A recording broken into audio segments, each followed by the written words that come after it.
What's going on, guys? Clint here, and in today's video we're going to be building a weather application in Next.js styled with Tailwind CSS. You guys, we're going to be using Axios to make our API calls and fetch all of our data from the Open Weather Map API. So if you're just getting started with Next.js or Tailwind, I think this would be a really great video for you. It's going to be a nice beginner-friendly tutorial. So I'm just going to go ahead and give you a nice demonstration of our application. So you can go ahead and search the city here at the top.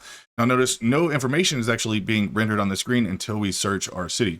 So this is what you see right here, and this is being pulled from the Open Weather Map API. This is the icon that we're pulling from Open Weather Map, the temperature and some other weather data there. And we can go ahead and search another city, just like that. Whoops, just like that, and it'll populate some new information. So you want to see how I built this from scratch in Next.js style with Tailwind CSS using Axios for our API calls, then let's get started.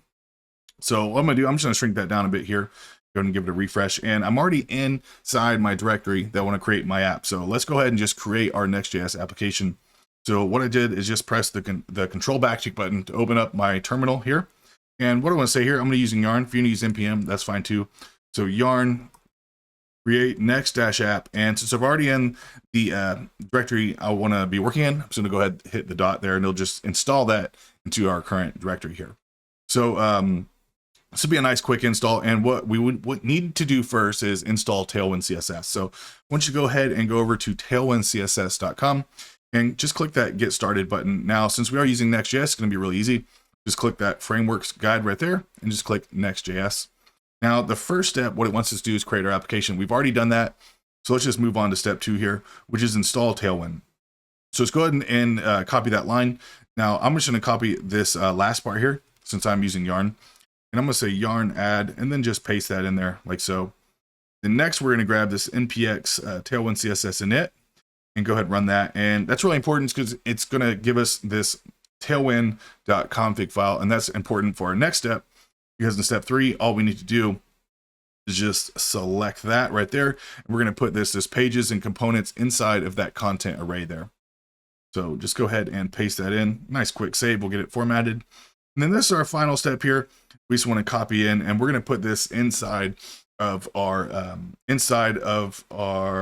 global styles. So in Next.js, if you're not familiar, all our styling is going to be inside this styles folder. Now, in here in this global styles, just go ahead and replace all of that. We're not going to use any of that boilerplate code that was generated when we ran the create next app. So this home modules, we actually can just delete that. And we're going to go ahead and just do some little cleanup here. We can close that global styles, and we'll close that config. We're actually done with Tailwind there, but we're done with the styles. Now inside the pages folder, we can actually delete the API folder because we're not going to be using that inside this this video today. And inside this index.js, we can actually remove the styles because that's the file we just deleted. We can remove this. Now the head here at the top, that's something that comes with Next.js, and we can actually go ahead and change this. I'm just going to say weather next app. And what you're going to see is whenever we start up our application, our development server, it's going to be that title right there at the top of our browser. So down here, this main, we can delete all this down to the footer. I'm going to get rid of that footer as well. And that should be all we need to do, just like that. So what I want you to do is go ahead and run your server. I'm going to say yarn dev, npm dev, using npm. And mine's going to be on 3001. There we go. So it should just be a blank screen, just like that. I'm going to go ahead and change this over to React so I can use my shortcuts here. And if we go ahead and say h1, hello, this should be a nice small p tag. It shouldn't have any font bold or anything like that, because Tailwind applies base styling. It allows for a lot more customization. So here we are in our application here, and what we should do first, what I want to do first is actually go over to the Open Weather Map. We can actually go ahead and start fetching some data. And so let's just go over to Open Weather Map and click on that weather API right there if you searched it in Google. Now, this is what you should see here. And what we're going to use here, scroll down. This is 100% for you guys. You don't have to use a credit card or anything. You do have to create an account, but it's 100% free. You don't have to add anything. So this is what I want you to subscribe to, this current weather data. Everything else you're going to have to pay for. So go ahead and click the Get API key down here, and it is free. Now, I already have an account, so I'm just going to go ahead and sign in and grab my credentials here. There we go. Now go ahead and click on your name up here, and you're going to go down to API keys. So this is my API key here. So please, guys, just get your own, because after this build, I'm going to go ahead and close this account. So once you copy this API key, where we are going to want to put this is inside a .env file, and that's just going to hide this from the world if you deploy this thing. So for our .env file, come down here, and we're going to create this at the base level here. So just make sure you click down there somewhere, and let's go ahead and create our .env file. Now for Next.js, all we have to say here is next public, just like that, and then we can name this. I'm going to say weather key, just like that. So give it equal sign, and we can just paste in our key. So that's all we need to do for now. Now inside here, we should probably just go ahead and grab our endpoint. So go ahead and click this API tab here at the top, and we'll go back down to our current weather. This is what we just subscribed to. But now we're going to click on the API doc, and this is all the documentation for our endpoint that we're going to be using. And I want to be able to search by city name. So on here on the right, built-in API request by city name. Go ahead and click that. And I'm just going to select this here at the top right there, that one right there. So should be all we need to do for now. And we're going to put this in a constant right here. Let's say const URL. And very important, you guys, put this in backticks, because we're going to be passing through our API key and also eventually a search query as well. So what we want to do is use a template literal JavaScript. It's just the $, then our 2 curly brackets there. And what we can say is we're going to say next public, just like we said, weather key. There we go. Oh, sorry. Process.env. I'm going to go ahead and open this up so you can see. Process.env.next_public_weather key, which is what we named our key over in here. So it's like that. So that is all we need to do for our API key. Now for our city name, I'm just going to go ahead and select that right there, and I'm just going to delete that and just type in a random city here, and we'll come back and make this dynamic and actually pass through our search query into that string here in just a little bit. But what I want to do now is actually probably just go ahead and let's go ahead and install Axios. We're going to be using Axios to make our API calls. So what we're going to say is yarn add npmi for using npm, yarn add Axios, just like that. And we're also going to be using a React icons package. We're just going to grab over a little icon. So yarn add React-icons, just like that. So nice, quick, and easy here. Now, inside of our application, let's go ahead and configure our API call and see if we can go ahead and start getting some data back here. So let's go ahead and import. I'm going to drop this down a bit. Let's go ahead and import Axios. So let's import Axios from Axios. And we're also going to be using the useState hook. So let's just go ahead and import that here. Say import useState from React. And then let's go ahead and import our search button that we're going to use called BS search, like that, and make sure it is case sensitive. We're going to grab this from React icons/BS. Very important you add that little BS file path at the end. So now we have access to Axios here. So let's go ahead and add in our state next. We're going to use a loading state, a city state, so we can pass in our search query, and then also a state for our data here. So I'm going to say const here, and I'm going to have city and set city. Now, don't worry too much about this. We're not going to use this here in just till a little bit, but let's go ahead and set that as an empty string. Then here we're going to have weather, and set weather. You can name this whatever you'd like, you guys. It's just what I like to name it there. And we're going to set this as an empty object by default, and then we'll have our loading, set loading, just like that. Okay, and this one's going to be false. So go ahead and give that a quick save there. That should be all we need to do there. Now, what we want to do actually for our API call, we're going to wrap this inside of a function here, and because we don't want it to run whenever the page loads, but rather whenever we search or make the query here. So, and what we're going to say here, I'm going to say const and wrap this in I'm going to call it fetch weather, just like that. Pass in an event. And inside here, I don't want the page to reload, so I'm going to say e.prevent default, just like that. And what we want to do next is actually set our loading to true, and then we'll set it to false afterwards. Set loading true. Now we can go ahead and make our call with Axios. So I'm going to say Axios.get, and then what we can do is just pass in our URL site, and we're just like that. We're just passing it in from right here above. And then we're going to say .then, and we're going to get a response here inside of our arrow function. And then we can just say we're going to set weather to the response.data. It's just a JSON format here. And what we'd also probably want to do is just go ahead and console.log the response as well, just so we can see make sure we're getting some data back. So that's all we need to do. That's all we need to do there. And after this, we probably want to set our search query, even though we haven't done this yet, but don't worry about that. Let's go ahead and set it back to an empty string. And this will make sense in a moment, you guys, if it doesn't already. And we'll set loading back to false here.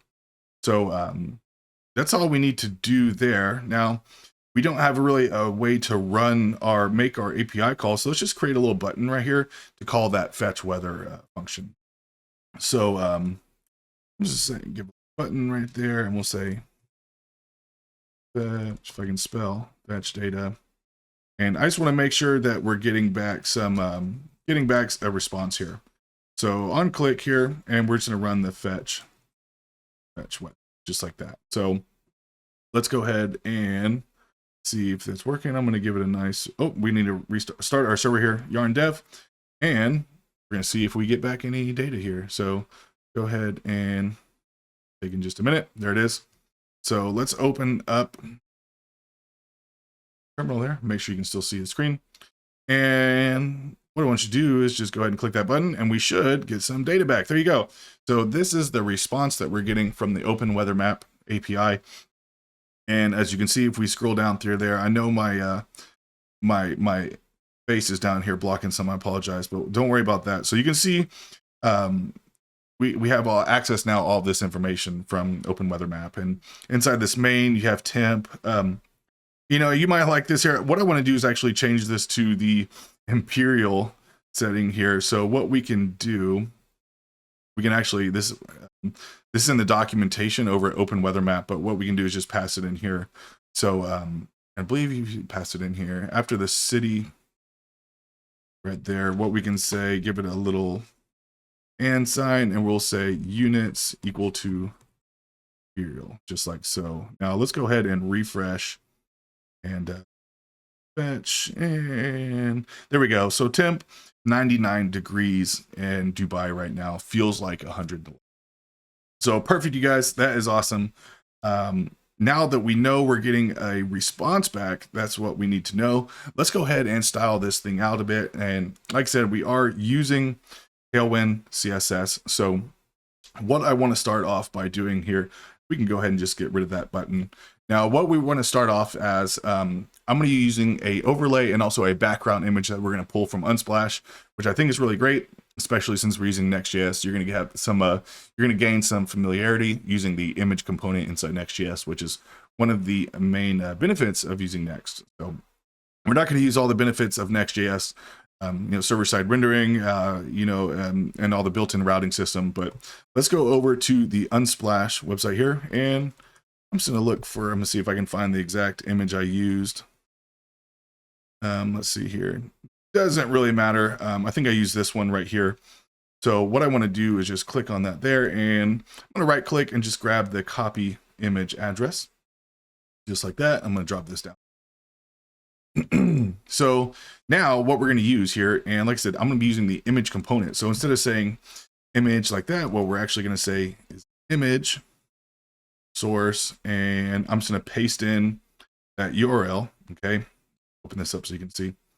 Paste in that URL, and then I'm going to say, I'm going to close that off here, but inside here I'm going to say layout equal to fill, and the fill is going to be inside of quotes there. Whoops. So go ahead and save that. You can use any link you want to use there, but that's what we need to do right there. So first thing, we need to make sure that the image component is actually imported. So let's go ahead and make sure, yes, it is imported here. And I'm going to go ahead and zoom out a little bit so it's easier to see for a moment. I want to make sure it's easier for you guys to see as well, though. So if we go over here, you're going to notice this error. And this is very common. This is what happens using Next.js. And what it's saying is that the host name images.unsplash.com is not configured. So what we need to do is just configure that super quick. So images, we can actually go ahead and just select that images.unsplash.com. Now let's open up our side menu with the Control B there, Command B. And what we need to do is find our next config file right there. So go ahead and click that. And inside here, what we can do is just open up some curly brackets there. And what we need to say is images, just like that. And then inside here, open up our curly brackets, domains. And we're going to use an array in here and then just paste this inside some quotes, just like that. Now, similarly, to the .env file, whenever you play around with your .env file, you have to restart your server. And the same goes for your next config file. And in fact, it tells us right here, restart the server to see any changes. So let's just go ahead and stop our server here. And what we need to do is I just cleared it out with the clear command, and then say yarn dev, and that's just going to go ahead and start our server. So if we get a refresh, everything should work. Images.unsplash.com is not configured. There we go. I think I just left that off there. Should be all we need to do. Go ahead and start this back up. As we do, have to restart every single time. And if we get a refresh, it should be working correctly now. It's taking a minute here. There it goes. Perfect. Now you see it, and don't worry about that. We can come back and fix that later. So it's wanting us to basically give it a parent, wrap it in a parent container of relative. But if you notice, this doesn't really maintain the aspect ratio like we want it to. And so let's go ahead and fix that so it displays properly on all our devices here. And so inside here, we can actually just add some class names to our image here. So I'm going to give it a class name. And what we want to say, I'm going to say width, full, H, screen. Actually, don't even have to do that. We probably just say object cover, since it is something to note here, you guys. Since we use this layout fill, okay? So if you didn't use layout fill, you're going to get an error, and that's because in Next.js, whenever you're using an externally imported image, which is what this is, we're pulling it from an outside server. Whenever you do that, you have to define the height and width of the image. If you're importing locally from your public folder, you do not have to do that. Next.js already knows the file dimensions. So if you're not going to be, if you're pulling externally and you're not defining the width and height, then you can say the layout fill. And what that's going to do is just fill to the parent container there. So like I said, this is, and now since we added in the object cover, this should be, it's going to maintain its aspect ratio. So everything is looking good right now. So I do want to add in a little overlay just to kind of darken it up just a tad here. So what we're going to do, let's say div right here, and this can just be a self-closing div here, since we're not going to put anything inside of it. It's just an overlay. So, and I'm going to go ahead and add some notes here. I'm going to say overlay, and then here we'll say background image, just like that. Now inside our overlay, this is going to be position absolute. So we have to define top 0, left 0. And you guys, if you see this here, this little pop-up, this is the Tailwind IntelliSense plugin, you guys. If this is your first time using Tailwind, I'm sorry, I'm just now telling you about it. Go over here to the extensions, and it's called Tailwind IntelliSense right here, you guys. And what that's going to do is going to give you, as you type, it's going to let you know what the Tailwind class is, and also give you recommendations. So I highly recommend that, especially if you're just learning Tailwind CSS. So we'll say, bottom 0, just like that. And then we need to just say BG black, and that's going to give it a background of black. And I'm going to say Z1 there. So we give it a Z index. Now, we don't actually want a black background. We want to use an opacity. And what we can do actually is just have a slash here. And this is all Tailwind, you guys. And as you can see the numbers here. So if you're to say 95, it'd be almost completely back. I don't know if you can even see through that. But in here, I'm going to set it at 40. And it's going to be a nice little dark overlay here. So that's all we need to do for our overlay and our background image. And what I want to do next is actually configure our search form here. So let's go down right here, and for our search, I'm going to give this a little note here. Nice save, we'll get it formatted. Now in here, I'm going to zoom in for you guys. In here, and this is where we're putting our search here. What I want to say for our search here, we're going to have a div here, and then inside this div, we're going to have a form, and we don't need an action or anything. We are going to have an on submit, but we'll worry about that in a minute. And then we'll have a div here, and that's going to be empty. Then we're going to have an input. And hit text is going to be fine. And let's give this a placeholder. We'll say search city, just like that. Now, just below this div, we're going to have our button, and this is what we're going to create our nice little our search box with our button inside our search magnifying glass there inside of that button. We're going to put this just below that div there, button, and this is just going to say not any text, but this is going to be the BS search, just like that. So make sure you imported this at the top like we did a little bit earlier, and we're grabbing that from the React icons. So if you want to use React icons, you can just type in search or something like that if you don't want to install the package. And then we can have an on click here on this button here, and we'll just run the fetch weather function whenever we click this button. And let's go ahead and give this thing some styling here so we can actually see what we're doing. So that's what we want right there. That's perfect, you guys. Now, so to style this thing, what we're going to say here, so for this div here, we want this to be relative. We'll say flex, justify between their items center, and we're going to give this a max. I'm going to drop this down a bit so you can see it kind of showing up over here, you guys. And I'm going to drop this down just a little bit more, so I want you guys to see this. And I'll zoom in here just a moment. So what we're saying is max width. And in here, what we can actually do is open up some brackets and Tailwind CSS. And what we can do with the brackets, it allows us to add in some custom values. So I'm going to say max width of 500 pixels. And then we'll just say width full, margin auto, just like that. Padding on the top of 4, text white, and then we'll just say Z10 for our Z index. Nice IntelliSense working right there.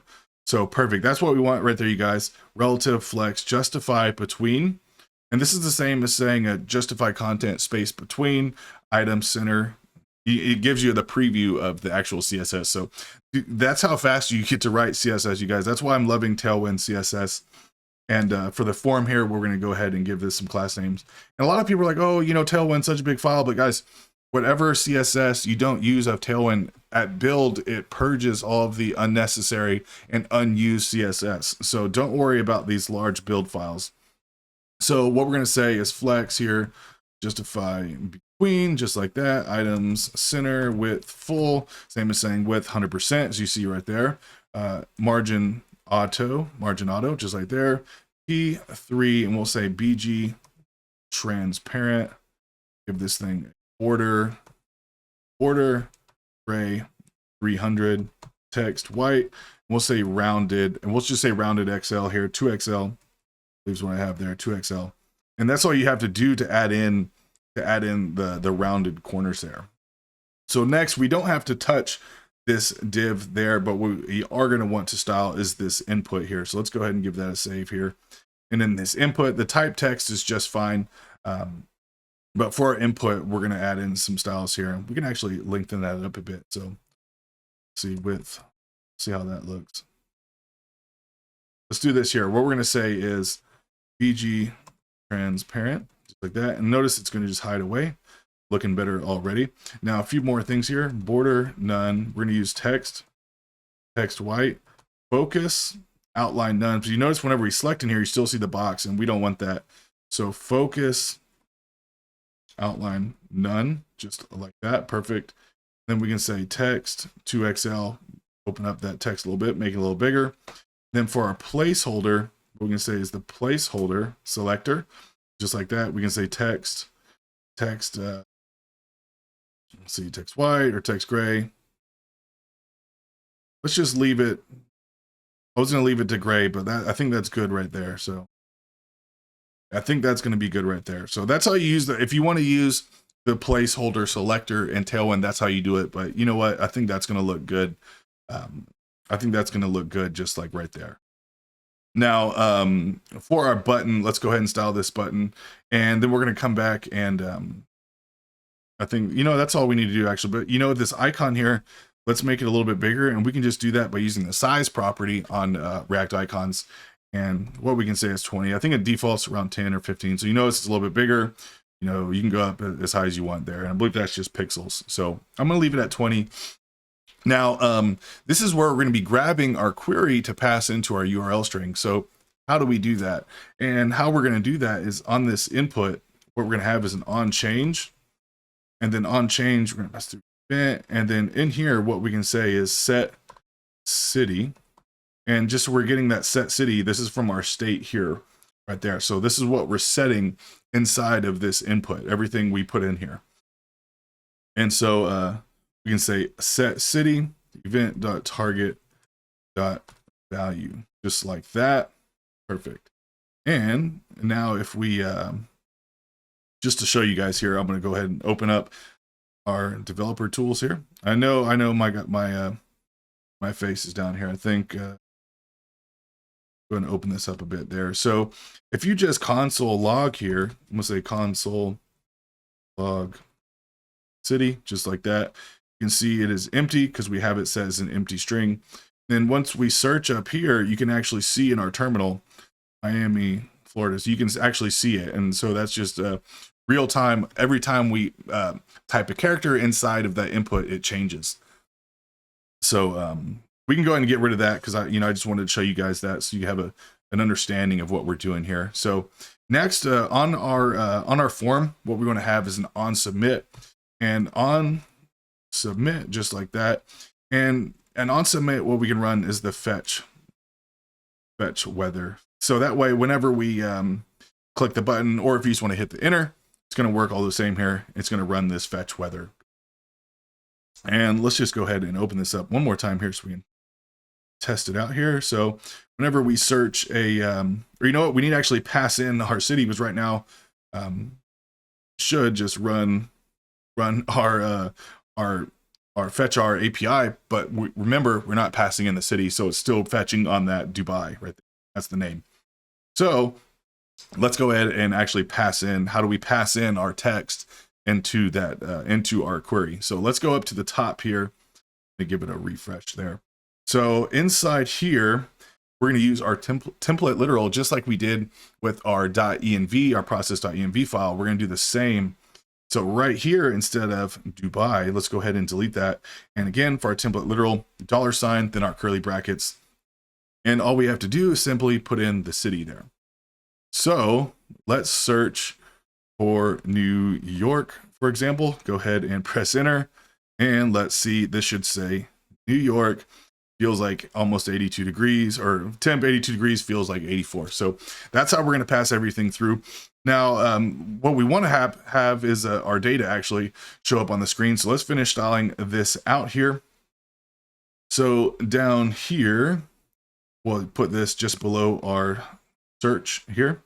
And I'm just going to say weather to have all our data is going to be displaying under here. So next, what we're going to do is actually display our data here. And I actually want to put all of this, instead of just putting all in the index file, we can actually create a new file. I'm just going to create like a components folder, even though this is going to be the only component in here. And, to be honest, you guys, making this in Next.js is probably, just a little bit overkill, but that's okay. If you're just learning Next.js, you got to start small, and that's going to be perfect for us here. RAFCE. By the way, you guys, that little extension I used was the React Redux ES7 snippets file and extension plugin. So if you want to use that, I had a few people ask me about that. That's how we're going to use that. And then so back of our index file, and what we want to do here is we don't want to show this component unless we actually are getting data back. So this is how we want our screen to look until we actually make a query to our API. So what we want to say here is, what we can say here is weather.main, and .main is just an endpoint in our API here. So basically it's saying if weather.main is true, then it's going to display our weather right there. Okay. And this is the component that we just need to import. So what we can do here, Control spacebar here at the end, and it lets you just a little quick shortcut, go ahead and auto import that. So let's make sure it's imported. Perfect. Now, what we need to do is actually pass all of our data. Since we're making our API call on this index folder right here, what we want to do is actually pass our data down through our component here. And that's going to be real easy. All we have to say here is you can say whatever you want. I'm going to call this data. Just some people name it the same thing, and for me, when I was learning, that seemed very confusing to me. I didn't understand it, so I like to use different naming here. So data, and then what we can just pass through is the our weather right here, and all that weather is our state right there. So that's what we're passing down. We're passing down our state, and inside of our weather API here. And if we go ahead and inspect this. By the way, you guys, what I want to do is comment out this console.log. So now whenever we search, we should not see any data down here in our console. And I did that on purpose because and we can go ahead and close this. Inside of our weather app, we need to accept our state that we're passing down right here. So all we need to do is go in here and we can go ahead and destructure this from the get-go, and we'll just say sorry, data, just like that. And then let's go ahead and console.log data. And the reason I deleted the console.log on the first page is because I want to ensure that my data is being passed down correctly. So now if we refresh and search a city in here, we should see our data down here. Perfect. And that's what we want, you guys. So we search Miami, and there it is, Miami right there, 87 degrees. So we can go ahead and delete that. I just wanted to make sure that we are getting the data back correctly. And since we are using that loading, let's go ahead and set up that loading real quick as well. Since we're using that loader that I pulled in, so public. So this loader that we're going to use, I'm just going to bring it in from my other application here that I started. It's just a spinner here, and I'm going to put this inside of my public folder, you guys. So very important you put it inside your public folder. And again, I'm going to upload this to my GitHub, and I'll put a link in the description below. If you just want to clone this or grab any of the files, feel free. I think I just got this from like loader.io or something like that. So that's our loader right there. It's just a spinner.gif. And what I want to do here is go ahead and we're going to go ahead and just import this in our index file just to get this out the way. So import, and I'm just going to say spinner from, and we're going to our public folder just like that, and then just spinner.gif just like that. And now, so our loading is actually set to false because we've already set our loading to false right there in our state. And then whenever we're running our fetch weather function, we're going to set our loading to true. And then whenever we get our response back, we're going to go ahead and set loading back to false. And then down here where we want to return our application, what we can say here is in here, just above our return, we'll say if statement. And if loading, then we want to actually return our loader here. And let's go ahead and create another component here for our say spinner.jsx. And that way we can just return this, we can just return our spinner component here, and that'll make it a lot easier. So RAFCE to just generate our functional component here. And we can actually import, I need to do that in here, spinner. Let's make this lowercase. You can't make it the same as the function's named. Actually, you're going to get some error. So import spinner from, and we'll look for this public folder, and then just spinner. And so in here, actually at the top, we don't need to import spinner from GIF. What we need to do is import spinner there from. So we're actually just pulling in that component, you guys. And so now we have access to the component. So what we can say here, we'll just use our image here. Hey, we can use our next image just like that. Okay. And we can just use a fragment, you guys, or empty brackets there, which is a fragment here and next. And alt could be alt. Yeah, we can just say loading. There we go. Now for our source, all we need to say here is spinner, just like that. And let's go ahead and give this, let's go ahead and just give this class name as well. So for class name, I was going to say width of 200 pixels like that, margin auto, and we'll just say yeah. So that's all we need to do for this, you guys. We go ahead and close the spinner there, and then so now that we've imported our spinner component here, if loading, let's just return our just show our spinner here. So we can just say return spinner, just like that. And we don't have to use any we don't have to put this in parentheses or anything. If you're just returning a single element or a component there. So if loading is true, return the spinner. Else, what we want to do is return all this. So what we can do is just copy all of that right there. And I'm just going to move this up a bit. So all I did was just move that inside of our else statement there. So if loading, return the spinner. Else, we're going to return the rest of our application here. And that's all we need. So there we go. So now we have that all done and out of the way. So inside our weather, inside of our weather component here, this is where we already ensured that we're passing down our data correctly. So everything looks good there. So inside of our weather component, let's go ahead and style this thing out. So we're going to have a div, and let's make this here. Let's go ahead and do it like this. So we're going to have another div inside here. Then we're going to have another div, and this one's going to have our image component here.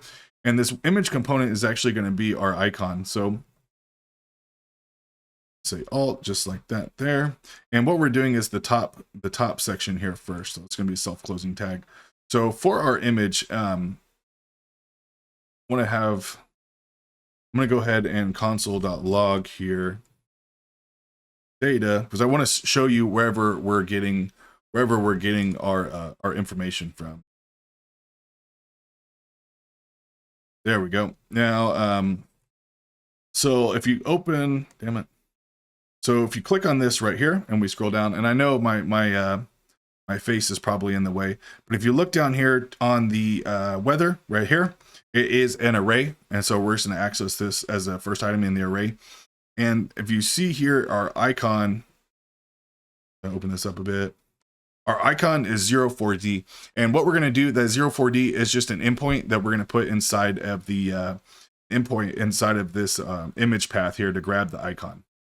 So feel free to keep that a little bit larger and just refer back to this here. So for the endpoint, what it is, I'm actually going to pull it over here.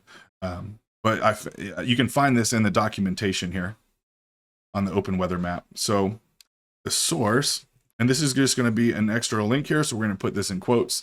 That's what it's going to be right there. And then what we can use right here, actually, we need to put this in template literals here. So put some brackets there in template literals. We'll pass that in. And what we want to say here is we're grabbing the template literal here, and it's going to be data. And then we need to access that weather endpoint. So we'll say weather. And since it's an array, it's the first item in the array, we just have to put in 0 there. And then it's just going to be icon like that. And then what we can say is at 2x.png. And what that's going to do is just make it a little bit bigger there. So I don't think we're going to be able to see anything since we haven't done any of our styling here. But that's okay. So don't worry about that. But that's looking good right there. Now, make sure everything is looking good. Perfect. So what we want to use, so it's giving us an error because image is not imported. So let's just go ahead and import that. And this is going to be a good idea here, because since we're not actually we're not using the layout fill, this is going to be an example where we do have to define the width and height. So what it's saying is define width and height. That's no problem. So in here, what we can say here, whoops, we'll say width. And for the width here, I want to set it to 100. And same with the height here. You can set it to whatever you like. I'm going to say 100, and that should be all we need to do is there. So let's just try this one more time. Search Denver up. And okay, we need to also add this to our config file, if you remember. And that's going to be real easy. So just go ahead and select that. And let's go down to our config file here. And then since it's an array, you can just paste it in just like that. And that's going to be all that we need to do. But remember, whenever we make changes to our env file or the next config, all we need to do is we do need to restart our server here. Let's go ahead and give this a refresh. And hopefully, whenever we query a city, we should see, there he goes. So there is our icon, and that's how we're gonna bring in the image component using an external URL and actually adding it to our config file. And we use the layout fill and also define the width and height on some of these here. So next, what we want to do now that we have that installed or configured correctly, I'm going to have a p name here, and inside here, this is going to be the data.weather here, 0, whoops, accessing that first item in the array. And right here, I just want to say main, and this is going to be the temp that displays here. I wish we could see, let's see if we can just keep it open like that. Okay, so, and we're going to come back and install all of this, you guys. So underneath this div, we're going to have another p tag here, and this is going to be the data.weather, or sorry, this is going to be the main.temp here. So data.main.temp, and let's go ahead and give this a 2 fixed. Otherwise, you're going to have a, it's going to be a decimal point for your temp, and we don't want that. So that's what we want to do there. And also we want to use the, we want to display the degree sign, and this is how we can display the HTML code for the degree sign. So just go ahead and do that. Don't mind that little box there. What it is the and sign, the number sign 176, and then the semicolon there. So, and if we go ahead and search this, it should be displaying here. It's not going to show because we haven't set it as relative yet. So, but don't worry about that. So this is the top portion here. And that's going to be all we need to do for the top. And then under here, we can just say this is the bottom here. So let's go ahead and give this thing some style so we can actually see what we're doing here. And zoom out just a little bit. So in here, class name, we want this to be relative, just like that there. On here. There we go. Relative. And then what we're going to say is we want to have a, we want this to be flex column here. Justified between, and since we're having a it's going to be separated top and bottom, that's how we're going to do it there, the justify between. Max width, we'll say 500. Our max width is going to be 500 pixels, just like so. Width full, and the height we're going to say is 90 viewport height. So let's go ahead and add in our brackets there. Margin auto, we'll say P-4 and text gray 300. Let's add Z10. So now you can see that there. And just to show you guys, we deleted that, you know, that's our little degree sign there. So go ahead and paste that back in there. And this 2 fixed, if we got rid of all that, you're going to see it's just a decimal point. And we don't want that for our degrees there. That's what we need to do right there. So for this second div here, we want to go ahead and give this a class name. And this is going to be, just to give this some notes for you guys, this is the top part. So for this, we want it to be relative flex, justify between, just like that, adding on top of 20.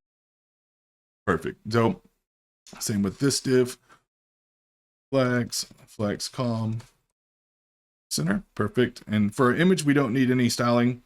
And for this p tag, I'm going to give it styling text to XL. It's going to make it a little bit larger. And for our like having our information on here, for our fix here for our temp, we're gonna go ahead and should be 2001 there. So let's go ahead and, sorry, that was the wrong one there. Here we have our temp. Let's go ahead and this class name. And for this one, I want it to be text. I'm gonna use 9XL, and it's gonna make it a lot. So perfect, you guys. That's what we want right there. Now, next, what I want to do is go ahead and just style the bottom part of this thing. And we're going to put that in down here. So for the bottom part, let's create a div here. We're going to have a p tag inside of here. This set is going to say weather in, and then what we can grab is the weather in, and then we can grab the name in here. So what it is, just weather dot or data dot name, and that'll be Dallas right there. So what we can say is data dot name, just like that. And oh, there it is right there. We haven't finished styling it, but that looks good right there. Perfect. And then we're going to have a div under here with another div there. And inside here, we're going to have a p tag. And this is going to say we'll say data.main.feels like, go. And let's go ahead and copy this over. Use that as well. And what we want to say here is to fixed. Okay, 0. Looks like I have just an extra curly bracket in there. And we'll add our little % sign there. Perfect. So that's what we want right there, you guys. Make sure my face is staying in the screen here. And so now we have that feels like, and then just under there, feels like. Yeah. And let's just go ahead and we're going to copy this down. There we go. And in this next one, what's going to say is humidity, and then this last one is going to be wind. And so for this one here, see, it's data.main.humidity, and we can go ahead and data main.humidity. There we go. And instead of the degree sign, we can just get rid of that. Let's percentage there. And then down here, what we're going to use is the wind speed. So we don't need any of that there. And zip main data.wind speed, just like that. And we'll say to fixed. And we just leave that. So everything is looking good right there. We're probably going to want to add a, we'll say H, just like that. Looks good. Perfect. So next, let's go ahead and style this thing at the bottom here. So for this here, we're going to have a little overlay over it. So let's give the class name. I'm going to say BG black, just like that. And I'll say 75 for a nice overlay. Hey, there you go. Let's drop this down. Go, drop that down so it's there. Now, okay, BG black 75. And you can change this if you want here. I might say 50, make it a little bit lighter.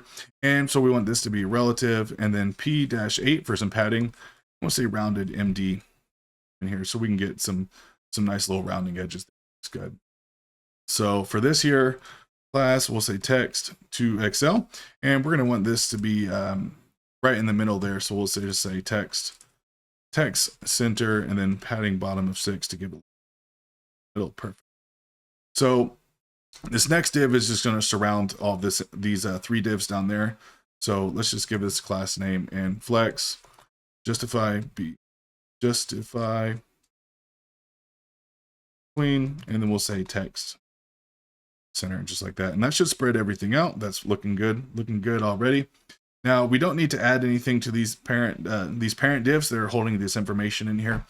We are just going to want to style these here, and they're all going to be the same. So what I'm going to do is actually just hold down this option button. And as you see, it's allowing me to actually select multiple lines in VS Code. And what this is just going to do is just save some time. That way we can apply multiple styles here. Because what we want to say is a font, bold, and then text to Excel, just like that. And it's going to beef up these top sections right there. So that's all we need to do. And then the same thing for these bottom here. I'm just going to select here. And for these bottom ones, class name, I'm just going to say text Excel, just like that. So let's have a look right here. So let's go ahead and close this, you guys, and let's open this up, make sure it's displaying properly here. Give it a refresh.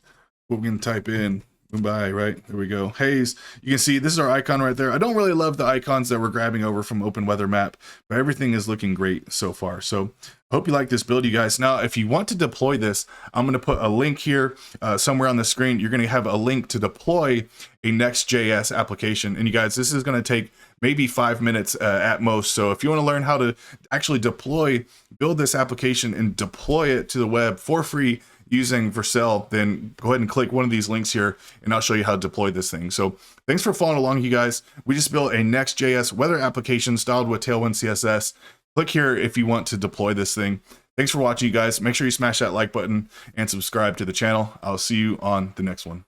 What's going on, guys? In this video, I'm going to show you how to build a React.js to-do app, but it's going to be special because this is going to have a Firebase backend. What does that mean? That means we're going to be utilizing Firebase cloud storage as a backend service to store all of our lists in our to-do app. We're going to be able to create new items. We're going to be able to read these items, of course. We're going to be able to update them and also delete them. That means we're going to have CRUD functionality with the Firebase platform. And I'm going to show you how to build all of this in React. By the way, it's going to be styled with Tailwind CSS because I'm a huge fan. So if you want to see how I built this, then let's get started. And just to give a quick example, this is it right here at Todo-App. As you can see here, I'm typing, we're gonna learn React. We might even learn some Firebase, and then maybe even grind some leak code here at the end, possibly, who knows. But as you can see, we have created our items. We can refresh the page, they're still there. We can close our server, restart our server, they're still there. We can update our information and we can delete them. And these are all being stored real time in the Firestore database provided by Firebase. So let's get started here, you guys. So I'm in VS Code. I am already in the directory I want to be working with. And what I'm gonna do first is go ahead and open up my terminal here. And what I'm going to do is install my React application. I'm gonna be using create React app with yarn. So I'm gonna type yarn create react-app, and I'm going to go ahead and install this in the current directory.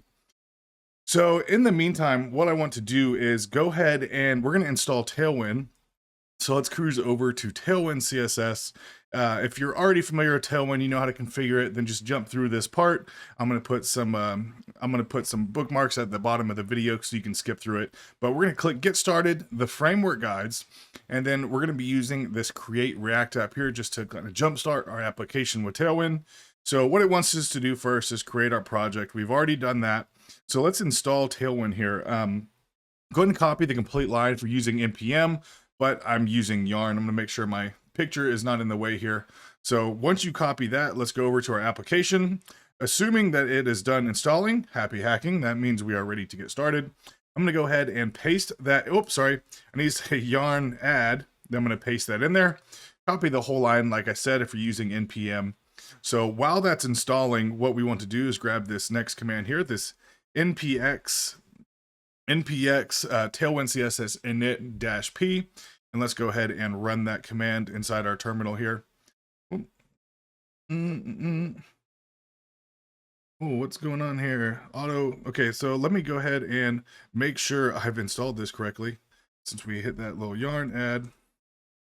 Okay, there it goes. Not sure what was going on there. Okay, let's copy that and I'm gonna go ahead and paste it in here. Looks to all be working fine. There we go. It created our tailwind.config file there. So inside of this content array, what we want to do is just copy over this little string right there. So I'm just going to paste it in here on the left. I'm going to go ahead and save and give it a nice little format there. Next, we're going to go over ahead here and copy this this text right here inside the index.css, and let's just throw that inside of our source folder. Here's where we're going to be working today. And inside this index.css, what we can do is actually just delete all of this stuff, and we're just going to replace it with these 3 Tailwind values right there. Okay. So what I want to do next, now that Tailwind has been installed and configured, what I want to do is kind of just clean up some of this application. We're not really going to be using everything. So inside of this source folder, the app.css, the app.test, the logo.svg, report web vitals, and the setup test. Let's just go ahead and delete all of those just to clear some things up. We're not going to be using them, so just to clear up any confusion there. So we can close down Tailwind, okay? Let's shrink that down a bit. Now let's go ahead and start our development server. I'm going to type yarn start to get everything started up here. And what we should see, so I'm going to be running mine on port 3001. We should see just a blank white page. We're probably going to get some errors here. So let's go into the index.js and just kind of delete some of these files here. So this down here at the bottom, the report web vitals, we'll get rid of that. Importing the report web vitals, we'll get rid of that. Inside of the app.js, let's go ahead and delete all of this JSX code in here. We'll just leave the surrounding div tags. And then up here at the top, we'll just replace that with import React from React, just like that. Looking good. Okay, so now we have created our React application, we have installed Tailwind, and now we are ready to start building this thing. So what I want to do is let's go ahead and type out our code here, okay? So I'm going to go ahead and kind of type everything out, and then we'll come back and style it at the end. And I'm going to be using Tailwind, but I'm not going to type these all in line. I'm going to extract this to the top. I think it's going to be a lot easier for you guys to follow along, and we're still going to get the knowledge and the kind of basis of Tailwind. So for this outer div here, I'm just going to give everything some class names, and I'll show you what I mean. So let's go ahead and give this outer div a class name, just like so. And we're going to use curly brackets, okay? And I'm going to say style.bg, just like so. Now, it says style is not defined. And like I said, we're going to be kind of extracting all of our Tailwind CSS to the top of the file. So what I want you to do, just under this import section and above the actual application here, above our function, this is where we're going to add in our styles, right? So I'm going to say const style, okay, equal to, and then we'll open up our curly brackets here. And in here is where we're going to add in our class name. So I said BG right in here. I'm go ahead and zoom it in just a bit there. So what I'm going to say is BG, we'll give a colon there. Then we're going to use backticks, you guys. Okay, so make sure you use the backticks. That's very important. Then what I'm going to say is, and this is kind of like the background of our project, I'm going to say H screen, which this isn't really a Tailwind tutorial, so I'm not going to go super in depth, but basically H screen means a height of 100 viewport height, and same with the width here. So width 100 viewport width. So that's what we're going to be saying right there. And then what I want to say is P-4. I'm going to see a BG gradient to right. And what I'm going to do is actually, I'm going to copy this over so I see the hex code I'm using. And what I'm going to say, here we go, is from, and then you can type in a color. I'm going to be using my own hex code. So if we use brackets, we can actually use custom values in Tailwind. So let's open up our brackets here. And our hex code is going to be, don't need two of those. This is the color I'm going to be using. So you can see a nice blue on the left. And then we'll say from that right there. And then we'll say to. Let's open up our brackets again. And I'm going to copy over this hex code that I'm going to be using here. Let's go ahead and paste that in. And now you can see we have our nice background. So moving forward, what I'm going to do next is go ahead and finish typing out all of the JSX, and then we'll come back and style everything. I just wanted to show you this first div, how we're going to style everything with Tailwind. So I think this is going to be a lot easier for you guys to follow along. So next, let's go ahead and create another div. So I can't use my shortcuts because this is a JS file. And what I want to do is actually just change this over to a JSX file. So if you click that little JavaScript button at the bottom, we just type React. Basically, it's just going to allow us to write JSX. It's going to use our snippets a little bit, and we can create elements a lot easier, just like that. So in here for this div, let's give this a class name, and this is going to be style.container. Okay. And then below that container, we're going to have an H3. So let's give this an H3, and I'm going to give this a class name. Okay. And this is going to be style.heading. And I'm just going to say Todo-App, just like that. Okay. So next, let's have our form. Okay. So we're going to have a form, and we don't need an action for this here. Just don't need an action. We're going to give this a class name, however, and it's going to be style.form.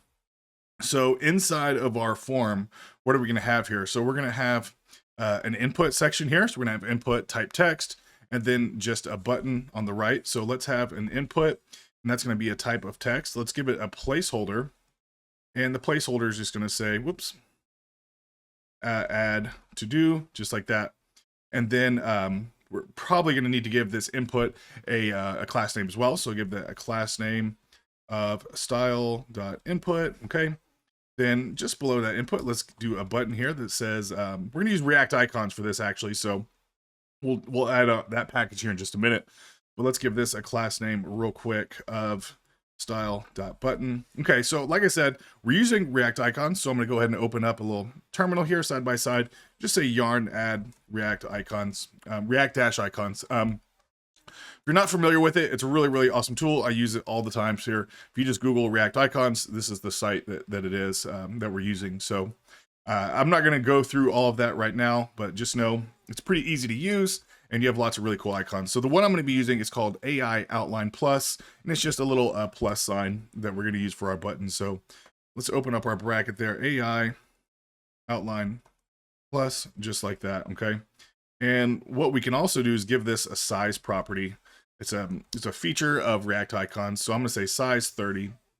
Now we're getting an error because we have not imported it at the top. So let's go ahead and import this at the top here. So we're going to import, going to put this in curly brackets from react-icons/AI. And the AI is just a little subfolder that is at the beginning of our icon. So just if you're using React icons in the future on many different projects, if you have different little pretext there, you're going to have to import those on different lines. So after we have the button, what we're going to do now, so that concludes our form. And now what we're going to have is our unordered list here, and then we're going to have our list items. So let's go right beneath our form here. We're going to have an unordered list there. And the unordered list does not really need any styling. And then we're going to have some list items. Now, the way we're going to lay this out, we're actually going to have a another component here just to keep things clean. So I'm going to open up my side menu here.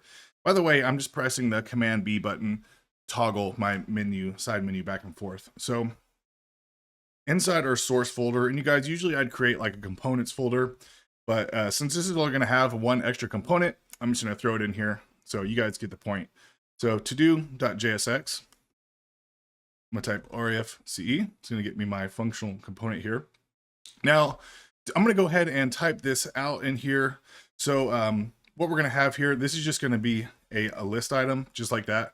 And we're going to use a couple React icons here. And what we're going to do first is just kind of hard code a couple to-dos in here. So let's go ahead and, you know what, let's just add that as some state. And let's go ahead and do that right now so we can go ahead and access it and see how it looks. So let's go back to our app.js. And inside here at the top, we're going to import the useState hook. Okay. And our state is going to go inside of our functional component here above the return.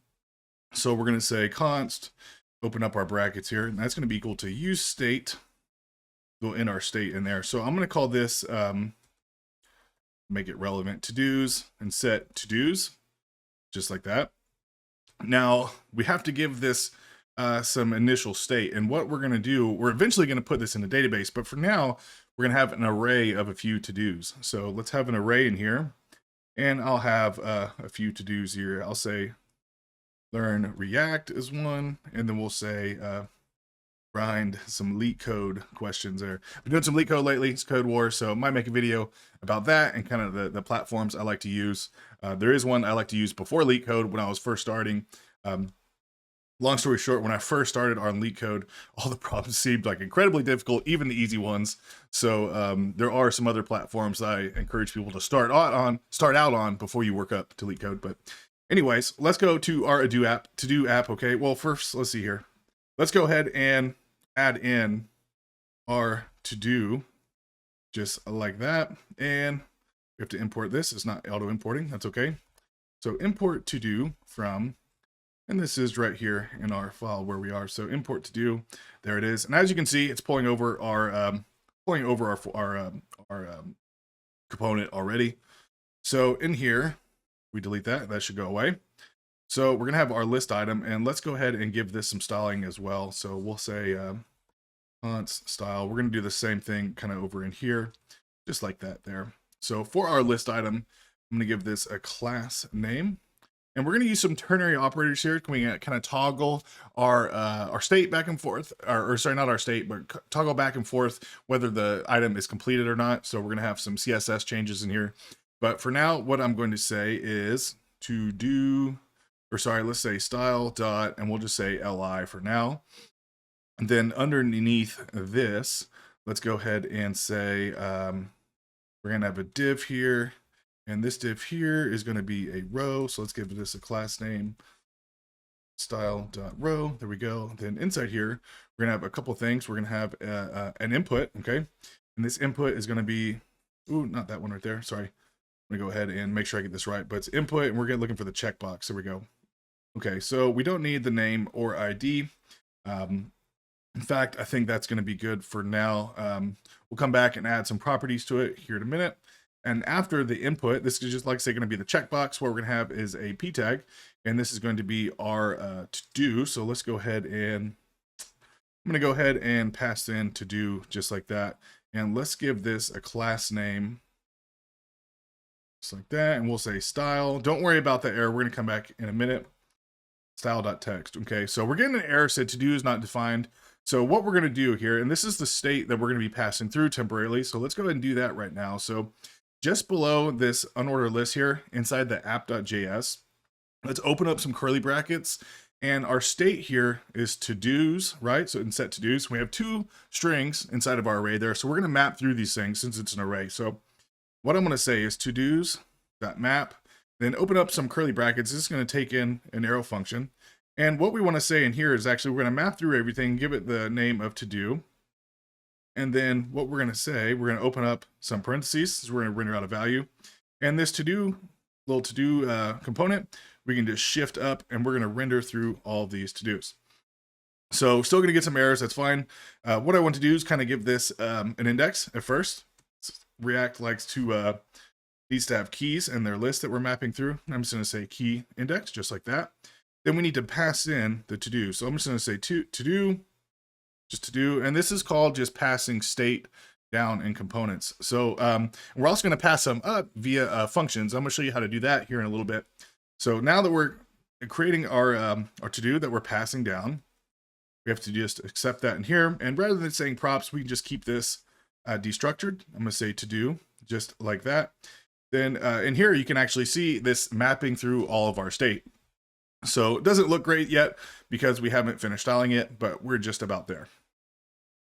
So next, just below this div here, this div is going to surround the input in our p tag. Next, just have a button. And inside here, we're going to have another React icon is FAREG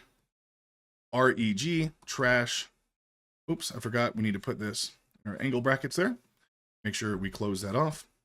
And let's go ahead and import that. So let's cut that or paste, or sorry, copy it.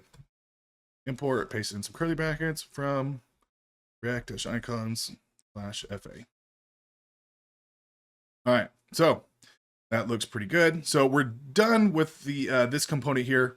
We haven't given it any styling yet. And then the app.js, what we want to do is just add one more thing below here, and that is going to be just our little count right there. So let's just go ahead and we'll just go ahead and hard code that in there. So just below our unordered list, we're going to have a p tag, and we'll just say you have two to-dos. And we'll just hard code in there for now, and we'll make this dynamic here in just a little bit. And let's give that a class name. Class name, we'll say style.count. Okay, so now what I want to do is actually go through everything and just give it some styles, and that's going to be real easy to do with the way that we laid this out. So really important up here at the styles, or at the style up here at the top, what we want to do is actually separate each line with a comma. If you don't, you're going to get an error. So our first one is background. Next one is going to be container, just like that. So let's say container. And then again, remember, we have to use backticks here.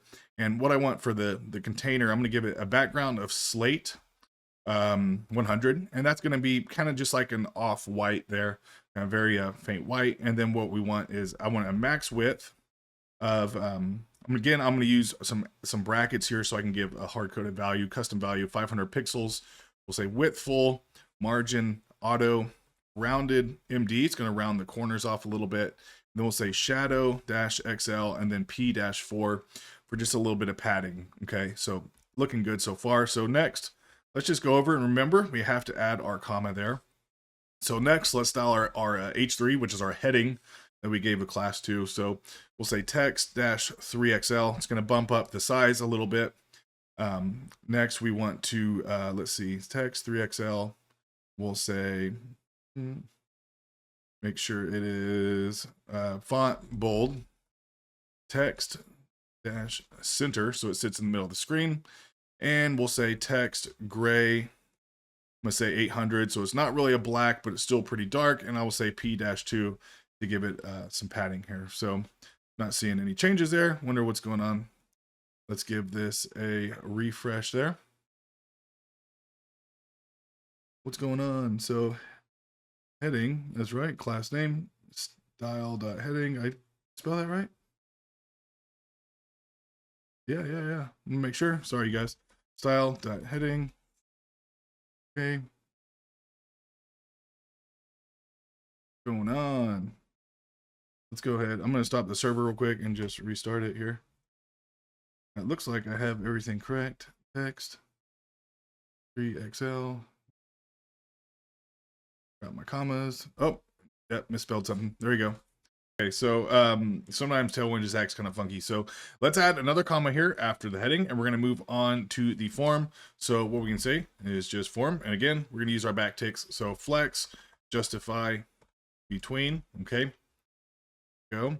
Now let's give this another comma. And next, let's hit our input here.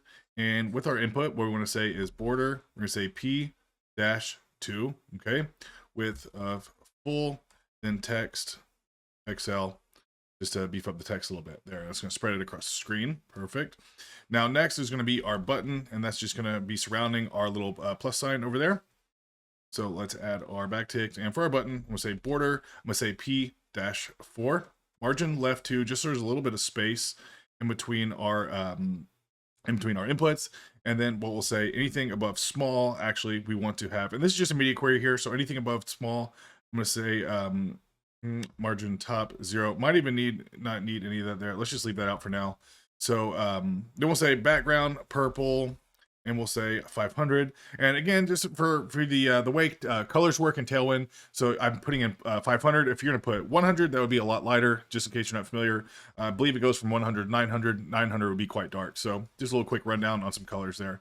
These are all just default styles in Tailwind. And again, if you didn't want to use that, you could just remove the purple and the number 500 and just use brackets like we did with the background gradient, and just enter in your own hex code or RGBA or whatever you want to use there. So just a little quick rundown on the colors. And the same goes with the text. So that's with any value in Tailwind. So slate, I'm going to say 100 just so it's like kind of a off-white there. So everything is looking good, you guys. Next, we're just going to style the count with a count just like that. And I just want to say text center, and then P-2 padding of that's actually like 8 pixels.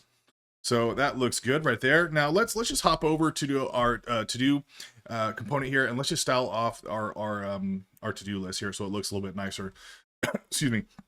So list item, we're gonna go ahead and type that one out. And what I'm gonna say for list item, and actually we're gonna add in, like I said, we're gonna have styles both for completed task and then also styles for incomplete task. And we're gonna go ahead and add all those in right now, and then we'll come back and use our logic later to figure them out. So we'll say flex, justify, between, just like that. We'll say BG slate 200, okay? And this is what all of our list items are gonna look like when they are not capitalized there, when they are not completed. So that is looking good right there. So I just want to, like I said, I don't need to go through all these styles, but capitalized, we want everything to be capitalized, just looking nice. So next, this is going to be, it's going to be LI complete is what I'm going to call it. And this is what it's going to look like if it is a completed task. So I'm going to say flex. Basically, everything's going to be the same. So let's just copy this top one there, just like that. But instead of slate 200, I'm just going to change this to 400, just like so. Okay. And then next, like I said, we're going to add the logic later. Let's do our row, and that's just going to be flex. Okay. Then next, we're going to have our text. Okay. And for our text, what I want to say is margin left 2, just like that. Then cursor pointer, just like that. Okay. Then after our text, I'm going to have text complete, which we haven't added in yet. This is another one that we're going to add in our logic later. So cursor dash pointer, and then line through just like that. And for our last one, we're just gonna have our button, and it is almost time to do some Firebase. So cursor pointer, flex, and then items center. So looks good. This is how our app's gonna look. Of course, there's no functionality right now. We can click, nothing happens, can't delete anything. But just for example, this LI, we're gonna toggle it to LI complete after we complete a task, and it's gonna do something like that. So of course, it's not gonna do that to all of them. We're gonna come back and render out each one. So let's go ahead and remove that. So next, what I want to do is go ahead and let's configure Firebase and get this thing dynamic and be able to create, read, update, and delete, add all this wonderful functionality to our application. So let's go on over to Firebase. We'll say firebase.google.com. And what we're going to say is go to the console here at the top right. Now, this is the application I created. What you're going to want to do here is, let's create a new application. So I'm just gonna create a new one here with you guys. We can do this together. To do app, I'll say YT for YouTube there. So go ahead and click continue. And by the way, you guys, this is 100% free. You don't have to give them a credit card, nothing like that. So let's get rid of that. I don't need the Google Analytics for this project. So that'll just kind of weigh things down. So go ahead and create your project. This is very quick, you guys. Only takes just a couple of minutes here. So this is awesome, you guys. Smash the like button if you feel like you're getting some value out of this. You're enjoying. If you're learning Firebase for the first time, it's a very, very powerful tool, and it's really simple to use. So really, really simple. So it looks like it's already done being completed. So this is the website it's going to forward us to. What we want to do next is create the application for the web. So we're going to click this button right here for the web, and we'll just say another just to do app, just like that. Register your app. Now we're going to start getting into the coding side of Firebase. So what we need to do is install Firebase. That is our first command here.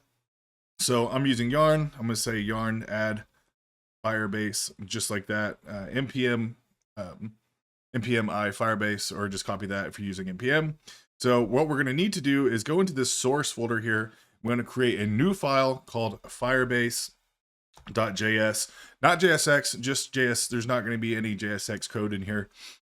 And then what we're going to do is copy this. And you guys, these are your secret keys. Don't just copy mine, though I am going to put a link to this build down in the description below, and it's going to be up on GitHub for you to clone. However, when you run my project, it's not going to work because I'm not going to be including any of my keys into my GitHub project. Okay, so use your own keys. It's very, very simple. Don't use mine. And if you are going to host this, then make sure you hide these keys in a .env file. So this is what we want to do. Just copy that over just like so. That's perfect. Go ahead and continue to the console. Now, once we're in our console, right, this is kind of like where we're going to be working out of. We're going to click this build button on the left side, and we're looking for the Firestore database. And this is real cloud storage for Google for Firebase here. So what we want to do is just create a new database. We can start in test mode is fine. Go ahead and click start. Just choose the Firestore location that's closest to you. It should default to the closest one to you anyways. So let's go ahead and click started. It says it's provisioning our account. So this is very, very easy, guys, and it's just about done. It's usually quite quick. Setting up the security rules.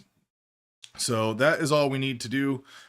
So what we want to do actually is install, or rather configure, cloud storage into our Firestore into our application. So what you can do here, if you want, I'm going to go to the docs just to show you how to do this. It's really quite easy.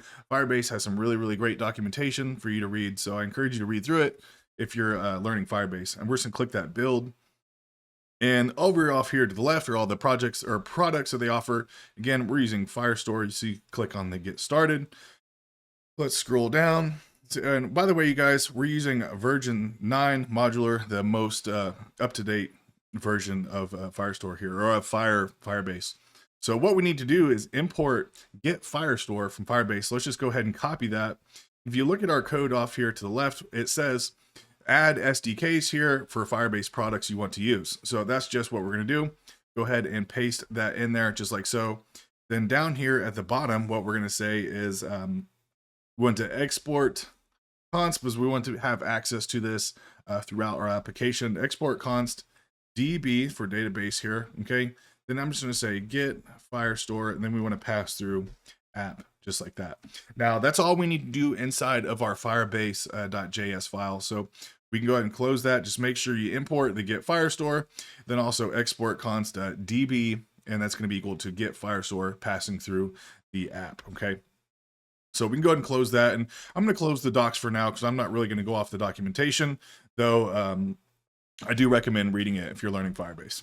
So now that we're in, let's go back to our app level here. And what I want to do, okay, so what I want to do, let's go ahead and I'm going to go ahead and create a collection here. And the way Firebase works, collections is kind of known as a database. So you can think of collections as the database, and then everything, little articles within your collection are actual like objects or however you want to store them. So I'm going to say generate an auto ID, and this is just an ID for the article inside your database field. I'm going to say text there, and that's going to be a string, and I'll say learn. We just type in learn React. Okay. And let's give this another field that says completed. And we'll give this a Boolean value here. And we're going to do this all with code as well. I'm just setting it up this way. We'll say false. Okay, so let's go ahead and click save. And it generates our, this is our article right here, our document, sorry. Our document is what that refers to. And then each document can have properties. So what we're gonna say, I'm gonna create another document here. And this one will have an auto ID. And this one can be, see, text. And this one we'll say, Ryan elite code, just like that. Okay, and we'll have a completed Boolean here. We'll change this to false. Okay, so let's go ahead and save that. Okay, and now what we want to set up first. Okay, let's go into our app and shrink this down a bit. So right now we have everything hard coded, and what we're going to do is let's in here just above the return, but below our state, we're going to have a few different things. What we want to do is we're going to say create our CRUD functionality here, create to do. Then we're going to have a read to do, read it from Firebase. Okay. We'll say update do in Firebase, and then delete to do. This is our to-do list within our to-do application. So let's start off with the read to-dos here. So, and what I'm going to do here is we're going to be using the use effect hook. There's many different ways you can do this. Like I said, I'm going to be using the use effect hook. Okay. So what I want to do first is let's just go ahead and import that hook at the top. React, my VS Code does not seem to be importing things for me lately. So, but that's all good. So use effect just like that. And that's just going to take in an arrow function.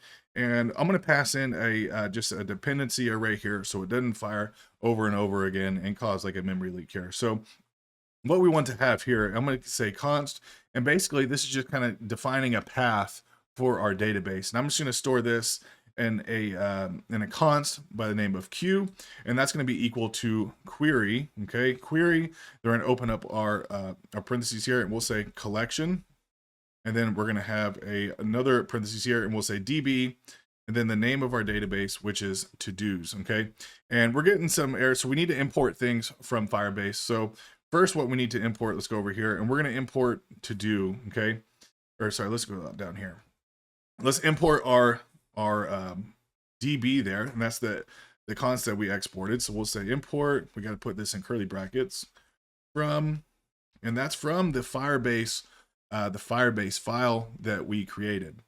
So next, what we can do here, the rest we need to import from Firestore, and we're going to do that with our import, some curly brackets, and one's query, the other one is collections, what we just used, and this is going to be from Firebase/Firestore. So that should take care of all of the errors that we see there.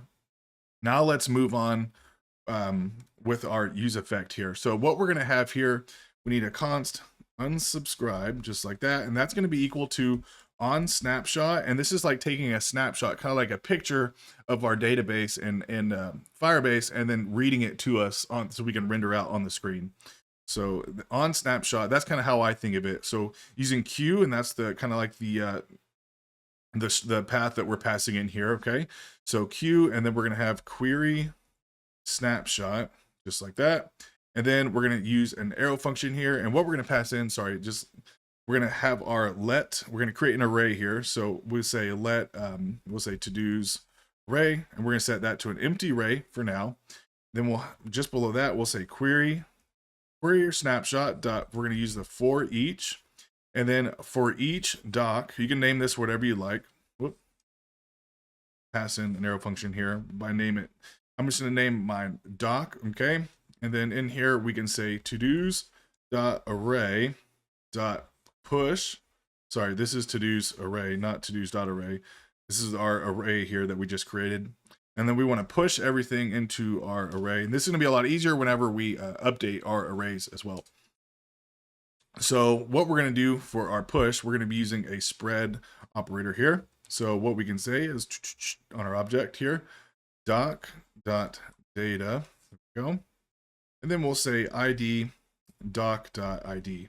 And this is the ID of our array here. So don't worry about that. We're going to come back to that here in just a minute, but once we have our snapshot, we want to just set that to our state, which is our to-dos right here.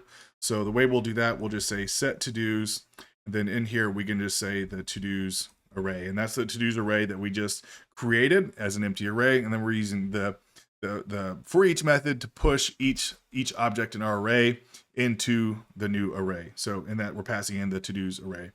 And then just below that, we just need to unsubscribe. So we'll return our little arrow function here, unsubscribe, just like that. Okay, well, function. Okay, so we're gonna get an error there, and that's because we just need to import this on snapshot, just like that. Okay, zoom out here for you now. So now let's go ahead and let's delete this our state in here, because right now it's pulling through our state. So let's just delete this and set it to an empty array, and hopefully if we did everything right, we should not see any changes. Of course, we didn't do anything right. Let's go ahead and look, inspect. So objects are not valid as React child. So let me tell you why this is happening. If we go over, so right now we're passing through our state down to our child component here in our to-do component. And if we go to our to-do component right now, we're just rendering through an object, and you can't actually render through objects. It says objects are not valid as React child. So if you look at our Firebase right here, we actually have a text is that we actually want to render out on the screen. So if we just go back here, instead of rendering to do here in our p tag, if we just say to do.text, that should remove that, and we now have that should remove all the errors there. So now if we refresh, we should see our all of our items being mapped through. And if we want to, let's go ahead and we'll change this learn React, is what we see right here. Let's change that to learn Firebase. Can't really see here. I'm going to bump that open a little bit. So we'll just say learn Firebase, update, and then we should see that on our screen. There you go, learn Firebase. Okay, so great. Now we are able to read all of our data from Firebase. So next, what we want to do is probably, let's go ahead and toggle being able to update our data here. So, and what we can actually go ahead and do now, let's go ahead and add in our logic on our to-do component to kind of like change our CSS, our Tailwind, depending on whether or not the list item has been completed or the to-do item has been completed. So the way we're going to do that, let's go over to our right here for our class name, and what we'll say here. Okay, so let's just cut that out. And what we're going to say, we're going to leave the curly brackets, and we're just going to use a ternary operator in here. What we'll say, if to-do.completed, and where we're getting the completed, you guys, right now, like we did the to-do text, the to-do is our access to this point right here. And then we say to-do text to render out our text. Or if we say to-do completed, we're going to have access to that Boolean value, which is a true false. So if to-do completed, if it is true, what we want to have rendered out for our CSS is style.li complete. Else, if it's not complete, we just want to render out style.li. So let's go ahead and do the same thing for our checkbox here, I believe. Not our checkbox. We're going to want to do that for, and also the text. Our checkbox is going to be a little bit different though. So what we're going to say for our checkbox is, first off, we want to have a checked attribute here, and then we'll say, instead of just saying checked like that, because that would just render out everything as being checked, and we don't want that. So what we can say is, like I said, just like we did above, if to-do.completed is true, then yes, we want to render out checked. Else, we can just leave this as an empty string there. So, and like I said, everything right now is by default false. So that looks good there. And then let's just do our text as well. Leave the brackets in there, and we'll say if to-do.completed is true, then we want to have the style.text complete. Else, we just want the style text. I hope this is making sense for you guys. If it is, leave me a comment down in the comments below and let me know how I'm doing. And smash the like button, you guys. I'd really appreciate that. It helps the YouTube algorithm. So let's go ahead and save. Go ahead and refresh. Getting an error. That's because we haven't used the We haven't used an on change event for our checkbox. So let's go ahead and do that right. Yeah, let's go ahead and do that right now. So what we're going to do, and real quick, I just want to show you guys, if we change this learn Firebase, let's change this Boolean value to true, and we'll see if we can see anything. There you go, perfect. But we can't do this on the client side yet, just on the back end side. So what I want to do, let's just change that back to false. Now let's go ahead and set up a function so we can update our database, okay? And we're actually going to be able to pass. You can't really pass state up, only down in React components, but we can pass up functions, and we can kind of lump state in there as well. So what we want to do here in our we're going to actually add this a couple different places here, but it's going to be toggle complete is going to be our function. Okay, you can call it whatever you'd like though. So toggle complete, that's not like a Firebase term. So toggle complete, just like that, and we're going to pass this in inside of our to do component here. And I'm going to have this on a couple different spots here. So whenever we have a user click the text or the checkbox. So let's start off on our text here for now. So I'm going to say on click, and on click, what we want to do is run this toggle complete. So it's just going to be arrow function toggle complete. Then we want to pass in the to do. Okay. And let's just kind of do the same thing on the input, but rather than on click, it wants us to have an on change. So we'll do that on change, same thing, pass in toggle complete, then pass in the to do. So let's go ahead and save. Perfect. So we're passing this up. Now what we want to do next is actually go into our app.js file, and we're going to add in our update to do code here.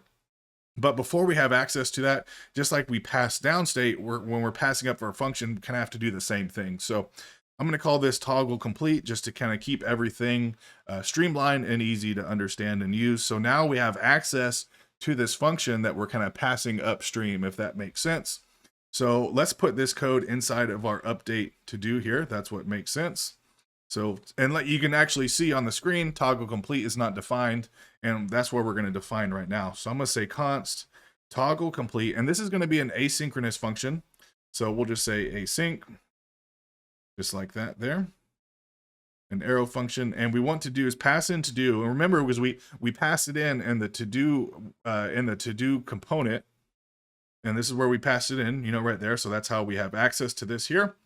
And then what we want to say is await, and then here we get to some Firebase. We're going to say update doc, okay? And in here we're grabbing the doc, and then we're looking for DB, and then we're accessing the to-dos, just like that. And then we need the ID of the document that we're going to be updating, and we have access to that as to the ID. We don't need to put that in quotes, but we have access to that by to-do.id.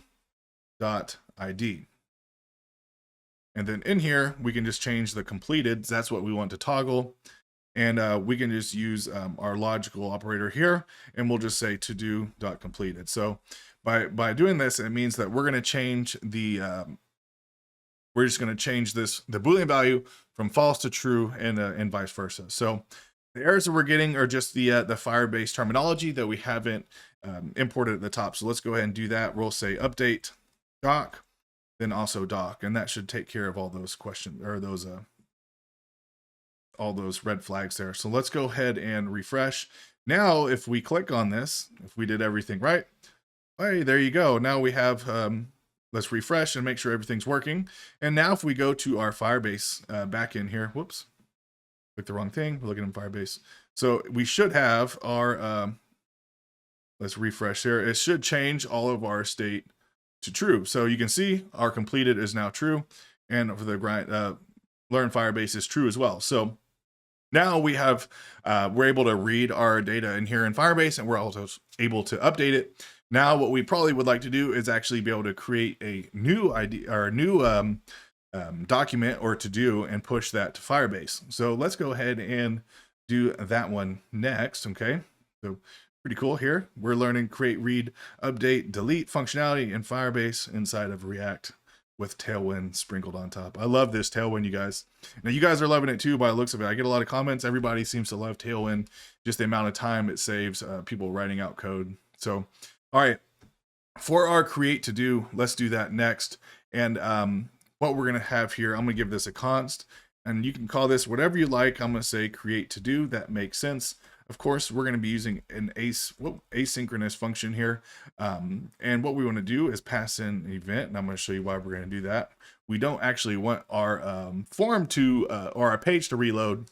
So that's why we're going to do that. We're going to say prevent default, just like that. Okay, and let's go ahead and give that a save there. So we need to hook this up to something, and it probably makes sense to just put that on our form. So if we find our form right here, for our form, what we can say is on submit. And then whenever we submit our form, basically we just want to run that function, which is the create to do. So what we'll say is create to do, just like that. And now whenever we submit our form, it's just going to run our create to do function. So if we just go ahead and refresh here, whenever we submit our form, you can see it submitting. Our page is not actually reloading, and that's why we like to do the prevent default.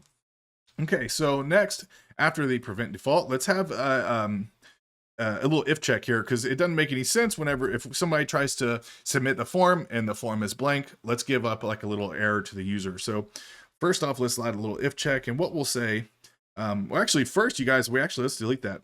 What we need to do is actually have some state to manage the text that's being typed inside of our input box. So can't believe I forgot that. So let's go up here and let's say const, and we'll have input and set input. Okay, again, you can call this whatever you like. So use state, let's set this to just an empty string by its default value. And then let's go down here to our input form here. So our actual input, what we want to say here, I'm going to give this a value of input. Okay, and then I want to on change, and there's many different ways you can do this. I'm going to have an on change. Then whenever this form is submitted, it's going to take that input, the value that's inside our input form, and it's going to store that inside of our state that's called input. So we'll say on change, and then in here, what we'll say is for our on change event, what we're just going to pass through is we'll say pass through event, and then we're going to set input event.target value. And guys, you can say E or you can say event. I'm just keeping it a little bit short there, so hope I didn't confuse anybody with that. So zoom out there. So like we said, on the, we'll give that a save so it gets formatted for you guys. On the input, we have the value set to input, and we have an on change, and that's setting our input to the event.target.value. Let's go ahead and give that a refresh. Now, if we just console.log this real quick, guys, we're going to console.log the input. Whenever we type in here, you should see at the bottom, you can see our text being rendered out on the screen, and which is cool. That's what we want. We just don't need to render it out. So you can see it rendered out in the console. Sorry. So now we have access to that input inside of our text field there. So next, let's stay in here. So just below, let's go ahead and add our if check here, right? So what we'll say here is if, and we have input. So if the input is equal to, and we'll just say if it's equal to like an empty string, then we'll go ahead and we can shove an alert or something like that. So let's just go ahead and say if input is equal to an empty string, for example, what we can say is we'll just use an alert and say, please enter a valid to do, something like that. Okay, so now everything is blank. If we hit the enter button, you'll see we have this pop up here that says please enter a valid to do. Okay, so now we have our little check going. And you guys, actually, we need to return that. If you don't add a return statement, it'll actually continue running our code, and we don't want that. Whenever we throw up that alert, we want to stop the code and not proceed with adding. Otherwise, it's going to add a blank item into our to-do into our database. So make sure you add the return there, so it just stops the code right there in its tracks. So now what we want to do is actually add use our Firebase code, and we want to, again, this is asynchronous functions. We're going to say await, and then we're going to say add doc. Okay, and this is going to be into the collection of database. And our database is called to-dos. And you guys, I know we already created our database in here, and I'll show you what I mean. You don't have to do that first. Whenever we just did that because we did the read first. However, you don't have. This is actually going to create a new database even if one is not there. So, and if it is there, it's just going to update it. So And I'll show you what I mean here in just a moment. So after we add doc collection or database and to-dos, okay, what we want to add is text, and this is our text field. So this is configuring everything for us, so we actually don't have to do that. So input like that, and we want completed. By default, it just makes sense to have this default to false. And then what we can do is just set our, or that's all we need to do right now. We will set our input. I'll show you what I mean here in a minute. So add doc, let's go ahead and do this. Add doc, that should remove all of our errors there. So we have, let's see, our two things in here are learn Firebase and grind leak code. Now let's say we want to learn React. Let's go ahead and submit that. Ooh, now we have 3 to-dos, and you can see, where is it? There it is. Perfect, you guys. So if we can do anything, we'll say go work out. Perfect. Now it doesn't make any sense. Our input is not clearing, and that's a real easy fix. That's what I was about to do just a minute ago. So just outside of this add doc, what we can just do is just set the input, and we'll just set it back to an empty string. So go for a run. There we go. Okay, and now it empties back to an empty string. So great, now we have a bunch of to-dos in our back end here. So next, what we want to do, let's go ahead and take care of this down here at the bottom. So right now we just have it hard-coded that says you have, blank to-dos. So first, what I want to do is, let's see here, let's find it here at the bottom. So what I want to say, let's just put this in some backticks right there. And if we use backticks, we can actually add a template. Literal is what we're going to add, and that's basically just a value in JavaScript. So what we're going to do is the $ there, and then our curly brackets. And what we can just say is to-dos.length. Whoops, there's something wrong there. What I want to do here,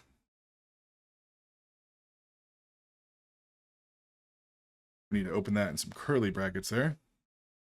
All right, backticks, and then you have to-dos.length. To-dos. So now we should see you have 5 to-dos. If we delete one here, learn Firebase. Hey, we just learned Firebase. Let's go ahead and delete this. Delete document. Yes. You can see you now have 4 to-dos. Now, and also you guys, I'm going to go ahead and show you, let's delete our entire collection. To-dos is asking us, do we want to confirm? Yes. So now you can see we have no database here. I mean, we have a database, but we haven't started a collection or anything.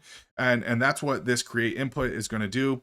Or sorry, our create to do is going to create a new collection and then add in our custom fields. So you see we have 0 to-dos. And also this brings me to another point real quick. Let's just not even show this message if we don't have any to-dos in there. So let's just do this right here. Underneath the unordered list, I'm going to open up some curly brackets, and we'll say if we can say if to-dos dot length is less than 1. If that is true, then let's just we'll just return in null. Else we can just paste this in here. So got that and paste it in there. And so by doing so, that should remove our to-dos. Now, if again, just to recap, we have no collection here. If we say, hey, we want to learn React, go ahead and enter. It now appears we have 1 to do, and you can see it created, well, actually, I'm sure it did. Let's refresh. And there it goes. You can see it created our collection, added the document, and the values in there. So, and of course, we can toggle through everything. Perfect. So one more thing, you guys, let's make sure we can actually delete an item from Firebase, delete a document. Whoop. So let's go ahead and do that next, you guys. I'm going to go ahead and save, get it nice and formatted. So next, let's go into our to-do component. And what we're going to do next is add that delete functionality. And we're going to do that with a function that we're going to pass up as well, because you need to pass in an ID in order to delete a document from Firebase. So just like you would in if you're deleting something from your state, you have to have an ID. So let's do that. We'll say, so we have the toggle complete. What we can also say is another one that we'll say delete to do. So let's say delete to do, just like that. I'm just gonna go ahead and copy that. Now let's just add this on our little button here. So I'll say on click, and on click, what we want have a arrow function, and we'll say delete to do, and then here's where we want to pass in to do.id. Okay, so that is looking good. So let's just to recap here. On click, passing in our arrow function delete to do, and passing in the to do.id, and the ID, you guys, is auto generated for us. So so that's where it's grabbing the ID from. So let's go in back into our app here, and just like we did with our passing our state down and passing up our functions here, I'm going to do that right here. I'm going to say delete to do equal to delete to do. I'm going to go ahead and save that. I know that was kind of quick. So we have our key index, and we also have to do that we're passing down, and we have our toggle complete, the component, or the function rather, that we're passing up, and the delete to do, also the function that we're passing up. So now that we have access to that, we're getting that error saying, hey, delete to do is not defined. So let's we have create, read, update. Now delete to do, we're going to put that in. We're going to put that in right there. So for our delete to do, let's go ahead and just paste that in there. Const delete to do, and you guys, this is going to be another asynchronous function here, and then we'll make this an arrow function, and inside here it's going to be real easy. We just need to await, then our Firebase code here, delete doc, and then we have to say database, or sorry, doc here, and then it's going to look for our database of to-dos, and then we need to pass it the ID. Okay, and we're gonna just pass that in here at the top, just like so, and that should be all we need to do. That's looks good. So now again, we just have to add in that Firebase term delete doc, that method there. So once we give that a save, let's go ahead and refresh, you guys. So we have our one to do, and let's see if we click this, it should delete if there's no problems. There you go. Let's check our back end here, and there you go. It deleted our document, but it maintains our collection. So let's just recap here. Let's make sure we can see we learned React, learn Firebase. Didn't get around to grinding any leak code, but I'm going to be doing that next. And then maybe learn Tailwind. And what did we get accomplished today? Learn Tailwind, learn React, learn Firebase. Great. So let's just delete those off our list real quick, just making sure they're in here. And let's just delete these off our list. We still have some grinding leak code to do. Perfect. You guys, thanks for watching. Smash the like button if you feel like you got some value out of this. You just learned CRUD functionality, building a simple to-do app with a Firebase backend in React style with Tailwind CSS.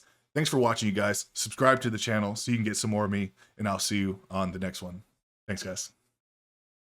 Hey, what's up, guys? In this video, I'm going to show you how to create a React.js project styled with Tailwind CSS, something that you can use on your very own portfolio to help you get a job as a junior front-end web developer. So this is what we're building today. We're building a Netflix clone, okay? But what's cool is we're going to be using Firebase for our backend. So we're going to be able to create a new user with an email and password. We're going to be able to sign in with that user, and we're actually going to be able to store user-specific data. And how we're going to do that is we're going to be using Firestore, which is a cloud storage for Firebase, okay? And whenever we create a new account, we're actually going to store this user into our database. That way we can store some specific data. So this is the front end of our application today. Like I said, Netflix here, got a nice nav bar at the top, and then kind of a hero presentation banner image here. And down here, we just have a row component, and we're going to be using the movie database API, okay? We're going to be using a lot of really cool stuff in here, like Firebase. Like I said, we're styling everything with Tailwind. We're going to be using Axios to make our API calls. We're going to be using context API, useState, useHook, a lot of really, really cool things here in React. So notice how we hover over here, we get a little button here to save the movie. So it says, please sign in to save a show. So let's go ahead and do that. I'm going to show you how it works. So let's click on that sign up page, and I'm just going to say, and test Bob is this guy's name at email.com. His password is password. You see, it's not very safe. So notice when we sign in, we automatically get redirected to the homepage here. That's using React Router DOM. And then let's go ahead and click on our account page so we can see we have no movies saved here. So let's go ahead and save a couple movies. We'll save, see, Northman, and Batman, and this Spider-Man movie. If we cruise back on over to our account, you can now see that these movies are stored into our account. So we can log out and log back in. The movies will still be there because they're in our database, Firestore database using Firebase. So let's go ahead and delete these. And I'm going to show you how to build this from scratch.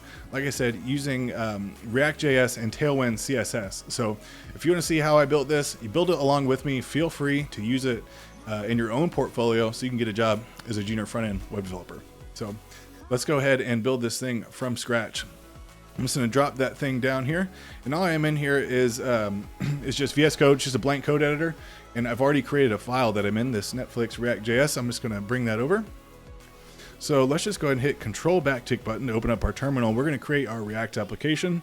So I'm going to say yarn create and then React-app. And I'm just going to hit the period there so it installs it into our current directory that we're in. So we're going to be building this with Tailwind. And that's the first thing that we're going to do. So I'm going to go over to Tailwind CSS while this thing installs. And like I said, we're going to have some protected routes, you guys, which means I'll show you real quick. If we go to the account page, notice we're not signed in right now. We go to the account page, it should just bounces right back to the home page. So protected routes, if a user is not authenticated, be doing a lot of really cool things in here. So in for Tailwind there, tailwindcss.com, go ahead and click on get started. We're gonna click on framework guides. And then going down here, we're gonna be using the create React app, okay? First thing it wants us to do is create our React application. So we've already done that. Next, if you're using NPM, just copy that whole line. I'm using yarn, so that's why I'm only gonna copy this part of it here. And I'm just gonna say yarn add, paste that in. And then this next command here, npx there, go ahead and copy that whole thing there. Go ahead and hit that. And this is going to create a Tailwind config file there. And this is very important because the next step is actually copy this into the content array. Okay. So that's what we want right there. And then we need to add this into our index.css. So let's go ahead and just replace all that boiler code with those styles there. And that's all we need from Tailwind. Okay. So next, let's go ahead and install some dependencies that we're going to be using for this project. So, and right there, I just hit the Command B button, okay, to toggle our sidebar here, if you're wondering what I was doing there. So, like I said, let's install our dependencies for yarn add, and I'm going to install Axios. We're going to be using Axios to make our API calls. We're going to be using React Router DOM for our routing. Then we're going to be using Firebase. I'll go ahead and install that and see. Go ahead and get those installing. There's a couple more. So, and while those are installing, this app.css, the app.test, logo.svg, the report web vitals, and the setup test, these are in the source folder. I'm going to go ahead and just delete those to kind of declutter a bit there. And we're only going to be working out of this source folder right there. So we should just have the app.js, index.css, and index.js. So let's go to our package.json, Axios, Firebase, React Router DOM, perfect. So I forgot the other ones. We're going to need yarn add. We're going to need React icons for this portfolio or for this package here, and we're also going to need Tailwind scroll bar hide. Okay, so and what that's going to do basically, so we have this row, and we don't want to show the scroll bars. So and Tailwind doesn't have a class name directly to or natively to remove those. So that's why we need that there.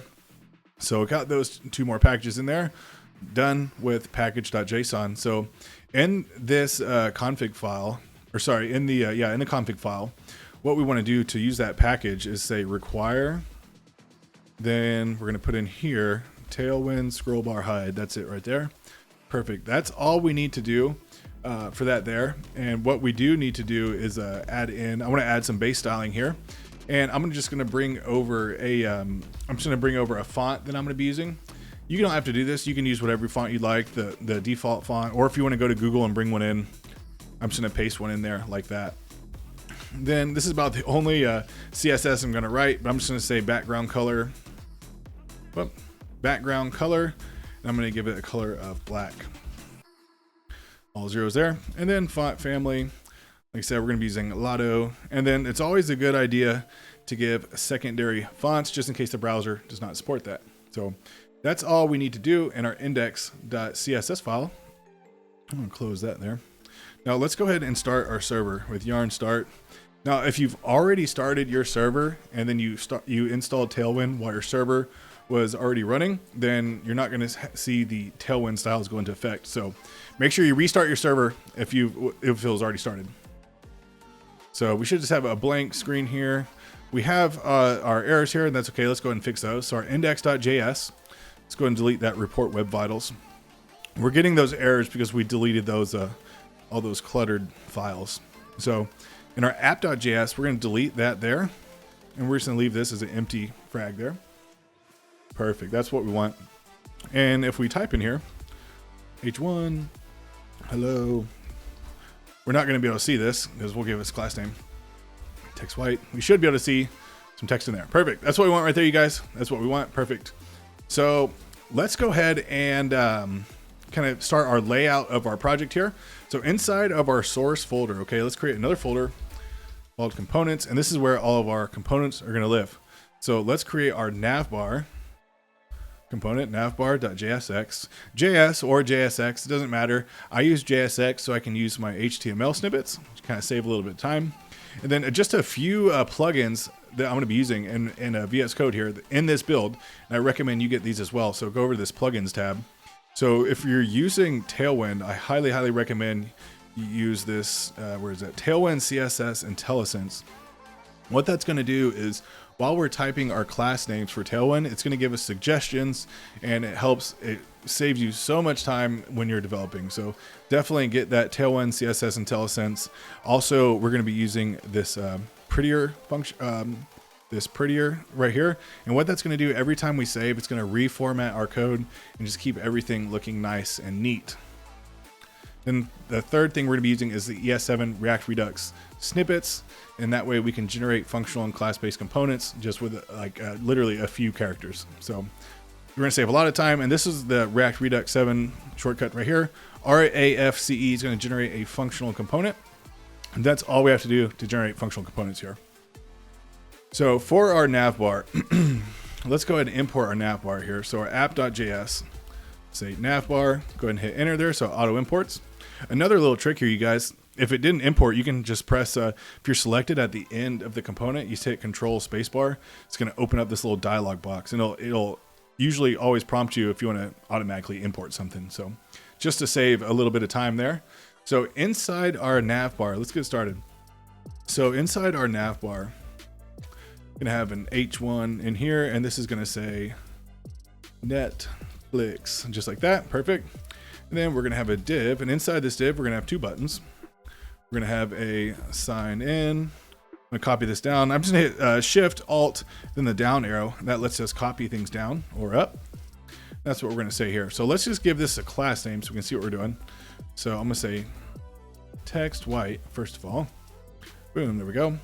Now, actually, I'm going to leave that blank for now. So we're going to come back and style everything individually. So let's do this H1 first so we can actually see what we're doing. So class name, I'm going to say text red, and I'm going to be 600. And text, this is going to be our size. I want it to be, see, 4XL. Font bold, there we go. And cursor, not auto, but pointer. There we go. I'm going to shrink that down so you can see a little better.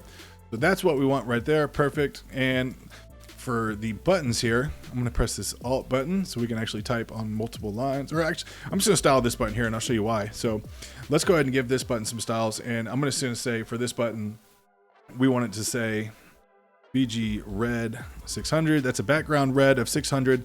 The numbers go from, I believe, 100 to 900. The higher the number, the darker it is. So if we said 200, for example, this would be almost like a pink color. So like I said, I'm going to leave this at 600. And then for padding, PX, I'm going to say C6. This is just padding. Then PY for padding on the top. Bottom, I'm going to say 2. And the way Tailwind works for numbers, 4 is 1 rem. Okay, so if we hover over this, you see that dialog box pop up. That is the Tailwind CSS IntelliSense plugin that I was referring to.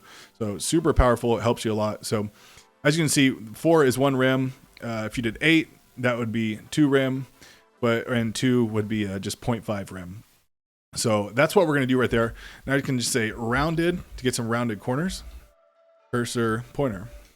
This is how fast Tailwind is, you guys. You can style up a button so fast, just like that, without having a CSS file. So that's how we're going to do that there. And then for this button here, we'll say class name, and I want this to be text white, and I'm actually going to say margin, or sorry, padding right of 4, which is 1 rem. So, but we want this display on the same line. So let's give this a class here. We'll say flex items center. Then we're going to say justify between, and then P4. So we want this to stand out just like that. That's perfect. That is what we want right there, you guys. Everything's looking good. We're gonna add a few more styles to this here. So we want to give this a Z, C10. I'm just gonna give this Z of 100. I'm putting this in brackets because Z-100 does not exist in Tailwind. And whenever we're gonna put a value in Tailwind, we can replace it with brackets, and we can enter in our own value. So I'm just gonna enter that in just like so. And that is all we need to do. I do want to make this positioned as absolute. Perfect. So let's have a look. Boom. Refresh. Oh, what's going on? Oh, I deleted the width full. Sorry about that. There we go. Width full. That's what we need there. Perfect. Sorry, let me readjust it here. I want to make sure I'm in this video there for you guys. So there we go. That is all we need to do for our nav bar for now, at least. And what we want to do next, let's open our sidebar back open.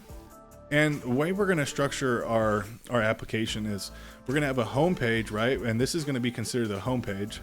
Then we're going to have a sign up page, a sign in page, and also a login page. So 4 pages. And let's go ahead and create those here. So inside of our source folder, right, we're going to create another folder called pages. And for now, I'm just going to create one page, and I'm just going to call it home.jsx. Now I'm going to type RAFCE so we can get our functional component here. And let's go ahead and import this here. So like I said, we're going to be using React Router DOM. And so we can start using links and routes. Let's go ahead and configure React Router DOM. So let's go into an index.js. I'm just going to select that, and I'm going to replace this. So the way, what we have to do with React Router DOM, we actually have to surround our entire application with browser router, just like that, and then go and import that. Now in some builds you might see somebody just say something like this, router. That's fine too, but if you do that, you have to go up here where you import it and say browser router as router. It doesn't really make a difference. People just do it because they think it's a little bit cleaner. So that's what we're doing there. So let's go back into our app.js. Now we want our nav bar to be displayed on all the pages, no matter if it's a home page, sign in, or login page, doesn't matter. We want it everywhere. So I'm going to leave our nav bar at the top, and then I'm going to say routes. Okay. And this is all for React Router DOM. So we have routes, and then in here, we're going to have individual route. And this is going to be, sorry, not path, but path, not to the home page. And then the element we want to display, we're going to put this in curly brackets. We just want to display the home. So I'm close that out. Like so. There we go. So routes is not defined, or routes. So let's just go ahead and, like I said before, control spacebar, just like that. Lets us auto import it. I'm gonna do this one as well. Perfect. That's looking good right there. So what we're gonna build now is our actual main component right there at the top. So let's go ahead and get started with that thing. So inside our components folder, create a new, not a folder. Inside the components folder, we're going to create a new component. I'm going to call it main.jsx, okay, and RAFCE. And we're going to be doing a lot of things inside this component here. We're going to be using Axios, useState, and useEffect, all those hooks inside here. But we'll auto import those here when they come. So let's go ahead. I'm going to open up my terminal here, or sorry, our console there. So that way all our developer tools, I like to have the console open so we can use that to our advantage. So inside here, let's do a few things. So we're gonna have some state. So I'm gonna say const, open this up and say equal to use state. It's gonna be an empty array because that's what our API call is gonna return. So in here, I'm gonna say movies and set movies, okay? And then let's make our API call. So before we make our API call, now would be a good time to get set up with our actual API key. So I'm going to open this up a bit. And where we're going to go is the movie database here. Now I'm already signed in.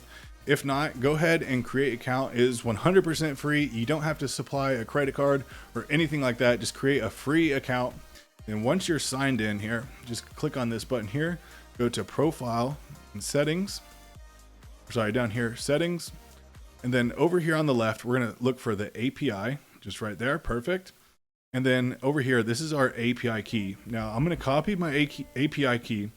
Don't use my API key. It's not going to work. Once I'm done recording this, I'm gonna close the account. So make sure you get your own account and your own API key. So where are we going to put our API key? So what we're going to have is a file to keep everything nice and neat, a request file. They're going to have all of our endpoints. So inside our source folder, we create another file. And this is just going to be called request.js. Okay. And in here, I'm going to say const key equal to, and this is going to be a string. I'm just going to paste it in there just like so. And then next, I'm just going to copy this over because I already have all the endpoints that I want to use for this build. And I'm going to just kind of show you what we're doing. So basically I put everything as an object in here, and then we're going to export this so we can use it outside of the, outside of this file. So export default requests. And these are the endpoints right here that we're going to be using. And this is our key. And all we did, I put these in backticks. That way we could use a template literal. Otherwise you would just have to paste your key in there like that. But to keep things a little bit more organized and secure, you just wrap everything in a template literal, just like that. But make sure you have backticks so you can use that functionality. So if you want to, you just grab these. These are popular, top rated, trending, horror, upcoming. If you want to cruise on over here to the TMDB here, just click on that developers. Trying to see if you want to find other endpoints, you can just kind of cruise around here and find them, like try it out. So this one's for a specific ID, get similar, recommended, get latest, now playing. There's all kinds of things that you can do with this API. So. But I have the one that I'm going to be using here. So what we're going to do is go back into our main, okay? And we need to import this. Import requests from request. There we go. Perfect. Now let's go ahead and use Axios to make our API call. And what we're going to do, we're going to wrap this Axios in a use effect. That way, we're only going to make an API call whenever the component mounts, whenever the page loads. So we're going to add in a dependency array here. Otherwise, your API will just making nonstop calls and it'll just wear out your API and you'll probably get banned. So make sure you add that dependency array there. So what we're going to say is Axios.get, then our URL goes in here, right? And our URL is from this request.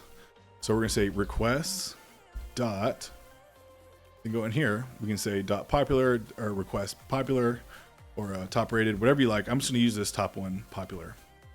So add in here. There we are. So request popular. So return a promise. So dot then, and this is going to take in a response here. Okay, the arrow function response, and we're going to set this to set movies. So our state there, and we want to set this to response.data, and let's just leave that like so. And I'm going to console.log movies. So when our component mounts, we're going to make an API call, okay? And it's going to grab the data and store it inside set movies, and then we're going to console log it, so we should be able to see it down here. So let's have a look. Oh, we need to add, sorry. We need to add our main here. So let's go to home. There we go. And inside here, we'll just say main. So let's go ahead and import that. There we go. Leave that as a fragment there. So see, we got some errors here. Requests, not defined, not defined. That's fine. So let's go into our main. And so we have that. We need to import the use state. Okay. Get that imported. There we go. Perfect. Now, okay, just didn't spell that right. Requests. What is it? I misspelled this. Line 11. Requests. requests. There it is. Just add an extra S in there. Perfect. Okay. That's what it is. You get hung up on these little things there. Okay, so back, I'm going to go back to our main. So now we're logging the movies here, okay? So this is what we're logging. We're getting back some data here. So page, results, total pages. Now I actually don't care about any of these except for the results. So for the results, what I want to do, we can actually kind of narrow this down a little bit more. I'm going to say dot results. And if this updates again, now you can see we only see this results right here. So we have a list of 20 movies. So what I only want to display one movie at a time, and we want this to constantly reload every time we refresh the page. So this is how we're going to do that here. We're going to come over here. We're just going to use some plain JavaScript on here. It doesn't matter really where you put it, as long as it is above this return kind of in here somewhere. So what I'm going to say is const movie, okay, plural, right? Now I'm going to say movies, then open up the array here. I'm going to say math dot, we're going to use floor, okay? Then it's going to be math dot random times movies dot length. There we go. And now instead of logging movies, we just log movie. So what this is doing is taking the movies and just picking a random one each time from start to finish there. So as you can see, this is the ID of the movie, 629542. If we refresh this, it should change. There we go. Now we're getting a different ID every time we refresh the page. So that is what we want right there, you guys. That's perfect. Now that we know we're getting data back and we know we're getting like correct, that's what we want. We're getting a different movie every time. Now what we want to do is actually go ahead and display some stuff on the page here. I'm just going to shrink this down so we can see a little better. I'm going to bring this open. There we go. And so let's go ahead and get to coding down here, our JSX here. So what I want to say, this outer div, I'm going to give this class name. I'm going to say width full H. I have my little cheat notes over here. I can't remember all of this styling right off the top of my head. So this just keep it going a little bit faster here. So then in here, and we only want the image to be 550 pixels high. Okay. So that's what we're saying there, 550 pixels. Now this next one, we're going to class name. We're going to say width full H full. Perfect. And then let's do our image in here. Okay. So image. Now, instead of this alt tag, a kind of cool trick here, instead of just putting a slash, you always want to have good alt tags, not just because React will start throwing errors, but it's also really, really great for SEO. You never want to have any blank alt tags. So I'm going to replace those quotes there with brackets. And what we can say is, let's say movie, okay, movie dot title. And if you look down here, we cannot let's see here. Might have to use some optional chaining there. Boom. There we go. So we're going to use this optional chaining. That way we can reach nested objects in our array here. So this is what we're looking at. The title down here, that's where that's coming from. You can see it display right there. So perfect. Now let's grab our image. Now, if you see our image down here, we're looking for the backdrop path. That is our file path. That's the image path. But if you see, that's just kind of like, that's not an entire URL path. So let's go on over to our developers here for our API, see what's going on. So introduction, let's click on images. And basically what this is saying is that you have to have a base URL and then you just add this to the base URL. So this is a full example here, but this is actually the base URL right here. This little part right here is a sizing right there. And then this is the actual endpoint. So I'm just going to select that, okay? And I'm going to scroll this back down. And now that we have this, I'm just going to put it in here. And so inside the curly brackets, we're going to use some backticks, okay? So go ahead and paste it. We're using the backticks. So I'm going to say original for the sizing. And this is actually a part of the movie database, okay? And then let's put a slash. And then this is why we use our backticks. We're going to use our template literal again. So the $sign and then our curly brackets. And then we can say movie. We're doing our optional chaining, okay? And then we're just gonna say backdrop, backdrop underscore path. Now we should actually see our image. That's what we want right there, you guys. That's cool right there. So let's add some styling. We haven't really added any styling yet to it. So let's go ahead and do that for this image. I'm gonna give it a class name. We say width full, h full. And what that's saying is the full is just, it's the same as saying width 100%. If you were to say w-screen, that would say width 100% viewport width. So that's what the width full is, and width screen whenever we get to that. So that's what we want right there. But I'm gonna add in object fit, because right now our aspect ratio gets all messed up. So all we have to do is just say object fit, and that fixes everything. Man, I love Tailwind, you guys. This is, oh, something's not working here. We need to add a couple more things. Cover is actually what it is. Sorry. This is how easy Tailwind is, you guys. No matter what size it is, it's going to stay looking right there. That there's going to be no aspect ratio distortion. So perfect. That's what we want. Now, we actually going to want to add an overlay over the image, okay? That's kind of black on the left and just kind of a gradient over to the right. And the way we're going to do that, we're just going to add another div in here, and let's put it right here. And nothing's going to go inside this div. We're just going to position it absolute. So we're just going to say absolute. We'll say width full, same height of 550 pixels. And again, we're using these brackets so we can put in our own values. It could be pixels, rem, percentages, degrees, any type of custom input we can put inside these brackets in Tailwind. And so we're going to use a BG gradient, and this is how we add a gradient in Tailwind. So we'll say to R for BG gradient to right, and all we have to say is from dash black. Now we should get a nice overlay. Look at that. That's starting to look clean. That's starting to look clean. Okay, you guys. So let's add in this div right here with that information next. So we still got a little bit more to do on this component. So right here, let's go down, and for this div here, we're gonna have a div, and what we're gonna have is, let's see, we're gonna have the buttons and then a couple p tags. So for our button, I'm just gonna say button. This one's gonna say play. I'm gonna copy that down. This one's gonna say, we'll say watch later. So what I'm gonna do, I'm gonna click right there, and I'm gonna press the Alt button, right, and click at another spot. That way I can type in 2 spots at the same time. So save some time there. Class name, and for these buttons here, say border BG gray, we'll say 300, text black, border gray 300, PY2 and PX-5. All right, perfect. Now on this one here, actually on this watch later, I don't want a background, so I'm just going to delete that. And I actually want the text to be white on that button. So I'm just going to change this one to white. And then I'm just going to give a little bit margin left 4 for 1 rem, so it kind of slides over a little bit. Now, this div in here,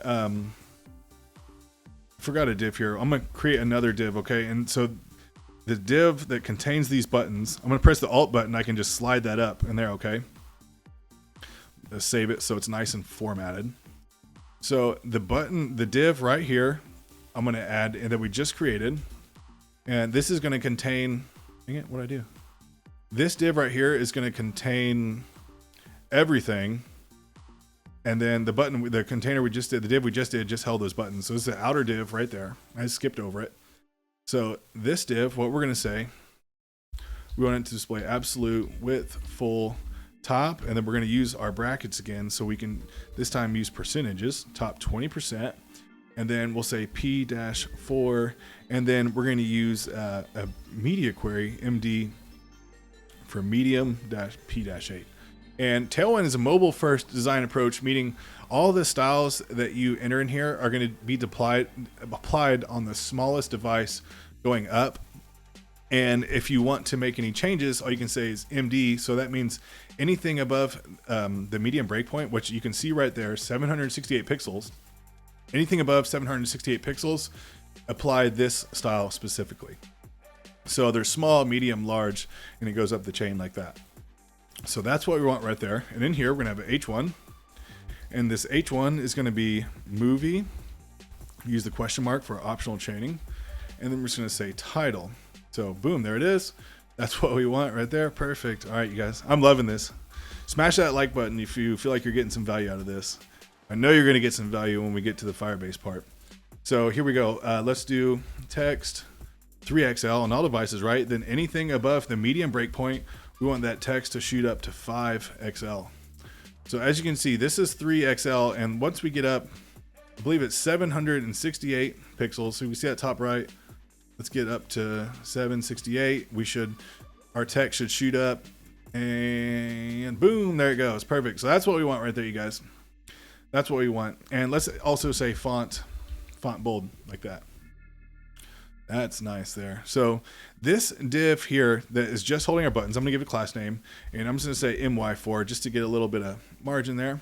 There we go. Now underneath the div that holds the buttons, I'm gonna say P tag. We're gonna say released, and then in here, we're gonna say movie, optional chaining, release underscore date, and that's what we're grabbing right here. Perfect. That's what we want right there. And let's give this a class name. We'll say text gray 400, then text SM, and that's going to be for small right there. Perfect. Next, we want the little overview. Okay. And that's the overview, just a little quick information about the movie. We're going to put that right below. That's going to say movie.overview. Okay. And let's go ahead and style this.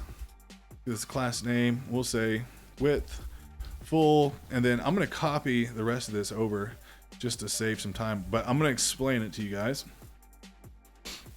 So what we're saying, width 100%, then like I said, anything above medium is going to be 7%, 70% for the max width, and then until we get to the large breakpoint, if we hover, we see that's 1024 pixels, then it's going to be a max width of 50, then up to XL, which is 1280, we're going to have a max width of 35%, and then just text gray 200. So as you can see, we're on a small breakpoint, so it spans 100% of the screen. As we get larger here, it kind of goes down less and less. So that's what we want right there. Now that's kind of a lot of text on the screen, especially some of these are real long, some of them are a lot shorter, but we're going to use what's called truncating text. And what that means is kind of cut the text short and just kind of add a few dots, kind of like when you see like a read more, click here to read more or something like that. So we don't want to show all this information, it gets kind of jumbled up. And that way, if you get over here, you'll just cut it off after a certain number of characters, and we can add in the dots right there. So the way we're going to do that, we're just using some JavaScript for that. So we're going to come over here, and we don't actually have, we can just comment that out, so we don't need to see all this stuff in the developer tools down there. So what we're going to say, we're going to const, this is going to be an arrow function. So we'll say truncate string. Okay. This is going to take a few values. It's going to take a string, and also I'm going to say num. You can call it whatever you'd like. Then in here, what we're going to say is if string.length is greater than the number that we pass in, then what we're going to want to do is return string.slice. And in here, what we're going to say is 0 num, and then we're going to replace it with these dots, else we just want to return the string. Okay. So let's go ahead and save that, and those prettier formats everything, so it looks nice and neat. And to use this, we're going to scroll down, and I'm just going to copy that. I'm just going to cut it, right? And I'm leaving the curly brackets so we can use our JavaScript in there. And what we're going to say is we're going to run this truncate string, then you pass in our two values, of the string and also the number. So I'm going to paste in our string, then our number. For example, if I put 20, you can notice it only shows 20 characters, but we're going to use 150 for the character length. And I think that is going to be good right there. So there we have it, you guys. We have finished that main component, you guys. We've made it a good, that was a good accomplishment that we've made so far. Everything is looking great. Smash the like button if you feel like you're getting value out of this. So let's go ahead and close that main.js there. The nav bar, we're done with that for now. For the home, let's leave this home open because next we can close this app.js, close the app index.js. Next, what we're going to create is our rows. So let's create our row component. So Command B, open up our sidebar here. In our components, I'm going to create another file, row.jsx. Our AFCE is going to generate our functional component. Now, the way we're going to be reusing the row component, right? Because right here, upcoming row, popular row, trending row, top rated. This is one component, but we're passing through properties. That's how we can reuse the component. So just under main here, we're going to say row. Go ahead and auto import that. Perfect. Just like that. Now, in this row, let's go back here. Let's pass through our properties first. So we're going to have a title, okay? And this is going to be a string. This can be whatever we want. We can like make this first one, I'm going to say upcoming. So we'll say upcoming, just like that. And then we're going to have something called fetch URL, because we're going to do all the data fetching inside each row component that we're going to map through, or each component that we're going to map through our movies. So what we're going to say here, we need to actually import our request, remember? So import requests from requests. There we go. And in here, what we can say is requests. And let me show you. We're saying request because that's the name of the object. Dot. And then we can just grab any one of these. And we're going to end up grabbing all of them. So for home, request dot that. And I'm just going to paste that in. And I'm just going to copy this down a few times, just like that. So this next one, we can say popular. Okay, just like that. I think it should be one word. Let's change that. Popular, and then let's do trending. And again, we'll change these. It needs to be popular. Popular, request popular, request trending. And then we're going to get the top rated and horror there. So this one's going to be top rated. Top rated. And then this last one is going to be the horror. There we go. So let's look and see now. So we haven't actually added anything. So in our row component, let's go ahead and accept our properties here. So title and fetch URL. Perfect. Now inside of our row, we're going to be doing a lot of stuff inside our row component, but it's going to be worth it. It's going to look awesome whenever we're done. So inside this row, okay, let's go ahead and I'm going to leave this as an empty frag. I'm going to add an H2 to start. And inside this H2 is going to be our title, just like that. So let's go ahead and give this some styling because it's over there. We just can't see it because it's black text. So what we're going to say for this H2, and I'm going to say text white so we can start seeing our text. And I'm going to say font bold, and then anything above medium, I'm going to say text XL. Let's say P-4 for a padding of foreground. So you can see these are all of our rows that we're going to be using. And let's go ahead and add some more info in here so we can get to our images. So underneath the H2, we're going to have another div. And in here, I'm going to give this class name. We're going to have a relative. We're going to have flex items center, just like that. Perfect. I'm going to go ahead and save that. Save that, just like so. Perfect. Now, inside here, this next div here is going to be our slider. So I'm going to create another div, and I'm going to give this an ID of slider, but I'm going to put this inside curly brackets. So I'm just going to put that in a string, just like that. And I'm going to show you why I did that here in just a minute here. Okay. So, and let's go ahead and give some styling here. No, let's go ahead and I want to show you. Let's go ahead and move on about here. So what we're going to do is we're actually going to map through all of our movies. So we actually need to make a request, because right now we don't have any data. So we actually need to make a request inside of our row component. And we're going to do that right here, just above the return. So we're going to have uState, right? So equal to uState. And this is just going to be empty object. And basically this is going to be the same what we did on the main. So I'm going to run through this part. So we're going to have movies and set movie. Okay. And then we're going to have our use effect, and inside our use effect, we're going to have our Axios, right? So use effect, and that use effect takes in an arrow function. And again, let's add our dependency array, but we're going to actually add in fetch URL. That way, whenever the URL changes, the component will fire off again. So in here, Axios, go ahead and hit enter to make sure that imports. And what we're going to say is .get. And then here we put our URL, but we're bringing in our URL with our, you can go ahead and close that, with our state. So right here, all we have to enter, we're passing in fetch URL, and that's the URL grabbing. So all we have to say is fetch URL, and that's actually going to be the correct endpoint that we're looking for. So then, okay, and we're going to get a response, but this goes inside an arrow function, and we're just going to set movies is what I want to use. Set movies response.data, and then remember we want to narrow it down, so we're going to use results.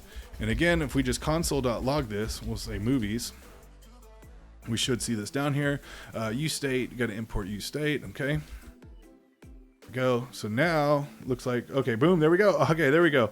That's what we want right there, you guys. Perfect. So we should see we're console logging on each of our rows here. So we got 5 of these down here. So that's what we want right there. Perfect. So let's go ahead and map through. Now we have some data. Let's map through this stuff. So we're going to say, open up our curly brackets. We're going to say movies.map. Okay. And this is going to say map each through one as an item. And we're going to give an ID as well. And sorry, not curly brackets, but parentheses right there. We just want to render out a div just like that. Perfect. And what we can do, so inside this div here, let's have our images. I'm gonna go ahead and give this a class name so it kind of doesn't throw everything off the page. And so what we're gonna say for this here, I'm actually gonna copy this over because it's kind of a lot. This isn't necessarily a CSS tutorial, but I just want to show you, I'll explain what I'm doing here.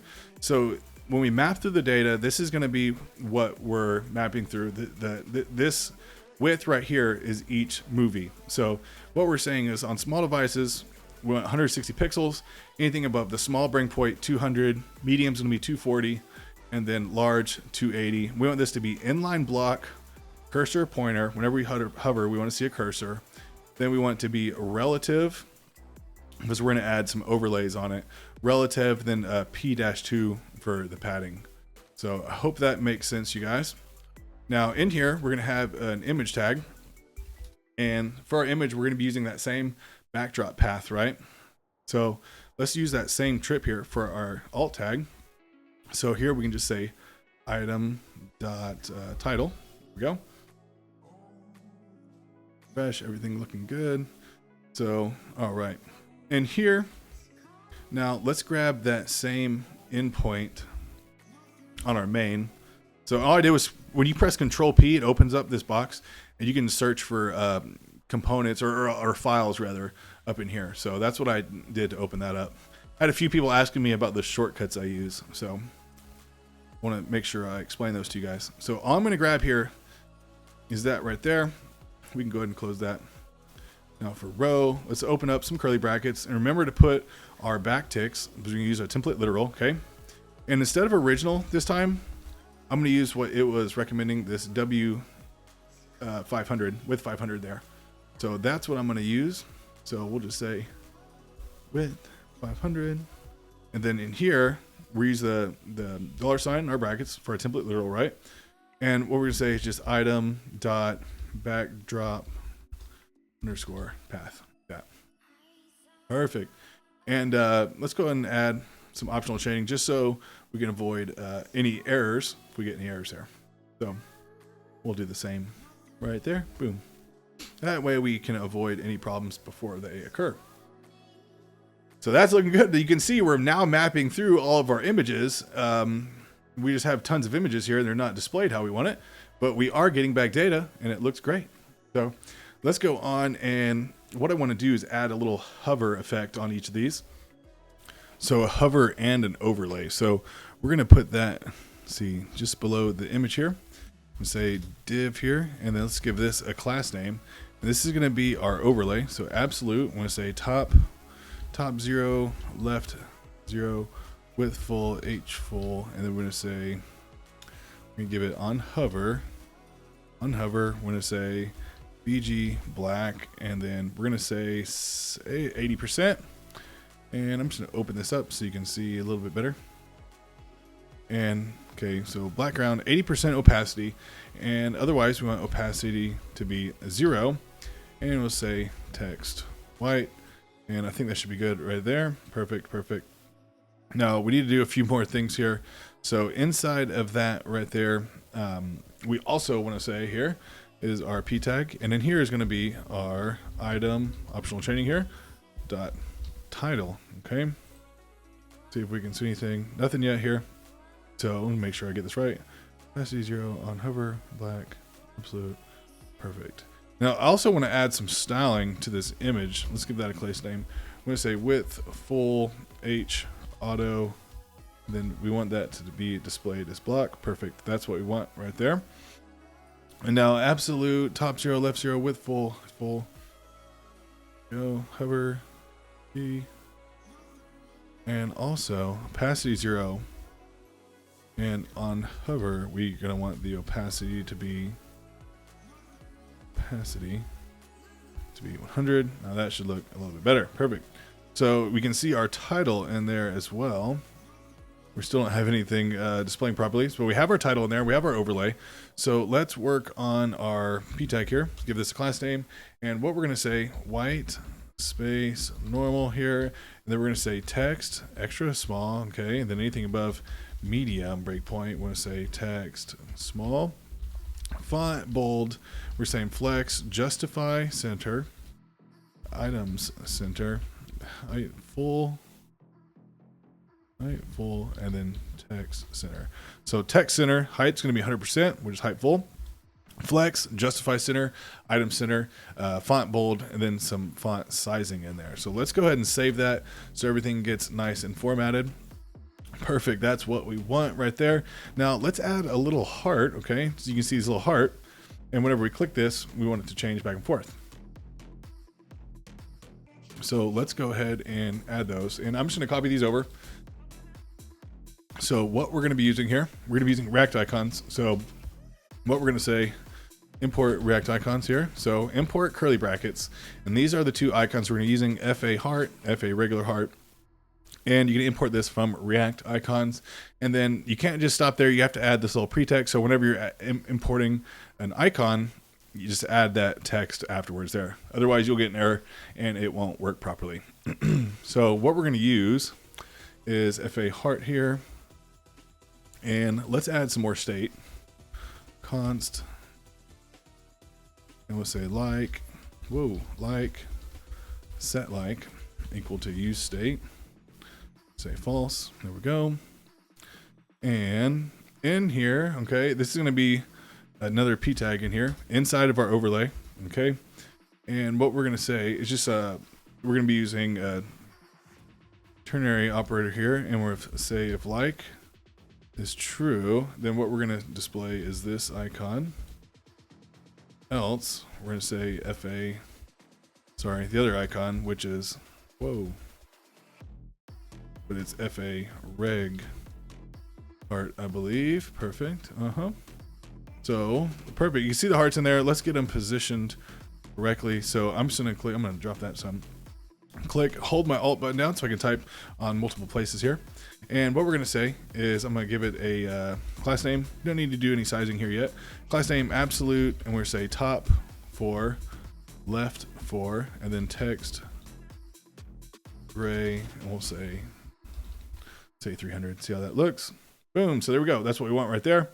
And then we'll come back. Oh, I know we set that state, but we're not going to use that until we incorporate Firebase. So everything is looking good so far. And let's go ahead and see. Just a quick recap here. So we have our data that we're bringing in. We're passing in our title and our fetch URL there. So we're making our API call inside of this use effect using Axios, and we're grabbing the fetch URL there. And then we're putting this into our movies state. And then there, we're just mapping through, right here, we're just mapping through each movie or each piece of our state. But what I want to do is just kind of simplify things. Instead of having all this all this code here, we can refine this a bit more, and we'll map through another component. We'll just call it a movie component. So let's create a new file in the components folder called movie.jsx. Go ahead and hit save, RAFCE to get our functional component there. Then all I'm going to do is this div here. I'm just going to select that. I'm going to cut it, okay? And in here, I'm just going to say movie, just like that. And then in here, I can say item equal to item, or whatever you want to call it. But I'm just going to pass in all of our data. So in here, I'm just going to replace this. I'm just going to paste what we copied. And in here, we just have to take in item. And that should be all we need to do. So movie's not defined. Probably just didn't import it. Boom, control spacebar, let's import it. And we're gonna go ahead and give this a key because React does like keys. So a key ID, that way it has a unique key. So it's not defined, that's because we moved everything over. So that's okay. Let's just, we'll cut that out and put it over here. And we'll have to import or use state. There we go. And let's go back here and we'll just cut these out and just move that over here. There we go. That should take care of all of our errors. Let's see, let's refresh. Perfect, that's looking good. Don't worry about that one. We'll come back and fix that later on. So looking good. We still need to go back to our row so we can actually display this properly. So, but I think that's it for the movie component. Okay, so go and drop that sidebar back down and we can close that component for now. Now for our row component, what we do want to do is add in our styling for our row. So this is our ID slider here. This surrounds our row, it's a parent container. So what we're going to say is just give this a class name. And we're going to say, for our ID, we're going to say width full, height full, overflow X scroll. There it is, okay. Now white space, no wrap. We don't often see that there. Scroll smooth, because we want everything to scroll nice and smooth. And then we're going to say scroll bar hide, just like that. And I think that's all we're going to need to put. We are going to need to make this relative, actually. Everything will display properly. And that, boom, there we go. Look at that, guys. Smash that like button. Whoa. Smash that like button, you guys. This is looking good right here. Look at that. So let's open this up. Boom, look at that. Netflix, you guys, look at that. And I'm scrolling on my trackpad. How awesome is that, dude? Look at that nice hover effect. We have the title there. We're gonna be able to save this into our database here in just a little bit when we connect Firebase. That is looking awesome, you guys. But one thing, you know, I'm on a trackpad right now so I can slide through here, but if I'm on a desktop using a mouse, I don't have any way to cycle through the movies. So we're gonna add these React icons and the ability to slide through our rows. So let's drop this back down, okay? And what we're gonna do, let's leave it like that. Drop it down a little bit further. And we're gonna use React icons again to add in our icons over here. So on our row, we're still on a row. Let's add in some more icons we're gonna be using. So let's see, import from React icons. And in here, what we're gonna be using, I'm gonna copy them over. So MD chevron left, okay? Then MD chevron right. There we go. And remember, like I said, you just add that pretext after here, because right now we're gonna get an error. But if we just add /MD, that's all we need to do, just right there. So for these buttons, I'm gonna put them outside of this slider container there, that slider div. So I'm gonna paste that just like right there. And this one is gonna go on the bottom side. Now I'm going to hold my Alt button so I can type it a couple places. Now we actually have access to a size property, and this is with the React icons package. And I'm just going to say size 40, just like that. Now let's give some class names here. So class name, again, we're styling both of these here at the same time. And what we're going to say is a BG white, okay? We want rounded full. This is going to give a nice full little round button. Boom, just like that. Rounded full, we'll have absolute. The opacity by default, I want to be 50. And then on hover, we want opacity, let's say 100, I believe, would be good. And then what we also want to do over here, we're going to say, sorry, still need to type 2 places, cursor pointer, and Z10. So it's always on top. There we go. Now, so we actually want these to be hidden and then only show whenever we hover on the row. And so where are we at here? I'm going to say, just real quick so we can say hidden. Okay. And then we only want these to show whenever we hover on the row. So the way we do that, to have these show without hovering on them specifically, but we want them to show whenever we hover over the parent div. So we just need to add to this right here, this parent div. We're just going to add group just like that. And then we can go into our, right here, we can say group, then we'll hover, and we'll just show block, I believe should be good. Or flex, there one, boom. So that is what we want right there. Let's do the same thing, group hover block. I'm gonna put that right there. So now we cannot see any of the icons. Now we hover on the row, you now see the icon showing up. That's perfect right there. So let's go over here for this bottom icon. Width, full, boom, there we go. BG. So we need this one to show on the right side. So let's just say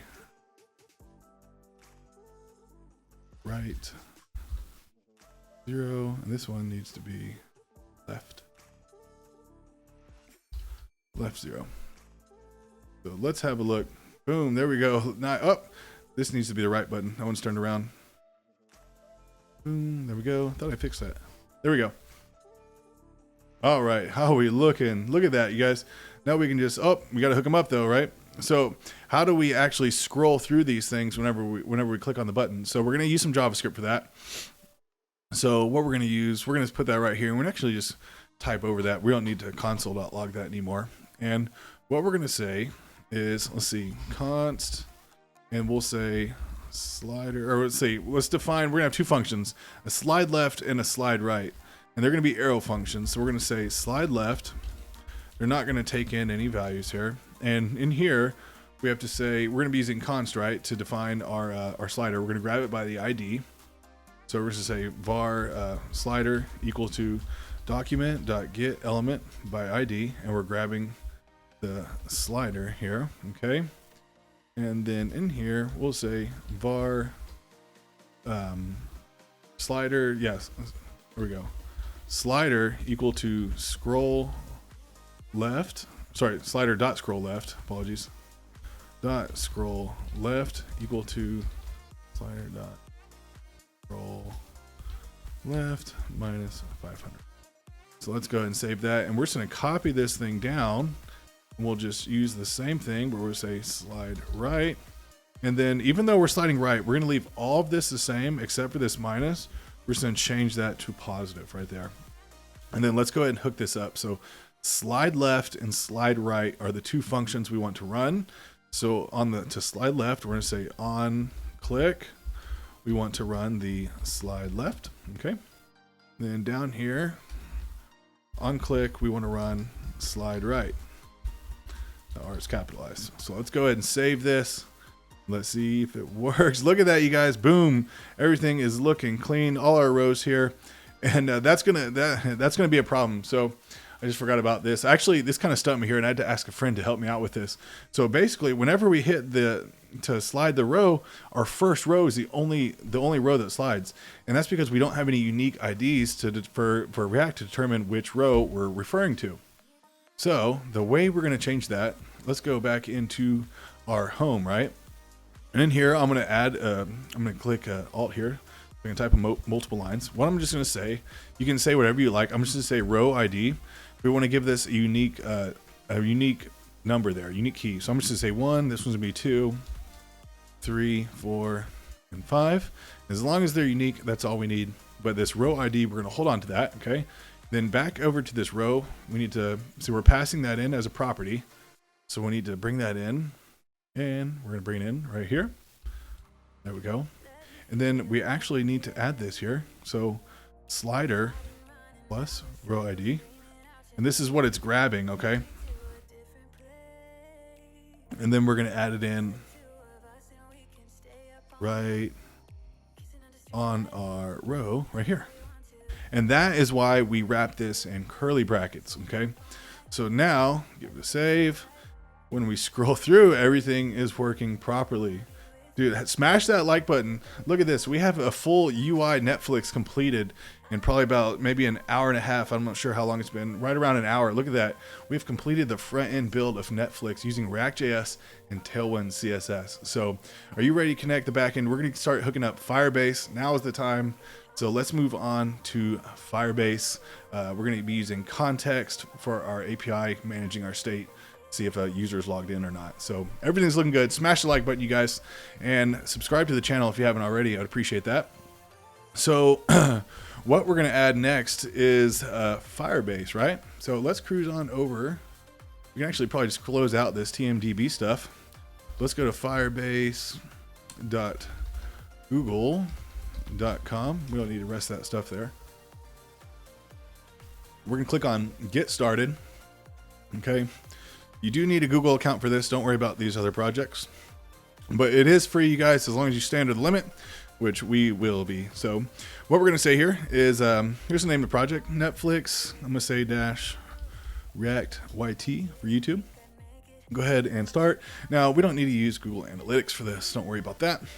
Now, what we're going to need to do is create a Firebase file here. So inside the source folder, new file, Firebase.js. Some people call it Firebase.config, whatever. As long as there's a little Firebase file in there, it's going to do. Okay, so it is ready. Boom. There we go. So this is our project right here. I'm going to open that up a bit. And what you see right here, this page right here is just the console for Firebase. So what we want to do, we're going to be working with authentication. But before we do that, we need to connect this project to our application here, our application to this project here in Firebase. So this is a web project here. If you're using Apple, iOS, Android, like I said, we're using the web. So let's do that here. It wants us to name it again. Netflix, YouTube, just like that. Don't worry about the hosting. We're going to come back and do that here a little bit later. So let's go ahead and get started. Boom, that's all we need. Look at this. So npmi install Firebase. We've already installed Firebase, but if you hadn't, go ahead and run that. I'm using Yarn, so just say Yarn add Firebase, npmi Firebase if you're using npm. So next what we can do is just copy this, okay? We're just going to paste that inside of our Firebase folder, just like that. So now you see, again, you guys create your own account with Firebase. Don't use any of my keys. I'm going to put this project in the description below, a link to my GitHub. So feel free to clone it. If you want to use everything, that's fine. But if you just clone it and install the dependencies and hit start, it's not going to work. The front end's going to work, but Firebase will not work because I'm deleting all of my keys after this. So please get your own. And since we're going to deploy this after the build, since we're going to deploy it, we don't want any of our private keys out in the public. So what we're going to do, we're going to hide all these in a .env file. And let's go ahead and do that right now. Okay, so I'm going to create a new file, and this is outside the source folder. Okay, this is just in our main folder here. Say .env. And what I'm going to do, I'm actually going to just copy this over, so it kind of save some time typing here. But don't worry about these keys. They're not going to work either. Just get rid of those. But what do you want to type here? What's important, at least, is React, all caps here, React _app _Firebase API key. And then we're going to just kind of go down the list. So what I'm going to do, I'm just going to grab this here. So I'm just going to grab that, copy. And we're just going to paste it here as the API key. Does not need to be in quotes. It won't work if it's in quotes. It's not a string here in this env file. This is going to be the auth domain. Next is the project ID. After that, we're looking for storage bucket.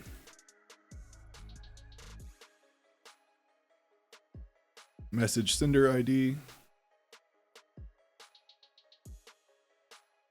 And the app ID. So that's what we want to do there.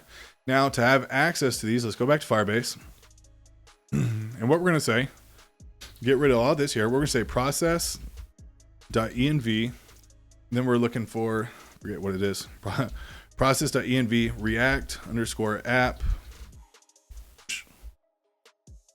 underscore Firebase, what do I call it, API key. And in fact, I'm going to go ahead and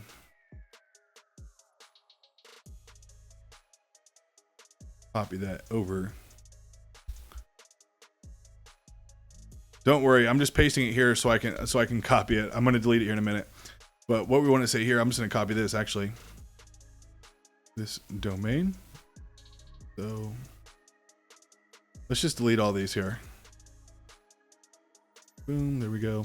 This is worth the wait, you guys. I promise you. You definitely don't want to leave these codes out for the world to see. So definitely recommend adding in the env file here.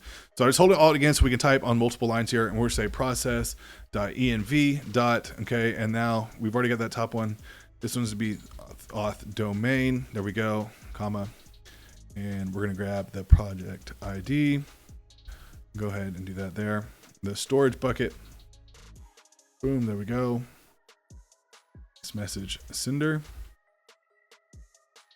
And this message app right there. Boom. All right, so let's go ahead and get rid of that. Unsightly. Perfect.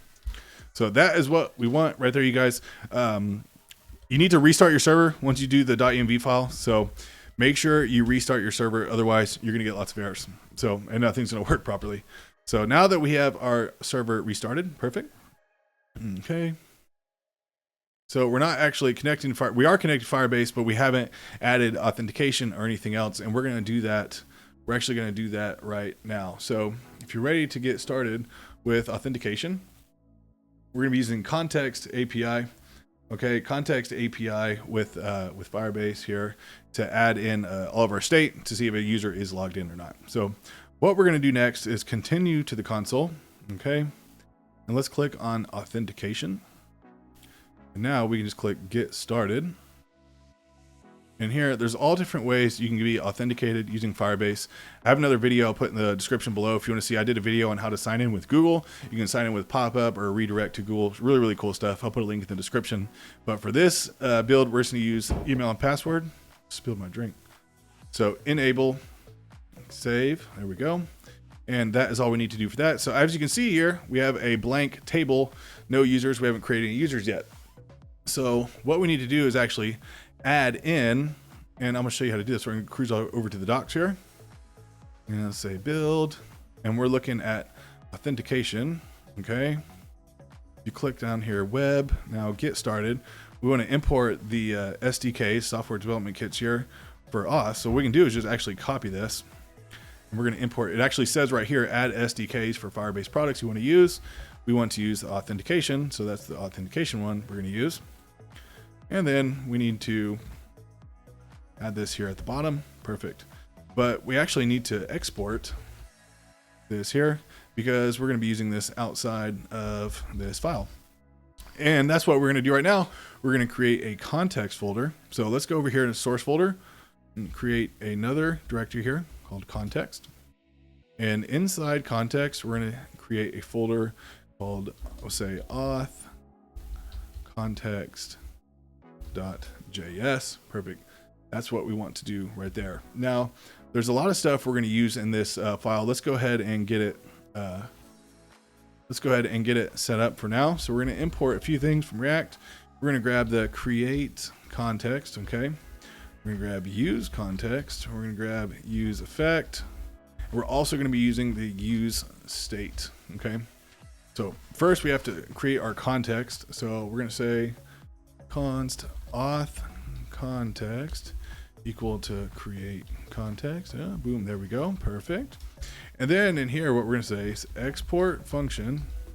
This is going to be our context, right? Auth context provider.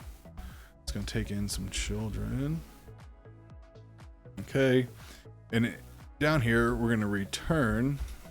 And what we're going to return here, the bottom here, let's see, auth context dot provider, return children. And this is going to have some values in it, but we're going to come back later and add that in later. So what we need to do also is kind of wrap everything in the context provider. First, we need to export this.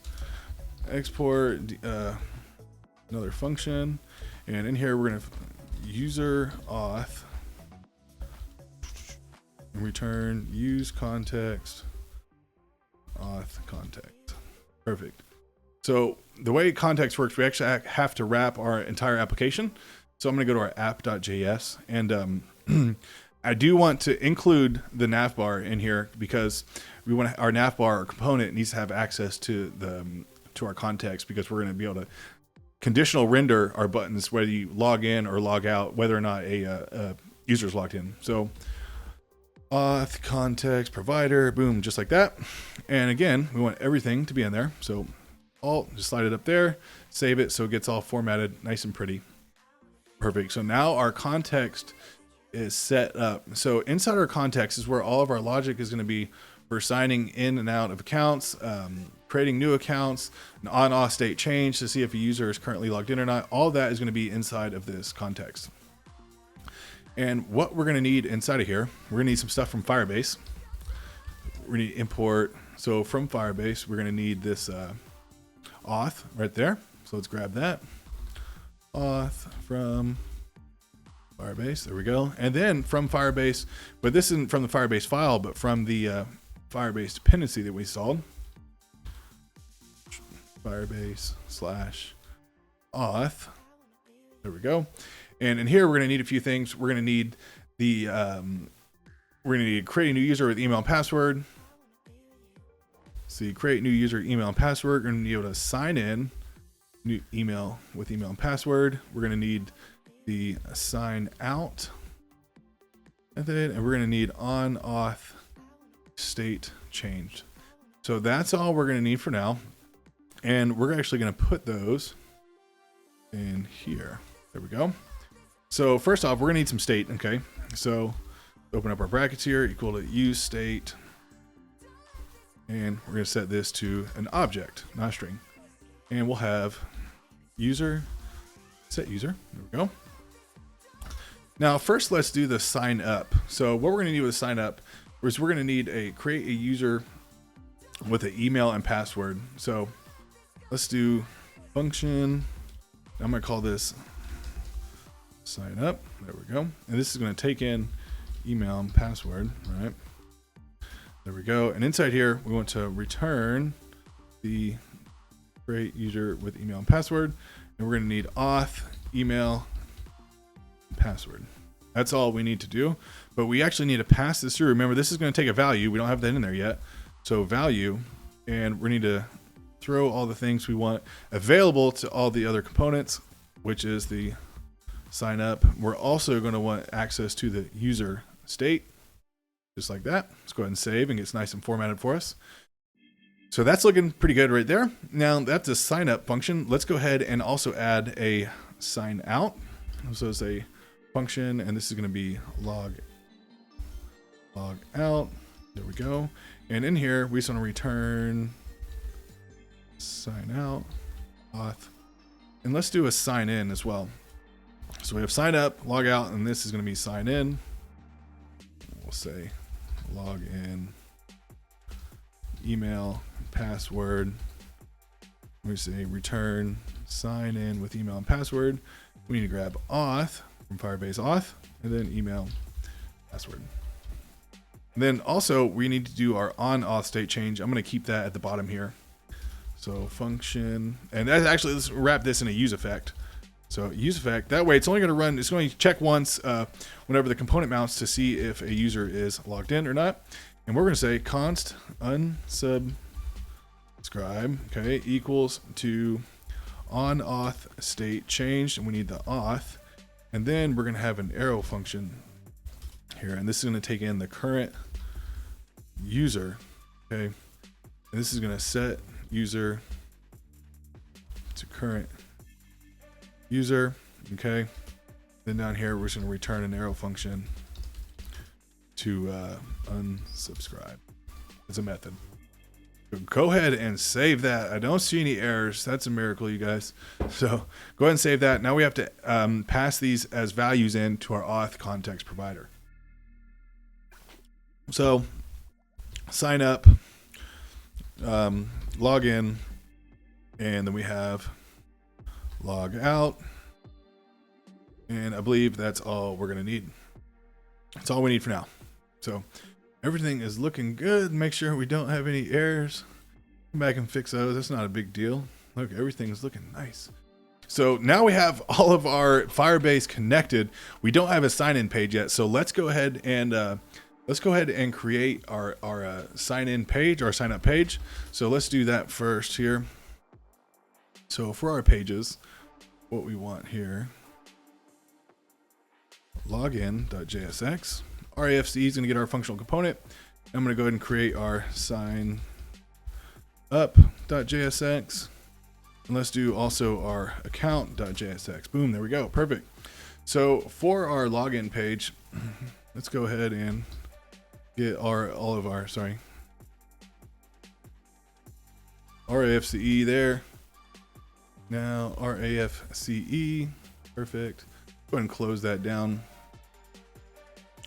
So for our app, let's create some routes too. So a route path, and we want one for login. And this is going to be element. We're going to display the login element. Close that off. And again, we want to do this for sign up. This is going to be the sign up component. Then also we want to have a route path to account. Go. Boom. Whoa, not MD account tree. That's not what we want right there. Okay. Perfect.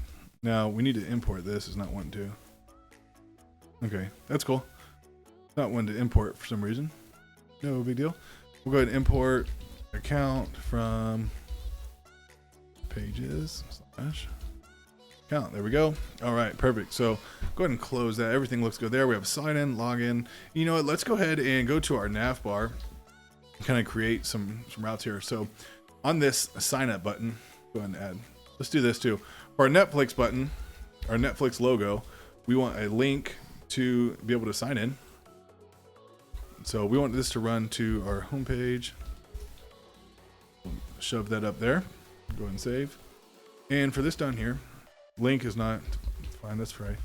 We link to and this button we want to have to log in. There we go.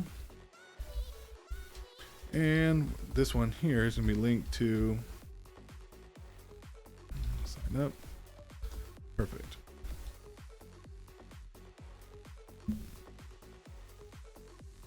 All right. Let's go ahead and import that link there. And everything is looking nice. If we hover on this, see, we navigate to the sign up, to the login page. There we go. And back to the home page. That's what we want right there. So let's close this, close the app.js, close this .env file. Don't need Firebase, don't need the row, don't need that home either. So inside of our sign up component, let's go ahead and create that there. So what do we want to do here? Let's go ahead and say class name, we'll say width full H screen. There we go. I actually want to wrap this side fragment just like that, like using those. So that's going to go up in there. Perfect. Now for our background, stretch out a little bit here for my knees. Sorry. For my background, I actually want to use the Netflix background. So let's just cruise on over to Netflix. And I'm just going to right click here and just say copy image address. I'll leave that open for now in case we need it. So for our image, I'm just gonna give it a little slash there, and I'm just gonna paste that in. Okay, boom, there we go, looking good. Now let's give this some styling. Okay, so class name, and I actually don't want it to be displayed at all on mobile devices, so I'm gonna say hidden. Then anything above small, we want to display block absolute width full object cover. Okay, then that's all we need to do. Take up the full width and height of the screen, and I want an overlay on this thing. Okay, so div And in this div, let's give a class name so we can add in overlay. It's gonna be absolute. And then for our overlay, let's see BG. See if we need that. BG black. We'll say 60 for 60% opacity. I'm just gonna use fixed instead. Top 0, left 0, and with full H screen. And that's saying H screen, remember, height 100% viewport height. So that's looking good right there. On smaller devices, it should just be black. Boom. There you go. Looking clean. Man, I like that. I like that. All right, so below that div, next, what we're going to have, so we're going to have another div here, and this one is going to be class name. We're say fixed, okay, width full, PX4, so padding on the x-axis of 4, PY 24, and then Z 50, Z index of 50. Now, we want to have an overlay. See a little overlay over our form, just like that. And then we scroll down, it's just going to be a form on a black background. So let's do that right now in here. And so I have a div here. And this is going to be a class name. We'll say max width, and let's open up our brackets. We can put some custom values in there. I'm going to say this one's going to be 450 pixels, height of 600 pixels there. And now we're going to say MX auto, BG black, 75 for 75%, and then everything inside text white. Perfect. That's what we want right there, you guys. And then let's have another div in here. Let's go ahead and save so it gets all nice. Then class name, and this is going to be a max width of 320 pixels is what I want. MX auto PY16. There we go. Now let's have our H1 in here. We sign up. Save. Perfect. That's what we want right there. Let's go ahead and style this thing. I'm going to say class name, text, 3XL, font, bold. Smash the like button if you like Tailwind. If this is your first time using Tailwind, let me know what you think of it and in the comments below. I know you're saving a lot of time using Tailwind, especially once you get used to all the styling. It's incredible. So under the H1, we're actually going to have our form itself, right? And so our form, we're just going to have 2 inputs and a button. We're not going to be using any labels, and we don't need the form action. So we're just going to have an input, and this is going to be email, okay? And we don't need any name or ID or anything like that. And then input, it's going to be type, password. There we go. Don't need that. Let's just add a placeholder that says password and placeholder email, just like that. And we're getting some errors down here. Show auto. We can do autocomplete. I guess it wants us to do that. Autocomplete. And we'll just say email and anything else. Password, current password. So you don't have to do this. I'm just trying to minimize some of those alerts down there. So it wants us to say current password. There we go. All right, just some recommendations here. Should refresh that. Looking good. Okay, and then I don't know why I moved that one and not the other one. That's cool. But let's do a button that says sign up. Okay, and let's go ahead and style the button here. And for the button, the styling is going to be pretty easy. Class name BG red, and we're going to use 600 PY3, and we want a margin Y of 6, rounded, and then font bold. Let's see how that goes. There we go. Perfect. Now let's see here for our form. Let's give our form some styling here. So class name, we're going to say width full, flex column, and then PY4. And next, let's grab on to perfect and nice. Okay, let's styling here. So add the styling at the same time. So again, just hold Alt, and then we can type in multiple places here. Class name. Now for our inputs, I'm just going to say P-3, padding 3, MY2. So we have a margin of 0.5 rem on the top and bottom there. And that's looking pretty good already off the bat there. So we'll just say BG gray. We'll say 600 rounded.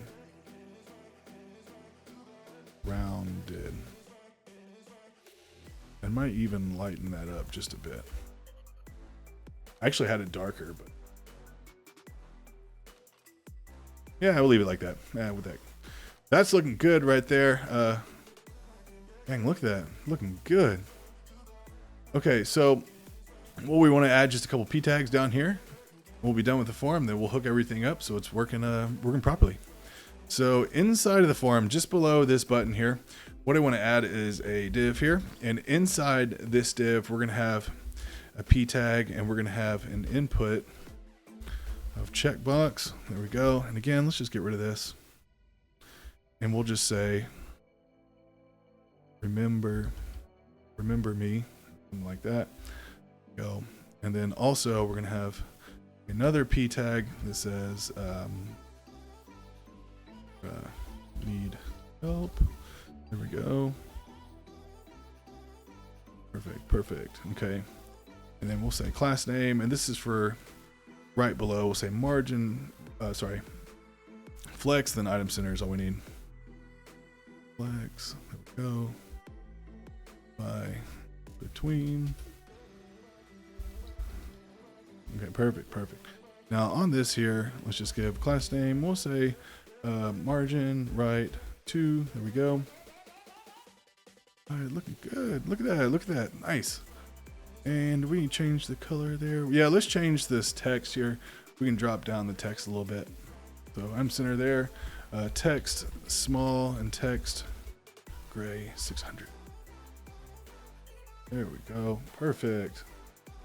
Looks good right there. Now we can also add just this text down here. Already subscribed to Netflix, then click here to sign in. Okay. And we're going to put that just below here. And what we're going to say is, let's actually give this a span. Okay. Already subscribed to Netflix. Sign in. Okay. And that looks good. And we'll just give this class name PY4. Class name text gray 600. Let's see how that looks. Right. Perfect. And instead of a sign in, what we can just say, just give this a link to log in. Just right there. Boom. And we'll just move that up a notch. Go ahead and save. Link. Okay. Let's import that. Boom. How about that? Dang, look at that. It looks nice, man.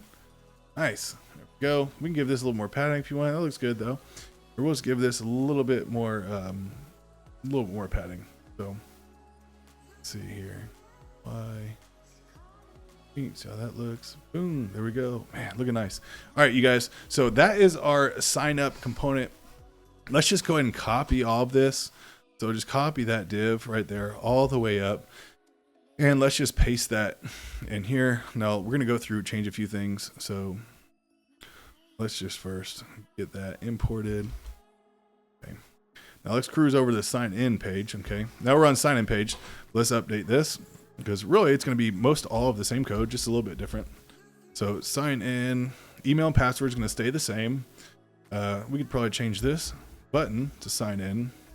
Remember me, need help, already subscribed. We'll say, hey, new to Netflix. And we're going to redirect to the sign. Whoa. If you're new to Netflix, then you want to sign up. We'll just click here. New to Netflix, sign up. Should take us to the sign in page. Boom, there we go. How about that? Looking clean. All right. So how do we actually sign in to Netflix? Well, we've already done the hard part, which is adding in our context, right? So really all we need to do now, let's start with our sign up here. All we need to do, and actually I'm going to console log something here. Right in here, I'm just going to say, tell you what, let's do it in our navbar. Navbar. We'll come back in a minute. So for our sign up, let's go ahead and log in, okay? And I'm going to go over here to our user table. We have no users in there. So let's go ahead and do this. So here we want to import, and this is our sign up, okay? We're going to import the user auth from context slash auth context. There we go. Now in here, what we're gonna have some state. We're gonna have a lot of state, and then also we need our context as well. So let's just, sorry here, const user equal to user auth. Okay, just like that, perfect. And we're also gonna want the sign up. That's not what we want there. We're looking for, yeah, sign up from user. So go ahead and make sure that's what we're looking for. Sign up right there. But let's go back here and finish adding our state in here. That's what we want though. Perfect right there.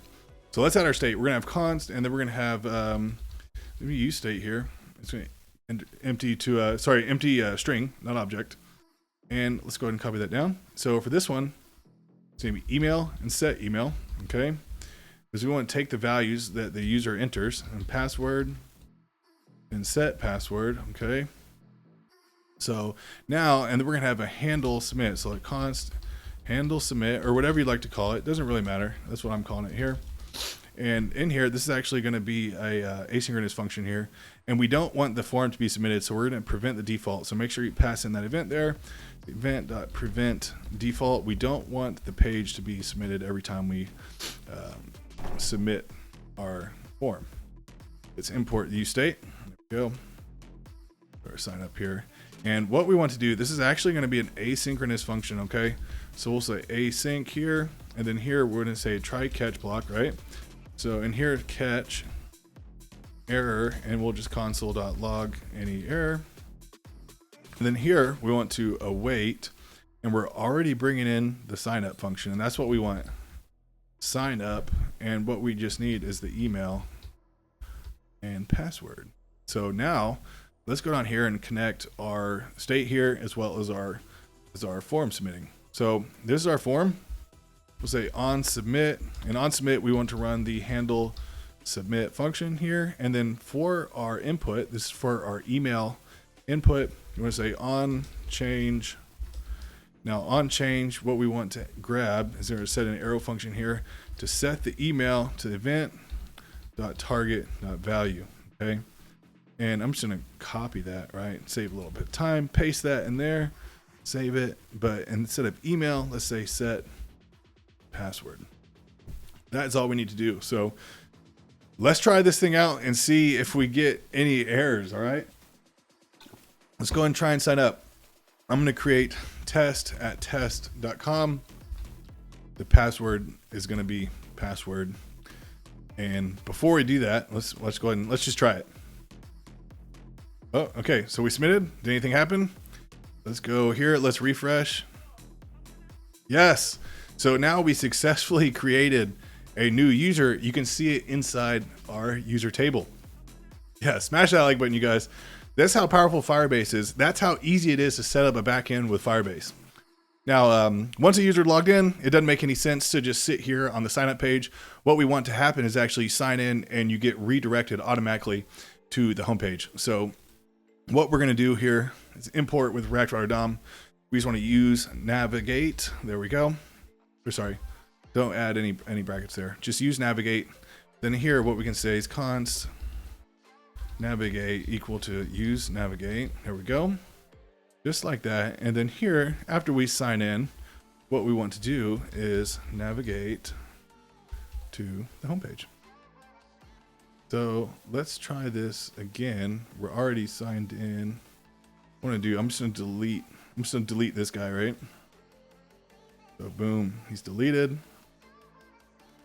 And real quick, you guys, before we sign in and test out this navigate, I want to do some conditional rendering, which means on this nav bar here, if a user is not signed in, I want them to see, just like it reads now, the sign in or sign up.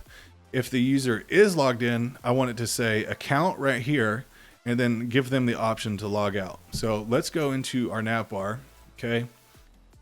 And what we want to have in here, we first want to pull in our context, right? So import user auth, right, from auth context. Then we need to grab our user, define our user. So const, This goes in curly brackets. So user, and we're also going to bring in the log out. That's equal to the user auth. There we go, user auth function. Okay. So what we want to do here, we're going to use some, let's do this first of all.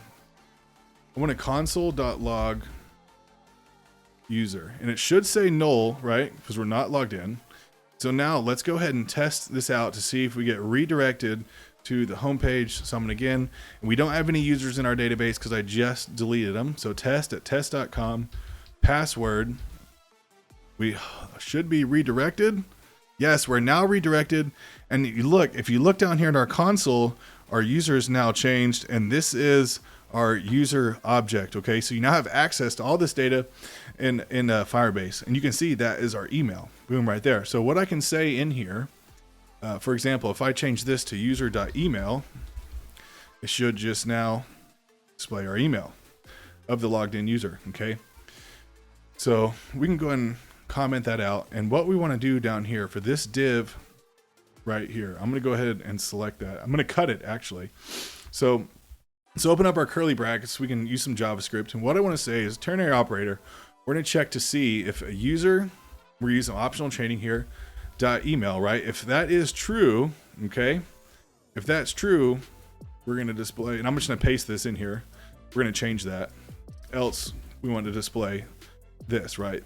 So this is correct. But if a user is logged in, we actually don't want this. I don't want this to be, it can be a button's fine, but I want this to say account. Okay. And this should be, since we're actually logged in, this should reflect properly. Say account, perfect. And I want this to say log out. So otherwise, it should show login. So let's just log out. We don't have any logout functionality. Let's go ahead and add the logout functionality. A lot to do here. So let's add a logout here. We've already pulled it in here from our context. So I'm going to say it's an arrow function. I'm going to call it handle logout. Okay, we're not taking anything in here. It is going to be an asynchronous function though. Async. And then what we want to say here is await. Sorry, this would be a try catch here. And catch errors. Go. And what we can say is await log out, just like that. And we don't need anything else. Uh-oh, try catch. What's going on? There we go.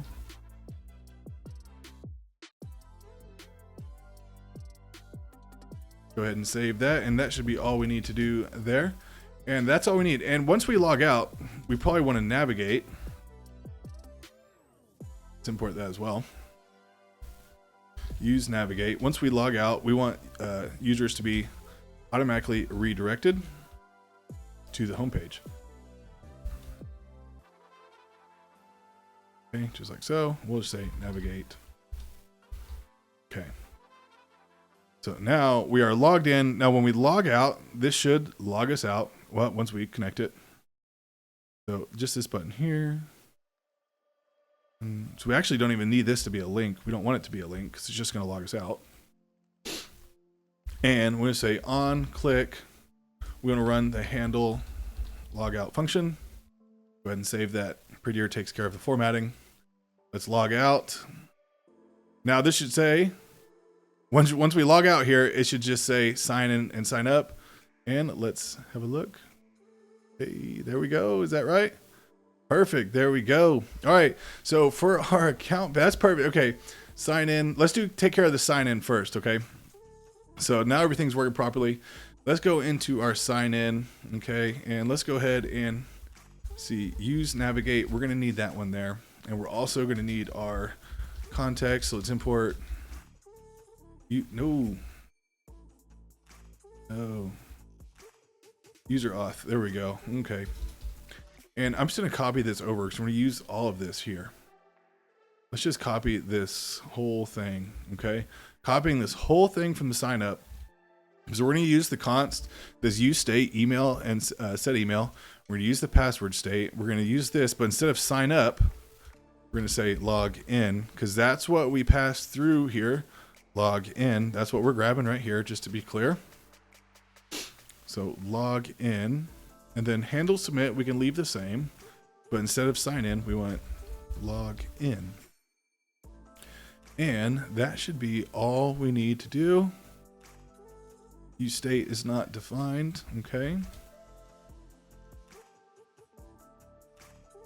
So let's see here. Let's sign in, and remember test@test.com and password.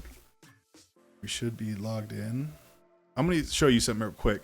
I'm just write PASS, and let's see, I'm going to just comment out that right quick. Let's see, test@test.com, pass, and we should be getting an error. Oh, we got a print e.prevent default here. Oh, I forgot. We need to add our on submit there. Handle submit. There we go. And on change. This is for our email. What we want to add is event set email. Whoa. Yeah. Well, that's right. Target value, and this is going to be arrow function. Let's fix that. And then this for our password on change.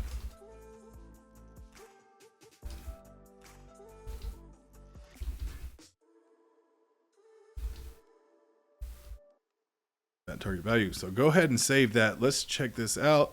So test@test.com, pass, boom. And so you see we have an error down here, wrong password. I did that on purpose, and that's great. But for our user, we're not seeing not letting our user know that we have any errors. That's not very user friendly. So what we can do is actually set in some error state. So I'm gonna say const error set error, and that's gonna be equal to the use state. We're just let that be an empty string. Misspelled that there. Perfect. So what I want to say here is we'll say not there. We're going to set error to an empty string, and then down here set error to error. We say error.message. Okay, and then we can come down here, and we want to render this out on the screen. I'm going to put it just below our H1 here. So we can use our ternary operator again. And what we can say, if error is true, okay? So if error is true, what we want to show is a p tag, else be null. And in here, what we're going to say is, let's see, error, just like that. Let's just give this class name. Let's go ahead and see what it's looking like so far, so we can style this thing. Test.com, pass, boom. So there you go. We have our error. Cool. That looks good. That looks pretty good right there. So we can actually just probably leave it like that. Or hey, we can just do this. We'll say P3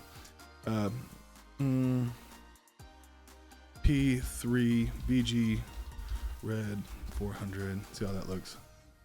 Boom. Yeah, so that way you can big warning, just like that. Perfect. We'll say 2. So that looks good right there.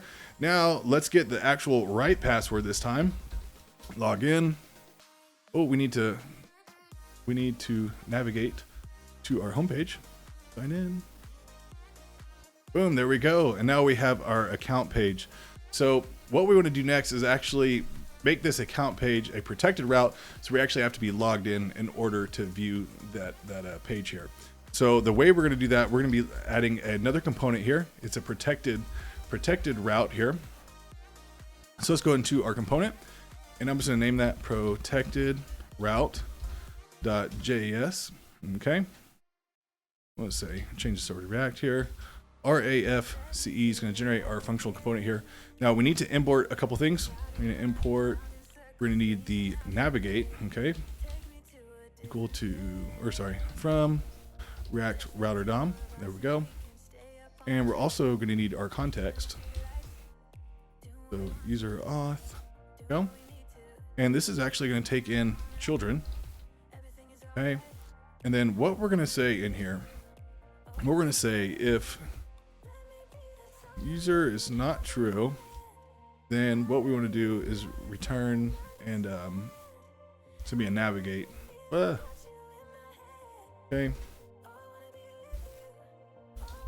Navigate to the home page. It'd be a self-closing tag. Else, return children. And we can just get rid of all that, just like that. So go ahead and save. And oh, we forgot their user auth. So let's do that right here. Const user equal to user auth. Just like that. So we have a method there. Perfect.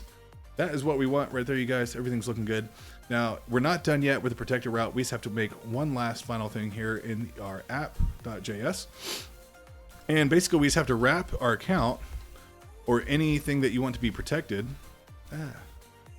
Protected route. We just have to wrap it inside there. So let's just cut that. And we're just going to move it inside of our protected route. So go ahead and save. Now, that's all we need to do. Now, we're on our account page because we're authenticated. Okay. So next, let's log out and try to go to our account page. And what it should do is just bounce us right back to the home page. Check, and boom, there it works. How about that, you guys? Check that out.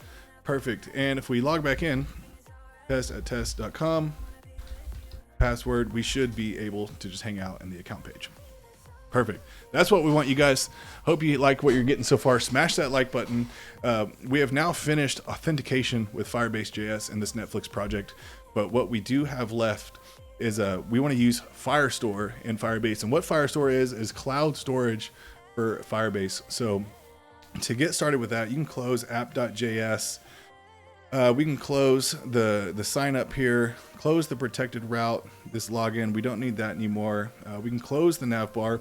We're going to leave open the auth context. Okay. We're not going to need that anymore. Or sorry, we are going to need that, but let's cruise on over to Firebase. Okay. We can see our user in here. Now let's open this up, and what we're going to look for is Firestore database. Okay. We're not using the real time. We're using Firestore, which is cloud storage. It's awesome to use, you guys, super powerful. So let's start here in test mode. And all this is the read and write permissions. So basically it's saying within 30 days, you don't have to change anything. Anybody can read and write to your database. So that's all we need to do.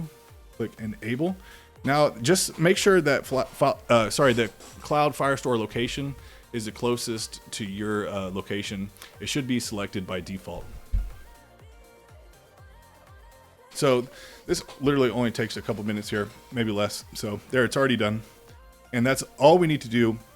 We do not need to do any more configuration past the provisioning of the database. So cruising back over here to our docs, we're in authentication. Let's go into the cloud Firestore. And in here, introduction, let's do get started.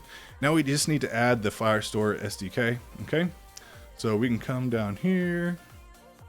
And we're just going to use that get Firestore right there. So again, we're using version 9, the modular version 9. This came out probably within the last 12 months for sure, probably less than that actually. So if you see it done different ways, it's kind of like the older way of doing things. So like I said, we're using version 9 here. So what we need is just that cloud Firestore right there. So we do need to go back into our Firebase. Here we go. And we just need to add it right there with the other SDKs. And then we just need to export const db equals to get Firestore. There we go. And just our app, just like that. Just make sure that's correct here. Yeah, db get Firestore app. And again, we need to export that because we're going to be putting all the logic in our context here. So here is what we need to do. And this is actually really easy, you guys. We just need to go in here and import a couple things from Firebase. We can actually now add db, okay, from Firebase. We also need, just like we imported these from Firebase/auth, we need to import some things from Firebase/Firestore. Firestore directory there. And what we're going to need is set doc and also doc, okay? Now, basically, whenever we create a new user, and I'm just going to go ahead and real quick go into authentication. I'm just going to delete this. Delete account. Boom. So now we have 0 users in our authentication account, right? 0 users. So the way we're going to do this, whenever we have a new user sign up, okay, let me get some errors done here. Whenever we have a new user sign up, we automatically want to store this user inside our cloud Firestore and also initialize an array, just an empty array save movies, but it's going to be empty by default. Then whenever we add a movie, it just goes into that array. So what we're going to do, we're going to do that here in our auth context. Okay. So we have our doc and set doc imported, and right here in our sign up function. Okay. What we're going to want to do is remove that return, because basically if we return that, nothing else after the return would be processed. So what we're going to say here is set doc. Okay. And then here we're going to say doc DB, and then we're looking for users email. Okay. And then what we're going to want to have is saved shows, is what I'm going to call it. Save movies, save shows, whatever. And we're just going to set that to an empty array. Okay.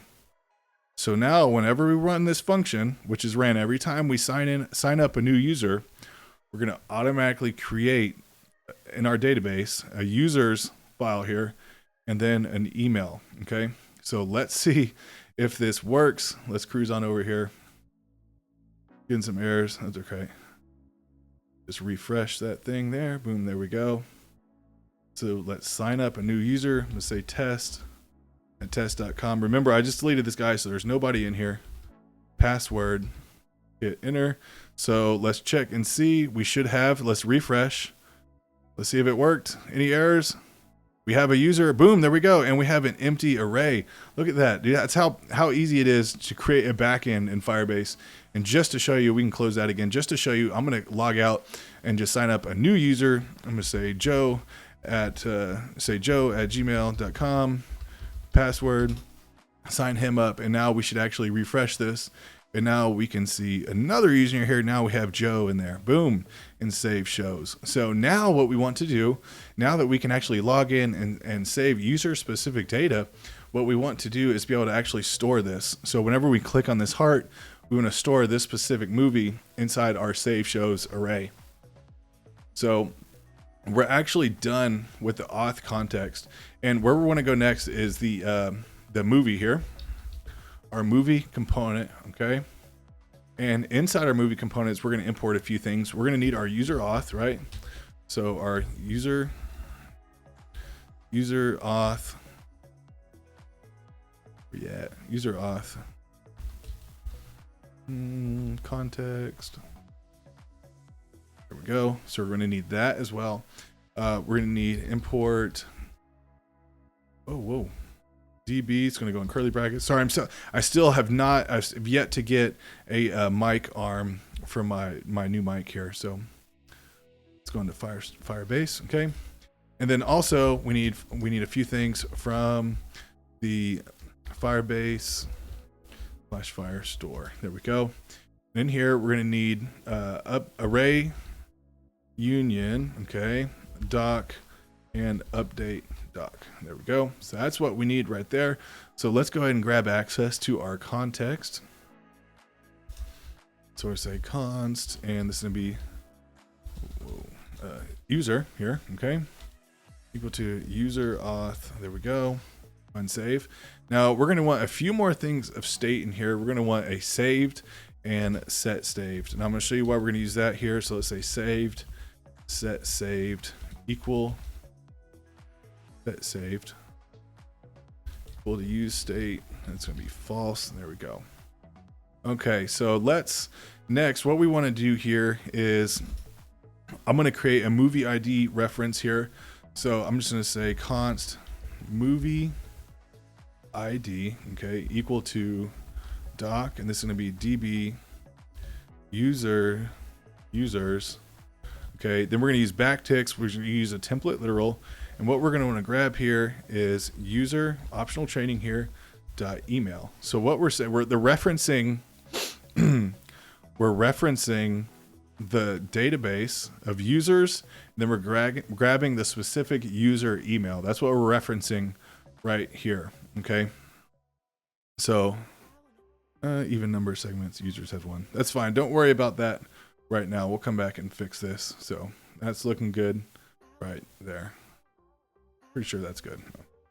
All right. So what we want to do next, okay, what we want to do is have a save show function. It's going to be an arrow function. So I'm just going to say save I'll say save movie, save show. I'll say show. Doesn't matter here. So save show, and this is going to be an asynchronous function. Okay, and now every time we save what we want to do is check to see if a user is logged in, because we only want to run this if a user is logged in, else we're not running anything at all. So if we'll say user optional training email, right? So basically we're saying if user.email is true, otherwise it's null, right? If nobody's logged in. So if a user is logged in, it will be true. What we're going to say is set like to opposite of like, okay? Set saved to true. And then we're going to want to await update doc, okay? And then we're going to grab the movie ID, okay? Movie ID, and then we want to say saved shows, and this is how we're update, okay? This update doc, save shows, and the way we update documents in Firebase is we use array union. So we're going to say array union, just like that. Then we can throw everything in here. We can say ID. So each movie has an ID, which we have to, in order to save something or delete something in Firebase, it has to have an associated ID. And luckily for us, and here, all of our movies have their own ID. So what we can say is ID here, and we'll just say item.id. And then here we're going to have a title, and that's going to be equal to item.title. Then here we're going to have the image, and that is going to be the item.backdrop path, just like that. Now go ahead and save. But that's if we're logged in. Else, we want to send an alert. Okay, it says, please log in to save a movie. Okay, now go ahead and hit save. Let's just refresh this here. Looking good. Now we're not logged in. Let's click. Oh, we gotta hook this thing up first. So movie ID. So let's hit save to set saved. So where are our hearts? So for this P tag, right? Both our hearts are inside of a P tag. And on click, what we want to do is run the save show. Let's see if it works. So when we click this, right now it's FA heart. Whenever we click this, we want it to change heart. So it's now a filled heart. So change the icons and save this movie into our database. But we're not logged in right now, so it should give us an alert. Please log in to save a movie. There we go, you guys. That's looking good. Okay, so let's try and log in now. And we'll log into one of our users. Let's just do, we'll do Joe there. So we'll log in. We'll let Joe log in at gmail.com. And then let's sign in with his unsecure password of password. There we go. Now, Joe likes this movie Uncharted, so he's going to save it. Boom, there we go. We did not get the alert, and now you can see our show has the heart button. So let's just see another one. He likes Sonic the Hedgehog and maybe Batman. Now let's go and see in our database. Look at that.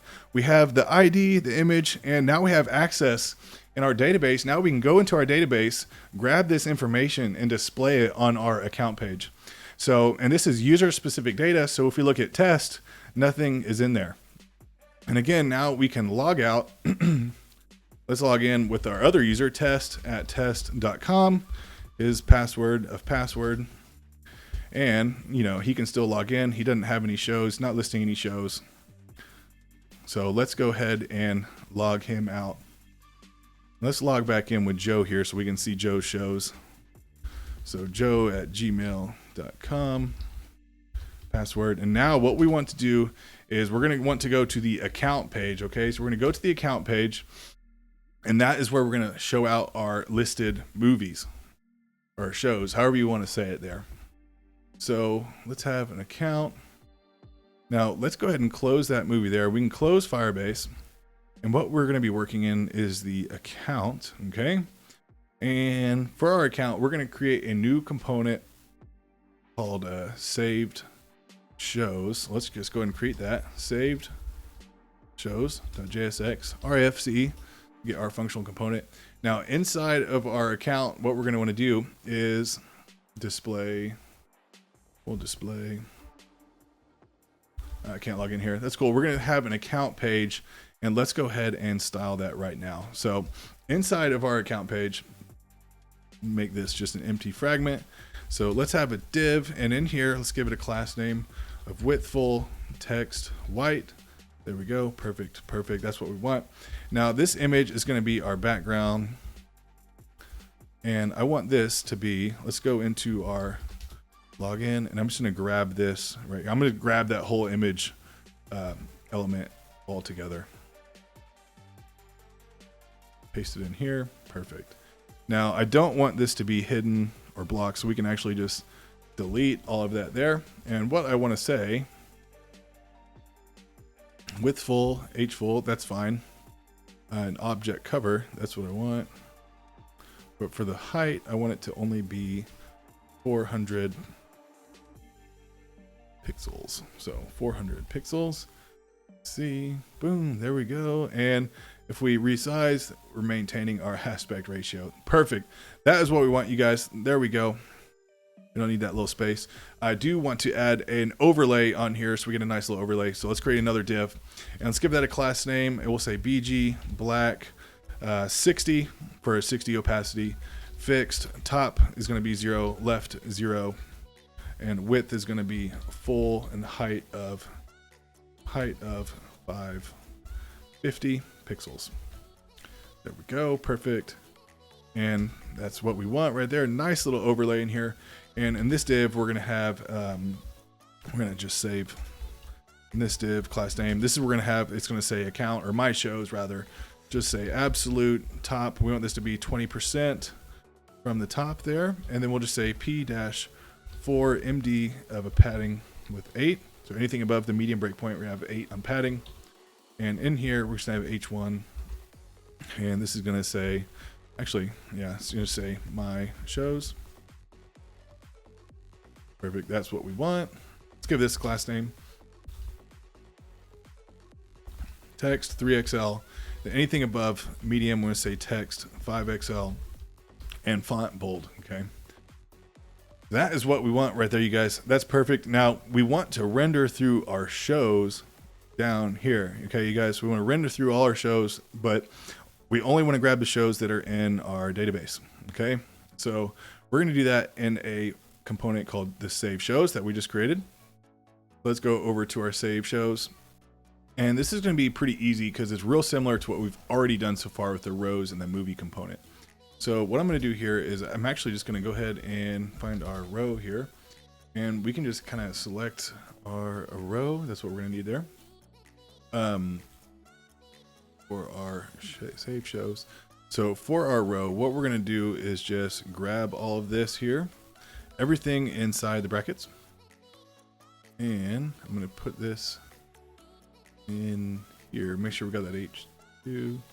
Perfect. So I'm just going to make sure we get everything correct here. So inside our save shows, let's just paste that in there. Go ahead and save. We can get rid of that. And instead of this title here, we can just say my shows. Let's say my shows. Just like that. And we don't need any of this row ID stuff, so we can ditch that. Don't need that. In fact, we get some errors if you leave it. So get rid of all that. And this is my shows. Here we go. Perfect. And so we want to render everything out down here. We're going to need a few more things, okay, from the row. And if we haven't done so already, you're going to want to import these. So boom, auto import that one and that one. There we go. And we don't need this movie. So instead of that movie, we're actually going to just let's grab our movie component and let's just grab this entire thing. We're going to copy that and close that. Instead of this movie component here, this is what we want to map through. But this p tag here with the hearts, we don't need any of that right there. And this is actually going to be IMG, okay? And the reason it's not background path, if we go to our image, is we're grabbing this from our database. Now, we're not grabbing this from the API. No longer are we doing that. We're just grabbing it from our database, and we saved it as IMG, and just a file path there. So that's what we want to do there. And we're keeping this base URL. So that's looking good. And we are going to need inside the row here, we're going to need that slide left and slide right. So let's just put that inside of our we're going to put that inside of our account here, or sorry, inside of our save shows. So let's throw that in here. We're going to need a few other things inside here as well. So we're going to need the use state and use hook. So let's go ahead and use state and also the use hook, or sorry, use state and use effect. Apologies. We're going to need our context. So user auth, okay. Context. Go. And let's have this here. So we're going to need the const user equal to user auth. No, not that. Auth method there, okay. And then we also, since we're not, while I see this, let's get rid of that. We don't need the row ID. So we're not going to do any of that crazy stuff in here. Now we need to get a few more things here. So we need to get import DB from our Firestore, or sorry, Firebase, and then actually from Firestore. So this is going to be from Firebase / Firestore. What we're going to need it from here is we're going to need the update doc. I think we're just going to need doc itself, and then also on snapshot. So we're taking a snapshot of the database, and what that is basically is just taking a picture, if you will, of the database at that current time. And we're going to wrap that in use effect. So every time our component mounts, it'll take a snapshot and it'll relay what's in our database. So we're going to put all this down here, and we are going to need our use state here, and it's going to be just like the ones before, just the empty array. There we go, and we say just movies set movies, just like that. Okay, so perfect. Let's go down here and do our snapshot. Okay, so for our snapshot, we're going to say we're going to wrap this in a use effect. So use effect. There we go. And instead of in our dependency array, we're going to send a set. Instead of an empty array, we can just say user optional chaining to email. So every time there's an email change, the use effect will fire off. So what we can say is on snapshot, okay, then on this snapshot, what we want to do, doc db, okay, we're looking for users, and then backticks, we're going to do our template literal, and what we're looking for is user with our optional chaining dot email, okay. Then just outside of that, we're going to have an arrow function with doc there, like that. And then we're just going to set our movies to doc dot data optional chain dot saved shows. Go ahead and save that. Now we need to import this, so put our saved shows just like that. Go ahead and auto import that. Make sure we're imported here. Save shows. That's what we want right there. Perfect. All right, so let's go see if we have any errors now. Looks like we do. Cannot read properties of undefined reading map. Okay, so this is in our saved shows.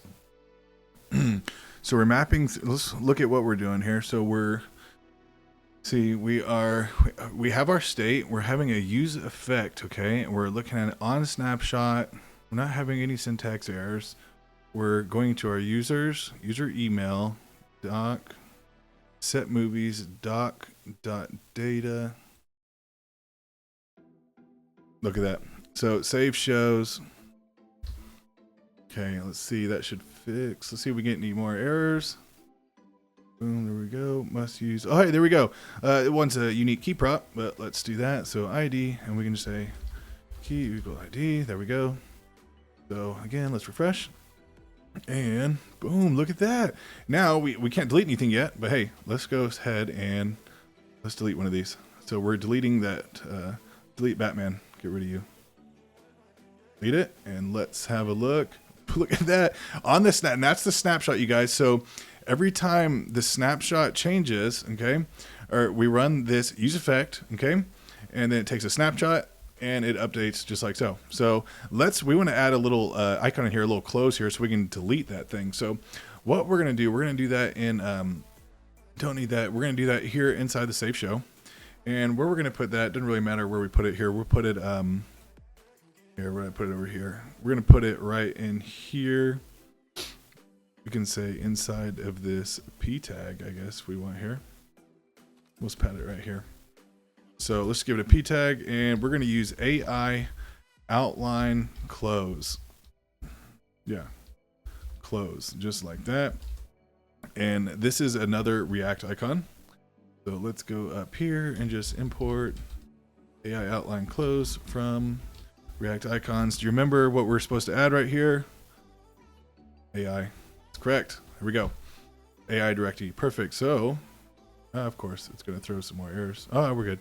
So there's a little X. You can kind of see it down there. So let's style this thing. Basically, we want this to be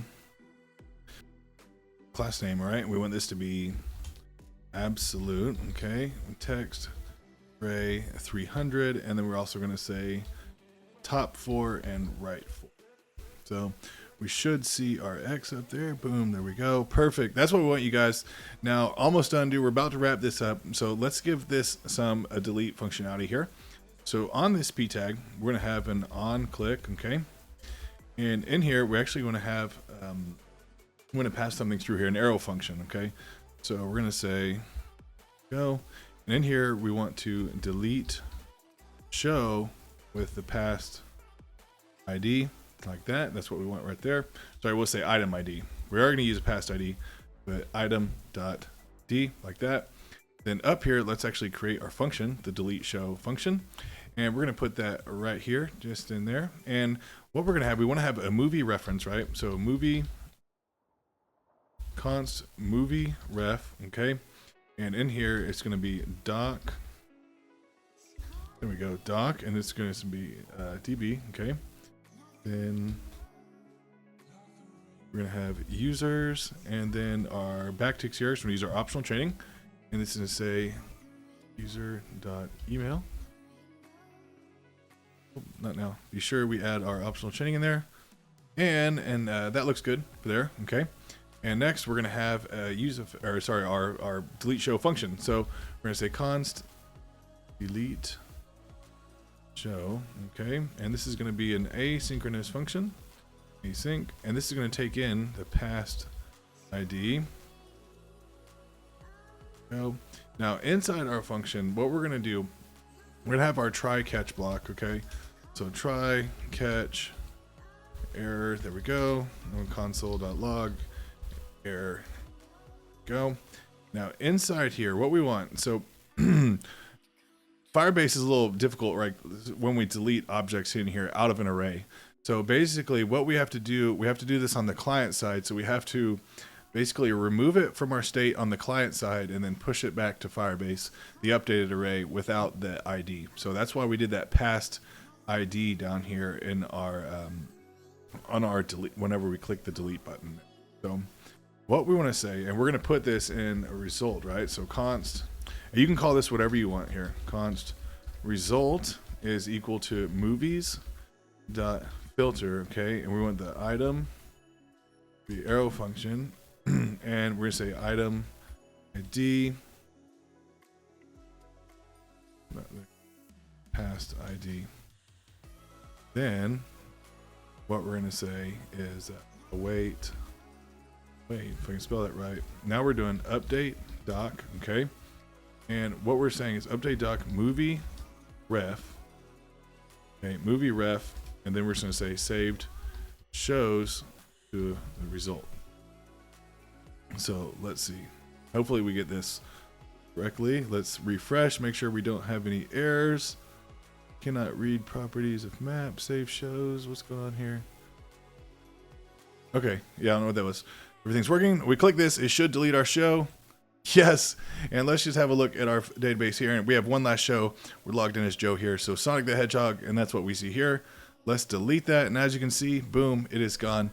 So let's wrap this thing up. And let me just explain that one more time for you guys. So like I was saying, Firebase won't let us just delete an item out of the array on the server side. So what it wants us to do is just handle it on the client side. So just to reiterate what we did here, down here on our function, the delete show function, we're passing it in an ID, okay? So that's what we're passing in on our function. Now on our actual function right here, the delete show, what we're saying is we're taking the past ID, and what this const is, this result, we're saying movies.filter. And what filter does is basically it takes your array, it creates a new one minus what you don't want in there, what you set the rules for. And what we don't want in there is this past ID right there. So, and that's what we're showing as the result in here. So we're just removing that ID out of our result and then just pushing it back to Firebase. So that's how that is working right there. And I apologize, my video cut out, my phone cut out. I was recording with my phone, so I apologize. So we're gonna have to finish the build with just the mic here without a video, but that's all right because we're about done with this thing. We have actually finished. You did awesome. Smash that like button if you like what you did today. If you got some value out of it, I'd appreciate it. Also consider subscribing to my channel. I'm gonna be putting out some more content just like this, but let's go ahead and get this thing deployed, and we'll get this thing finished up. So we're going to do this in the CLI here. So I'm going to be using Firebase CLI. So what you need to do, if you haven't already, we're going to install the Firebase CLI tools. So the way we do that, I'm not sure if you can just use Yarn for that. I'm just going to use npmi. And this is actually, I'm installing it globally. I'm on a Mac here, globally. And we're just to say Firebase dash tools. There we go. Perfect. And that's what we need to do right there. All right, so next, after that is done installing, we're going to want to run the Firebase init. I know this is probably taking a minute since we're recording here. It should be pretty quick. It's probably going to be a lot quicker on your side. So, and we're, like I said, we're not going to be using anything in here. We're just be using the console in order to host this thing. So, all right, now that that is finished, what we want to do next is run the Firebase login, okay? And let's see here. Already logged in, perfect. Now what we can do now is Firebase init, initialize Firebase, and what we want to do, we want to come down here to hosting. That's what we want to do, hosting, configure files for Firebase hosting. I'm going to make this just a little bit bigger there. And then what we want to do, I selected the space bar just like that. What we're going to do is use an existing project, okay? And then we're going to use this Netflix React YouTube. That's our project we're working out of. And real quick here, we want this to be the build folder. So pay special attention to that. Make sure you type build here for our public directory. Configure yes, and we'll just say no for now. Okay.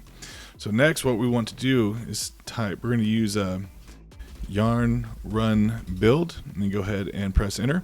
And what this is going to do is build out our project. It's going to create this build folder, and basically it compiles our React application and puts it into this build folder, a bunch of code that you're not going to be able to read.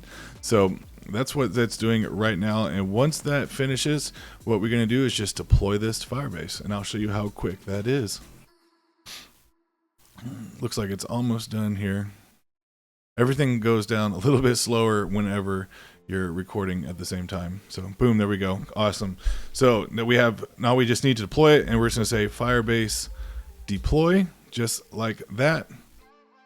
And it is going, uploading, there it goes. Boom, that is it, you guys. Check this out. We're gonna have a look what this is. Hey, there you go. Check it out. Our live hosted very own Netflix right there. Smash that like button, you guys. I hope you liked it. Let's go ahead and sign up here. Create a new user. I'm going to say, what's this guy's name? Tim@gmail.com. And his password is going to be password. And just again here, let's check this out. There's no Tim in here. Refresh, make sure. And we want to log in just in case you think we didn't do it here. So sign in. Boom, there we go. And let's go ahead and save some shows for Tim here. Boom, Northman, Batman. There we go. Let's see it. Let's see it. Boom, there it is. And inside Tim, there we go. You have his save shows there. All right, you guys, smash that like button. Thanks for following along. I hope you enjoyed it. If you into React, into programming, consider subscribing to my channel. I'm going to be pumping out some more React videos. So thanks a lot for watching, you guys. I'll see you on the next one. What's going on, guys? Clint here, and in this video I'm going to show you how to build a multi-page React.js application using the CoinGecko API. We're going to be styling the entire project with Tailwind CSS. So, and this project is actually something I used on my personal portfolio as a front-end web developer. So if you're learning HTML, CSS, React, Firebase, anything like that, then there's going to be a lot of value for you in this build today. So I actually built a portfolio in Next.js where I featured this as a project, like I said, so you can check that out. I'll put a link to the description below so if you want to see how I built my portfolio. And so there's going to be a lot of really, really cool features in here. We'll be using context for our light theme, dark theme. There we go. And we're going to be using routes. We're using React Router DOM to navigate to different routes and different pages here. And we're also going to be using Axios to connect to the CoinGecko API, make all our API calls. So, and there's going to be a Firebase backend. So what does that mean? So for Firebase, we're going to be able to authenticate new users. We're going to be able to sign up a new user, then sign in with that user and store user-specific data. So we're going to be able to save these coins to like a watch list. So let me just give you a quick example, and I'm going to shrink this down here so you can see our Firebase running on the back end here. And if you say I refresh, there's no users in here, completely blank database. So what I want to do is sign up as a new user. So I'm going to sign up as test@test.com, and my password is going to be password because I'm super secure. There you go. Now go ahead, and I just want to save my passwords. No, thank you. So it directs us to the sign-in page. And if we refresh over here, you can see that it created our new user. And at the same time, it also created a user in our Firestore database. So let's log in to our new user here. There we go. And there we go. It directs us to our account page. You see it says welcome test@test.com. So let's go ahead and save a coin. So say we want to monitor Bitcoin. We want to have it on our watch list. What we can do, click that. And as you can see in real time, it populates into our database. You can go over to our account, and there you have our coin that we're watching. And we can delete this. You can see it disappears off our database. And this is stored here. We can sign out, sign in, and it's gonna work all the same. It will not go anywhere. So I'm gonna show you how we built this from scratch in React.js styled with Tailwind CSS. Like I said, guys, this is a perfect example as a project to put on your portfolio if you're trying to get a job as a front-end web developer. So if you're ready to build this with me, then let's get started. All right, you guys, so here we are in VS Code, and what I'm going to do, I'm just going to pop open my terminal here with the command backtick button, and what I want to do is we want to create our React application. So I'm just going to hop over to my desktop, and then once I'm on my desktop, what I want to do is create a React app, and I'm going to be using Yarn. If you use NPM, that's cool too. So I'm going to type Yarn create React-app, and I'm going to call this my crypto project. Just like that. So this will only take a minute to create our project. Okay, it says happy hacking. That means we're ready to go. So what I'm going to do, I'm just going to drag over our folder that we just created. And that is the crypto project right there. So a few things, just to be clear, we're going to be working out of this source folder right here. And it has a lot of files in there that we're not going to be using. So let's go ahead and delete some of these just to clear up any confusion. So the app.css, the app.test, we're going to be grabbing this logo SVG, this report web vitals, and the setup test. Go ahead and select all of those, and let's just get rid of them. Yes, if you've already started your server, you get some errors, but don't worry about that. So let's go into index.js, and let's remove this down here. We're going to remove the import web vitals there. And then the app.js, we're going to remove all this boilerplate code here. And we don't need a class name because we're going to be using Tailwind. Then we can just delete that right there, and that means we're good to go. So we can import React from React just like that. Okay, and let's go ahead and start up our server. So control backtick button will open up our terminal again, and I'm going to say yarn start. Give it npm start for using npm, and there we go. I'm going to keep this one running so we can have something of reference here. So this should be just a blank page here, and if we type, we should be able to see our text show up over here in our application. So the first step is going to be to install Tailwind CSS. Okay, so what I want you to do is come over here and let's just go to tailwindcss.com. This is real easy, you guys. We're just going to click on the Get Started button right there. Now we're using a framework, so let's click on the framework guides. Then come down here to create React app, because that's the framework we're using. And come down here. First thing it wants us to create our project, which we have already done so. Next, we can actually install Tailwind. So just go ahead and copy that entire line. I'm just going to copy this last part since I'm using Yarn. And I'm going to open up a new little terminal to the side here. So Control B, guys, can actually open and close your side menu there if you're wondering. So I'm going to type in Yarn add, and then just go ahead and paste that in just like so, and this will just install Tailwind. The next, we want to copy this npx Tailwind CSS init-p. We want to copy that entire line and paste it in down here. And what that's going to do is create our tailwind.config file. So it just created this file. And this is very important because we're going to be using this file a little bit here in our build. So the next step is to actually copy this right here into the content array here. So we're just going to paste that in there. And then the final step to install Tailwind is to go ahead and copy this down here. We're going to paste this into, we can close this in there. We're going to paste this in our index.css. So we can actually just go ahead and delete all that. We're not going to be using it. We can go ahead and paste our CSS. Now we can go ahead and close Tailwind here because we're done with the Tailwind website. And so Tailwind is now installed correctly and should be working. However, you won't get any, it's not going to go into effect until you restart your server. So let's go ahead and just restart our server real quick. Yes, there we go. Okay, so now to start with our build. And what I want to do first, which is kind of a pain, is I want to do the theme context, because once we get that configured, it's just going to be smooth sailing from there. So let's go ahead and do our theme context. So how we're going to do that, we're going to add some variable colors. So inside our index.css, what I want to do is we're going to have a dark, and then we're also going to have a light, just like that. Okay. So inside our dark, we're gonna have lots of colors here. So what I want to have here for a CSS variable, we're gonna type in -- color. It's just the -- and at this point is what I'm naming it. So color -bg primary, and this is my first color I'm gonna be using. It's 2D3748, just like that.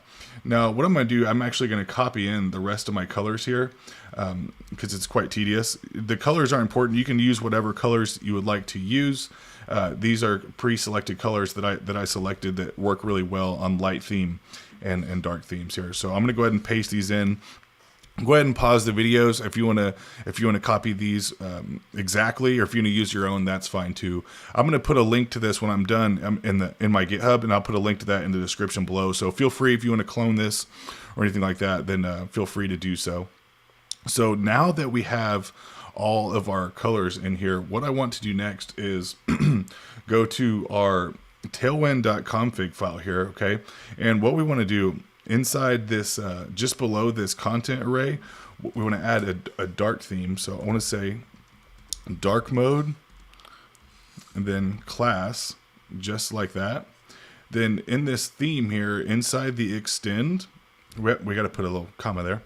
Inside this extend, what I'm going to say is background color. There we go. And it's very important you copy this exactly. Okay, guys. So background color. And then we're going to have var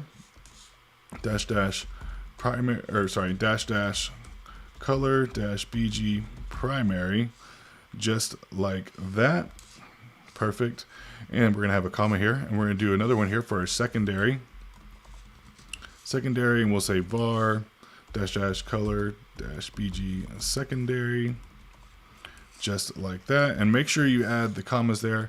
We're going to have a button with the same, we'll say var color -bg button. There we go. And this is just some conventional naming there, you guys. So that's it for the background color. So next, what we're going to have is text color. Okay, so for our text color, we're going to have an accent here. There we go, accent, and that's going to be var color text accent. There we go.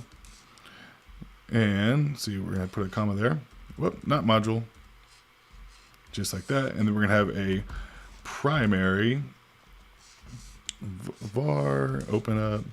I know this is a little bit tedious, you guys, but once it is set up, it's just going to be so easy and so smooth. So it's worth it 100%, you guys. Because there's another way to do light theme and dark theme in Tailwind, but it is kind of a pain when you get to larger size projects. So color, text, secondary. There we go. And I'm just going to paste in this last one, which is the button text here. So I'm going to go ahead and paste that in. Don't worry about this, you guys. We can go ahead and close all those. And then we are going to have one more here, and it is our border color. So just below here, we'll put another comma, and we'll say border color, just like that. And I'm just going to paste in these here. So again, go ahead and pause the video if you want to use all of these. If you want to use your own, that's fine too. So, but otherwise you can just use these and that'll look great. So go ahead and save, and don't worry about that, you guys. We can scroll down. Don't worry about any of those. So let's go over into, that looks good there. Let's go over into our app here. So make sure everything's working correctly. Let's go ahead and just restart the server here just to make sure. Sometimes you just need a quick little restart. There we go. Everything looking good here. Not yet. Let's go back into our index.css file. So we're going to add a few things in here. And we're going to have some root colors here. So let's add, we're going to say root just like that. And we'll say apply. And this is how we can add global styling in Tailwind. So we'll say BG primary, just like that. And text primary. And this is just going to be by default. Okay. And the only other global styles we're going to use, this is just a class name that I created, and this is going to be for all of our containers that you see here. So if I open this up, you can see that all the containers have a little border radius, and they're to 1140 pixels wide, margin set to auto, and it has this little box shadow effect. So that's what this rounded div is going to be here. So in the side of this rounded div, what we're going to say is apply.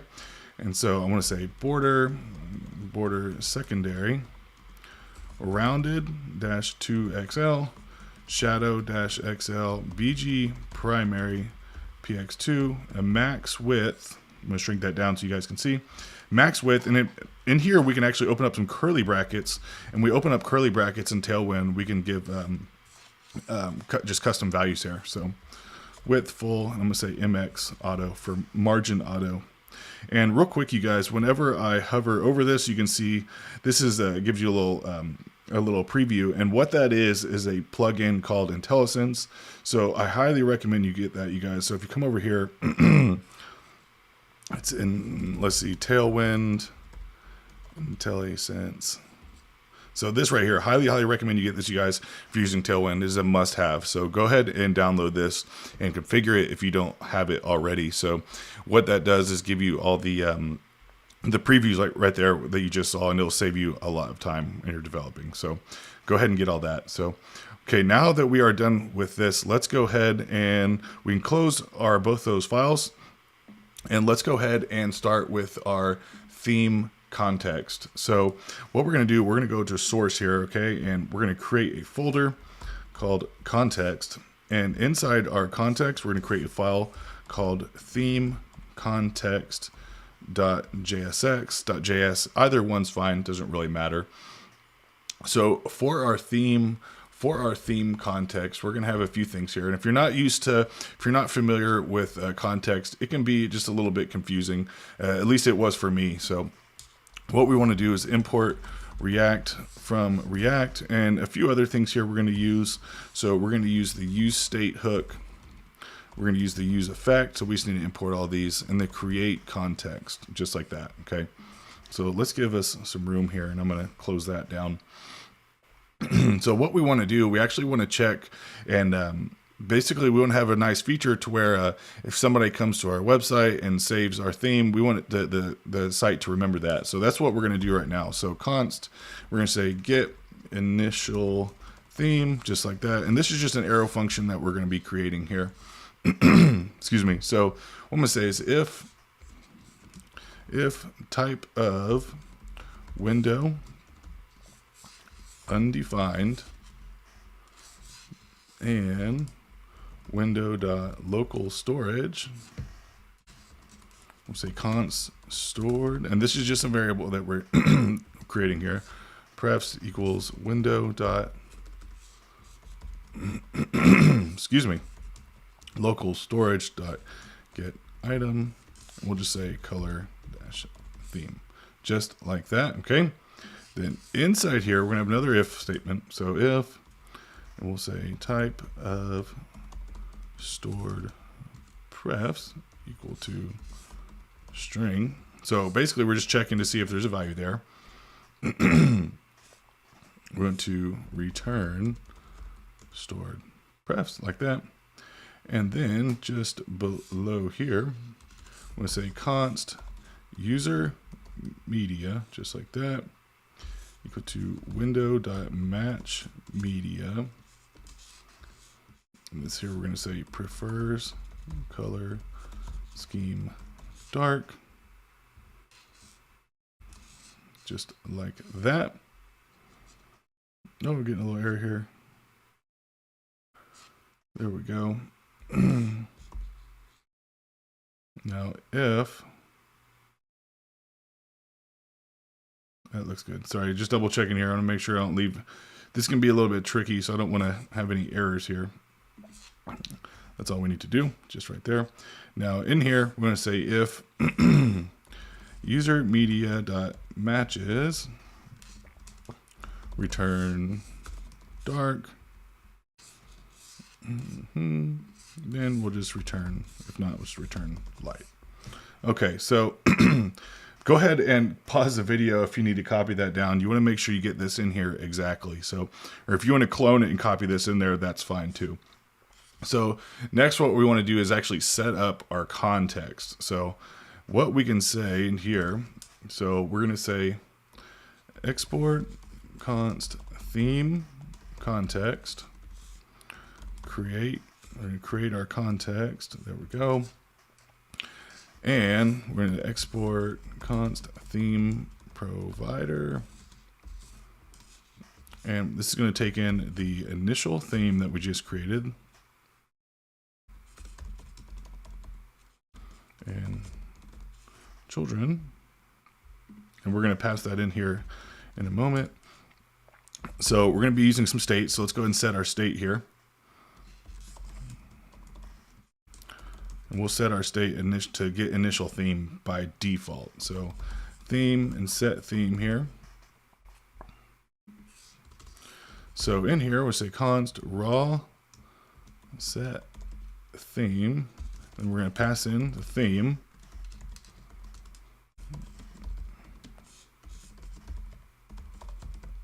Document element. I know this is a pain, you guys, but bear with me. It's going to be, trust me, it's going to be worth it when we're done here. It's going to be so much easier. And it's going to be equal to dark. So root.class list here dot remove. Use a ternary operator here.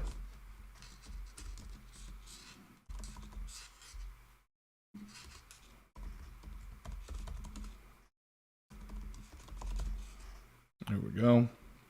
And one more to local storage dot set item.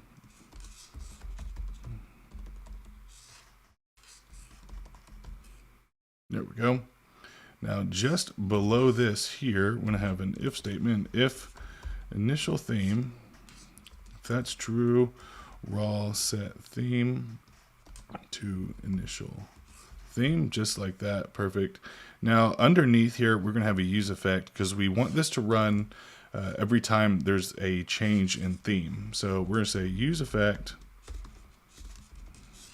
and it's not going to take in anything. We're going to say raw set theme to theme. Then very important, you guys, for our content array here, or dependency array, sorry, for our dependency array, you want to put in theme there. And then we can finally just return the theme context dot provider, just like that. And this is going to take in the children. But this is also going to have some value here. So let's just value here in 2 brackets. It's going to be theme and set theme. Okay, so I know that was a lot, you guys. Feel free, if you need to pause the video real quick and copy that in. I know that was kind of a pain, but trust me, that is going to be worth it, because now that we're going to move into some of our coding our layout, it's going to be 100% worth it, you guys. So let's go ahead and create our application, to create the meat of our application here. So how we're going to lay this out. So what we're going to have over here on the left here. So we're going to be using React Router DOM for all our routes. We're going to have multiple pages, and inside of our pages, we're going to have an account page, a coin page, a home page, and then a sign in and a sign up page. So what I want to do is go ahead and create some of those right now. And we're going to create this inside of our source folder. So what we're going to have here, I'm just going to call this route, so you can call it pages. So in here, I want to have a account page. So account.jsx. And I'm going to go ahead and just say RAFCE just to get our functional component in there. Then we can go ahead and close that. We're going to come back to them later. And then we're going to have a coin page.jsx. RAFCE is going to get our functional component. We can close that one. And what else are we going to have? We're going to have a home.jsx. And we're going to have a sign in.jsx. And also a signup.jsx. Okay, so let's just get our components in here. There we go. And let's close all of these, close all of those for now. So in our app.js, okay, so in our app.js, what we want to do is probably just go ahead and configure our React Router DOM. We're going to make this as streamlined as possible because it will take a while. This is a pretty big project that we're building here. So let's go ahead and install. So let's go down here. And what we're going to install is React Router DOM. So I'm going to say yarn add React Router DOM. Go ahead and press enter. So in here, to configure React Router DOM, we need to do just a couple things. And what we need to do is go into our index.js file, and we actually need to wrap our entire application with browser router. So what we can do is just type in browser router, just like that. So it's giving us the option to go auto import. So just make sure that imports right there. That's all we need to do in there. Now in our app.js, what we need to do for our theme provider, which we have not done yet, we need to wrap our entire project in the theme provider. So what we can do is select this div here. I'm just going to say theme provider, just like that. And we need to import the theme provider from our theme context. So it gave us the option to auto import that, and that's what we want to do. So that is all we need to do for that step. Now we can go ahead and close this theme context like so. And the next step, let's go ahead and create our nav bar, you guys. So for our nav bar, let's go ahead and put this. The nav bar is going to go in our app.js file because we want it to display on all of our pages and not just the home page or the sign-in page. So we're going to have another folder over here to the left. And this folder is going to be called components. And this is where all of our components are going to live for the build. So let's create another file called navbar.jsx. So RAFCE, excuse me, RAFCE will generate our functional component. And if you're wondering these shortcuts I'm using, the RAFCE, RCE, this is a plugin called, so it's React Redux ES7 snippets. This is it right here. So ES7 plus React Redux React snippets here. So go ahead and get that. We're going to be using that a lot in this project today as well. So, okay, so we're in our nav bar here. Let's go ahead and import it in here. So what we can say here, nav bar, just like that. Go ahead and auto import it. Make sure it's imported at the top if it didn't do it automatically. So go ahead and save it. It gets nice and formatted for us. So in our nav bar, what we're going to do for our nav bar here, we're going to do, like I said, we're styling everything in Tailwind CSS. So now that it is configured correctly, let's go ahead and get into some JSX here. And this is our JSX here, HTML JSX. It looks like HTML, but it's actually JSX. So let's go ahead and, so we're going to have an outer div here, and then we're going to have a link. And this is why I wanted to go ahead and install React Router DOM, because we're going to use a link tag right there. And as you can see, we're going to import that from React Router DOM, and then we can just say to, and this is going to be to the home page. So this is going to be surrounding our logo, right? Or our H1, which is going to pose as our logo. So H1, and we can say crypto, base, whatever, can't even spell. We'll say crypto base, something like that, kind of like a Coinbase knockoff. There you go. So that is going to be our logo. And if we hover over this, you can see on the bottom left, I'm not sure if you can see that there. So, but it is a link. So if we actually click it, the page refreshes real quick. So that is a link to our homepage. So, and there's an internal link, there's internal routing with a React Router DOM in React. All right. So just below this link, what we want to do is create our theme. So, or, you know, this is a good idea. So let's go ahead and create another component here. And inside this component, we want to create a theme like a theme toggle button. If we go in right here, we're going to create this theme toggle button. Okay, so let's go ahead and create that really quick in our components here. So go create another file. I'm just going to call this theme toggle.jsx. Okay, so RAF CE is going to get our functional component. And what we're going to have here, we're going to be using React icons. We're going to have a couple little icons in there.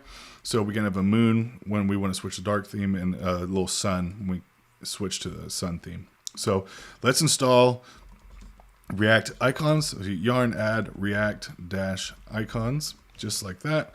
It's a very small package. I use it on a lot of builds. So what we need to do is import the icons we're going to be using. So we're going to use the HI sun and HI moon, just like that, from React icons. And then you have to put /HI to import them properly. And we are going to be needing access to our theme context. So let's import theme context. There we go, from context/theme context. Okay, so inside our theme toggle, we're going to be using some state in here. Our use context here. So what we want to say is we'll say const theme and set theme. There we go. Equal to use context theme context, just like that. So let's go ahead and import that there. Perfect. There we go. Now in here, what we want to return, we're going to return a few things here. So in here, we just delete this theme toggle. So in here, what we want to check to do is we're going to be using a ternary operator. Okay. And what this is going to check for is if the theme is light or dark. So what we're going to do is open up our curly brackets, and that way we can type some JavaScript in here. So what we're going to check is the theme, and if it is equal to dark, just like that. So if dark is true, let's open up our parentheses there. And so if it's true, what we're going to do is have a div here, just like that. Else, we're going to open up parentheses here and have a div there.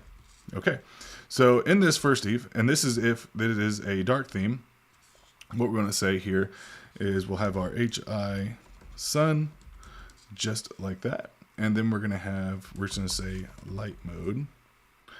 And then in here, we're going to have our HI moon, and we'll say dark mode, just like that. So let's go ahead and save and see how it looks over here. Oh, we need to import it. So let's put it in our nav bar.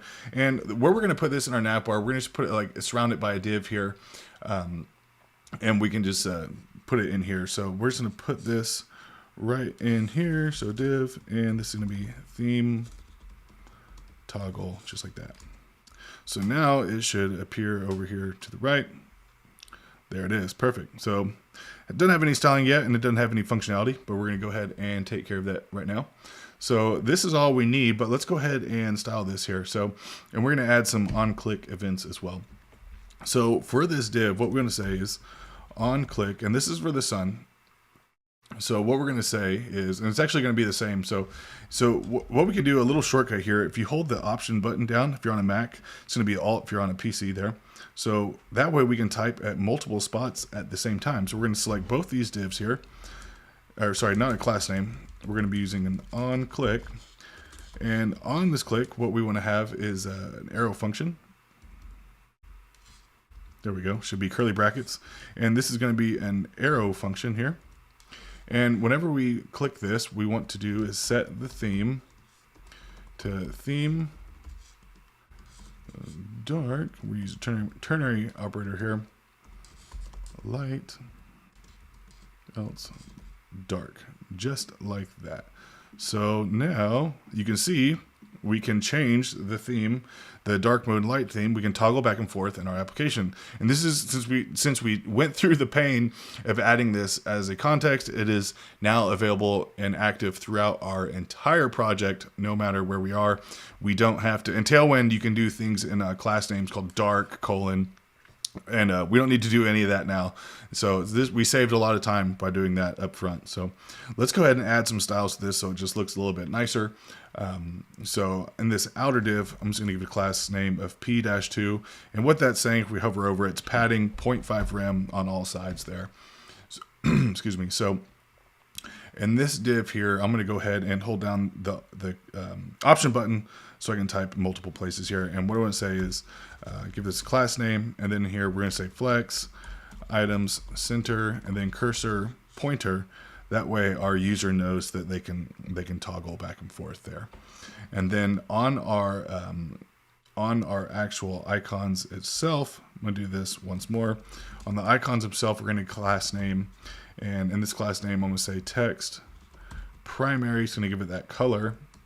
Then text 2XL, margin right 2, just like that. So as you can see, we're starting to get a little bit of styles here. So that is all we need to do for our theme toggle, and we can toggle nice and easily between both themes. So let's go back to our nav bar here. We're done with all the styling in our theme toggle. We can go ahead and close that. So in our nav bar, we have our theme toggle div right here, okay? And then next, what we're going to have is our sign in and sign up links. So let's create another div down here. And what we're going to have is a link to, and I'm going to say sign in, just like that. Sign in. And then below this, we're going to have another link to, this is going to be sign up. Just like that. Perfect. Now, below this div right here, we're going to have one more, and this is going to be our menu icon. And I'm going to go ahead and give this, that way we can see what we're doing. So in here, we're going to have a div, and in here, we're going to have AI outline menu. So this is another icon that we're going to be using. So go ahead and copy that, as we need to import it here at the top. So import, and this is going to go in the curly brackets here. Oh, and this is going to be from React icons. Then what we need to do is we're going to say /AI, because that's the directory of the icons that they're in. So whatever that little pretext is on the icons you're using, that's how you use React icons right there. So, and we're going to come back and toggle this back and forth whenever we make this responsive. So just below our mobile icon, what we want to have is a mobile menu. So it's gonna be a secondary mobile menu, and this is gonna be the menu that slides over, that slides back and forth right here. So this is what we're designing right now. So let's go ahead and go back into that there. And for our mobile menu, I'm gonna put a little note there, mobile menu, there we go. So in here, we're gonna have a div, and what I want to say here, so I want to say, basically anything above medium. I'm trying to think of how I want to do this. So let's have a div here, and I'm just going to wait on this for now, but let's have a UL in here, okay, an unordered list. Then we're going to have a list item. And then in here, we're going to have a link tag, and this is going to be this is going to be just a home link here, okay? So we'll say to /, just like that. We'll say home, and I'm going to copy this down just a couple times here. So I'm press the shift option button, and lets me copy things down here. So actually I just needed one there. So, and this is going to be the account. And this account page is going to be a protected route. And what that means, what a protected route means, is that you must be authenticated. The user must be signed in, otherwise they can't view the page. So, and we're going to set that up here in a little bit at the end of the build whenever we configure Firebase. So yeah, the way we're going to do this, we're going to build out our entire project here, and then we're going to add in Firebase at the very end. So theme toggle there, and go ahead and make sure that imported, there we go. We already have it from up there. So this part here is going to be our mobile menu. So don't worry, I know you can see it right now, but don't worry about that for right now. So, and we're going to come back and style this here in a minute. So go ahead and save that. And just below the unordered list here, we want to have another div. And what this div is going to be our buttons at the very bottom. So I'm going to create a link here, and this is going to be to sign in, just like that.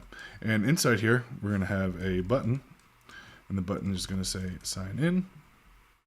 And let's just copy this down once more, and we'll change this to sign up.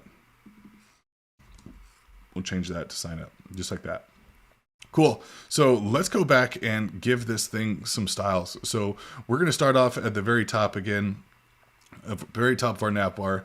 And so in here in our outer div, remember we made this that rounded div, that custom style there. So I'm going to give this class name. What I'm going to say is rounded div, just like that. And as you can see, that wrapped everything in our box here. Our container, it's 1140 pixels and has a nice shadow effect there. So just drop this down a little bit. So that's perfect. That's what we want so far. So rounded div. And then next, what we want to say, flex. We want it to display as flex. Then we want to say items center. So everything's centered evenly. Then we want to say justify between. And this is the same as saying justify content space between. So we want everything pushed to the sides. And then I'm going to give it a height of 20. So you can see this is 5 rem, and the way this works, that's why you can always use brackets if you want to say like 6 rem, or you can say different 80 pixels, something like that. When we use the brackets, we can give custom values. But in this case, I'm just going to say H20 for a height of 5 rem by default. Okay, and then I'm just going to say font bold because I want all the text in here to be bold color. There we go. So next, for our H1 here, I'm going to bump this size up a little bit. So I'm going to say text 2XL, and that's just going to raise it up. In fact, for using our IntelliSense here, you can see that that puts the font size at 1.5 rem, and it also includes the line height as well, which is pretty nice. So let's go down here. The next styling we're going to do is this sign up and sign in. So we actually this is where our hamburger menu is going to be, and we only want to show this if we're on larger screens. So I'm going to see where my breakpoint is here. So let's go ahead and open up our inspect. So now we can see in the top right of the screen, we can see the pixels we're at, 792. So we're going to be using the medium breakpoint, and the medium breakpoint in Tailwind by default is 768 pixels. So what we can say here inside our theme toggle here, in our theme toggle, we only want this to display on larger devices, and then on smaller devices, we're going to put it over here in our nav bar. So for our theme toggle, I'm going to say class name, and Tailwind is what you would call a mobile first design approach. So whatever styles you have here, unless explicitly stated, they're going to be applied to all screen sizes. So if we say hidden, this is going to be hidden on all screen sizes. And then if we add a breakpoint, for example, MD for medium, and you can see here it says the default medium breakpoint is 768. So anything above 768, we can display block. So right now we're at 790 pixels, but for this dark theme right there, we should hit this breakpoint right here. It's going to hit it, and you can see it disappears. So that's a pretty nice feature. And let's go ahead and click that, make sure it's all working. How awesome is that? Smash the like button, you guys, if you're getting some value so far out of this. I'd appreciate that. So yeah, smash that like button. And in here, so let's go down to the our div here. So for our sign in and sign up, what we want to say here, we're going to do the same thing. Okay, so class name, we want it to be hidden. Then anything above medium, let's display it as block. So we're going to be able to see it again right now because we're above our breakpoint. And so for our sign in here, I'm going to give this on our A tag. I'm going to give this, link tag. I'm going to class name. And I want to say P-4, so it's going to be padding of 1 rem. And then on hover, we're going to use the hover selector, text accent. And this is going to give us that nice little like cyan color, cyan blue there. So very nice, you guys. So for this sign up, we want this to look kind of like a button, though it's not, but it's going to look similar to a button. So class name, we can say bg-button text btn, oh, this needs to be lowercase, btn text, just like that, px5, so a padding on the x-axis of 5, then py2, and you can kind of see it styling our buttons as we go. So margin left, I want to give it, just push that little sign in away just a little bit. And then rounded 2XL shadow dash large dash LG. And then anything on hover, I'm going to use shadow 2XL. So probably won't be able to see this very well on the dark mode, but if we switch to light mode, you can kind of see there's a little shadow in there. Kind of hard to tell there, but it's there. So for our mobile icon, what we're going to do for our mobile icon, so we actually kind of the opposite of what we did here. Okay, so for the opposite, where are we at? Right here. The opposite of what we did there, what we want this to be, we're going to give it a class name. We want it to display as block, right, on all screen devices, because we're doing a mobile first approach. And then anything above medium, we want it to be hidden, of course, because we don't need to see our hamburger menu on full screen devices. And it'd be a good idea to go ahead and say cursor pointer, just so the user knows. So we're going to add a Z index where as well for Z10. Okay, so now you can see it disappeared, and when we drop our screen, it should appear and the others disappear. So that's perfect right there. So now for our mobile menu here on the side, and we're going to do a lot of really cool styles with that right now. So let's go ahead and take care of this. So this is our mobile menu here. And so for our mobile menu, what we want to say, anything above medium, we want to say hidden, okay? We want it to be fixed. And what I want to do is I'm going to drop this down. So what I like to do is be able to see it while I'm designing it. So we're going to say left 0, top, we'll say top 20, flex, we want the flex column, items center, we're going to say justify between, width full, I'm going to say height of 90%. And then we're going to add in our custom values. You can add in percentages, pixels, rem, it doesn't matter. They can all be custom values there. So even hex codes for colors. So BG primary, and we're going to ease in and then give it a duration of 300 and Z10. So go ahead and pause the video if you need to copy all of that in there. So that's looking good so far. All right. So next what we want to do is come into our unordered list here. And for our unordered list, we give a class name. We want the width to be full and padding 4. And by the way, you guys, the width full, all that's saying, if we hover over it, it's just saying width 100%. So if you were to say like H or W dash screen, that would be width 100 viewports. So screen is viewport and full is width.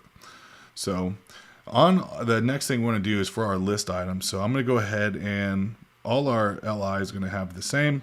So let's just go ahead and select all those. And what we want to say here for our list items, I'm going to say border dash B, border bottom, then PY6, just like that. So as you can see, we have this nice little faint line. In fact, I'm going to get rid of this one on the bottom line. There we go. Perfect. So that's what we want right there, you guys. Look at that. Looking nice, looking nice.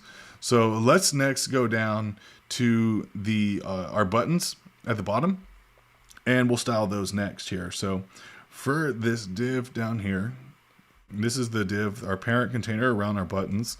Let's give that a class name. And what we're going to say is flex column width full P-4. And guys, check out, like, notice how much time we're saving by typing in these class names using Tailwind, you guys. So, and we're not messing around with any external style sheets or anything like that. So it's just the amount of time you save is incredible.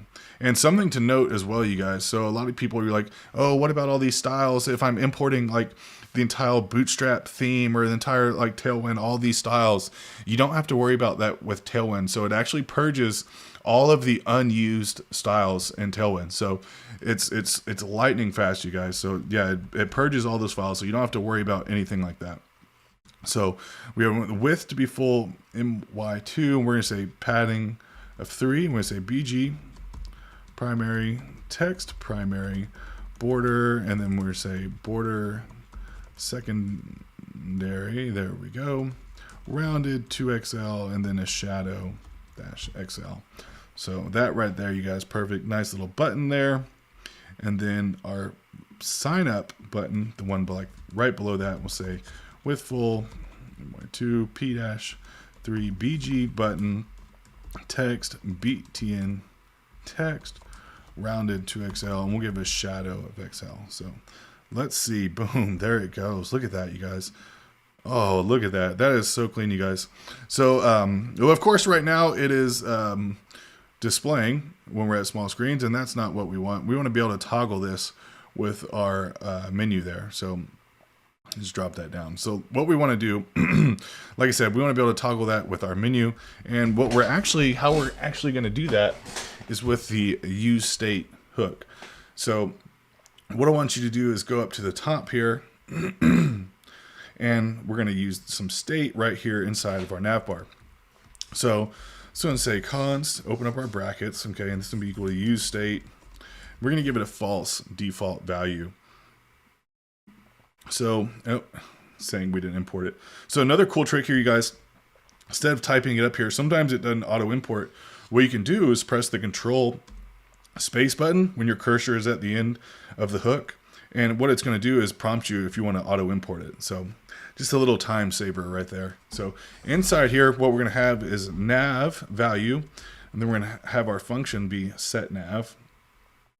Okay, and then in here, we're going to have an arrow function, and you can call this whatever you like. I'm going to say handle nav. There we go. And in here, all we want to do is set nav to true. So we can just use our exclamation point there, and what that's going to do every time we run this function is going to set our state to true. So the next step, what we need to do is go down to our we want to go down to our button here, our AI outline menu here. And what we want to say here is on click.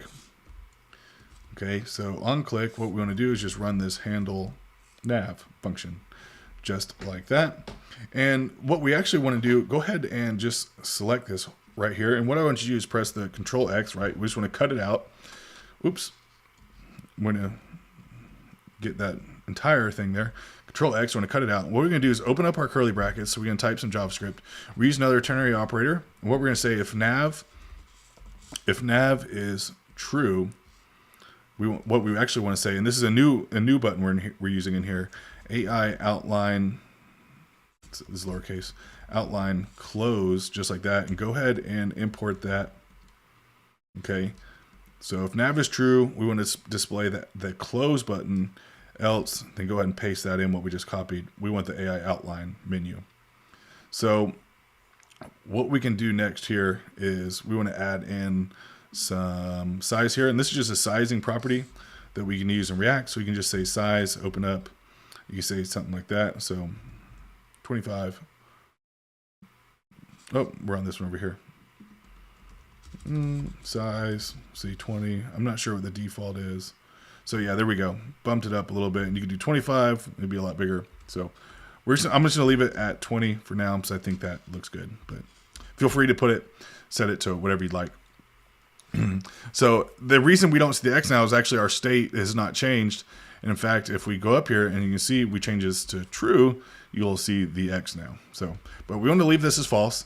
And the next step that we want to do is come down here to our mobile menu. Where are we at? There, here, our mobile menu. What I want you to do, this MD/hidden, this entire line, I want you to go ahead and select all of that, okay? Go ahead and press Control X, right? We want to cut that. And what we're going to do is actually get rid of the quotes, and we're going to use some curly brackets instead, because we're going to use another ternary operator. And in here, what we're going to do is check for nav. If nav is true, then put in our quotes there, and go ahead and paste that in. Okay, so if nav is true, we want to display those styles. Else, we're going to display these here. And I saved it so we can get on another line here. So otherwise, what we want to say is fixed left, and we're opening our curly brackets, negative 100%. Because what we're doing, we're just hiding it way off the screen there. And we're going to say top 20. You don't have to do all this extra stuff. However, it won't close properly, or it'll still close, but it'll just be won't look as clean. So we'll say flex column, and we want everything to look clean around here, right? Item center, and then justify between, and we're going to do our ease in and the duration 300 there. So, all right, you guys, let's go ahead and see Should be working there. Look at that. Okay, so notice it slides in nice and neat. Look at that. So that's how our nav bar is going to look. That is perfect right there, you guys. And if we go ahead and click on the sign in, you can see it takes us to another route. Perfect. So awesome, you guys. Hope you like what you're seeing here. If we click on that, it navigates us back to the home page. Perfect. Smash the like button, you guys, if you feel like you're getting some value out of this. So for our next step, what we want to do for our next step, let's go ahead and create our coins right in here. So these coins are actually going to stay on our home page component that we created. So let's go and open this up. There we go. Open this up. So that's it for our nav bar for now. We'll probably come back here and make some changes here when we configure our Firebase. We can have kind of basically show data based off if we're logged in or not. Like for example, if our user is logged in, we don't want to show a sign in sign up page. We're going to or links. We're going to show the account page, but we'll come back to that whenever we get to the Firebase portion. So let's go ahead and close our nav bar for now. And what we want to create here, let's open up our routes. So what we want to create in our components folder, we're going to create a file called coin search. Okay. So let's go ahead and create a file. Coin, whoops, not working there. Coin search. So you can call it whatever you want, but this coin search, what this is this entire section right here. And if you see here, we can actually filter through these coins. For example, as you can see, we're searching for USD. If we're going to look for Binance, BINA. So that's a really, really cool feature they're going to be able to do in this project. So our AFCE is going to generate our functional component. And this, you guys, is actually going to be in our home page. Okay. So what we can do here, what I want to do here in our home page, we're just going to paste this in here. What's that? Coin search, just like that. Perfect. Now inside our app.js, this is where we're going to be making our API call to using Axios to the CoinGecko API. And in here, we're also going to have our routes, right? So let's go ahead and set up, we've already installed React Router DOM. So let's go ahead and install or configure our routes. So for our routes, what we need to do, we're going to say routes, and this is version 6. So we have to surround everything in a routes tag. And let's just go ahead and auto import that. There we go. And then we're going to have individual route. So route here, and what that's going to be, we're going to say path, and this is going to be our home page. So I'm just going to leave a slash right there. Then we're going to say element, just like that. And this is going to be the home element. And we need to make sure we close that. So go ahead and save. And while we're at it, well, let's see, it's not imported. That's fine. So let's import that, and let's import the home that we just created. There we go. And then we're also going to have routes. If you want to just copy this down, this one is going to be a sign in. This is going to be our, whoops. This is going to be our sign in component. Oh no. Sign in, that's fine. We'll just go ahead and import it. So import sign in from routes, sign in, there we go. And this one is going to be the sign up.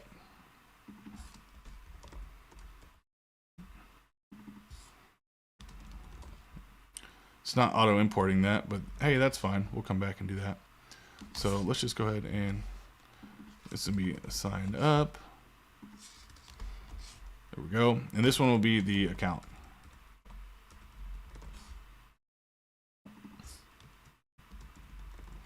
Perfect. So in our homepage here, that's perfect right there. What I want to do next is take care of our API call. So let's go ahead and do that right now. So for our API calls, we're going to be using Axios to make all of our calls. So let's go ahead and install Axios. We're going to do that down here. Yarn add npm install, it depends what you're using, Axios, just like that. So what we need to do is import Axios, and we're going to make our API call from, in this case, we're going to make a few different calls, but in this case, what we're working on right now, we're just going to make it inside of our app.js. So what we want to do is import Axios from Axios, just like that. Now, in here, we're going to be using some state, and we're going to put that in here. So let's just go right above here. We'll say const, and you can say whatever you like. We'll say coins, set coins, just like that, equal to use state. And it's going to come back as an empty array, just like that. So let's get an error there. Let's go ahead and import our state. So I'm going to open this up a bit, and let's cruise on over. We're going to go to the CoinGecko. Just search CoinGecko there. That's going to be it right there, coingecko.com. Now go into products, and what we're going to click on is Crypto API. So, and this is 100% free, you guys. Don't have to pay for anything. Don't worry about all that. So just click on Get Started on this free plan. You don't even have to sign up. So this is all we need to do. Go down here, and under the coins right here, we're going to click on this second one, Markets. And what we're going to click, we're going to click Try It Out. And what we want to say, I'm in the US here, so I'm going to say USD. You use whatever you like. And that's all we need to do here. This is how many results we're going to get back, and we can actually change this. This is just going to be passed into our query and our URL. So I'm going to start off with just 10. I don't want to overload right now. And then we want the spark line. Yes, we do. And we don't need to change anything else. So that's all we need to do for now. So go ahead and click execute. There we go. So this is the request URL that we want to get right here. So go ahead and just copy that, okay? And you can see down here, this is the response that we're going to get. So it's going to return an array of objects, and each object is going to be a different coin. So we're going to be able to console.log this so you can have a better view. So in here, what we want to say here, let's go ahead and store this URL. So I'm going to say const URL just like this, and this has to be a string, very important. Oh, there you go, just like that. And so this is our endpoint here. Normally, there'd be like a key, some sort of key or ID in here, and you'd want to hide this in like a .env file, but there's no need. So probably still good practice, but we're not going to do that in this project because there's no hidden key or ID there to be exposed. So once we have this URL here, this value stored as URL, we're going to make our API call. We're going to use the use effect hook because we only want to make it. We're going to make the API call every time the URL changes. So we're going to say use effect, and it's not going to take in any values, just an arrow function here. And what we're going to say in here is make our API call. We're going to say axios.get. Then in here, we're going to say URL, okay, .then, and we're going to get a response. It's going to be an arrow function. And in here, what we're going to do is just update our state. So we'll say coins, set coins, to be response.data, okay? And we'll go ahead and console.log response.data. And in here, what we want to add in our dependency array, because if you don't add the dependency array, it's just going to make like endless calls, and it's going to wear out your, spelled something wrong. It's going to wear out your you're going to get an error because you're going to like overload their servers. So it's going to cut you off. So what we're going to do is just say URL. And basically, when we add a URL into our dependency array, this use effect is going to fire off every time it senses that there's a change in this URL. So go ahead and click console.log. Let's bring this up. There you go. So let's go ahead and refresh. We shouldn't see any errors at this point. So as you can see, we have a 10 because that was what we specified. And we have an array of objects. So, and just to show you guys, if we want to change this to, we'll change it to 20. We scroll down, you can now see we have 20. So that's all it is. It's just passed in as a query in here. So, but I'm going to leave it at 10 for now while we're developing this thing. So go ahead and refresh. So now we have our array here. So what we want to do now that we're making our call, what we can do is we want to pass this down. So, and we can actually pass down properties, pass down state, and React. So in our home component, what we're going to do is what we're going to pass down. You call it whatever you like, but I'm going to say coins. And this is how we're going to pass it down. And then inside our home component, we just need to accept this. So up here, what you can say is props, just like that. And what you could say down here is coins, props.coins. But, you know, to destructure this a little bit and kind of use like a modern way of doing things, you can actually just open up here with some curly brackets, say coins, and you can actually just delete this props. And what that does is just makes it, it works all the same, but just looks a little bit cleaner this way. So that's all we need to do in our app.js. We can go ahead and close that for now. And inside our home component, this is our coin search component that we just created. And once more, we're going to be passing it down again. And that's what we're doing right here. So inside our coin search, again, we could say props, but let's just go ahead and destructure this from the start and just say coins, just like that. Now, if we go back into app.js, I just want to show you something real quick. Let's go ahead and comment that out. There we go, and some refresh here. So you notice we don't have anything down here in our console. And if we want to, I just want to show you how we're passing state down.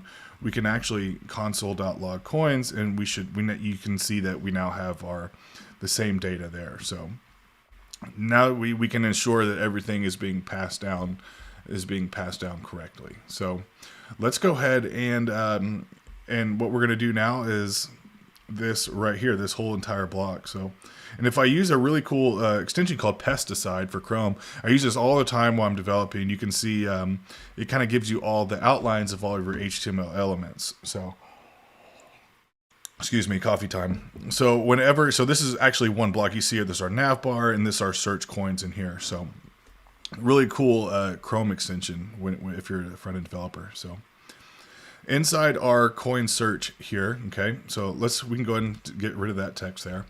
So inside this coin search, what we're going to have is it's going to be our container in here, right?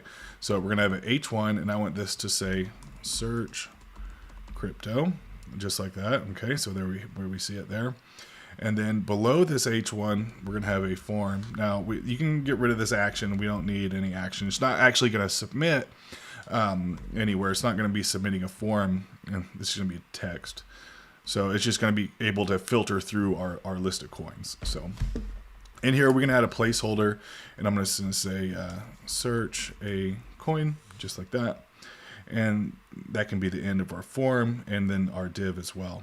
So down here at the bottom, what we're going to have next is our table, and this is going to be there's so many different ways how you want to lay out your project, and I try and do it all different ways just as I'm learning, so I can be familiar with different elements and just different design structures. So what I'm going to have here is a table, okay, and inside the table we have a T head, and this is going to be the table head. Then we have a TR for the table row. And in here, we're going to have lots of TH, and these are table headings here. And what I'm going to do is going to copy this down 4, 5, 6, 7, 8, 9. I believe I'm going to have 9 of them, okay? And the first one actually is going to be left blank. So bear with me here. It's not going to be difficult, but it's just going to be, just kind of follow along here. So I'm going to have coin. And this is the heading. Just to be clear, you guys, what we're doing right here is this bar right here. This is our table row. So as you can see, that's why we left this one blank. Then you can see we have the number sign, then coin, then that one's going to be blank, and then we're going to have price, and so on and so forth. So after coin, like I said, that one's blank. Then we go down, and we're going to have price, and then just below price, we're going to have 24-hour. Then we're going to have 24-hour volume. And then we're going to have MKT for market, and then we're going to have last 7 days, and this is going to be our spark line, and but we'll come back and configure that here in a little bit. So that's all for our table head there.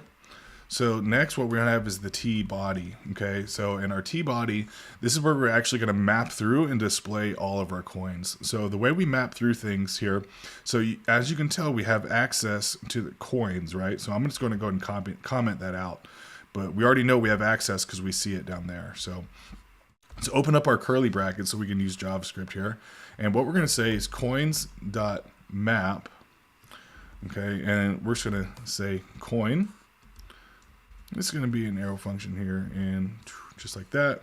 Now in here, what we're going to map through is actually our coin item, right? So for our coin item here, we're going to map through and give it a table row instead of a div, right? So we're going to say table row, just like that. And in here, we're going to have table data. And we're going to have 9 of these. So 2, 3, 4, 5, 6, 7, 8, and 9. And in our first one, we're going to have that star that you see over here, right? So it's going to be a star, then we're going to have 1. This little div here, the image and Bitcoin. We're going to go all the way across to our Spark line. So in here, we're going to be using a star, right? So and that's a React icon. So I'm going to say AI outline star, just like that. And we're going to go ahead and copy that and just import it here at the top. So import, if you guys remember, if you've been paying attention, we know that this won't work just like that. We need to add the pretext there, that AI. So we just say, oh, the AI, there we go. So that should take care of any errors. And there you can see we're mapping through. We don't have any data in there, but you can see we do have 10 stars because that's how many times we're mapping through things. So if that makes sense, hope it does. So next, what we're going to display is the market cap rank. So we're going to open up our curly brackets in here. And I just want to show you, if we go over here, so what we're going to be grabbing now is the market cap rank. So market cap rank right here. So what we can say, so we're mapping through all our coins. So what we can say is coin dot market cap rank, just like that. And that's all we need to do. And we should now see the market cap rank for the 10 coins. So and there you have it, all 10 coins. So next, what we're going to look at just below the market cap rank. So next we're going to want to, we're going to have a div around this next one. And this is going to be,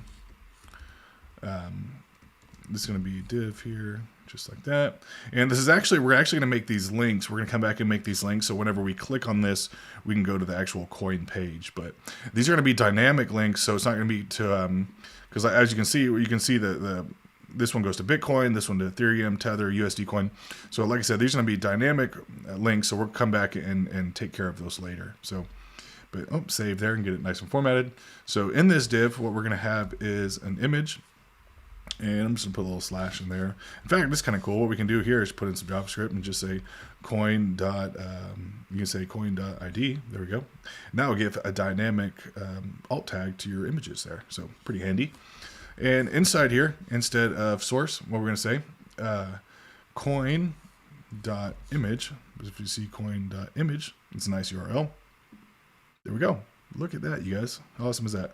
Perfect. So just below, so that one's good there. And below the image, let's give it a p tag. And in here, what we're going to say is coin.name. There we go. And let's get a nice refresh. Make sure everything is working properly. Render coin search, key prop. We're going to come back and add a key prop. Don't worry about that. So in fact, let's come back and do that later. So just below this div in the next table data section there, what we want to have is a coin symbol. Okay, so here and coin dot symbol, just like that. There we go, and that's the coin symbol.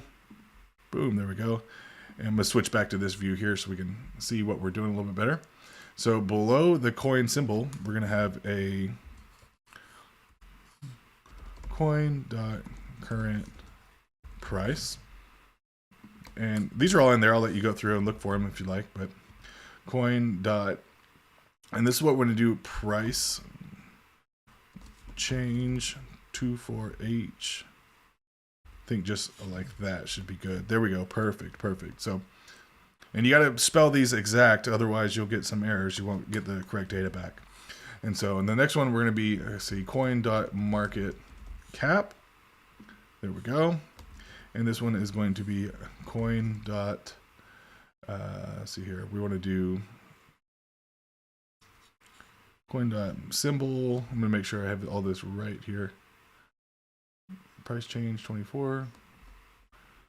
Market cap. So this one, coin dot volume, total volume, sorry, total.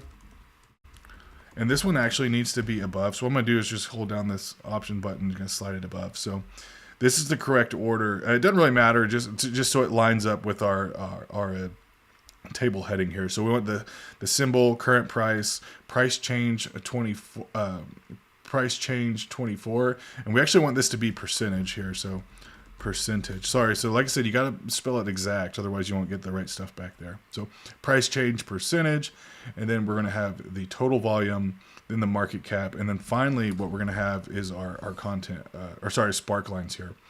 So coin.sparkline underscore n underscore 7d dot price. And what that returns here is actually, oh, we're getting an error here. What that returns is actually an array here. Let's get rid of that.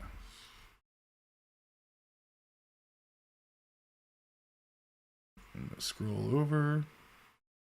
Coin up. Dot price. That's right. I just didn't spell it correctly. There we go. Okay. And you can see the spark line in 7 days, basically it just returns a long array of numbers. So if we look over here, sorry, spark line, this is what it's returning right there. So, and what we want to do is actually go ahead and have that display as a spark line, something nice and neat like that.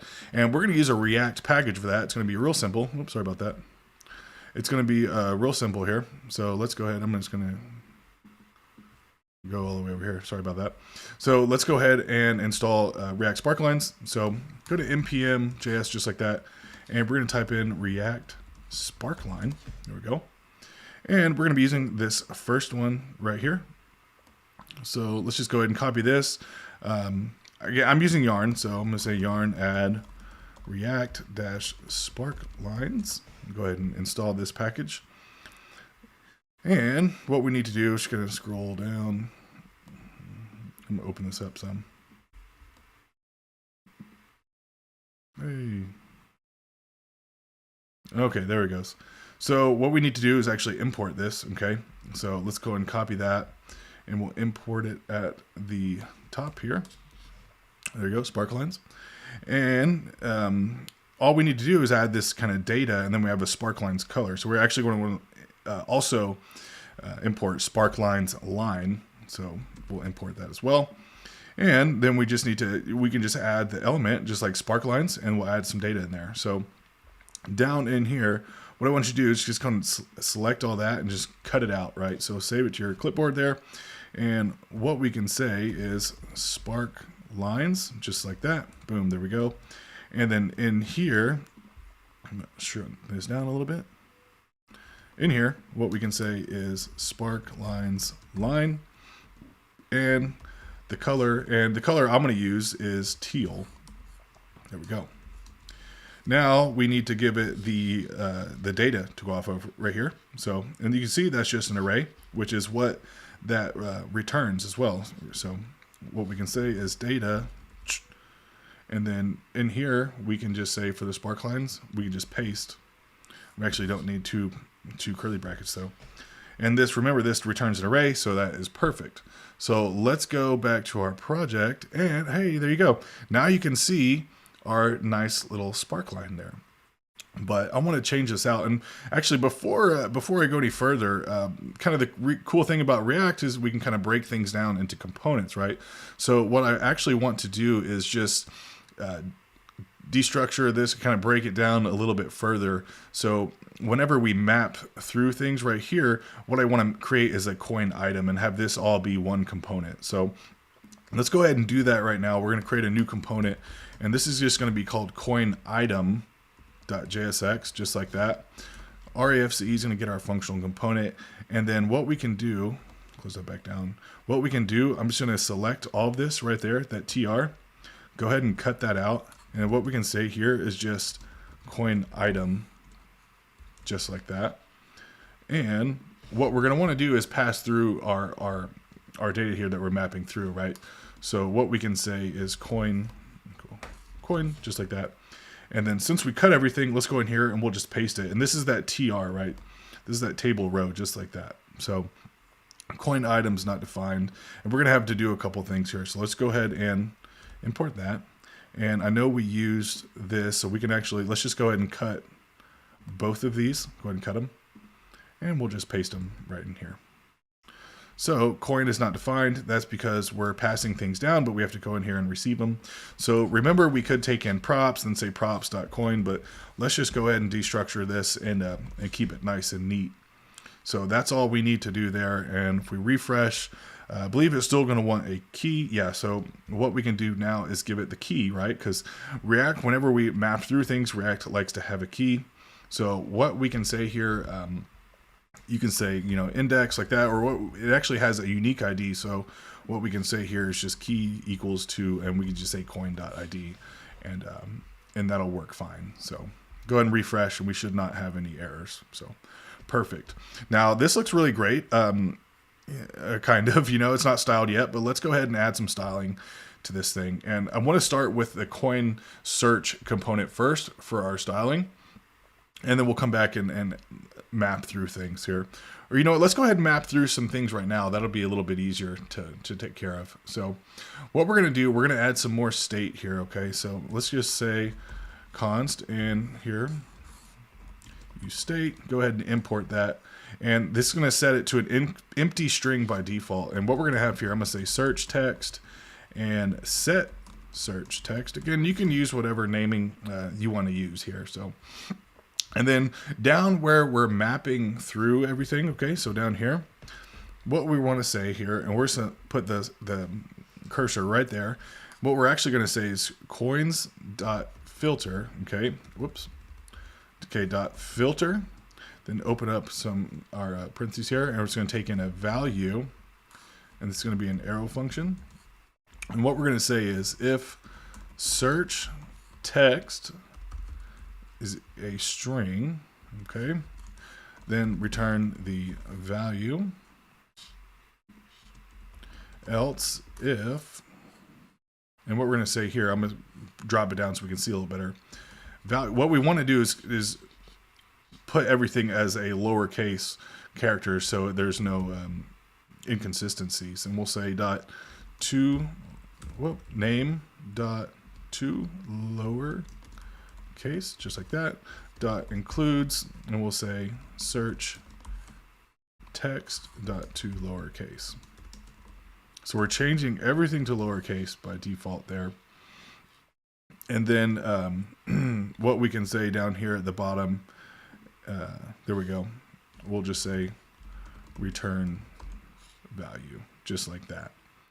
And then, and that should be everything we need to do right there. So I'm go ahead and save that and get it nice and formatted. So we haven't done any styling, but let's just see if we, sorry, what we need to do is add a, where is our search button here? So what we need to do for our search, we just need to add an event here. So on our search here, and what we can say is on change, okay? And it's going to take in an event. And what we're going to say is set search text, there we go, to event, or just E to keep it a little bit shorter, target.value. There we go. All right, so let's try this once more. So searching for USD coin, there we go. For searching for Tether, there we go. So that is awesome, you guys. That's how you do it. So smash the like button if you feel like you get some value out of it. Let's go ahead and do some styling. So let's do our class names. And remember, we're going to use that rounded div. So we just created that nice little rounded box over it, just like that. Perfect. I'm going to leave this down here. There we go. So in addition to the rounded div, we also want to give my4. So it's going to padding, margin, 1 rem on the y-axis there. So this div here is kind of like our container, right? So we want this to be displayed as flex column, then anything above medium, we'll do flex row, justify between, padding top 4, padding bottom 6, text center, then anything above medium we'll say text right. So these are all going to look very nice when we're done with it, and these are all just predefined styles that I have done. So text 2XL, font bold, then margin on the y-axis of 2.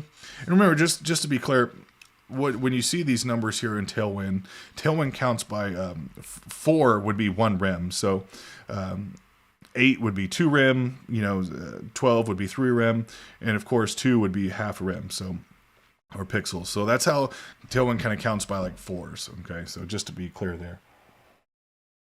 So for our form, we don't need any styles for our form, but we will for our input here. And I like having all our on change and on clicks kind of at the beginning of the element. Just a personal preference. For me, I feel like it's a lot easier to track and read. So let's give this a class name. I'm going to give it right after on change. So class name.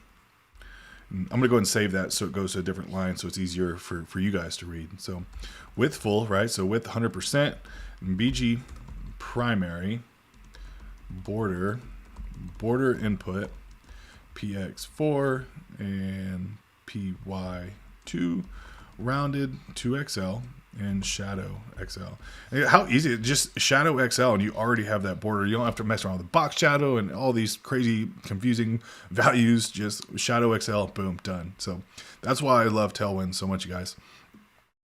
Shrink that down, boom, there we go. So now you can see it's full width, and then we hit our breakpoint, kind of goes off to the side there. So that is looking great so far, looking great. So next, what we're going to want to do is style our table heading, right? So for our moving on to our table here, we're done with this top part. So for our table, let's give it a class name, width full. I'm going to say border collapse, then text center. Okay, so perfect. That's what we want right there.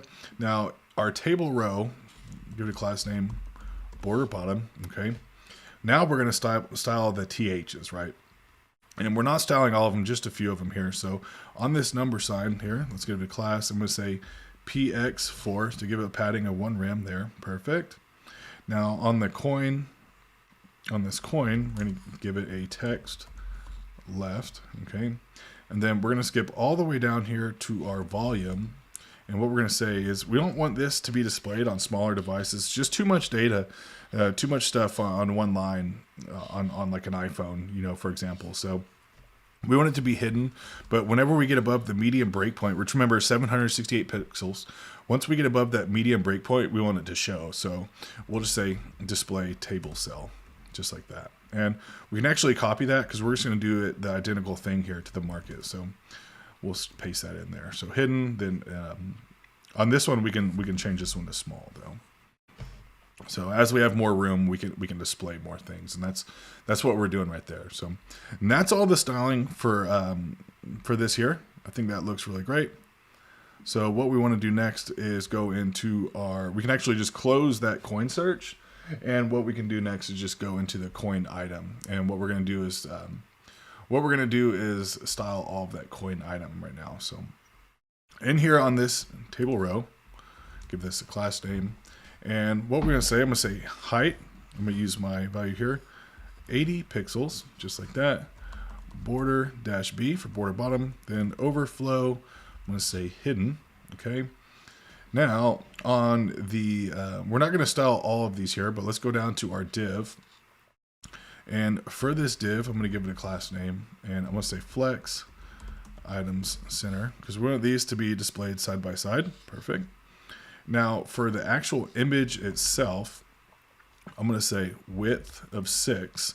If you hover over that, it should be 1.5 rem or 24 pixels is the size of the image. Now I'm going to give it margin right of 2, so it kind of gives a little bit of space in there. And we'll say rounded full, so that way all of our icons are now rounded. So some are rounded by default, but now all of them are. So in the P tag here, let's give this a P tag here. I want this to be hidden, but anything above small, let's display as table cell. So no change there, but if you shrink this down to like a small device, you'd really be able to tell. So that looks good for right there. Now let's move on. Let's move on down to the bottom here to the total volume. So we're going to come back here later and add some text in here. We'll do that in just a minute here. So give this volume class name. And what I want to say for the total volume, I'm going to give this a width of, we're going to open up our curly brackets, 180 pixels. Okay. Then hidden, anything above medium, display table cell. There we go.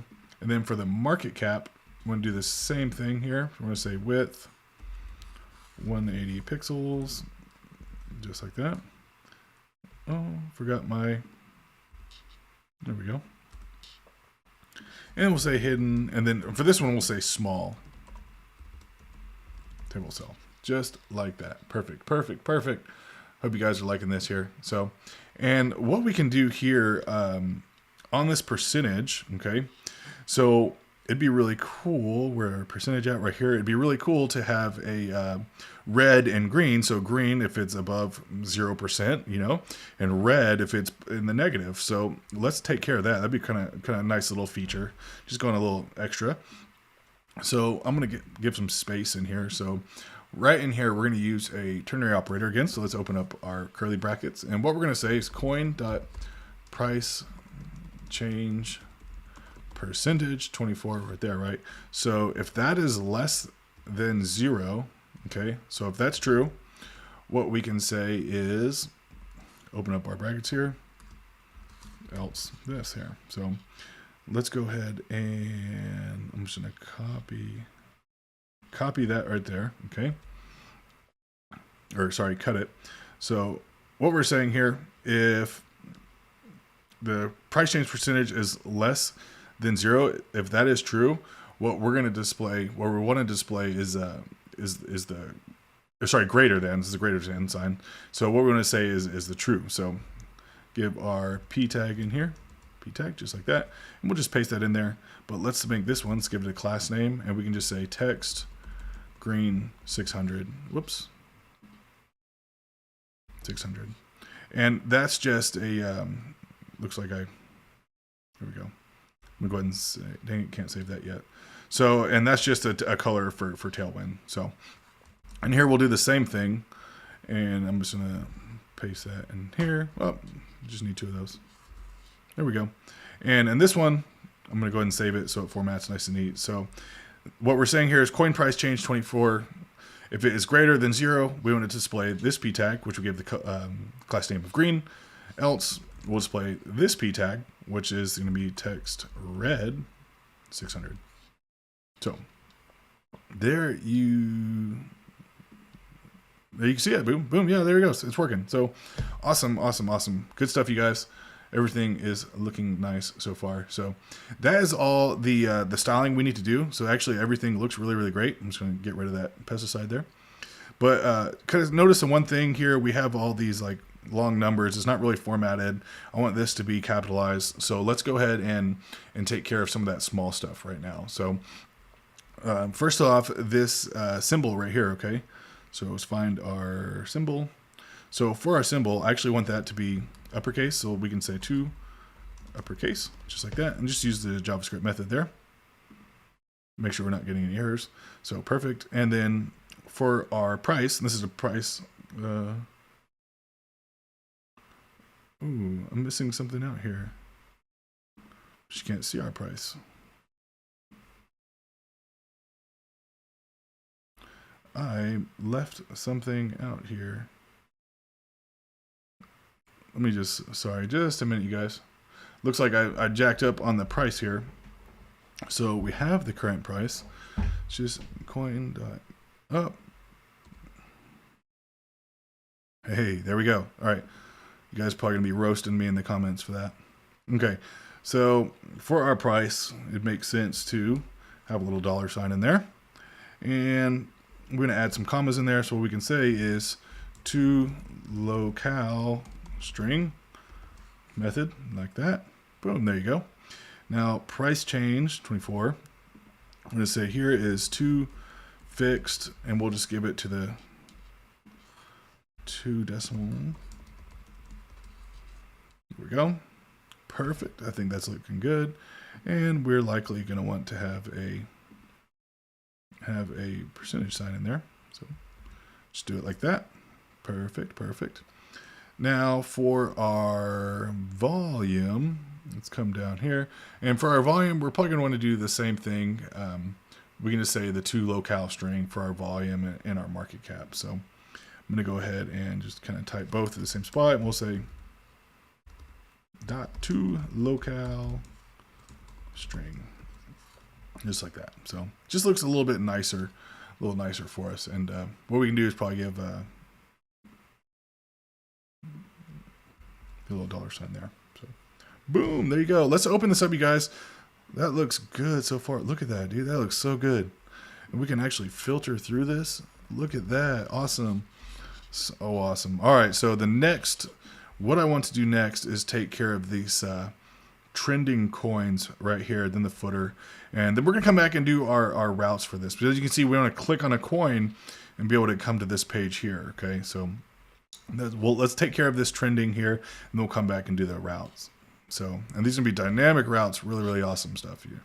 So let's go ahead and we can close this coin item, and in here we're gonna create another component, okay, right in here. So we're gonna call this, whoops, it didn't work out well, trending.jsx, okay. So RAFC is gonna get our functional component here, and we wanna import this, and it's gonna go inside of our home component. So make sure that imports, there we go. So for trending here, we're actually gonna make a different API call for our trending here. And I can't remember what the endpoint, I couldn't remember where I found the endpoint, but that's not super important anyways. So let's go ahead and import Axios, okay, from Axios. And then we're gonna be using the use state and also the use effect hook, okay? So let's just import those. And just like we made our API call on the app.js, we're going to do basically just the same thing here. And this call is going to return, this endpoint is going to return an array as well, just like the same. So const URL. I'm just going to go ahead and paste that in here. So go ahead and pause the video if you want to paste this in. It's a short one, so it's not too bad. So that is the endpoint we're going to be using. And again, it's free, so don't worry about anything like that. So use effect here. Here we go. And we're going to add our dependency array, so it doesn't wear out our API. And then in here, we'll say axios.get, and we're just going to grab the URL. Then we're going to get a response. And we're going to set, I didn't even set we'll say trending, set trending, just like that.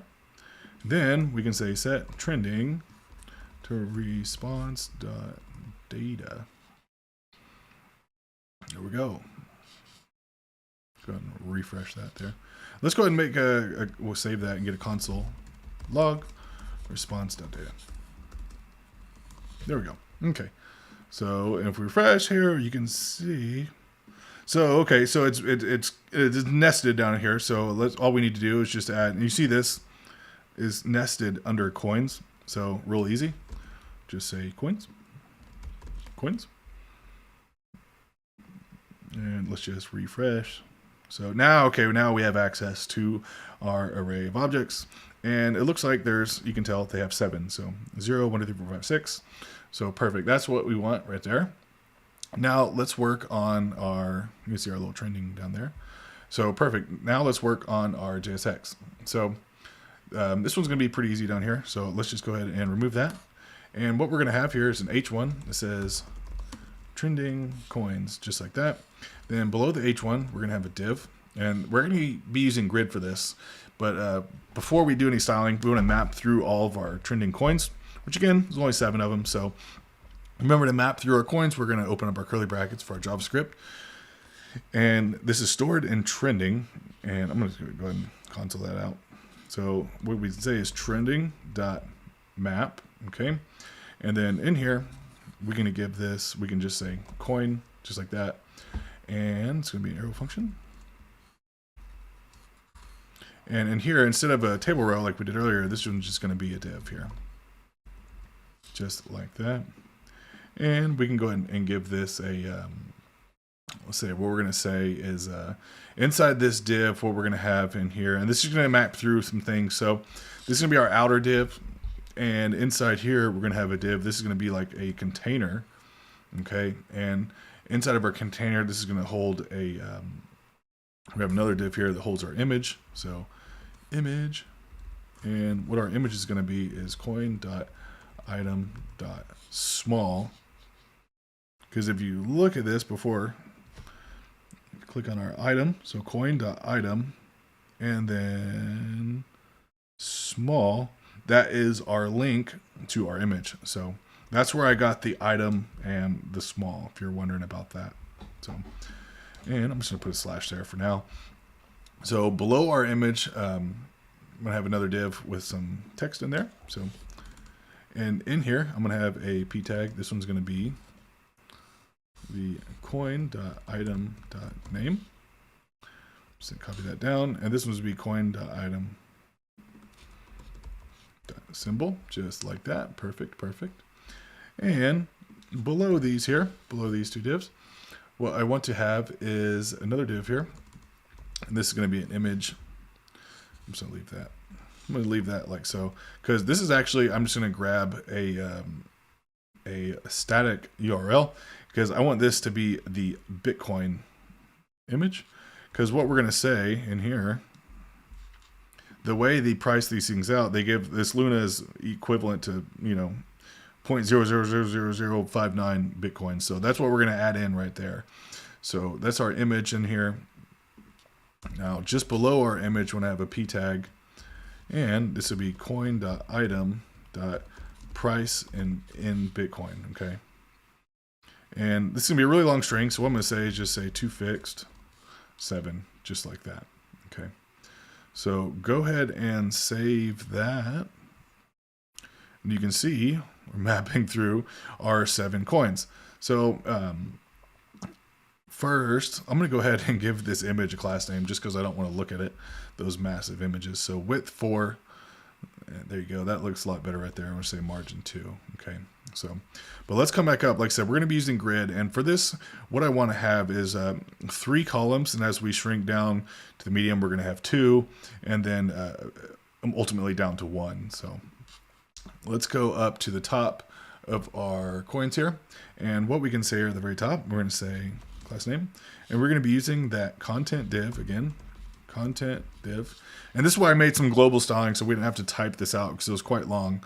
And we don't want to do that. So sorry, rounded div. Rounded div. Apologies for that. So that way we don't have to type it out on every little thing here. So flex, and then we want to say justify between P4, and then on hover, what we're going to do is scale, just scale 105, and then ease in and out, and we'll say give it a duration of 300. There we go, perfect. So, sorry, this is actually be on a different line. Go ahead and cut that out, you guys, and that's actually going to go on where we're mapping through our coins. That one's going to go right here. So. Sorry about that, you guys. There we go. Perfect, perfect. So on the top one, apologies for that, rounded div, just like that, margin Y 12, and that's going to be 3 rem, then PY 8, and then text primary, just like that. Okay. There we go. Perfect. That's looking good. So for the H1, what we're going to say here, give it a class name, text of 2XL. I'm going to say font bold, PY 4. Now for our grid, this is where we're going to do our grid layout. Okay. So for our grids, give it a class name. We'll say grid, then anything above medium, like I said, we'll say grid columns 2, then anything above large, which I believe I'll have to look at the large breakpoint, grid calls 3, and then we'll say gap 4. I think the large is like 1028. Yeah, 1024 pixels. So let's have a look. That should be all we need to do for our grid. So boom, there we go. Yeah, you can see 1, 2, and 1024. Boom, there we go. Okay, perfect. So, and we already pasted in our styling for that one.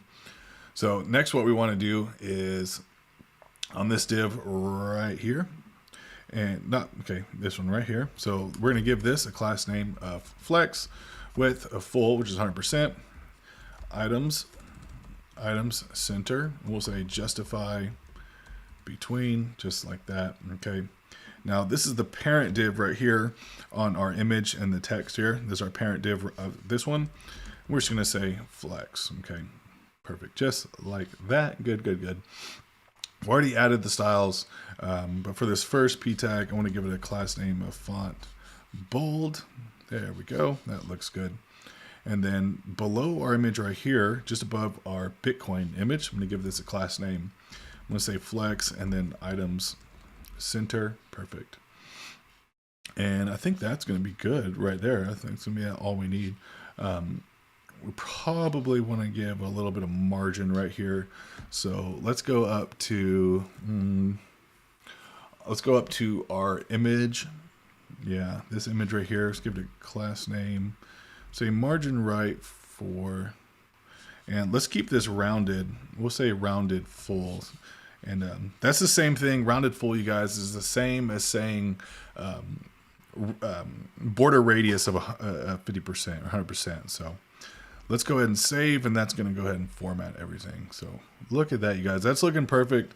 Looking great so far. We're making some really good progress. So what I want to handle next is the dynamic routing of each individual coin. So like I said, we want to be able to click on Bitcoin and go to the Bitcoin page, and then same with Ethereum, Tether, and so on and so forth. So let's go ahead and take care of that right now. Okay, so how do we give dynamic routes in React.js with React Router DOM version 6? So we're going to do that in our app.js over here. Okay, so come down here to just below the account component right here. And what we're going to do is we're going to create another route. This needs to be uppercase. And this is not going to be self-closing. In fact, we're going to have a child in here. And it's just going to be route, which is self-closing. So for this route right here, the parent route, what we're going to say is path. And then in here, we're going to have, and if you look at some of our example here, you can see whenever we click on a route, it's going to say a base URL, then it's going to have coin slash the actual coin. So you can say Ethereum and stuff like that. So let's go ahead and add that with coin slash, and then we're going to say, we're going to have a colon there and just say coin ID, just like that. And then the element is going to be the coin page, like so. Make sure that's self-closing. And then inside the route, the same is going to be path, and it's just going to be the colon, the coin ID, just like that. So go ahead and give that a save. Now, so it looks like we're getting an error. This is for something, this is for trending. Let's go back to the trending, sorry, just real quick. Looks like we just need to add a key. So what we can also do is say like index, something like that. We'll just say key IDX, that should. Okay, cool. So, sorry about that. Now, okay, so for our coin page, so let's go ahead and try this route out. We'll say coin slash Bitcoin, and there you go. We have our coin page. In fact, it doesn't really matter what we say after this. We're always going to get this same page. But how do we get some dynamic data on this page? So let's go into our coin page component here, or our route. And what we're going to do here is, I'm just going to go back to Bitcoin. What we're going to do is we're going to grab another endpoint from CoinGecko. So come on back to CoinGecko, and it's going to be below, it's actually going to be right below the one we're using, this coins slash ID. I'm going to just open this up just a bit. So go ahead and, sorry, it's kind of going a little bit slow here. So go ahead and click try it out for the coins slash ID. There we go. And I'm going to type in, if you haven't already, type in Bitcoin. There we go. For the localization, the default is true. Go ahead and set that to false. And then we're going to skip over these other ones until we get down to the sparkline. Default is false. I've already set this to true. So go ahead and execute on that. And that's going to generate us a URL. There it is. Sorry, my computer seems to be lagging a little bit. Let me give that just a moment. So once we get that URL, we're going to go ahead and make another API call with Axios, just like how we have been doing on the others. There we go. So let's go ahead and copy that. And I'm just going to bring this back down. So in here, we're going to be using the use state hook and also the use effect hook. Okay. And we're going to import Axios from Axios. There we go. So for our Axios call, what we're going to say for our const here, It's going to be our state equal uState. And this is actually, instead of getting back an array, this endpoint returns an object because we're only grabbing the Bitcoin object right there. So we're only grabbing one. So we can just say coin and set coin in here. Use camel case. And our URL, we just copied it over. Okay, so make sure that is a string. There we go. Oh, const URL. There we go. So this is our query right here for Bitcoin, and you can change that out for Ethereum or Bitcoin, doesn't really matter. We're using Bitcoin right here. And we're gonna come back and make this dynamic, and I'll show you how to do that here in just a little bit. So for our API call, let's use effect. And then we want to run this, we want to run this just one time, okay? Or whenever the URL changes. So we need to add in our dependency array. And in here, we can just type in the URL. That way, it'll fire off whenever there's a change to the URL, which is what we're going to be changing there. So let's go ahead and make our call with Axios, Axios.get, and we'll say URL. Then it's going to get a response in our arrow function here. And we'll just say update our set coin to response.data, and let's go ahead and console.log response.data as well. There, so let's go back, and you can see this is what we're getting back here. This is our response, and as you can see, it is just a single object, and this is all our data in here. So let's go ahead and code out this part right here, right? Our entire, I'm just gonna go back to Bitcoin so it looks all the same. So we're gonna code out all of this in here. So let's go ahead and get started on that. So bear with me, guys. It's going to be a little bit tedious, but just follow along. So in here, what we're going to say here, and inside this div, we're going to have another div here. Then we're going to have an image, and I'm just going to put a little slash here as this alt tag. Now, in this image, where we're going to access it, if you look at, let's see, scroll down, image, image, and then large. That's what we're going to use right there. So what we can say in here is coin.image. We're going to have to use optional chaining in here, .large. Let me give you an example. If not, see everything works correctly. However, if we refresh, you're going to get an error, cannot read, properties undefined. And this is a common error you get when you're trying to access nested objects. So all we need to do is what's called optional chaining, and all you have to do there is just select or add in a little question mark there, and that's just going to check the route before it determines the next one. And that's going to fix your problem most of the time. So moving on down here, past just below this image, we're going to have another div here, and we're going to have a p tag, and in here we're going to say coin. I'm going to use optional chaining. Whoa. Coin, question mark, price. And this is going to say price, just like that. Perfect. And coin price. Make sure I got this right. So, sorry, coin name is what I want here. Coin name. Okay. Bitcoin price. There we go. Then in here, what we can say is, I'm going to add some little parentheses in here. There we go. Then we'll use our JavaScript in here. And what I'm going to say is coin.symbol, use our optional chaining, and we'll say dot to uppercase, just like so. And then we'll say slash, add this on the inside of this, slash USD. So go ahead and save, and that's how I want it to look right there. Perfect, you guys. Okay, so we are going to be using grid here. So what we have here right now is 2 columns and then on smaller devices, we just want it to be 1 column. So let's go ahead and take care of that next here. So just below there, a couple divs here, what we're going to have here next is our it's going to be basically, we're going to come back into the styles later, but this div is going to be our grid right there. We have a div in there, and then another div here. Give some space so you guys can see. And inside here, what we're going to have is, like I said, you have a lot of problems when you're trying to access some nested objects in an array. So what we're going to say here is open up our curly brackets. This is down in our third div down here. So coin.market data, okay, optional chaining .current underscore price, just like that.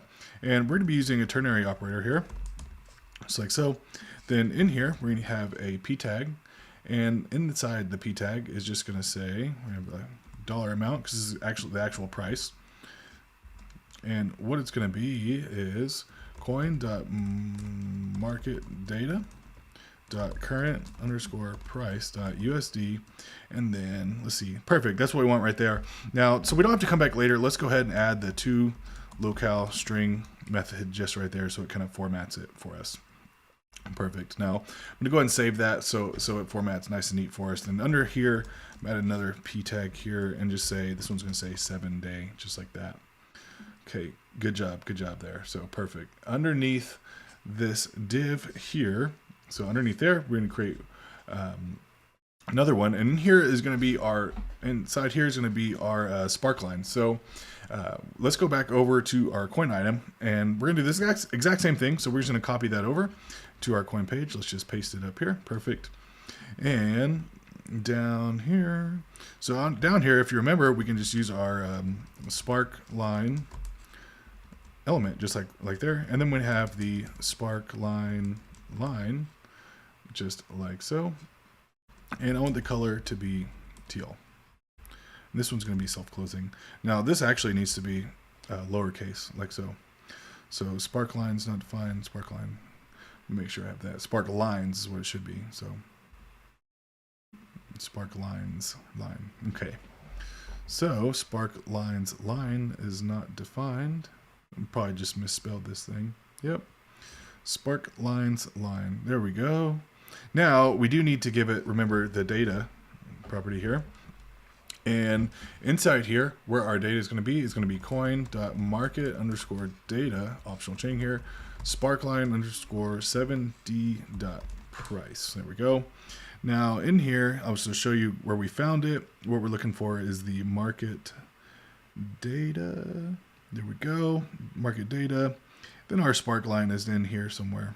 There it is, sparkline.price. So, and there you can see is our array of all the numbers in there. So I'm just go ahead and refresh so it gets rid of all that there. So perfect, that is what we want so far.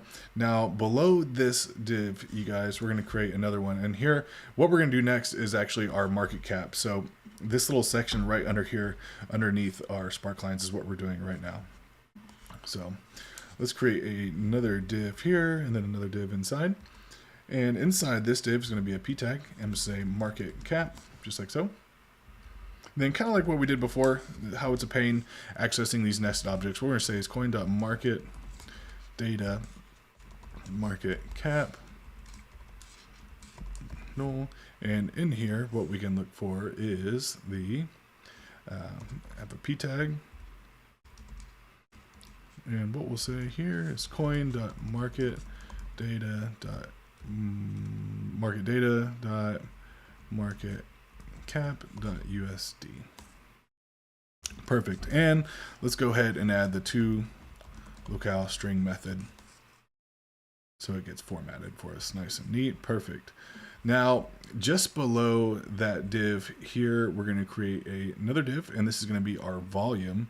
So let's just go right underneath here, create another div, and in here we're going to have volume 24 hour, just like that. And kind of the same thing here, what we can actually do, I'm just going to copy that, then paste it in here. And this first part is going to be the same. However, we're not looking for the market cap on this one. We're looking for the total volume. So let's just highlight that right there and say total_volume. And there it is. Perfect. And we have it formatted. Perfect. So that'll save us just a little bit of time. And then, so now we're going to go down 2 divs here. And what we're doing now is the 24-hour high. And we're doing this bottom section right there. So what we're going to say here, what we're going to do is a 24-hour high and also the 24-hour low. So give some space in here. Have a div, then another div, and inside here we're going to have the p tag. This is going to be 24h high. And might as well go ahead and paste that in here. But instead of market cap, you guys, let's just go ahead and highlight that and say high 24 hours. And then here we can say, we'll say high underscore 24 hours and .usd. I think that is going to work. Perfect. let's go ahead and copy that one. Whoops. There we go. Let's go ahead and copy this down, just trying to save a little bit of time here. So 24-hour high, and the next one is going to be the low. So we'll just change this to low underscore 24H, and again, low 24H. So there we go. There we have it. Perfect. That is looking good, you guys. Awesome. So now what we're going to do is actually, we'll go ahead and save that so it gets formatted. Now we're going to drop down 3 divs here. Okay. So we're going to drop down 3 divs, and what we're going to do now is the market stats. Okay. So the market stats is over here on the right hand side of the page. So we're going to have 9 values we're going to put in, and then some icons here at the bottom. So for our icons here, for our market stats on the side, give some space, and what we'll say here is a div, and inside this div we'll say market stats, just like that. Perfect. Then under here we're gonna have another div and another div, lots of divs here, and inside here we're gonna have a couple p tags. Okay, so we're gonna have the market rank. So let's go ahead and say market rank, just like so. And just like we've been doing, we're going to have to do all this optional chaining here. So let's open up our curly brackets. We can just type some JavaScript in there. And so for actually this one, I don't think we'll need to, is it's not nested at all. However, these other ones, when you only run into the problem when they're nested objects, so, or nested arrays. So underneath there, what we want to have is another p tag, and this is going to be the hashing algorithm. There we go. And okay, now for the fun stuff, what we can say is coin.hashing underscore algorithm. There we go. And we'll have our p tag here. It's null, and in here we're going to say coin.hashing algorithm. Okay, so SHA-256, and that's what we want right there, you guys. Perfect. Perfect. Now just below this div, what we're going to do next is the trust score. So let's give ourselves some room, and a div here, and this one's going to be a p tag. We'll say trust score. There we go. And inside here, what we're going to do, same thing. And what we're going to say is coin.tickers tag, and this is going to be the coin.liquidity score. Then let's say .toFixed, just like that. That's null. Okay, there we go. Perfect. And okay, that looks good. Now the next, what we want to do, we're going to drop down 2 divs here, okay? And what we're going to do now is the price change 24 hours. We're going to do this row right here. So the 24 hours, 7 day, and 14 days. So we drop down 2 divs, and what we're going to do is create another div here. And like I said, we're doing the 24 hour, 7 day, and also the 14 day. So let's create another div in here. And once more. Now in here, we're going to have price change, we'll say 24 hour, there we go. And then in here, what we're going to say is coin.market data. Let me know if this makes sense to you guys in the comments below, or if I'm completely losing everyone, then let me know if I'm going too fast or if I need to speed it up. I'm just going to make sure everybody can understand this here. So, and what we're going to say in here is coin.market data.price change percentage 24 hour is what we're doing right now. And let's see if we can see it. There it is. Perfect. So let's go ahead and say toFixed. Use that toFixed method. There we go. And we'll add in a percentage. Perfect. So looks good, you guys. Looks good. And let's go ahead and just what I'm going to do is just copy that down for the next one. And I'm just going to change this, and this is just to save a little bit of time here. Change this 24H to 7 days. So this market data here, this first one is going to be the same. However, we're going to change the percentage to 7 days, and Boom, there we go. Perfect, perfect. Looking good, you guys. And let's just copy that down once more here. And like I said, this one is going to be 14 days. 14 days. And that's going to stay the same, and we can just change this to 14. Boom, there we go. Perfect, perfect. That looks good, you guys. So next is going to be our final row. And the final row here is price change 30 days, 60 days, and 1 year. So drop down 2 divs there. And then inside here, just like we've been doing above, we'll say div and another div. And this is going to be a p tag. We'll say price change 30 days, just like that. Perfect. And I'm just going to select that so we can paste it in here, save a little bit of time. So 30 days, we'll just change this from 14 to 30. That should be all we need to do. Perfect. Man, these prices really tanked in the last month. But hey, that's okay. That means it is time to buy up those cryptos, you guys. All right, let's switch this down. And this next one is going to be 60 days. So we'll just change that to 60. Perfect. And let's do the final one. That is not financial advice, by the way. Please don't sue me if you lose a bunch of money. Change this to 1 year.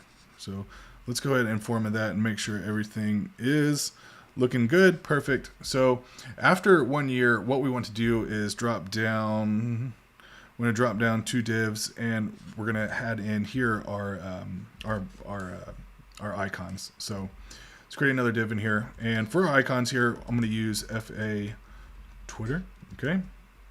And let's go ahead and import these up the top to get that out of the way. So what we can say is import, and we need to put this in some curly brackets. Paste that in there from React-icons, and you should know by now what we need to use. It's the FA package, right? Because that is the pretext there. So some of the other icons we're going to be using, and these are all FA. If you have different, if one's like AI and one's like FA, one's FI, you have to put those on separate lines. So otherwise you'll get an error. So just something to note. So Facebook, Reddit,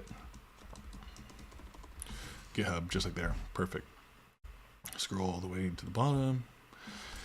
So let's add in, and see, we can see our little icons. There they are. So icon, we'll say FA Facebook. There we go. FA Reddit and FA GitHub. Perfect. There you go, you guys. Perfect. Everything is looking good. Now let's drop down one more, and what we're going to do next, what we're going to do next is this part right here. And this is coming from the API as well, you guys. So we're going to drop down 3 divs here. So we're still in this final container. And what we're going to say down here, give us some space. So, and I'm just going to put a little note just so I know, description. And go ahead and save. There we go. So in here, create a div, and it's going to be a p tag. We'll say about, and now we can have this showing up dynamically, coin.name. So we can say about Bitcoin. And what we're going to say is, let's grab another p tag. And what we're looking for is the description, and then a nested object in there, en. So what we can say is looking for coin.description.en.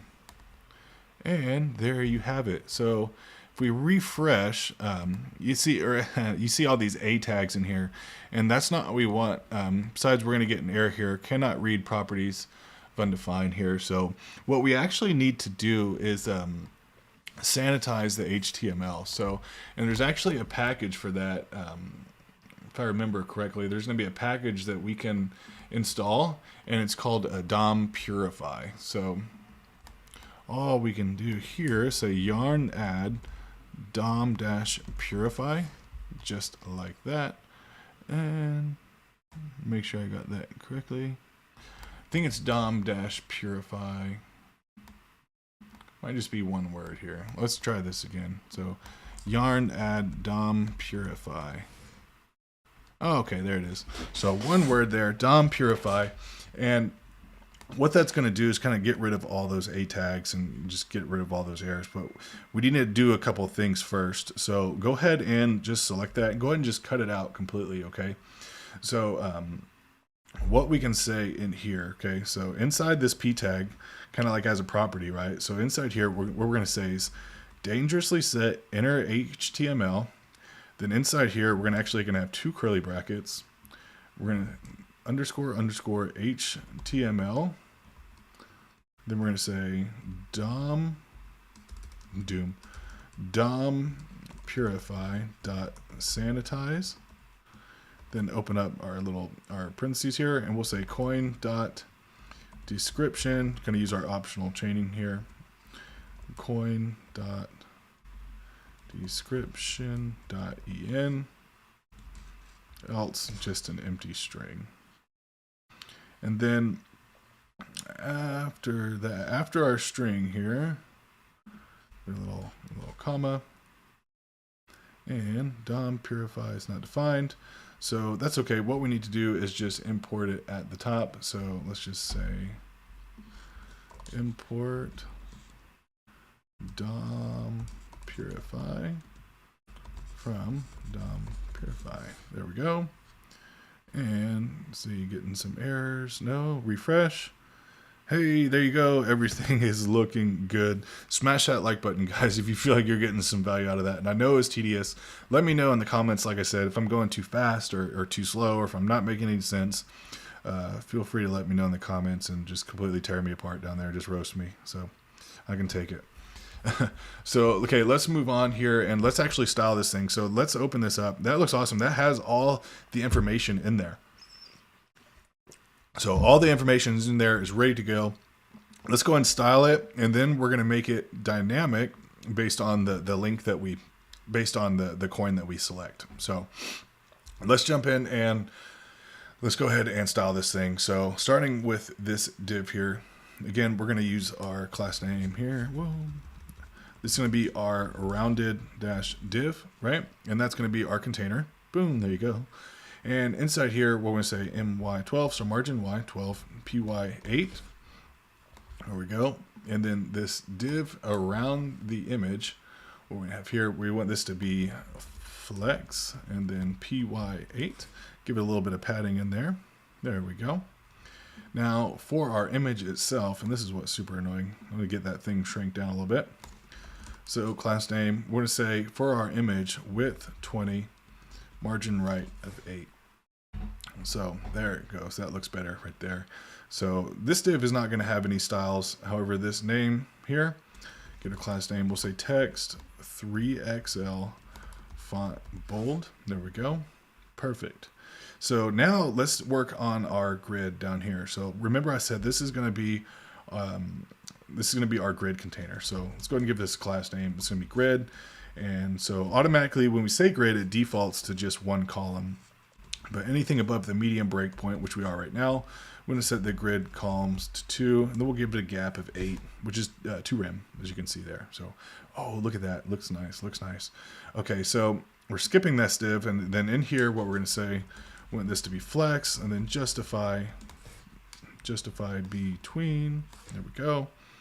All right, and then for this text in here, for this current price, I'm going to give this class name right there, and we'll say text 3XL font bold. There we go. Boom. Perfect. Perfect. Now, for our spark lines, we don't need to do anything for our spark lines because they're already styled up. Now, next we're going to come down to our market cap, and for our market cap, okay, so this div right here, this is our for outermost div for our market cap here. So flex, justify between py4, perfect. Then skipping that div. Then for our market cap, let's say text gray 500, so we can give a little bit of color. And just as something to note, you guys, these are standard colors that default inside Tailwind. So if you were to say 900, you see it's really, really dark. If you say 100, you probably won't even be able to see it. You can barely see it, but it's really, really light. So the lighter you go, the lower the number, the lighter it is. So, and that's what we want right there. And hey, just so you know, hey, we'd be doing this in light mode right now, or in dark mode. Boom. That's why we did all that hard stuff in the beginning, guys. So moving on here. Next, what we want to take care of is the volume. So right here, let's just give this a class name. And you know what? We might as well just select all this here because we're going to be using that a little bit. So let's just copy that and put that in here. Perfect. So for our volume, it looks good. Now, for our next, we're going to be adding in that same thing right here. So let's just copy that in. And that's going to go in this div right here. Okay. So let's paste that in. Boom, there we go. And again, let's just copy that. Class name, boom, there we go. And in here, class name. Perfect. Looking good, looking good. So next is going to be our market stats side, okay? And for our market stats, we don't need anything in this outer div, but in here, we say text, XL, font, bold, okay? Now, this div, we are going to need some styles here. We want this to be flex. And then what we want to say is justify between and then PY for. So there's lots of padding in there. And we can just go ahead and copy that down. So we're going to be using that here in a minute here. But for these, you know what? For this P tag, let's go ahead and select all these P tags because these are just kind of like our headings, right? So now we can type multiple spots at the same time. We're going to say text gray. Not text gray 500 text SM is in small. Perfect. That's what we want there. Now let's go ahead and select this here, and we're going to put that right here just above the price change. Okay, so same thing here, price change, boom, there we go. And let's just go ahead and select that again. And we can actually put that in here. And so we're doing 7, 14, and 21. So let's just go ahead and select all of these, class name, and just paste that in. Perfect. That looks good. And we're going to snag that one more time here. And this is on the very, very bottom here.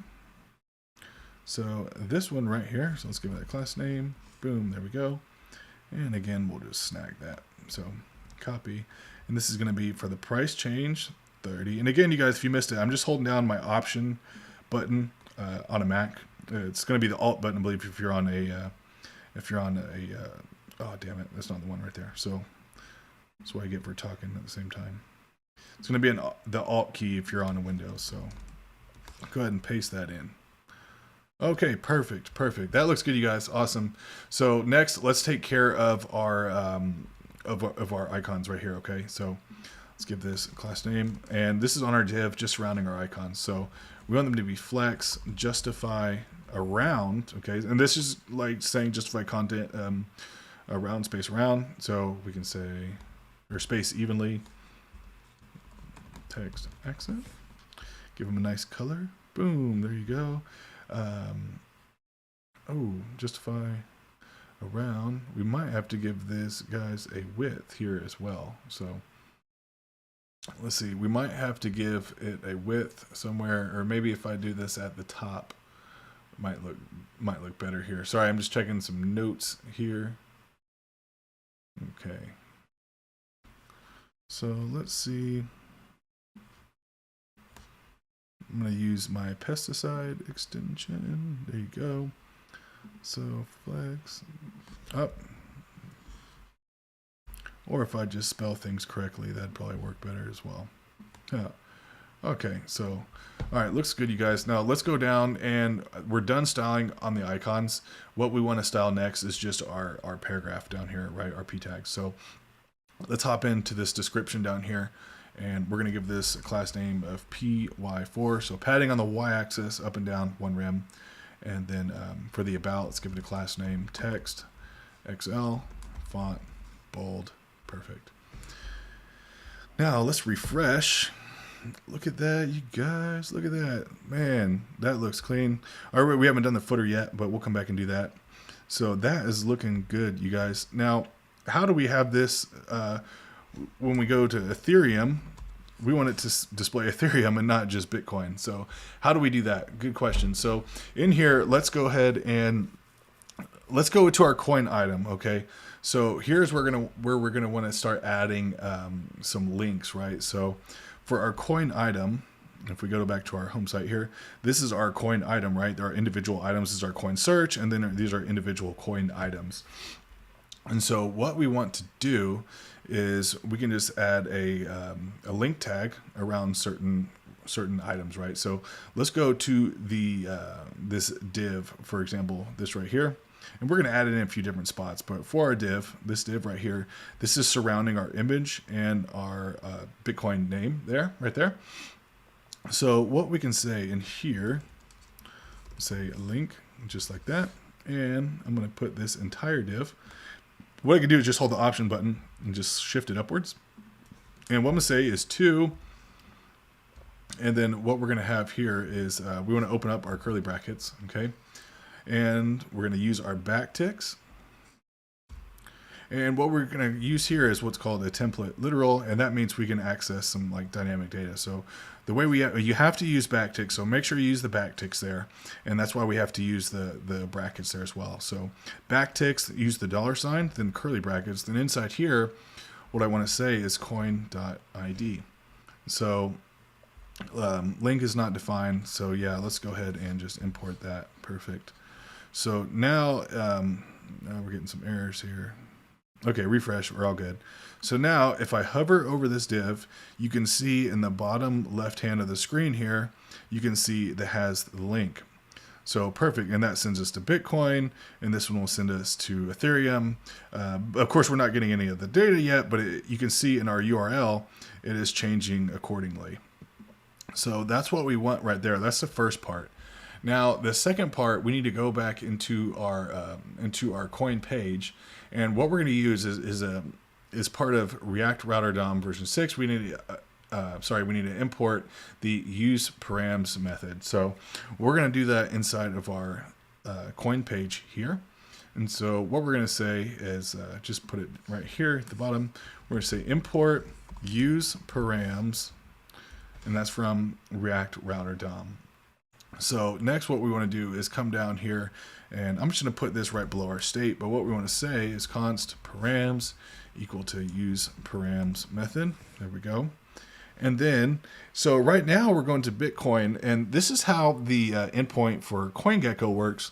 So all we need to do, for example, if we change this to, if we just change that to Ethereum, you'll see that now it's going to be Ethereum on every single page. But what we want to do is just pass in, based off that link, we use the parameters of the link and pass in the parameters. So all we need to do now is just, we're going to, first, let's get rid of these quotes here. And we need to replace them with backticks so we can do a template literal again. So now that we have the backticks, we can now do a template literal. So let's just delete that Ethereum. And remember, well, like I just said, we're going to use the $, and then the curly brackets. And what we can say is, from right here, accessing our params, we're going to say params.coinid. Okay, and this is accessing our coin ID, our path here. So, hey, there you go. Look at that. So it's already working. So now let's click on Bitcoin. You have the Bitcoin information. Let's click on USD coin. Boom. So as we click on it, it's taking the path, and we're using the use params method from React Router DOM, and we're just passing it in dynamically into our URL with a template literal. So that is how we're doing that right there. So you know what? So the next thing we need to do, let's go down to our footer and let's create our footer. And then we'll do an account page, our sign in, sign up, and we're going to connect Firebase. So let's go back. I know this is kind of a long project, you guys. So I hope you're liking it. I hope you're getting some value out of it. Feel free to, if you want to skip around and just grab the parts that you need. So JSX here. So footer.jsx. Let's go ahead and create our footer component.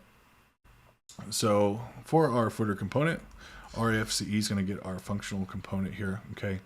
and some stuff we're going to use. We're going to use React icons. We're going to use some multiple icons, and we're also going to use the theme toggle. Okay, so let's import.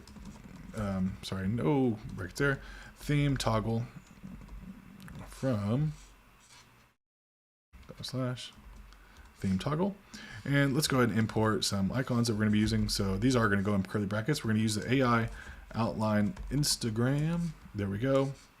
And that's going to be from React-icons/AI. And we're also going to import what we're using, FA Facebook F, okay, FA GitHub, FA TikTok, FA Twitter. And this is going to be from React-icons/FA. Okay. So that's all we need to import here for our footer.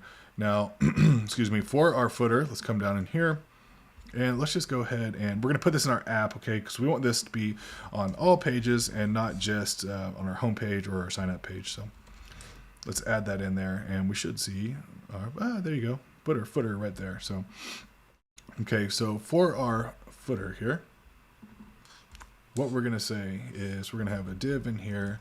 We're going to have another div and another div, lots of divs. We're going to come back and style all of these, but it's going to look really, really nice when we're done. So H2, and this is going to be support. Then underneath this H2, we're going to have unordered list, and we're going to have a list item. This one's going to say help center. We're just going to copy this down a couple times. So help center, this one's going to be contact us. This one's going to be, this should kind of make it look a little bit, kind of level it up a little bit and just make it look a little bit more professional, a little bit nicer. So documentation, just like that. Perfect. And so what we're going to do is drop down below the order list and below that div, we'll create another div, and this is going to be H2, and this is going to say info. Then we're going to do another unordered list, a list item, and this one's going to say about us. Let's copy this down. Sit careers. Invest, there we go, and legal, there we go. Perfect, perfect. So looks good right there. Now underneath the unordered list, and then we're going to drop down 2 additional div there, and inside here we're going to have the right side of it. So we're going to create another div, and this is going to be, like I said, the right side, and we're going to have another div, another div, and another div, and this is going to be a theme toggle, and we've already imported that, so let's go ahead and save that. So I know I was a pain. Now underneath the div that surrounds the theme toggle, we're gonna have a p tag, and this is gonna say sign up for crypto news. See what we're doing down here. Sign up for crypto news, just like so. Perfect. Then underneath this p tag, we're gonna have a div, and then this is gonna be our form. And again, this form is not gonna work. It's not gonna submit it everywhere. If you want to see how I can do like some submitting forms in React, I have a couple videos on that as well. So even some easy like free versions with no backend available. So we'll say email, and we'll say placeholder, enter your email. Perfect. Then underneath here we'll have a button that says sign up. There we go. And then underneath the form, and then we're going to drop down one more div. So underneath there, we're going to create another div here, and this is going to surround all of our icons. So AI outline Instagram. There we go. Since we already imported them, that's why we can knock them out super quick, just like that.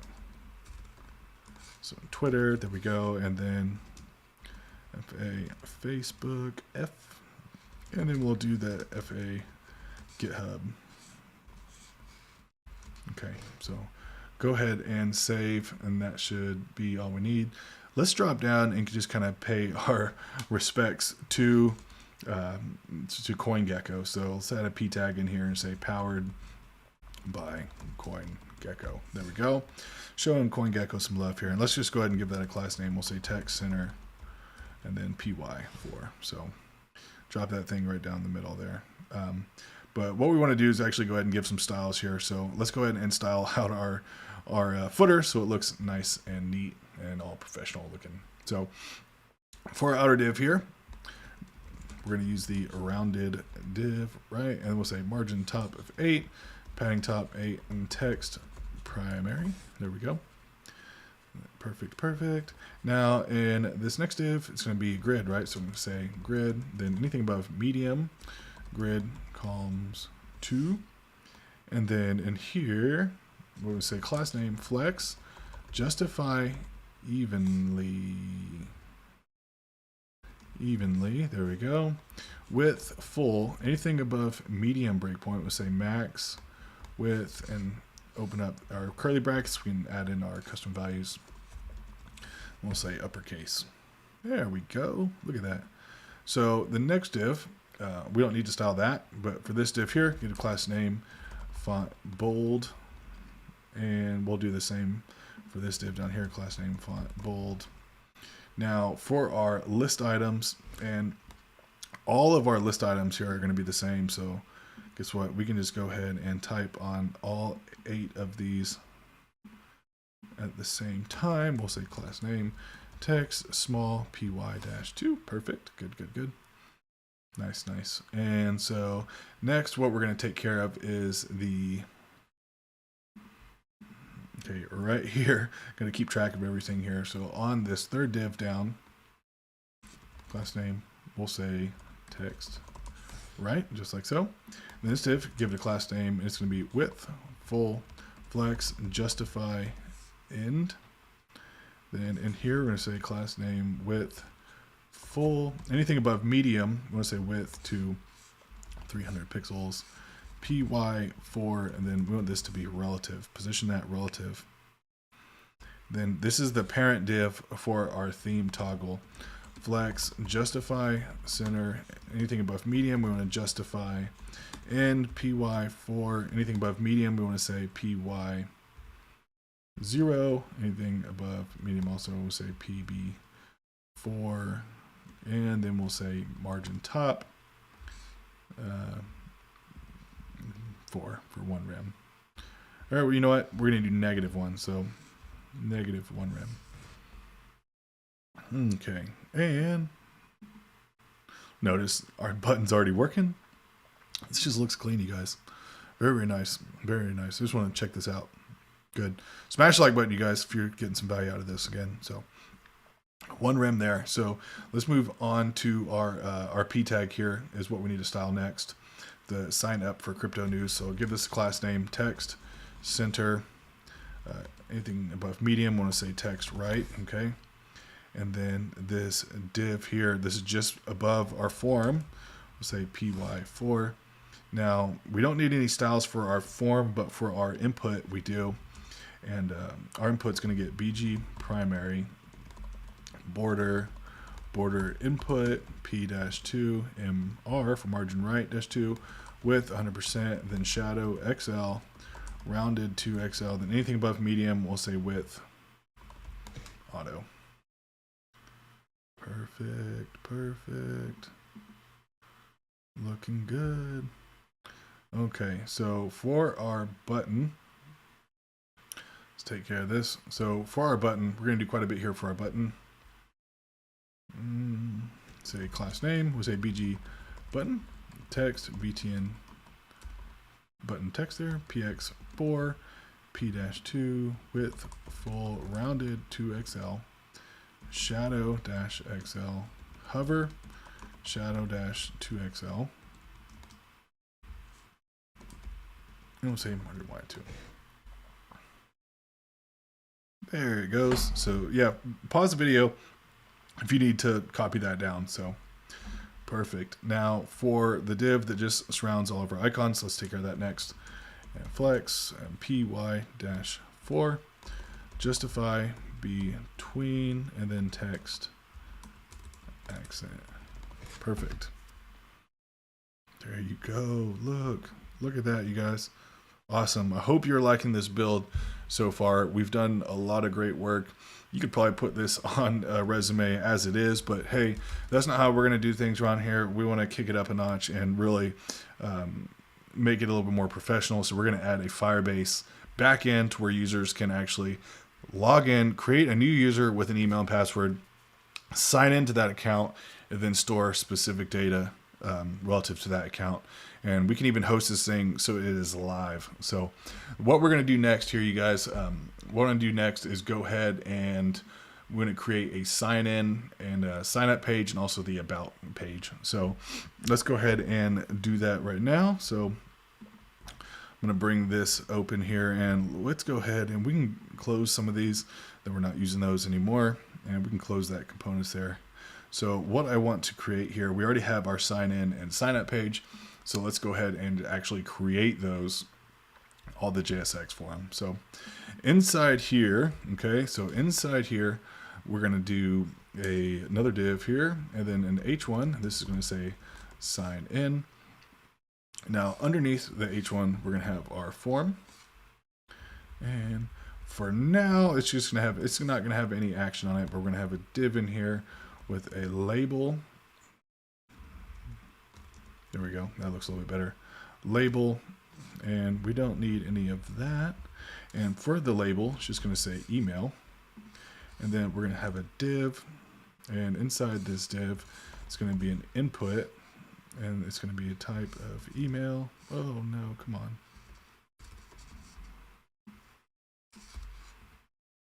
I'm just going to redo that.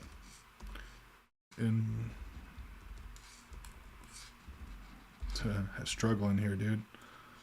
Input. There we go. Input. There we go. And we don't need a name. We don't need an ID. We just need to use a. We actually don't even probably need a placeholder since we're using the label, so that'll work enough for us. So let's go ahead and go to our sign-in page so we can actually see what we're doing. So for our sign-in page, we already did our input there. Perfect. So let's use a React icon. AI outline mail is what we're going to be using. Boom. Go ahead and auto import that in. Perfect. There you go. So that's going to be it for that div there. So we're going to drop down 2 divs, you guys, but we're still inside the form. So we create another div, and in here we're going to have a label that says, get rid of that. And this one's going to say password. Okay. Now inside here, we're going to have a label, or sorry, a div. And in here, we're going to have an input. And this one's going to be password. There we go. And again, we don't need any name or ID. And we're not going to be using any placeholder for that as well. So, but for our Acton, we can say AI fill lock. A little lock symbol there. Perfect. That's what we want right there. Now let's drop down 2 divs, but still inside the form, we need a button to submit our form. And it's going to say sign in, like so. Perfect. Perfect, perfect, perfect. Make that lowercase.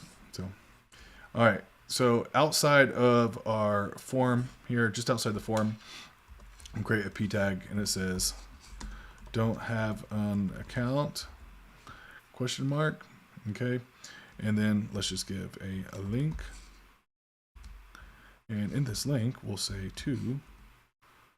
So this is a sign-in page. Don't have an account. We'll say link to sign up. And we say sign up. Boom, just like that. Link is not defined. Let's go ahead and import that, you guys. So, oh, I just deleted it instead. So there we go. Control. Okay. Perfect. Let's go ahead and save. Get rid of these errors. Perfect. So let's go ahead and style this thing. It's going to be pretty quick and easy. So for our styling, we don't need anything in this outside div. We're going to say, let's see here.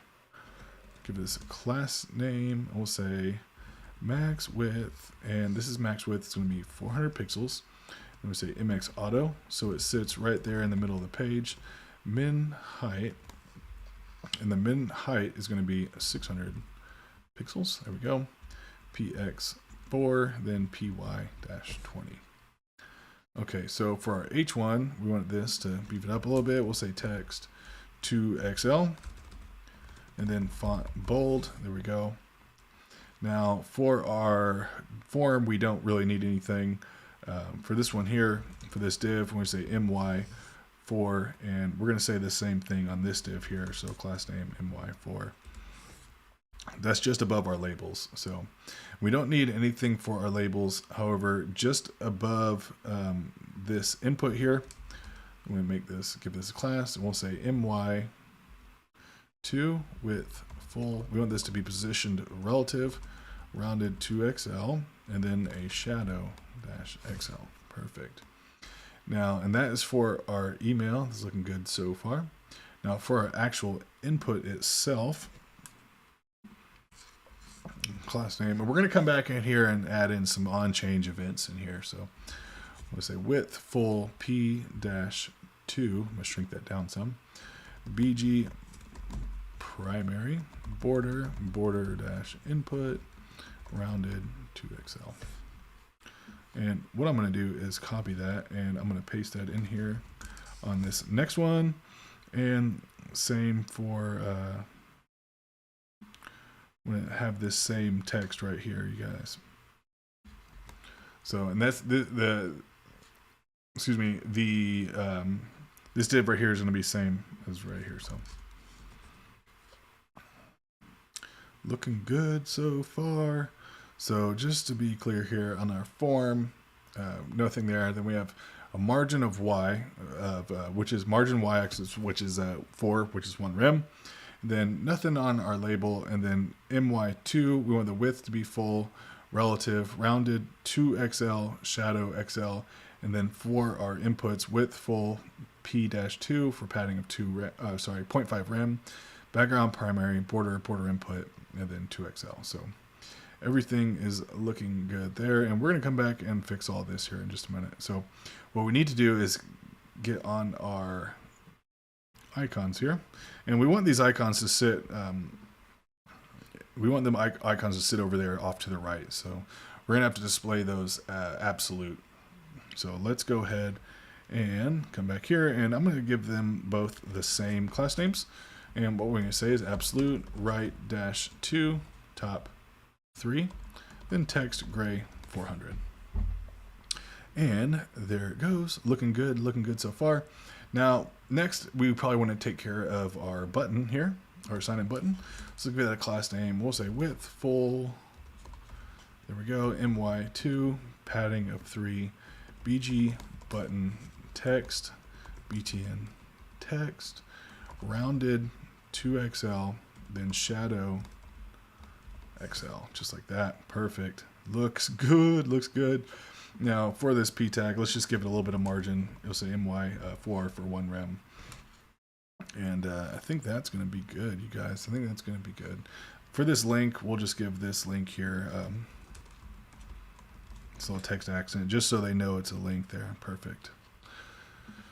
Refresh. That is looking awesome, you guys. Looking good. And just so you know, everything is fully responsive on mobile devices. This is like an iPhone, so perfect. Look at that, guys. Look at that. Look at that. Looking good. We can actually probably throw that in the middle here. We'll come back and do that later. But that is looking good. So next we want to do the probably want to do the sign up page. And you know what? I'm just going to copy all of this here. So just to make things easier. So I'm just going to copy this entire div there. Okay. And let's just go over to sign up page. There we go. And I'm just going to paste everything in there. So let's go ahead and bring in over our icons and our link while we're at it. Perfect. So a few things we need to change here. We want to change this to sign up. Okay. Come on, change. Oh, when you go to sign up page, sign up. Perfect. And then our button, we want to change to sign up. There we go. And right here, we should probably say something like already have an account. Then we want to change the link to sign in, and we'll just say sign in. So already have an account, click here, sign in. And if we click that, it should route us to the sign in page. Already don't have an account, route us to the sign up page. Awesome. Good job. So next, what I want to do is create our account page. So let's go ahead and jump over to our account page here. So we've already created it. We'll just drop those down. we've already created our account page, but what we want to do is actually go in here and style it here. So I'm just going to change over the URL. Boom, there we go. And we don't have a link here to the account page, and we're going to do some basically display it logically whether or not a user is authenticated or not, because we don't want to display the account link if a user is not authenticated. And we are going to make this a protected route.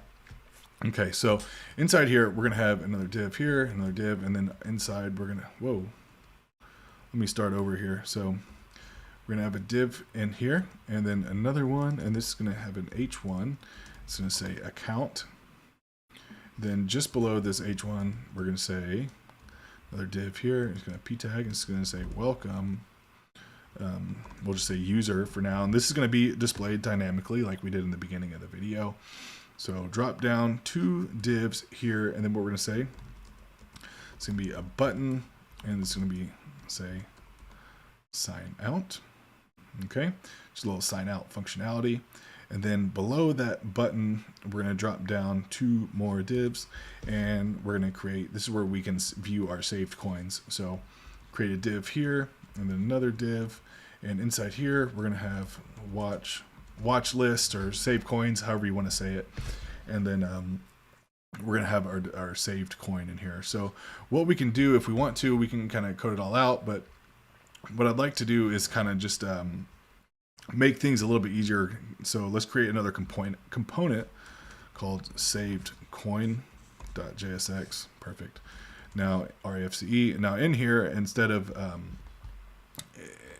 having putting all our code in here underneath our H1, we can just say saved coin, and that just kind of makes things easier to read and kind of just makes everything a lot nicer. So let's go ahead and do our saved coin in here next. So for our saved coin, we're going to have some icons and some other logic going on whenever we connect our Firebase. But for now, what we want to say is inside this div here, we're going to say p tag, and we're going to say, I'm just going to copy this over so I can just save some money, or save some time. So, okay, there we go. And inside this p tag as well, we're going to have a link. This is going to be to just the home page here. And we're just be click here to search coins.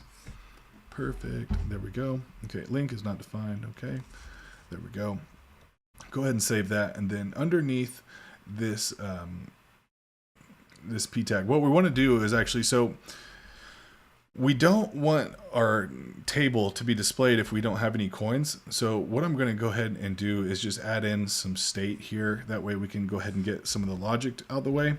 So I'm going to say const, and I'm going to say coins, set coins, just like that, equal to use state. And I'm going to set this as an empty array here.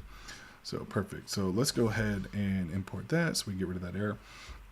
And so what we're going to say here, instead of what we're going to do is just cut all this, right? Just go ahead and cut it and put it on your clipboard, right? So what we're going to say, open up our curly brackets here.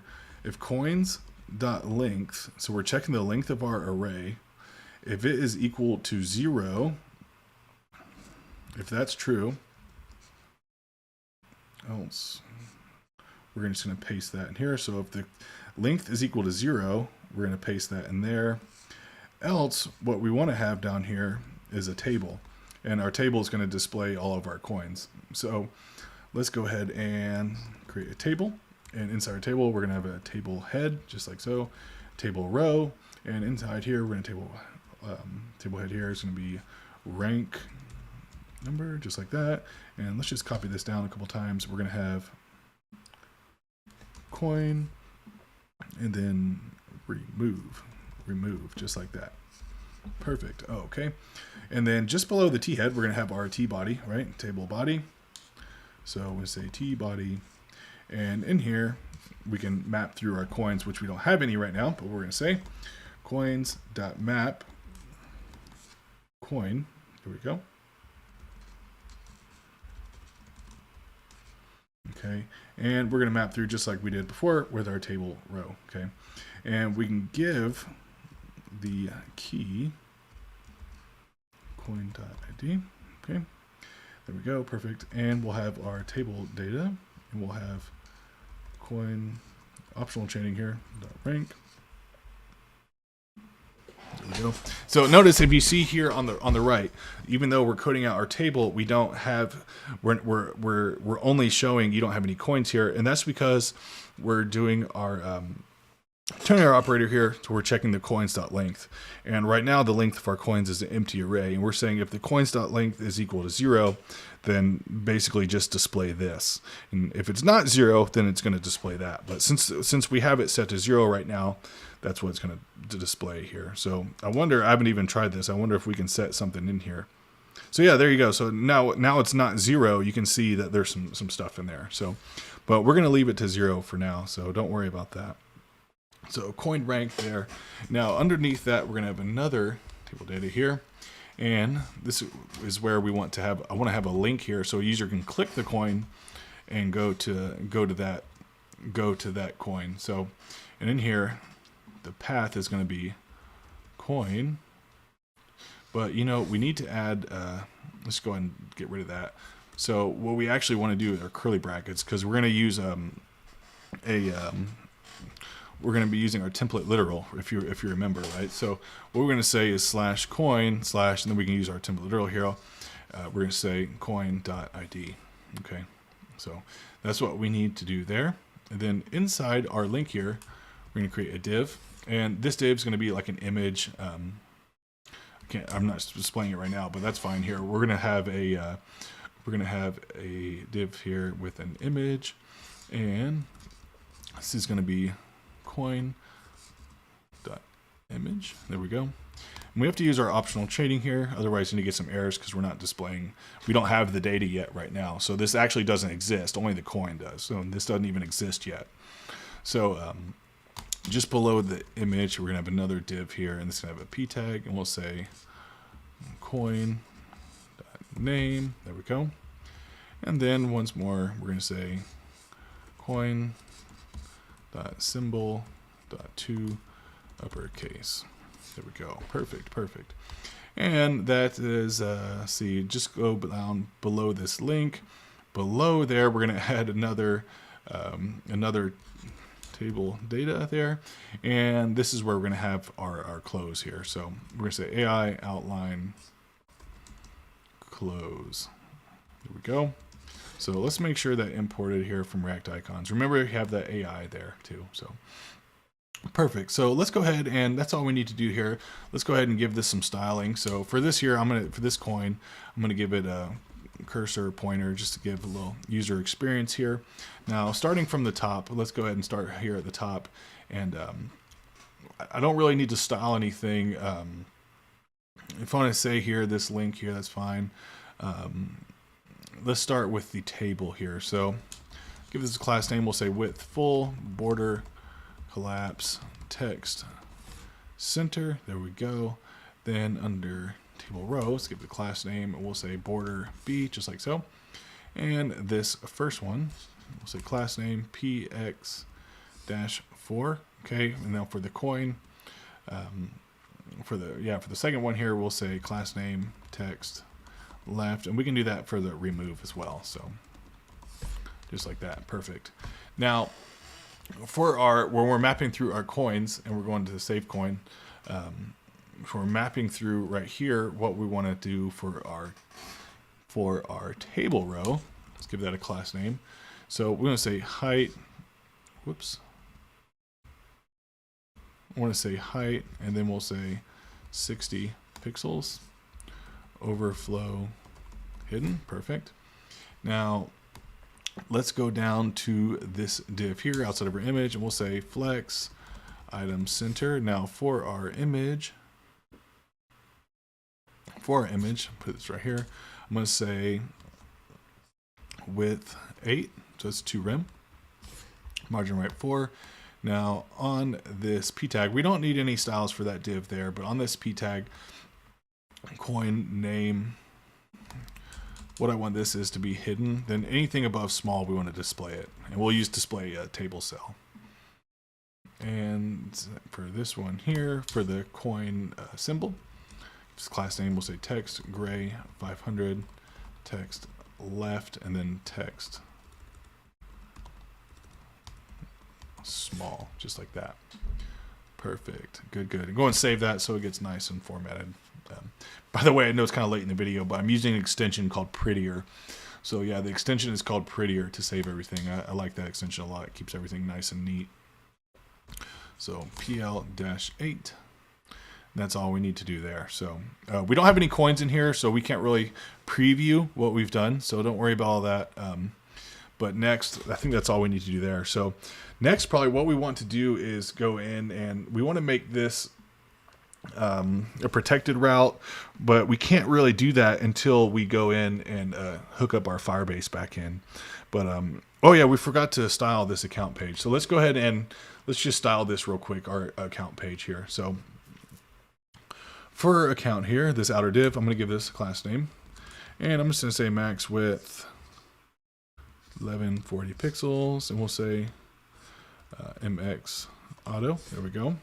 And then for this next div, here we go. I want to say flex justify. Sorry, we want that to be justify between items center MY 12 PY-8, and then rounded div there. Let's see how that's looking. Boom, there you go. Looking good so far. Let's just bring this up a bit. Okay, good.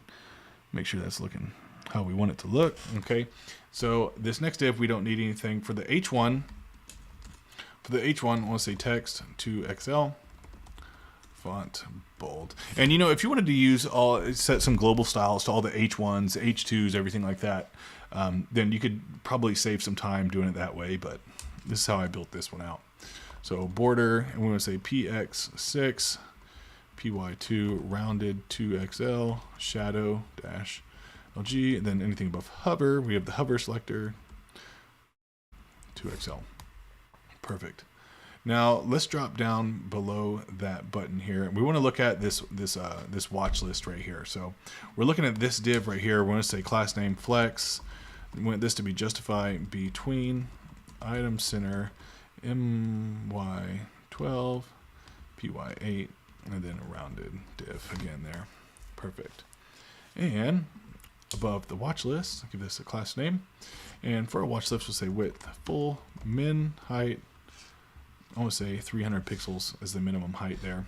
And then for our H1 here, let's give it another class name, text to XL, font bold, and then PY4. Perfect. That is looking good, you guys. All right, let's go ahead and just have a look real quick. Nice, nice. So we're gonna give this a sign out functionality, and everything is looking clean. All right, you guys, let's drop this down some. So next, what I want to take care of is the Firebase authentication and Firestore database is their cloud storage, and we're gonna set up the back end for this thing. So we'll go ahead and get to that right now. Okay, so now we are setting up our Firebase backend for authentication and cloud storage. So what I'm going to do is just bring down this browser right here. And what this is, firebase.google.com. So this is where I want you to go, firebase.google.com. Now go ahead and get started. This is 100% free, guys. You do have to have a Google account, but that is all that's required. So what we're going to do is just add a new project. And this project, call it whatever you want. I'm just going to call it Crypto Base, just like that. So go ahead and click Get Started. And I'm not going to enable this for now. We don't need that. Go ahead and create project. Now, what this is doing is creating your dashboard for Firebase. So this is pretty quick. It should only take a moment, you guys. So our next step in here is going to be we're going to set up our context for Firebase, okay, and that's going to be really useful for us. So okay, go ahead and click continue. Okay, cool. So this is the dashboard for Firebase. This is what we're looking at, and what we want to do to go ahead and just get started, we need to add our app to Firebase. So go ahead and click this web button right there, and we're just going to say crypto app, just like that. Go ahead and register the application. And okay, what it wants us to do is install Firebase into our project. So I'm going to use, you can use npm if that's what you're doing, but I'm using Yarn. So That's what I'm going to do. So I'm just going to drop that down a little bit. And in here, I'm going to say yarn add Firebase. There you go. Just copy that over identically if you're using NPM. So now that we're creating Firebase, what we're going to want to do is actually create a Firebase file. And what we're going to put that is just inside our source folder. So we'll drop this down just for the time being. And inside our source folder, I'm going to create a file called firebase.js. Okay. And this is what we're going to want to have inside our Firebase folder here, or inside our Firebase file. So what we can do is just copy all of this right here. Just click that button. Boom, there we go. And we can copy that in there. Now, these are keys that you do not want to give out to the public. In fact, if you guys try to use these, they're not going to work because I'm going to close down this file. I'm going to close this project after I do the video. So don't copy my keys. Make sure you get your own. And what you're gonna want to do is actually put them in a .env file that hides them. So we can actually go ahead and do that as well. So let's go ahead and in here we're going to create a .env file just like so. And I'm going to put this I don't want this inside our source folder. I want it in the root folder there. Okay. And what I'm going to do here in the .env file, what we can say here, we're going to say React app, and this is what you want to do if we're going to be deploying this. Okay, so API key like so, and just like that, and the next one's going to be React. Just copy this over identically, this part, not the keys. So Firebase auth domain, just like that, and next we'll have React app Firebase. I'm going to copy that so I save some time. Project ID. And this one's going to be storage bucket. And then this one's going to be messaging sender, just like so. And then we'll have a just underscore ID, just like that. Okay. Boom, there we go. Now let's go into Firebase, and what we're going to do is just going to grab these keys just like that. So I'm going to copy that one, and I'm going to paste that right here. You don't need to put it in quotes or anything like that. In fact, it won't work. So just copy it directly, just like that. Perfect. Okay. And like I said, this is you have to do this if you're going to upload this and host it. So I mean you don't have to, it'll still work, but you don't want to give out your keys for the world to see. So that would be a bad news. So all right, so now what we can do inside since we're done with the .env file, what we can do, we can just get rid of this here, get rid of that, and what we're going to paste in here, let's see, we can say React app Firebase API key, just like so. Now I'm going to go ahead and copy that just to save some time. And this one's going to be auth domain. There we go. This one is going to be the project ID. This one's going to be storage bucket. This is going to be messaging sender. And the final one is ID, just like that. So go ahead and save there. We should not have any errors. Now, next, a few things we need to do here. I'm going to bring this open a little bit. That's all we need to do there. Perfect. So let's continue to the console. I'm going to open this up a bit. Now, first, we want to go to the authentication. Okay. And so to use authentication, let's go ahead and click Get Started. And in here, there's all different ways to authenticate with Firebase. I have a video if you want to authenticate with a Google account. I'll put a link to that video in the description below. In this video, however, we're just going to want users to be able to sign up with a new email and password. So go ahead and click Enable on that one. There we go. That's all we need to do there. So if you click on our users, this is our users table. It's empty right now. There's nobody there. So what we can do, I want you to click on go to docs. And what this does is just kind of give you some documentation on how to use Firebase. And the documentation is really, really great. There's a lot of really good information in here. So I recommend you read over it if you're interested in it. So we can go to that web and get started. And what we need to do, and actually says here in our project here, import the functions you need from the SDKs. So I'll just follow along with that right there. So what I want to do here, get this out of the way. So what I want to do is in here, we're going to add in the SDKs that we're going to use. And what we're going to use in this project is the auth and also Firestore. So let's import. Well, we can get rid of that caps lock there. What we're going to do is get auth from Firebase /auth, just like that. And then we're also going to be using get Firestore. And Firestore is their, basically they're just cloud storage. Firebase /Firestore. Perfect. Perfect, perfect. And then down here, what we can do, we need to export const auth equals to get auth app. There we go. And then we also need to export const db equal to get Firestore app. There we go. And we can just export.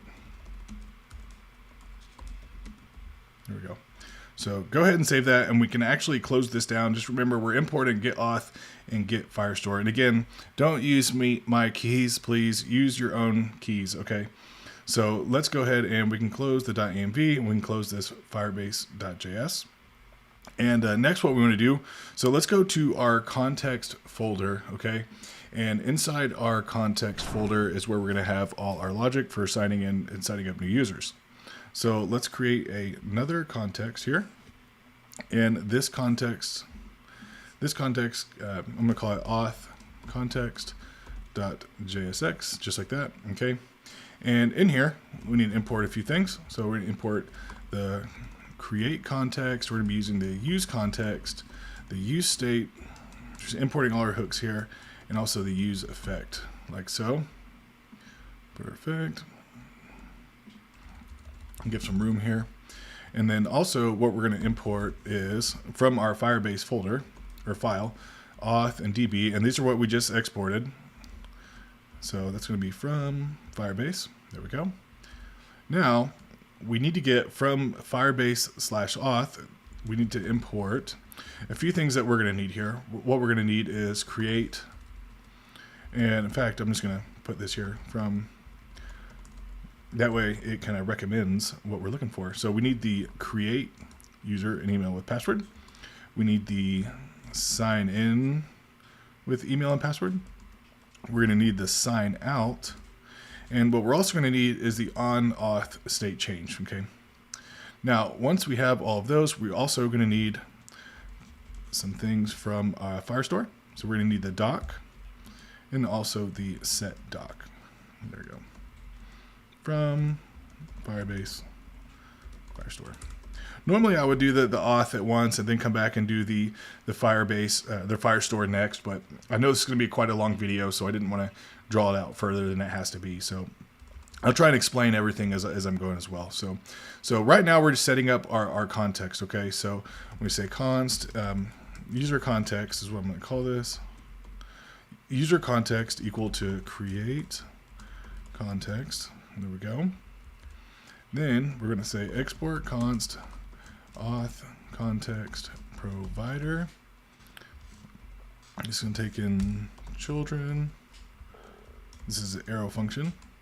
And in here, what we want to say const sign up. This is a sign up function we're creating. And it's going to take in two things, an email and also a password. It's going to be an arrow function. And then once we want to do this, we want to create email with user and password, pass in the auth, email, and password, just like that. And then want to return set doc, db, and then users email. And then I'm going to create an empty array called watch list. We set that as an empty array. So go ahead and save that, you guys. And what we're doing here, so we're signing up as a new user with the email and password function straight from Firebase. And then as soon as it signs up a new user, it's going to automatically create a database in the Firestore, which is our database server, right? So it's automatically going to create a new user there, and it's going to create within that user watch list as an empty array. And this empty array is where we're going to store our coins that we want to hold on to. Okay, so outside of this, we're also going to want to have a sign in. So we'll say const sign in. We're going to pass email and password just like that. And in here, we just want to return sign in with email and password, and we have to say auth email password. So we don't need to do anything with the database because we don't want any changes to our database whenever a user signs in, just when they sign up. So that's all we need to do for the sign in. Now we want to have a logout capabilities here, so we'll say log const. You can call this I'll say logout, and we don't need to pass anything in here. And in here, we just want to return the sign out. We do want to pass in auth for there. Now, for our on auth state change, basically we want to check whenever a user signs in, we want to check to see if the user is authenticated or not. And we're going to do that with the on auth state change. So we're actually going to have some state in that. So let's just put our state up here at the top. So what I'm going to say is const, and we're just going to say user and set user, and we're going to set it to an empty object. Okay, so we'll say const user set user. Let's go to use state, and we'll just set that as an empty object. Now down here, we're going to wrap this in a use effect, and we only want this to run once. So we're going to add in our dependency array. So we'll just add that in right here. Now inside this use effect, we're going to say const unsubscribe on auth state change. That's going to take auth, and then it's going to take an arrow function with the current user being passed in.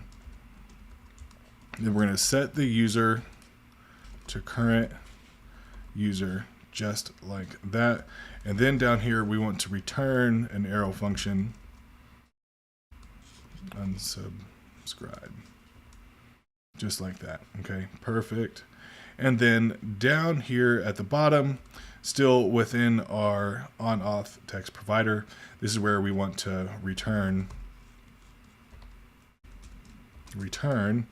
our user context dot provider.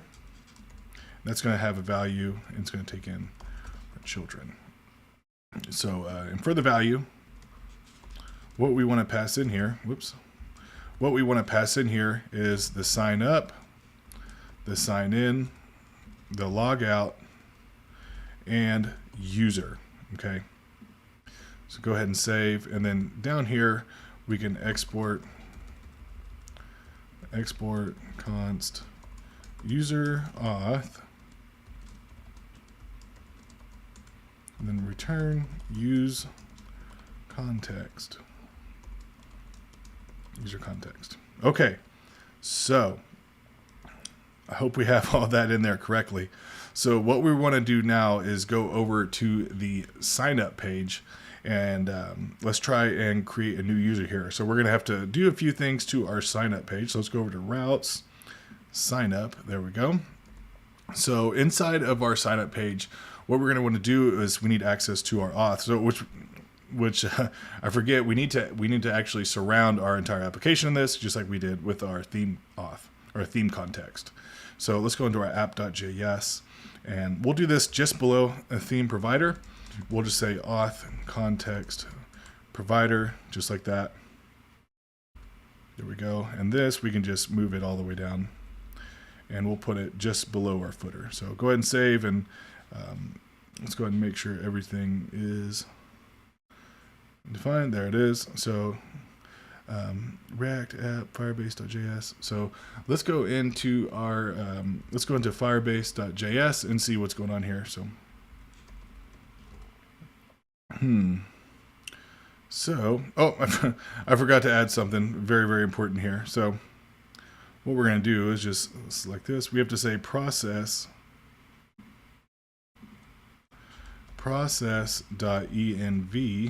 dot, there we go.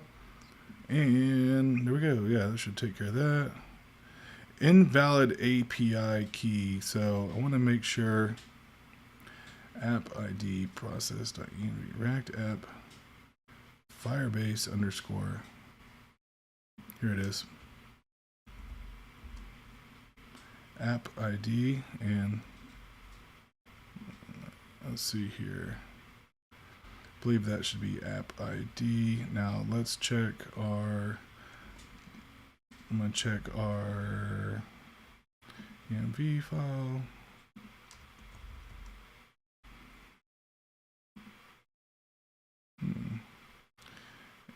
Auth invalid API key. What did we do here? Sorry. Just a moment, you guys. So I want to make sure we have our API key here. That looks good.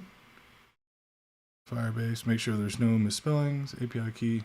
Then we have our auth domain, project ID, storage bucket, message sender. You know what? I think we just need to close our server. So let's stop our server and start it back up. I think you have to do that whenever you use a .env file. So let's go ahead and give that another shot. Just go ahead and close that. All right, there we go. So no errors there. So that's looking good. Let's go to our sign up page. Let's go ahead and close this auth context. I think we're done with that for now. So let's go into our sign up page here. And inside our sign up page, what we're going to do is actually add in a few things. So we have our auth context surrounding our entire application. That looks good. We're not getting any errors. So inside of our sign up route here, what we need to do is import user auth, just like that. We'll say from context auth context. There we go. Perfect. Now we have access to the user, and what we want to say in here, we're going to have some state in here, but we'll say const, we'll say sign up, it's camel case, user auth, just like so. Boom, there we go. Okay, so we want to have some state for our email and password, and also we can set some errors. We'll do some error handling. So in here, let's go ahead and give const equal to use state, and we'll set this to an empty string. We'll copy that down a little bit, and this one in here, we'll say email and set email. This one's going to be password, set password, and we'll have error and set error, just like that. Boom, there we go. Perfect. That's what we want right there. And also we're going to use a navigate from React Router DOM. So what I want you to say here, and we actually import it on this line here. So use navigate. And what this is going to do, whenever a user signs up or logs in, instead of just staying on that page, it's going to go ahead and redirect them to the route that we choose. So what we can say down here, we'll say const navigate equal to use navigate. Just like that. Okay. So go ahead and save. There we go. So let's go down to our email and password here, because we're going to add some state to our email, or add an on click event, on change event to our email and our password. So let's come down in here. And what I want to add also is our error. So let's just add our error underneath here. So we have our error state. And what we'll say is, if error is true, then we're going to have this p tag here, else null there. So, and inside this error, we're just going to say error, and let's give this a class name. And for this error class name, what we're going to say is bg red 300 p3 and my2.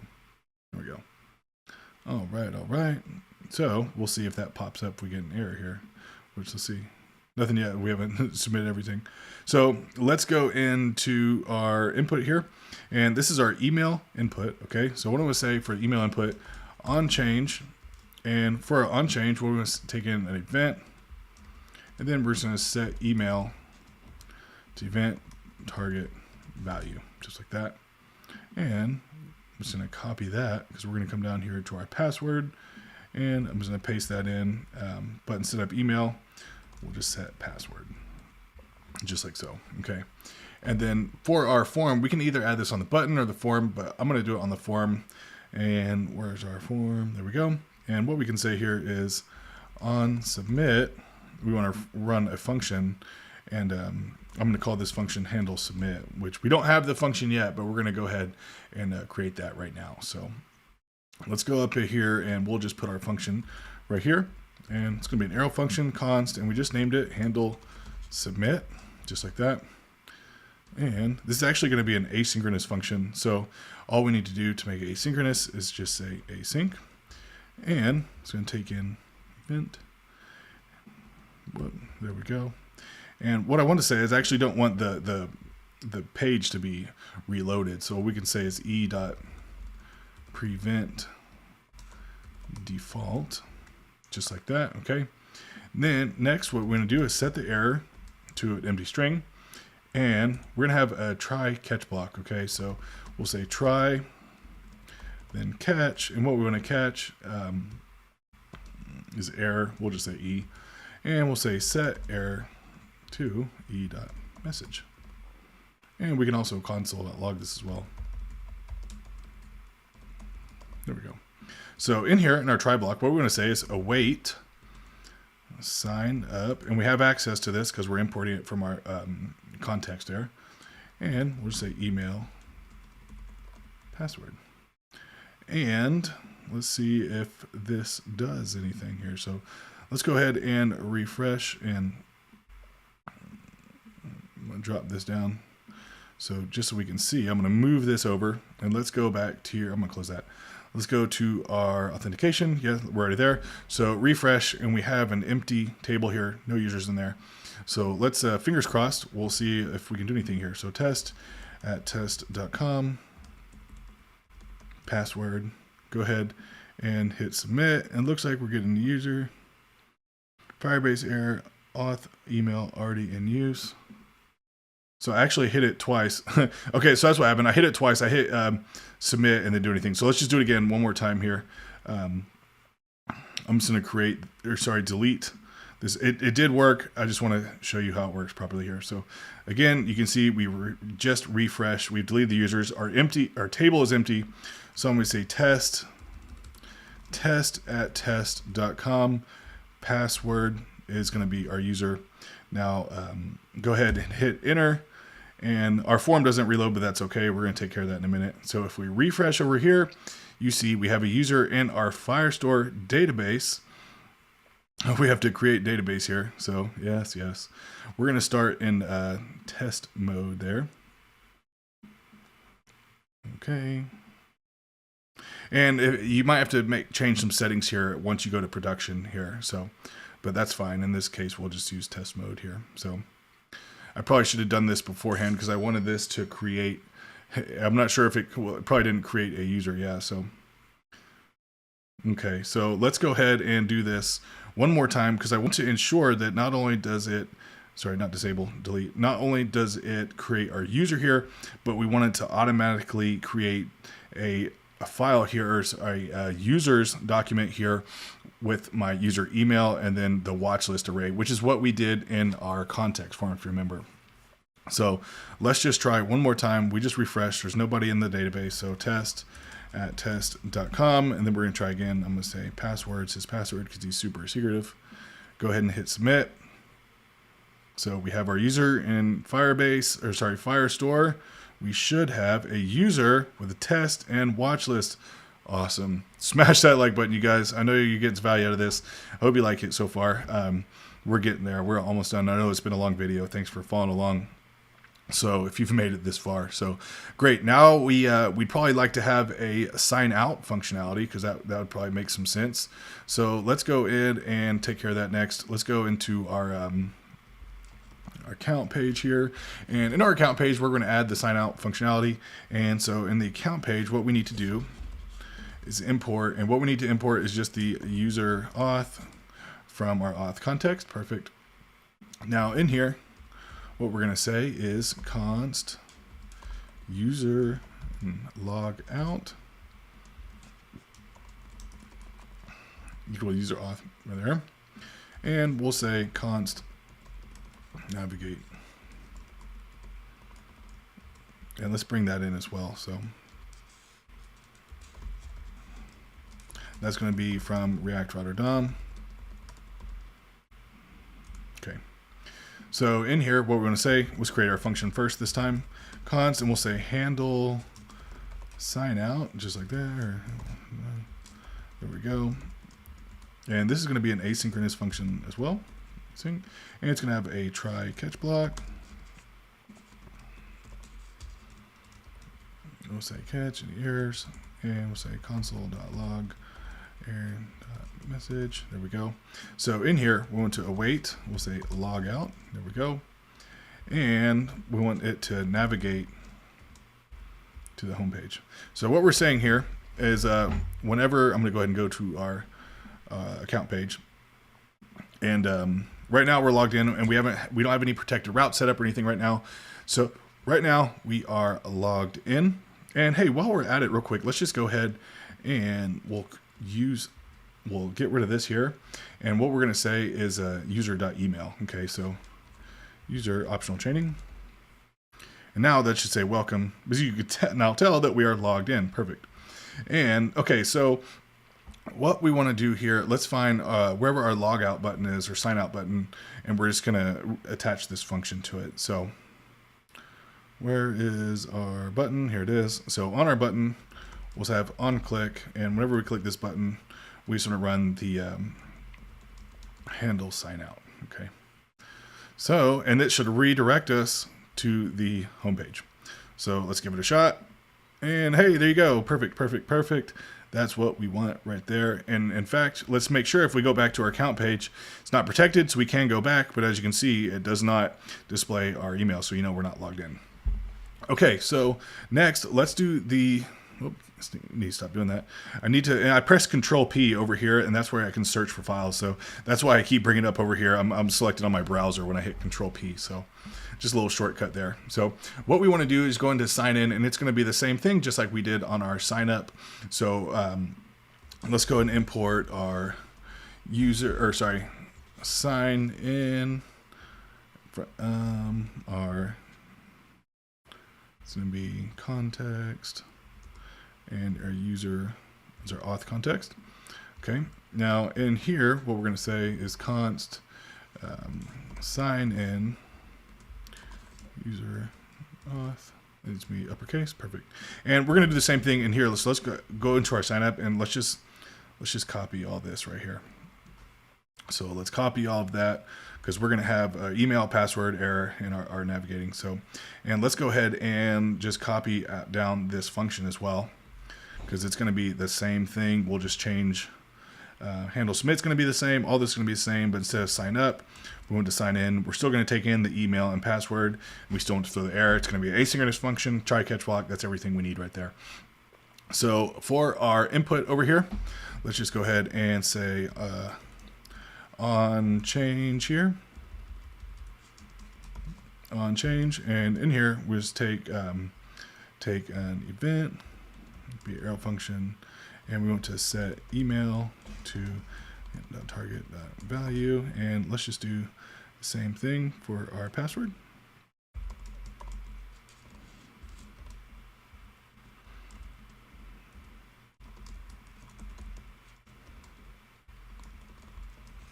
Okay, perfect. Now for our form, not a class name, sorry. On submit, we want to run the handle submit. So go ahead and save that. Looks like we're getting some errors here. Yeah, we just need the use state to be imported. So let's do that one. And then also use navigate here. So use navigate. Perfect. So let's cruise on over to our sign in. We need to have this closed whenever we click on a button. So no, we'll come back and fix that. So for our sign in page, we should, and you know what, for our, we need to use the navigate here. So let's go back and do this for our sign up as well. So whenever we sign up, let's navigate to, you can go to the sign in page, you can go to the account page. We'll just say account page, just like so. Okay. So, and let's say that for in sign in as well. So right now, whenever we sign in, we should be navigated to the account page. So let's see how this works. So hopefully it should work here. So let's just refresh, and I'm going to say test at test.com is our user that we just created, and his password was password. Now there we go. No, I don't want to save anything. And there you go. We are now logged in. Perfect. And we have our sign out capabilities here. So that is awesome, you guys. Doing great so far. What I want to do in the, see here. So we need to have in our save coin file, we need to do some things. Then also let's go into our, tell you what, let's go into our nav bar first. Okay. And in our nav bar, if we open this up just a little bit here, in our nav bar, right now we're logged in. So let's just go ahead and sign out. And this is how I want it to, what I want to say when I'm signed out. However, whenever a user is signed in, I actually want this to, I want to display something different there. So I'm just going to go ahead and see how we want this to display. You know what? Let's just do it. I don't want to waste any more time here. So for our nav bar, we're going to need to import our auth, right? So let's import. We'll say user auth. There we go. And that looks good. And what we want to do here is just under here, we'll say const. That's fine. Const, and we'll say user, and we need the logout, and that's equal to user auth method. There we go.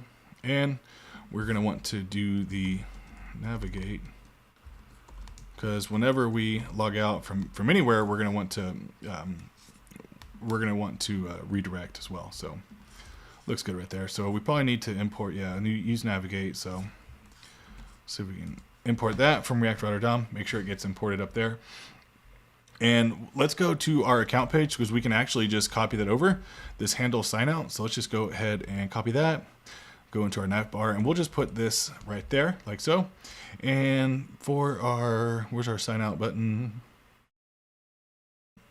Okay, so we didn't add one yet. So what we want to do here is in fact at just underneath our theme toggle. So right here is where we want to change. Okay, so this div right here, what I want you to do is go ahead and just select all of this here, this whole div, and this includes both the links, and let's just go ahead and cut that out so there's nothing there. And what we're going to do is just give a little bit of space. We're going to open up our curly brackets, and we're going to use our ternary operator, and what we're going to say is user.email. If user email is true, if it's valid, we're going to have this, else we're going to have this over here, and this one is the login side, right? And over, dang it, hate that pop-up.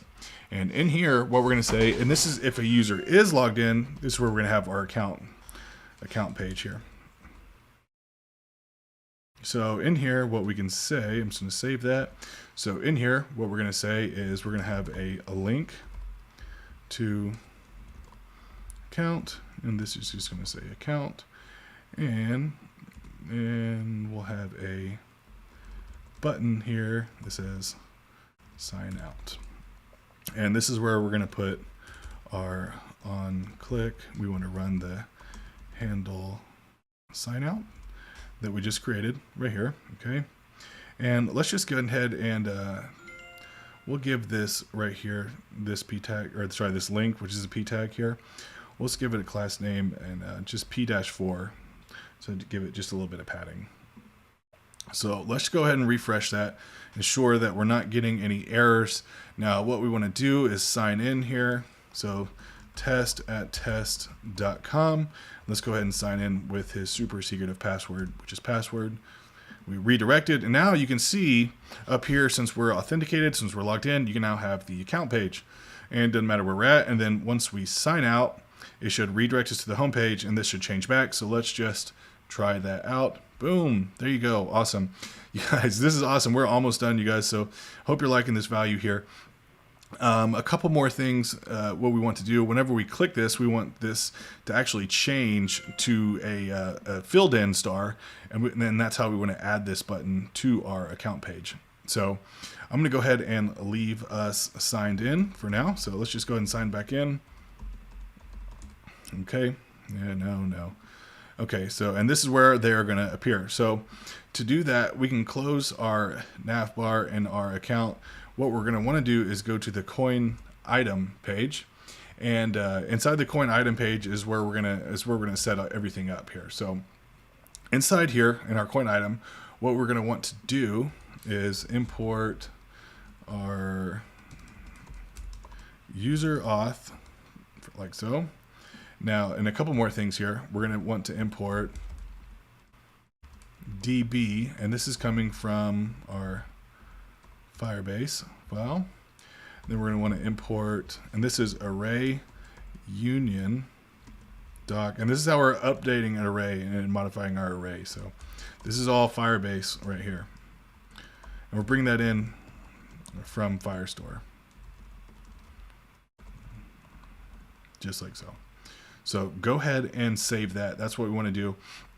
Now, so in our coin item, what we're going to want to do is save, and this isn't our coin item, but let's just go ahead in here. So what we're going to want to do here in the coin item, we're going to want to have some state. So let's give const, we'll say saved coin, set saved coin, like so, equal to use state, and this is going to give a false as a default Boolean value here. And then we're going to have const user, and this is going to be equal to user auth, just like so. Perfect. Okay, so yeah, use state. Yeah, let's go ahead and import that. Perfect. Okay, so now what we want to do is actually be able to save a coin. And so what we're going to add in now is the logic from Firebase to save the coin. So what we're going to give this a const, I'm going to say coin path equal to doc, and it's going to say db users, and this is the file path where it's saving our file. And we want to save this as user specific data. For example, if I log in on my account, you don't need to see what coins I'm looking, and vice versa. So the way we're going to do that, users, we want to pass in here, we're using our backticks, okay? So we use our template literal with our $sign here and our curly brackets. We'll just say user email with the optional chaining there. And then next we want to say const save coin, and this is going to be our arrow function. It's going to be an asynchronous function here. And so let's just go ahead and make that asynchronous. And what we're going to say in here, we're going to check to see if the user is valid, right? So we're basically seeing if this is true, we want to set the saved coin to true, okay? And this is gonna, we'll come back and see why we're doing that. Then we want to await update doc, and this is gonna be coin path is what we just set up here, coin path. And then we'll say watch list. Remember, that's the watch list that we created whenever a new user signs up. And we'll say array union, and then open up parentheses in our curly brackets, and in here we want the ID to be saved as coin.id. Then we want the name to be coin.name, and then we want the image. We're going to save the image as well, coin.image. And this is the file path, or the API path right here. And these are the values that we're giving it, that we want to store it as. So hope that makes sense. Coin.market cap rank, and then we want to have the symbol. It's coin.symbol, just like that. And then just below here, So if the user email is true, we want to execute this code here. Else we want to set some sort of alert, and we can just have that alert say, please sign in to save a coin to your watch list. So let's save that. And a couple more things here we want to do. Like I said, I want to change this little star here. I want to use another star whenever we save it. So what I want you to do is scroll down just right here, and what I can do, just cut that out, okay? And we'll use our curly brackets, and what we want to say is save coin is true. We want to run this AI outline, or sorry, AI fill star, else then just paste this AI outline star. So let's go ahead and import that. There it goes. Now on this table data right here, we'll just set the on click here. So on click, and on the click we want to run this function that we just created, this save coin function. So we'll just run save coin. Now before we actually try this, so whenever we click on this, when run this function, whenever we click on this table data, it's going to run our function save coin, and what that's going to do is set save coin to true, which we know right here, if this is true, it's going to change the star to fill. If it's false, it's going to be the empty star. So, but what I want to do is get our database open here, just so we can see. Let's go to our Firestore database. So as you can see, we have a zero watch list here. And if we go to our account, you can now see that, there we go. We're gonna have to change this up here. I just noticed that. So let me just change that real quick. So let's see here. We'll come back and change it later. So that's looking good. That's fine for now. But what I wanted to do is actually change this to the home and account right there. So we'll come back for that in a moment. But right now I want to see, let's get on the right one here. So we are signed in and we have no saved coins. So what we're going to do is come back here. Let's see if we can save Bitcoin, and this should, there you go. And let's check our account. Oh, we don't have any saved coins in our account. Oh, that's why we haven't even set that up yet. So great. So now you can see we are saving our coin in our database correctly. So pat yourself on the back for that one. But yeah, now it'd be nice to actually see our coin on the front end as well, right? So let's go ahead and go into our saved coin. Okay, and inside our saved coin, we need to do a few things here. So at the top, what we're going to want to import is doc on snapshot and update doc, because we're going to be able to delete things here too. And we're getting this from Firestore, so Firebase/Firestore. Then what we're going to want to do is import db from Firebase. There we go. And we want access to our user auth. There we go. And that looks good for now. Okay, so inside here, let's come down to our save coin. So we have some state there, and that's good. We're going to keep that there.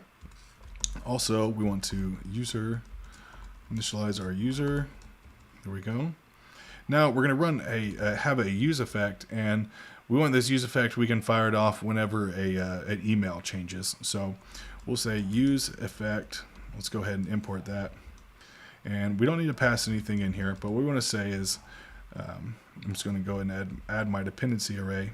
But on snapshot, and this is just Firebase here, on snapshot, we're going to say doc db users, and we're just trying to access our file here, optional chaining there, or sorry, the template literal here. And what we're going to say is user.email.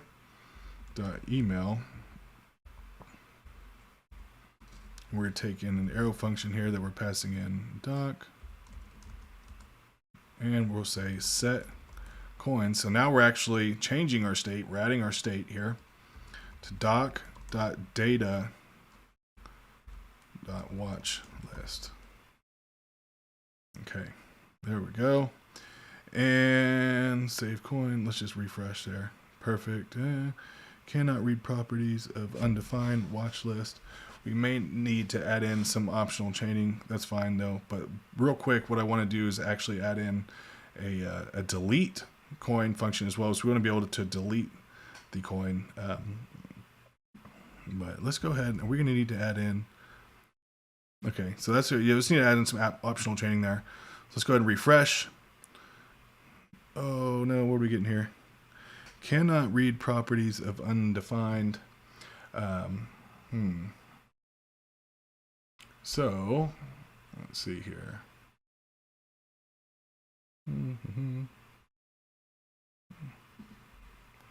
Let's add in this user email. That's probably not going to make a difference here, but is that it? Hey, there we go. Okay, that's perfect. So thanks for bearing with me here. So I know it's a long build. Okay, so in here we have our coin, and in fact, let's just go save another coin just to make sure it works. You can see it down here, just populated in the background, and if we go to our account, you now have 2 coins. Cool. So what we want to do is be able to delete this and remove it from our database. So let's go ahead and set that up next, and we're going to put that right here, just below the use effect. And kind of similarly to what we did with the other coin, we're going to do the same thing here. So, but just a little bit differences. So we'll say const coin path, just like we did before, and that's going to be doc db, and then we're saying users, and we're going to use our backticks, so we can use a template literal, and we'll say user dot email, just like that. Now I said doc, we need this to be doc. There we go. Now const, I'm gonna say delete coin. This would be an asynchronous function, and what we want to do is pass in, we'll say past ID, something like that. Past ID is be fine. So in here we're going to say try, and then let's see, we want to say const result, and you actually can't do this on the Firebase side, so you have to do this on the front end, and then kind of basically what we're going to do is take the entire array, we're going to manipulate the array, we're going to remove the item that we want to remove, and then we're going to push it entirely back to Firebase. So that's how we have to do that here. And so what we're going to, that's what we're doing with this result here. So we're saying coins.filter, and we're going to take in the item. That's going to be item.id, past ID, just like that. Then we'll say await update doc coin path, and we'll say watch list. We'll just set that to the result. So what we're saying here, I'll go back over it here in just a minute, and we'll have our catch here.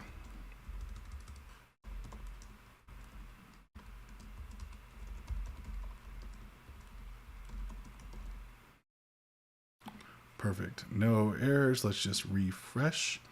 So just to be clear, like I just said, Firebase, you can't delete the document on Firebase directly. So what it wants us to do is actually get our array here, put it in this result, and we need to filter it and just kind of remove our past ID, and then push it back to Firebase. But how do we need to get our past ID? So what we need to do is go down to our where we're going to have our delete function here, or where we're going to call it. So let's go down to the AI outline close, and this is the button where we want to remove our coin. Okay, so on our icon itself, what we're going to say is on click, and we want to run a function.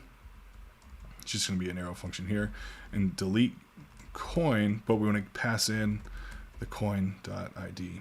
So let's go ahead and save that, and believe that's all we need for now. So as you can see, refresh, we have these coins in here as they are here. Let's refresh, and they're still there. Now let's go ahead and delete this, and it should be deleted. Let's make sure it works properly. Hey, there you go. And now if we delete this coin, it updates in our database as well. There you go. Smash that like button, you guys. I know we're getting some value out of this here now, so hope you like what we've done so far. We just need to take care of a few more things, just a few final touches here. So let's take care of those next. Okay, so for the final touches, I just want to take care of a few things here. for example, down here, I want this to be shot off over to the side over here. So let's go into our coin page and let's see, justify. Looks like just, I think I just spelled that wrong. There we go. Perfect. So I like that right there. That looks good. And so this dark mode down there, let's go into the footer and get rid of that there. So for our footer in here, what are we looking for? Dark mode here. Yeah, there we go. These are just typos it looks like I've been making. So that looks good there. We are signed in right now.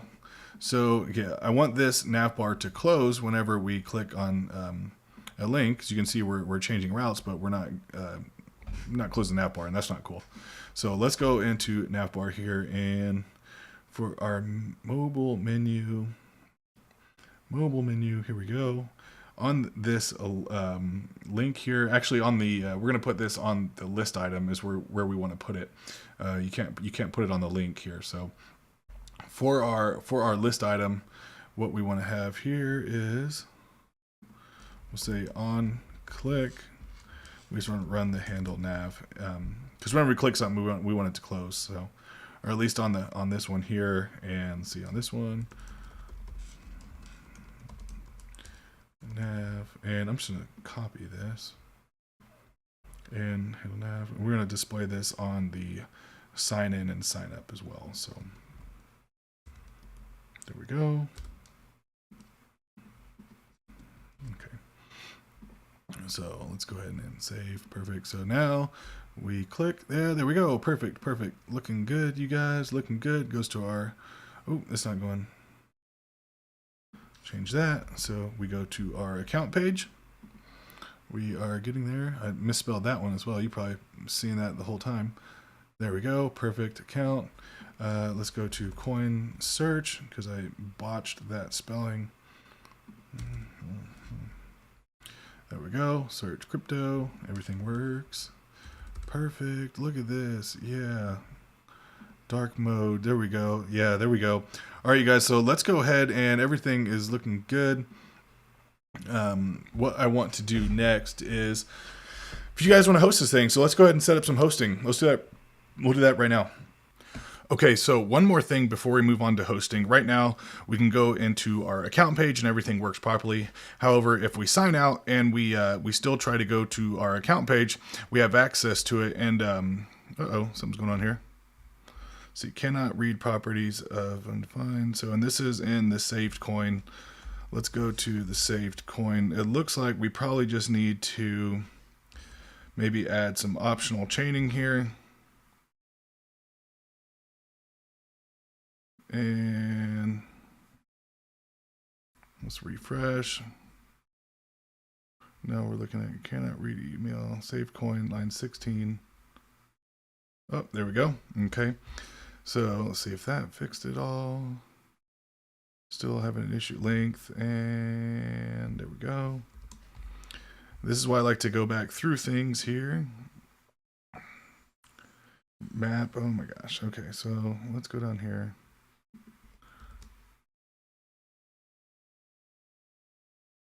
Now, there we go. Okay, so this is our account page as we just saw, and we don't want to, basically, we don't want to see anything in here when we're not logged in.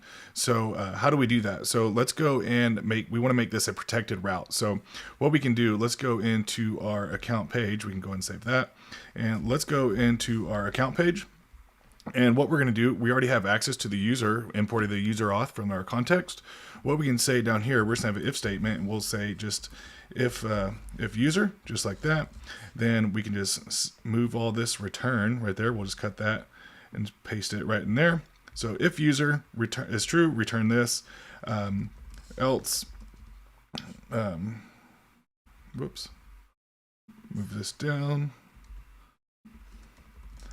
Else, let's just return, and what we're going to use is navigate. So navigate just like that, and we need to import that from React router DOM. So make sure that is imported just like that.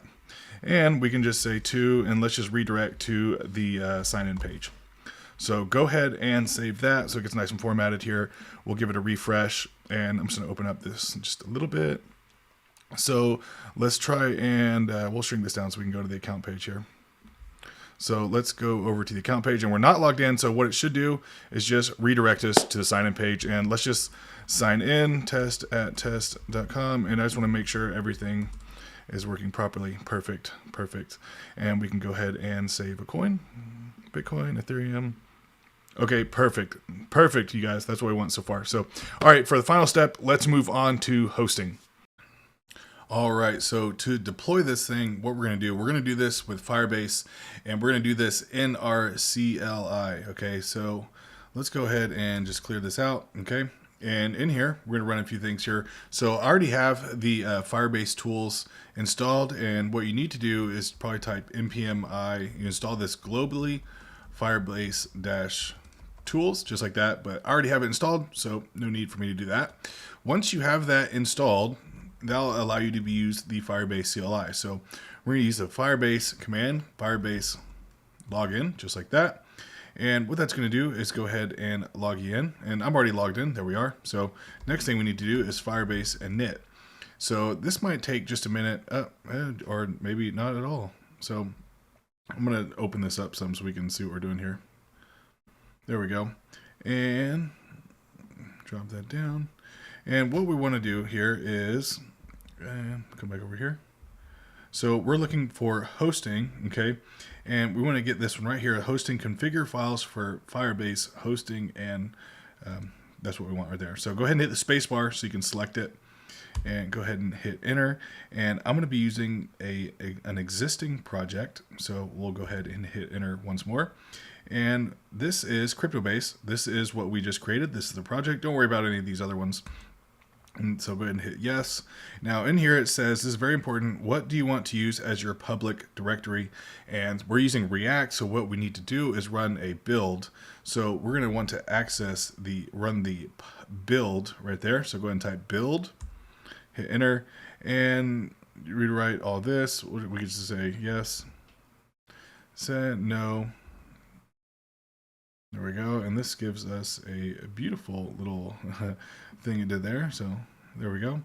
Now all we need to do is we'll type yarn run build. We need to build our project, yarn run build, and what that's going to do is create this build folder with a whole lot of code in here that you're not going to be able to read. So it's still creating it right now. So it's just going just a little bit slow since I'm recording. So. And you never want to alter any of the files in your build folder. What it's going to do would probably just break your application and nothing would work properly. So always keep this folder closed, because you're not going to need to use anything in there. So in fact, you can see the static CSS and JS, and this is your file. This is your application right here. All this code is what you just built. So you definitely don't want to mess with any of that. So let's go ahead and keep that build folder closed like so. And next, all we need to do is deploy this thing. So we'll just say Firebase deploy, and hopefully this will deploy our application. Fingers crossed. Let's see how it goes. So deploy complete. This is your console hosting URL. So let's go ahead and I'm going to go ahead and select that. There we go. And let's paste it in here, you guys. Please work. Hey, there you go. Look at that. And that's why we used, look at that. Awesome. Look at that. Boom. And this is live, you guys. I'm going to put this link in the description below. So that concludes our build. If I skipped over anything or if I went too fast, please let me know in the comments below. Do me a favor and hit that like button, and consider subscribing to my channel. I'm going to be putting out some more React content just like this, some Next.js, some Firebase, whatever you guys want to see. Please let me know in the comments below. Thank you so much for following along. It's been a long one today, so I really sincerely appreciate you following along with me. Thanks for everything you've done, and let's end right there. So thanks for everything, you guys. I'll see you on the next one. Hey, what's up guys? In this video, I'm going to show you to create your very own portfolio website in Next.js styled with Tailwind CSS. So a lot of you guys really liked my previous video on creating a portfolio. So I just wanted to create an updated version for you guys to help you get a job as a junior front-end web developer. So this is what we're building here, you guys. And when you see the code, you might say, hey, this looks a lot like React.js. Yes, you're correct. That's because it is React. Next.js is just a framework built on top of React, which has some extra capabilities. Not which we'll be using all of them today, but just for a quick rundown, it has server-side rendering, okay, Next.js. Also, lazy loading images, which we're going to be using today. And if you don't know what lazy loading images, basically it means that your browser is only going to load whatever's visible in the browser. So if you have some images down in the footer or lower in the website, it's not going to load that till it gets on screen, which greatly increases SEO, you guys. Google loves that. So increased page load speeds. So, and then also it has built-in client routing. So all this browser router routes that we have to do in React, forget about all that stuff. We're not going to need it. All you have to do is create a file, and it's that easy to create your own route. So this is what we're building here. Like I said, styled all with Tailwind CSS. Our banner here at the top, our nice nav bar. If you scroll down, we get a little hover effect. Boom, there we go. And a nice little landing page here. And look at this, you guys. We're going to have a smooth scroll effect, and there are one dependency is React icons for some of these icons that you see, but that is it, you guys. Everything else we're doing completely custom code here. So there's our nice about section. Scroll down to the skills. There we have some skills: Firebase, CSS, JavaScript, React, looking nice. Let's check out the project here, you guys. And these are actually all projects that I have built. I just released this Netflix build probably about a week ago. And if you want to see it, I'll put a link in the description below so you can see that video. And if you want to see any of these other projects, I have a crypto-based one that uses Firebase. Also this Zillow clone with a Google Maps API and a Zillow API, so you can search up property listings. So super fun. I had a lot of fun with this build. So if you want to see any of these in the little Twitch build here. And then we have a nice context section at the bottom here. And guys, this is all 100% mobile responsive. If I shrink it down for you guys, boom, check that out. Let's check out our nav bar here at the top, or check out that mobile menu, guys. How clean is that? That looks good, you guys. I'm gonna show you how to build all this, you guys. Just Tailwind CSS is all we're using here. No custom CSS. And one last thing I want to show you before we start is our routing here. So like I said, browser router, no, none of that. Next.js handles all the routes for us. So check this out. This is going to take us to a new page here, /Twitch. Boom, look at that, clean. Have the nice image in the back with a clean overlay on it. Link to the code, to the demo, and our technologies here. Like I said, everything is 100% mobile responsive. Shrinks down, uses Flex, then we drop down, uses the grid box down here. So how awesome is that, you guys? I hope you like this. If you want to see how I built this, I'm going to show you how to start this from the beginning. We're going to create a blank Next.js application, import Tailwind, and style everything together. So if you're ready to get started, let's jump in. All right, you guys, you ready to get started or what? Here we are in VS Code, just a blank code editor. So I'm going to go ahead and press the Control Backtick button, and I'm going to change the directory to my desktop. That's where I'm going to create this file here. And that's our first step. We're going to create our Next.js application. So if you're using, I'm going to use Yarn. If you're using NPM, that's fine too. Just interchange the two. So I'm going to say Yarn create, and then I'm going to say next-app, and I'm going to call this portfolio Next.js, just like that. Go ahead and press enter. This will be a quick build, you guys. And just real quick, a lot of you guys are asking about the little logos I did, and I just did this one real quick in Canva. All it is a font. If you're going to be working as a front-end developer and you haven't used Canva, then I highly recommend you check that out. Canva, canva.com. So very quick and easy. So what I'm going to do is just drag over the folder we just created. Okay, and I'm going to shut that down there and open up the terminal again here. I'm going to say yarn dev, okay, or npm dev. A little bit different than the start. We're not going to say yarn start. We're going to say yarn dev because Next.js just operates a little bit differently here. And so on the left here, you see it looks very similar to React, but there are some differences. For example, we talked about the routing. So basically, whenever we create a page here or a file inside this pages folder, that is going to be our route. So you don't have to do this browser router. We don't have to wrap anything, use routes, nothing like that. All you have to do is create a file in the pages, and that is your route. How easy is that, you guys? Awesome stuff. So what I'm going to do, this little API folder here, I'm going to delete that because we're not going to be using that. So let's just go ahead and remove this. And whenever you start up your development server here, so it's not going to automatically to start. At least for me, it doesn't. So just go to localhost 3000. I'm going to be on 3001 because my demo is on the first. It's on the localhost 3000. So this is what you get right here, you guys. This is the boilerplate code, just a starter create next app right here. This is what you see. So we're going to be working inside this pages folder right here, and in this public folder is where we can add in our images, and I'm actually going to do that right now. So I'm going to create inside the public folder, I'm going to create an assets folder, and I'm just going to bring over what we're going to be using today, and I'll show you real quick. So what I brought over was just this logo right here. This is what you see in our nav bar.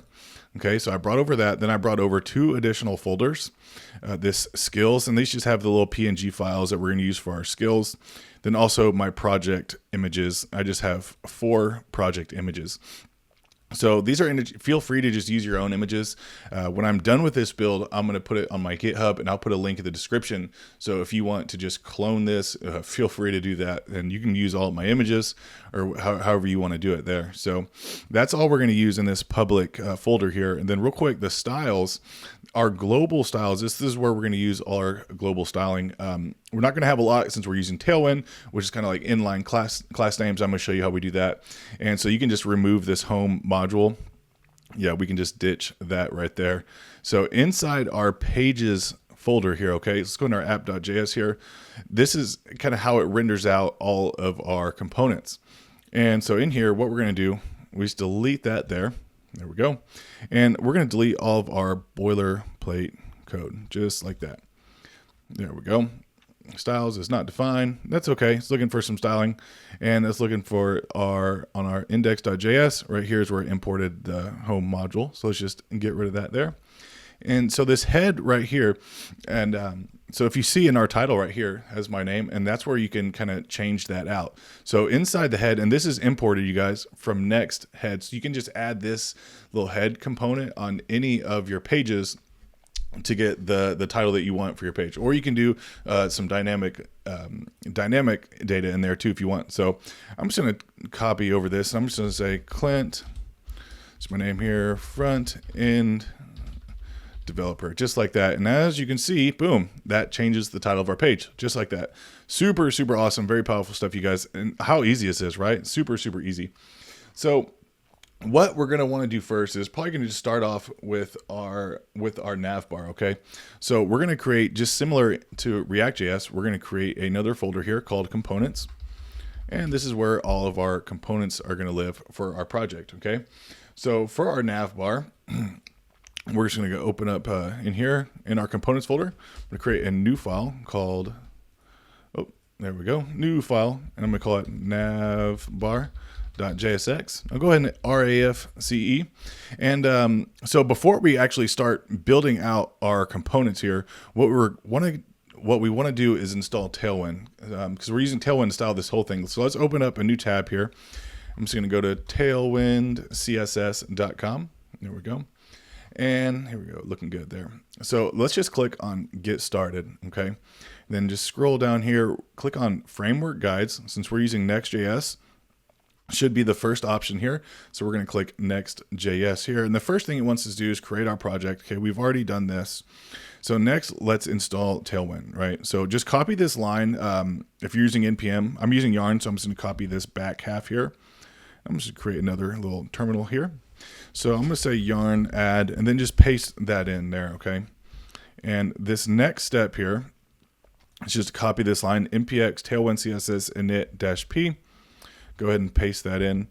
And this is very important. You can't skip any of these steps, you guys. And what we just did with that npx command, it just created this tailwind.config file, okay? And this is very important because what we want to do in this next step over here, we just want to copy all of this here into that content array, okay?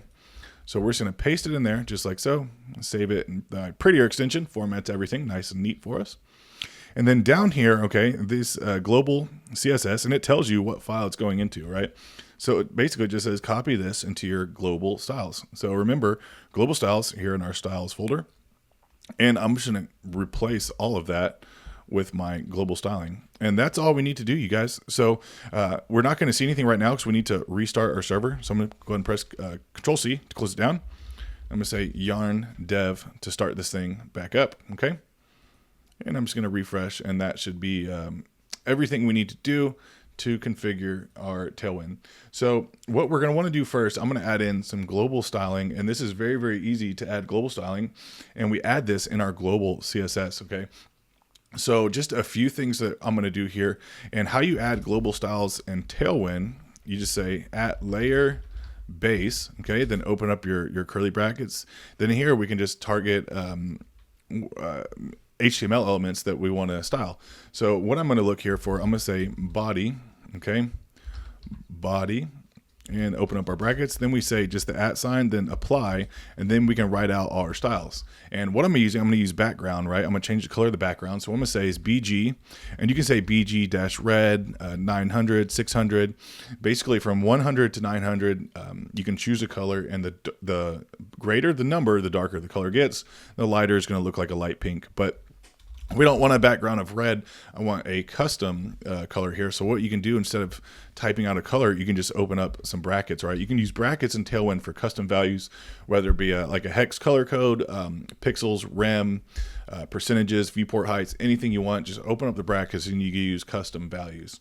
And what I want to say here, I'm going to be using this kind of off-white cream color, and it's ECF, let's see, 0F3, just like that. Boom, there we go. Looks nice. And for our text, it's going to be like a grayish color. So I'll say text dash, okay? And this is like saying text. You could say text white, text red. And what I'm going to say in here is, I'm going to open up my hex code, 1F2937. And then I'm going to say tracking wide. And what that does is just kind of spread out the text for us. So if you notice, if I hover over here, you can see a little, this is Tailwind IntelliSense right there. It's a plugin I highly recommend you get. In fact, go over to your plugins, and if you don't have it, Tailwind IntelliSense right here, you guys. And what that does, Tailwind CSS IntelliSense, you have to download this, guys. If you're going to be using Tailwind CSS, is a must-have. It'll save you so much time, especially if you're learning Tailwind, because otherwise you have to go in here and kind of search. If I said, hey, how do I do background color, something like that, and you'd have to search, and it gives you options. But in here, it kind of tells you what you're doing and gives you suggestions on what to use. So highly recommend you get that. Also, if you're going to be using a prettier extension, basically if you saw it auto formatted whenever we save it, highly recommend the prettier extension. And then we are going to be using the React Redux ES7 snippet right here, just to create our functional components with just a few clicks. So highly recommend you get those components right there. But back to our build, you guys. So in addition, so basically what we did to our body of our web page, we're stating that we want this to be our background color. The text is going to be this kind of dark gray, and then tracking wide. But I want to do a few other things in here just to save some time in the long run here. Our H1, I'm going to say H2, H3, basically all of our H tags here. And we're probably not going to use all these, but just in case, what I want to say is font bold. I want them to be bold, right? So I'm going to say apply font bold. And you may be saying, if you're not used to Tailwind, why are you telling the H tags to be bold? They're already bold. Well, in Tailwind, what it does, it applies what you call base style. So basically an H1 would just look like a regular P tag, okay? But it still has the H1 tag on it. So that way we can define our own the own size of our text, if we want it to be bold, if you want it to be thin. So that is why we're adding that right there. And real quick, to the H1 only, I just want to apply a sizing here. So I'm going to say text 4XL and then small. This is a media query. Tailwind, you guys, is a mobile first approach, which basically means whenever we apply the styles, it's going to apply to the minimum width, and then basically whatever you specify above that, it will be applied accordingly. So what we're saying here, I'm going to go ahead and finish this out. Medium text 6XL, and this is all you have to do for media queries, you guys. How easy is that? That's awesome. So what we're saying if we use an H1 on here, we want it to be 4x. And if you see, if my IntelliSense, if I hover over this, you can see text 4XL is 2.25 rem at 36 pixels, right? But once we get past the small breakpoint, which you can see here defaults to 640 pixels. Once we get past the small breakpoint, we want to go up to 48 pixels. And then once we get past the median breakpoint, we want to go up to 60 pixels. So that's how we're going to do media queries. Very, very easy. So let's go ahead and do the H2. I want to do that one as well. And that should be about it here. So this one, I'm going to say text 3XL, and then anything above small, we'll do text 4XL. So I have my little cheat sheet here off to the side. And then just a couple more here for our list items. For our list items, what I want to say, I just want the apply cursor pointer. There we go. And then for our button, I'm going to add some styles to our button. There we go. And for our button, let's apply this. I want shadow-XL, and that's all you need to do to add a shadow, you guys. That is freaking awesome. This Tailwind saves so much time, and you're really going to see how much time we save when we really jump into the coding. Then shadow gray, I want my shadow to be gray at 400, okay? And then I'm gonna say rounded XL, and what rounded means is the rounded quarters, like a border radius is what it is. Rounded full would be a complete circle. Anything less than that would be, a rounded full, I believe, is like 50% or something like that. So rounded, and then we want uppercase, and then BG gradient. This is how we do gradient. It's super easy, you guys. BG gradient to right. There we go. Now what I have to say is from, so our color here, and you could just say blue or whatever you want to do, but I'm gonna put in my custom color, and it's 5651E5, just like that, you guys. And then we can say, I'm gonna shrink this down a bit. Then so okay, from that to, then open up my brackets again, and I'm just gonna say I want this to be 709DFF, just like that. And I want the text to be white, just like that. Simple, you guys. That is it. So, and that's all the baseline styles that we're going to be using actually. So from here, we can actually go to our navbar component, and let's go ahead and start creating our navbar. All right. So I just used RAFCE. That's the React Redux TS7 snippets. So we can create our functional component. And let's go ahead and style this thing. Okay, so we're gonna have this build. You're actually gonna use a whole lot of like really cool programming concepts that are gonna help you save a lot of time, and that is my goal. I just want to help you save time and become a better developer here. So what we're gonna say here, this next div, we give this a class name. On the outer div here, on the outermost div, we want this to be width of we want this to be fixed, okay, because we want it to stay on top at all times. And we say width full, and that's the same as saying width of 100%, okay? So I'm going to zoom in just a little bit there. So width full, okay, and the height of 20, and you see that's 80 pixels. Again, if you wanted to specify your own height, you can just open up the curly brackets and say 120 pixels, however you want to do it. But I'm going to say height of 20, just like there. And then a shadow XL, okay? And what we're going to do else here, I think that is going to be it, okay? And let's just give this a Z100. We're going to have to put some brackets here, Z100. So we want this to be always on top, no matter what, okay?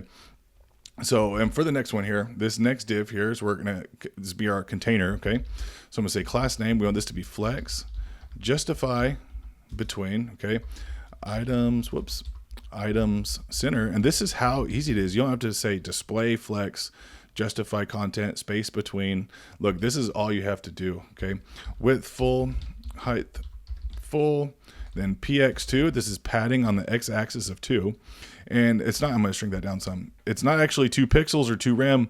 So basically Tailwind goes for every multiples of 4. So if you were to say px4, that would be 1 rem. And so since this is 2, this is 0.5 rem or 8 pixels, just like that.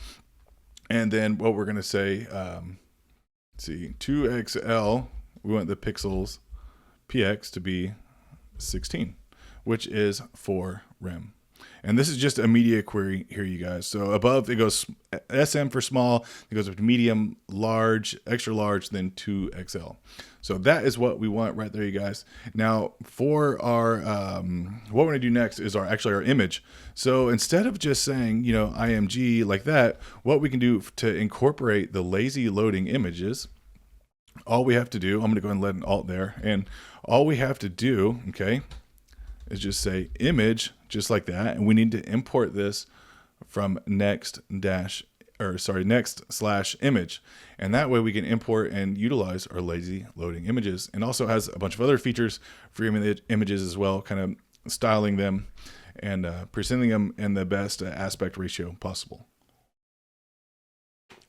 All right, so how are we going to get this file? So we don't necessarily have to import it how we would in React import, this name. And so we don't have to do any of that.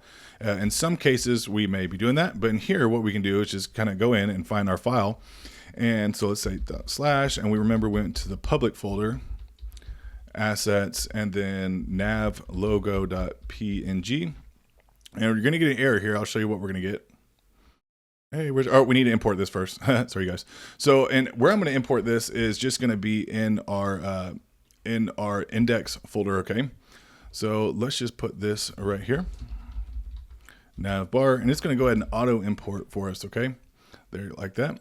So in here you have an image. So must use width and height properties or layout fill. So I don't really like using this layout fill. It doesn't ever seem to work, at least in my experience, I expect it to work after reading the documentation. So what I'm going to do is just add in some sizes here, and it's just sizing properties. So all we have to say is width. And for my width, I'm going to be using 125, and then the height, I'm going to be using 50, just like that. And we're going to get one more error here, and that's because it says, if using relative image, it must start with a leading slash. Okay. So all we have to do is just like that. If you're using from a URL, you don't have to do that, but it's going to, if you're using an external image, you could have some other issues. In fact, if we just delete that, if you're using absolute, yeah, you're going to have to basically put this in your config file, but we're not going to worry about that right now. So here we have our logo here at the top. Next, what we need to do is add in our menu here, okay? So let's go ahead and I'm just gonna open this up. I wanna make sure that's at least 768 pixels here. So let's just, I'm gonna go ahead and save that, okay, get it formatted. And right below the image, we're gonna create a div, and this is gonna be our unordered list, okay? And then in here, we're gonna be using a link tag. So what we're gonna use is actually smooth scrolling. Not using a package for this, just some JavaScript here. So I'm just going to say a link, okay? And this is how we do links in Next.js. So it prompts us to import from next/link. That's what we want to do. And instead of to, like we'd use in React, we say href, okay? And for now, I'm just going to say a slash there. We're going to come back later and add a few things here once we set up our smooth scrolling. Whoop. There we go, just like that. So you know what, let's put this in an li, okay? So let's just say home, just like that. Now I'm gonna go ahead and style this li, and what I wanna say is, I wanna say margin left 10, okay? Text small, uppercase, and then also wanna say, give it a hover selector. Anytime we hover, let's say border dash bottom. So now, you can see it transition there, there you go. You can barely see that little border on the bottom there. And let's go ahead and copy this down. So I'm gonna hit Control Alt. There we go. And for here, I'm gonna say this one's gonna be, let's say about, and then we'll have the skills, and this one's gonna be projects, and then finally we're gonna have the contact down there. So we're gonna come back and add in our tags here in a little bit. Let's style this right here, our unordered list, class name. And like I said, Tailwind is mobile first. So what we wanna do is actually hide it, right? So we're gonna say hidden. Then anything above medium, we'll just display it as flex. So let's open this up a bit, as I think we're below the breakpoint. Boom, right there, yeah, right on the edge there. Perfect. So that's it, you guys, for our nav bar on larger devices. So let's do our mobile menu next, okay? So what we're going to do is this mobile menu, so React icon, the only dependency we're going to be adding to this project are the icons, right? Awesome. We're going to have a nice overlay here, and then put in our logo here, and our another list, and some icons. So let's go ahead and do that next. So I'm going to add a div here. Now for our icon, let's go ahead and install that. Yarn add react-icons, just like so.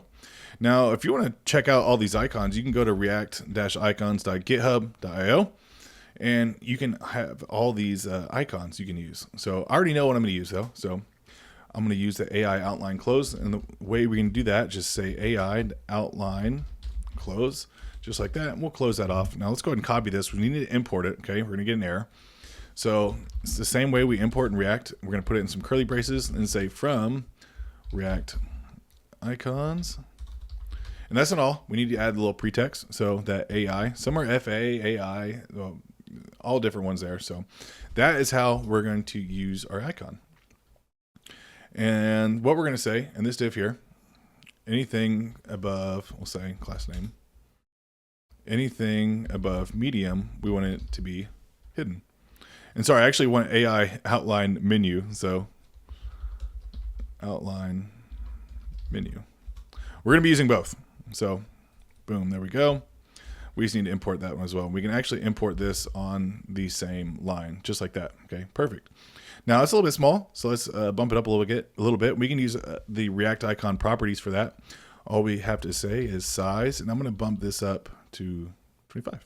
That looks good right there, you guys. So now it should disappear and show our menu. Perfect. That's what we want right there, you guys. So next, what we want to do is go ahead and display our menu. Okay, so I'm going to drop this down just outside of this div here. Should be good. Okay, and in here, this is where we're going to put our menu. So let's create another div. And for this div, what we're going to say, let me give it a class name. Say, let's not display it. Yeah, I want to be able to see what we're doing here. So I'm going to say fixed left 0. Let's say top 0, width full H, and we'll say screen here, and I'm gonna give this a BG black 70. And there we go. This is our alpha, our opacity here. So 70. If you say 10, be a lot lighter. If you want to go 90, it'll be a lot darker. So I'm gonna leave this at 70, and this is gonna be our overlay, right? Our background. When we open this up, this is going to be the overlay in the back. So that looks nice right there. So just below that, next what we want to do is give this div, and this is going to be our actual menu. Okay, I'm going to go and save that so it gets nice and formatted nice and neat. So this is going to be our actual menu, right? The side drawer menu. So this also is going to be fixed, and what we're going to say is left 0, top 0. Oops, 0. And then what I say is width, I want this to be, I'm going to open up our brackets, right? And I want this to be 75%, okay, on small devices, 75%. Then anything above the small breakpoint, which is 640 pixels, I'm going to say width of, and I'm going to use 45%. Keep getting that wrong there. Then anything above medium, I'm going to say width of 45% as well. So excuse me, I want this one to be 60 on the small, and then 45% on the medium there. Perfect. That's what we want right there. And then just a few more things here. I want the height to be screen, and I want this background to be, I'm going to give this background color. It is going to be the ECF0F3, just like that. Perfect. P10 is going to say padding of 10, right? Then ease in duration 500. Okay, so we have this. We're going to add in our media queries here in a little bit, but right now I just want this to display on the screen so we can actually see what we're doing. So that's all we need to do right there. And then our next, we're going to have another div, and what we're going to create is this kind of little top section right here. Okay, and so let's create our div, and inside this div we're going to have another div, and this class name. So we're going to have our image in here, and sorry, I'll just do the image real quick. Do our image, and this is going to be, let's see, our source here, our source, and what we want, dang it, there we go. I'm gonna give this alt tag too. Go ahead and close that off. So for our source, we want that same logo, right? So we're gonna go into, there we go, at public, can't type here, public assets, and then we're looking for the nav logo.png. And remember to add that slash so you don't get any errors there. And we need to add in our width and height properties. So I'm going to say width. And for this width, I want this to be 87. And then I'm going to give it a height of 35. Boom. So a little bit smaller. That looks perfect right there. And then next, I'm going to have another div just below this. Okay. And this is going to be our AI outline close that we already imported, right? Make sure you do that if you didn't already. And this is going to hang out just over here off to the side there. So let's go in, and we want to give this this div around this image some class names. We want it to be flex, right? And we're going to justify between. So I'm going to say flex, then we're going to say width full items center, justify, spell this right, justify between, and that's going to place them far apart. And I'm going to use this extension pesticide for Chrome. Really, really cool extension there. So you kind of see the outline of your HTML elements, just like that. Perfect. So that's what we want right there, you guys. Perfect. That looks lined up nice and neat. And so what we're going to do next for this outline, we don't need to do anything there. But for this div, we want to give this that cool little hovering effect, shadow effect. Now, I've been on a really cool, that's why I did this whole build this way. I've been on like kind of this hover effect kick there. I think it looks really cool. So that's what's going on there. So let's go ahead and add that in, and we're going to put this on the div, the parent container of the icon, right? So let's just give it a class name. This is super simple in Tailwind. So what we're going to say here, let's copy this down, rounded full, okay, shadow large. And if you want, you can say 2XL, you can say medium, but I'm gonna say shadow large here. Then I want the shadow to be gray at 400, P3, okay, then cursor, nope, not auto. We want cursor to be pointer. Look at that, you guys. Let's kind of refresh that so I can get rid of the pesticide there. That is looking good right there, you guys. Nice. So next, let's add in a, keep that open, a little div here. Perfect. So let's just go right, we're going to put this below that div, okay? And we'll add another div, and this is going to be a p tag. And in here, what we want to say is, I want to say, let's, if I can type here, I still have yet to get a boom from my microphone here. So let's build something legendary together. If I can type here, let's build something legendary together. Perfect. That looks good right there. So in this div, what we want to say, we want to give this class name, say border B, okay? So border bottom, and this is how we color the border, right? So border gray, and this one's going to be 300. I'm going to say MY for margin on the Y-axis, right? Top and bottom. So margin Y of 4. So that is looking nice there. Perfect. A little bit better there. We can come back and add some more stuff in here. I think we might need to add a little bit of margin elsewhere. So, but that is looking good right there, you guys. Below this p tag, let's see if I want to drop this down.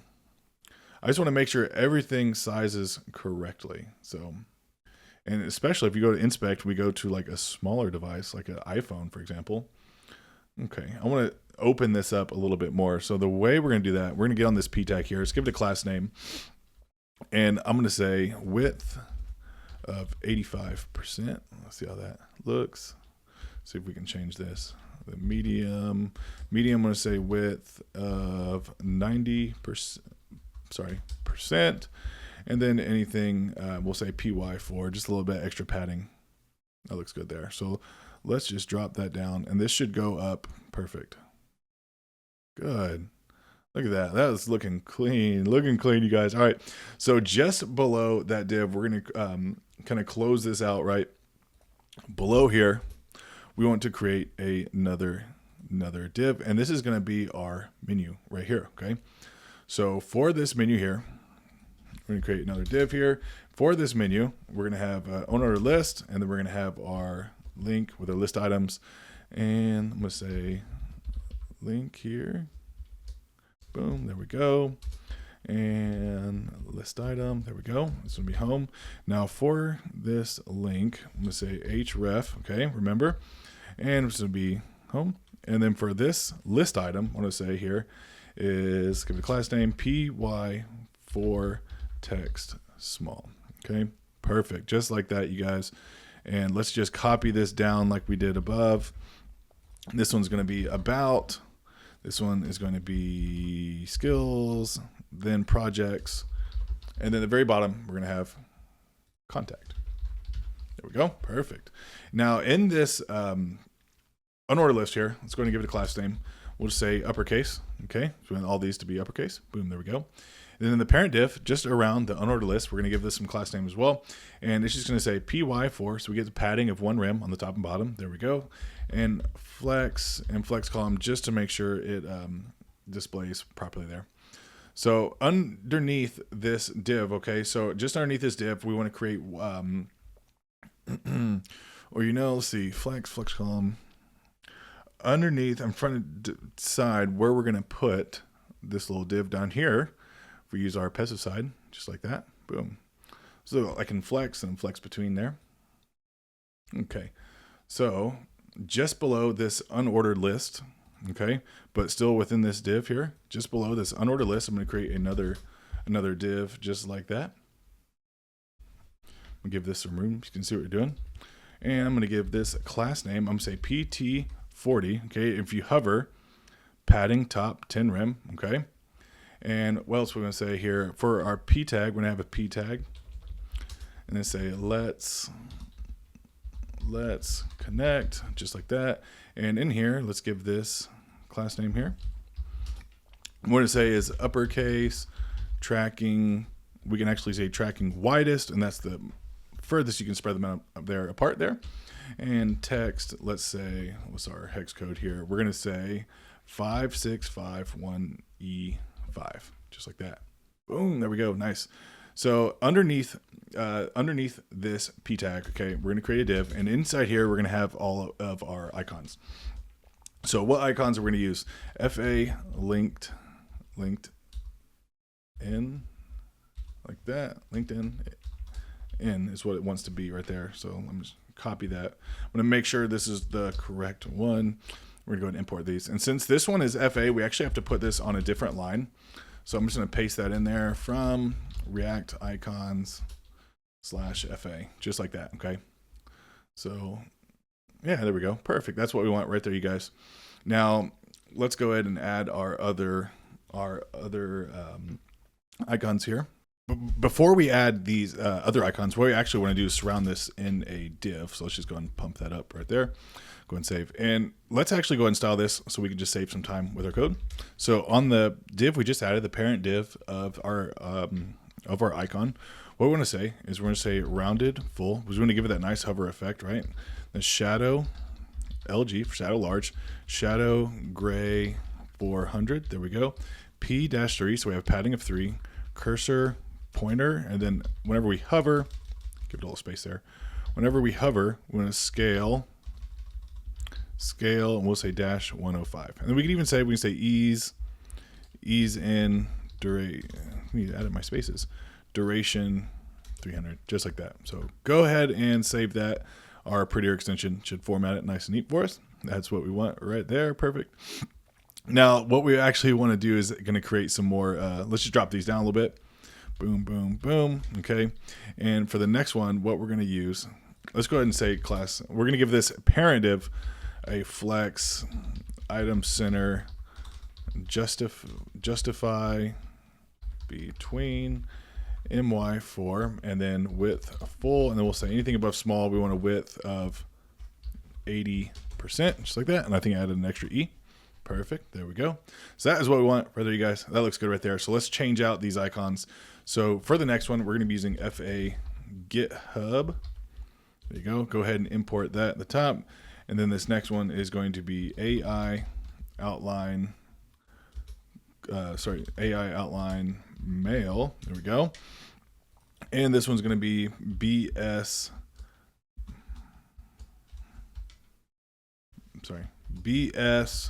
person lines fill. We need another fill in here. I don't know why they make these icons so difficult to read. BS fill person lines fill. That's ridiculous.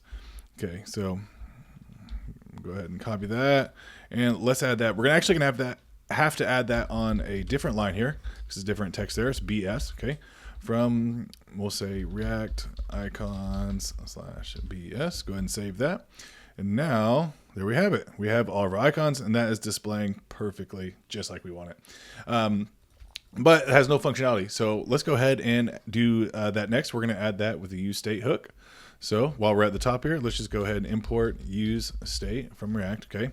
And we're going to put this inside our nav component here. So we're going to say const, and let's say nav set nav. Okay. And this is just going to be equal to use state. And we're going to set a default value of false. Okay.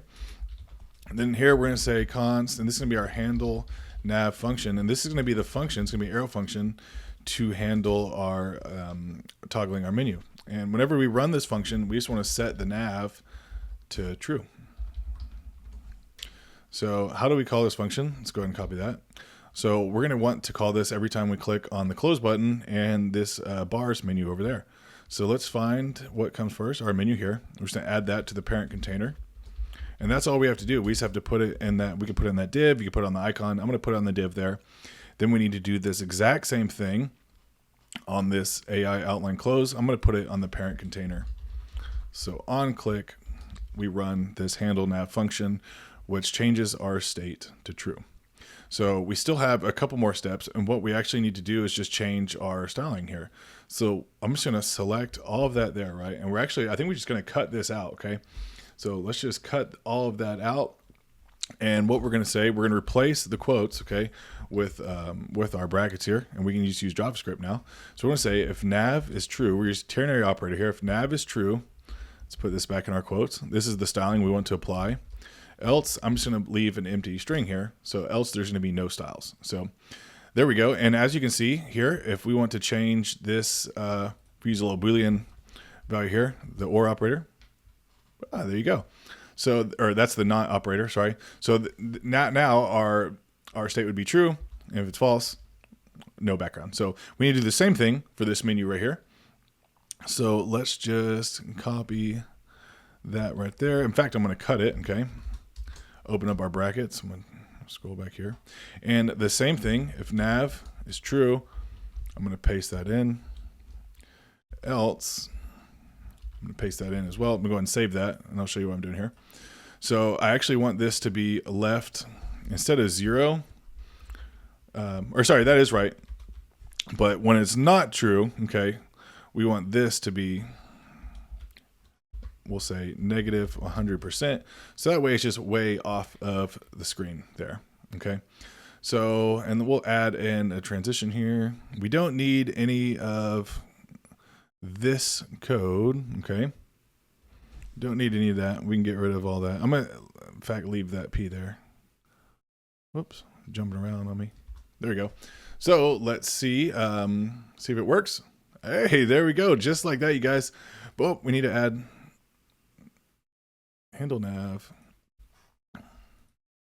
So what we need to do instead of true, because that doesn't make any sense. Every time we click this, it just sets it to true. What we actually need to do is just use the not operator just like that. Okay. So now it's just going to set every time we run this function, it's just going to toggle it back and forth. So there we go. There we have it, you guys. That is looking clean. That is our nav bar, you guys. Look at that. Let's just take a minute to appreciate that, right? Boom. Hey, and this, okay, so this is an issue right here. And somebody called me out on this for a previous project. They're like, hey, how come my menu stays open, right, every time I scroll up the screen? That doesn't make any sense. And yes, you're right. So quick, easy fix to that. Let's go down here to our menu. So what we can say here, we'll just say, there it is. Anything above medium, just want it to hide. There we go. In fact, actually, we'll do the same thing. Actually, let's just move that right there to the parent container. Just right there. So, and that should fix it. Now let's just go ahead and make sure, yeah, there you go. So boom, and that's all you need to do there. So fixed it there for you. So that is our nav bar, and that is a good looking nav bar, by the way. Let's just make sure it looks good on mobile devices. Drop that down. We'll have a look on an iPhone. That is looking good, you guys. Smash that like button if you feel like you're getting some value out of this. Our next component here that we're going to be building, I'm going to refresh that. Next component that we're building is our main page right here. So let's get on that right now. All right, you guys, so next we're going to create our main component, and the main component is just our basically our hero, whatever you see right there when you hit our landing page. So let's go ahead and create that component right here. It's going to be in our components folder, create file, and this one's going to be main.jsx. .js works fine too. I use JSX so I can use my snippets. There we go. Or sorry, my emit and HTML.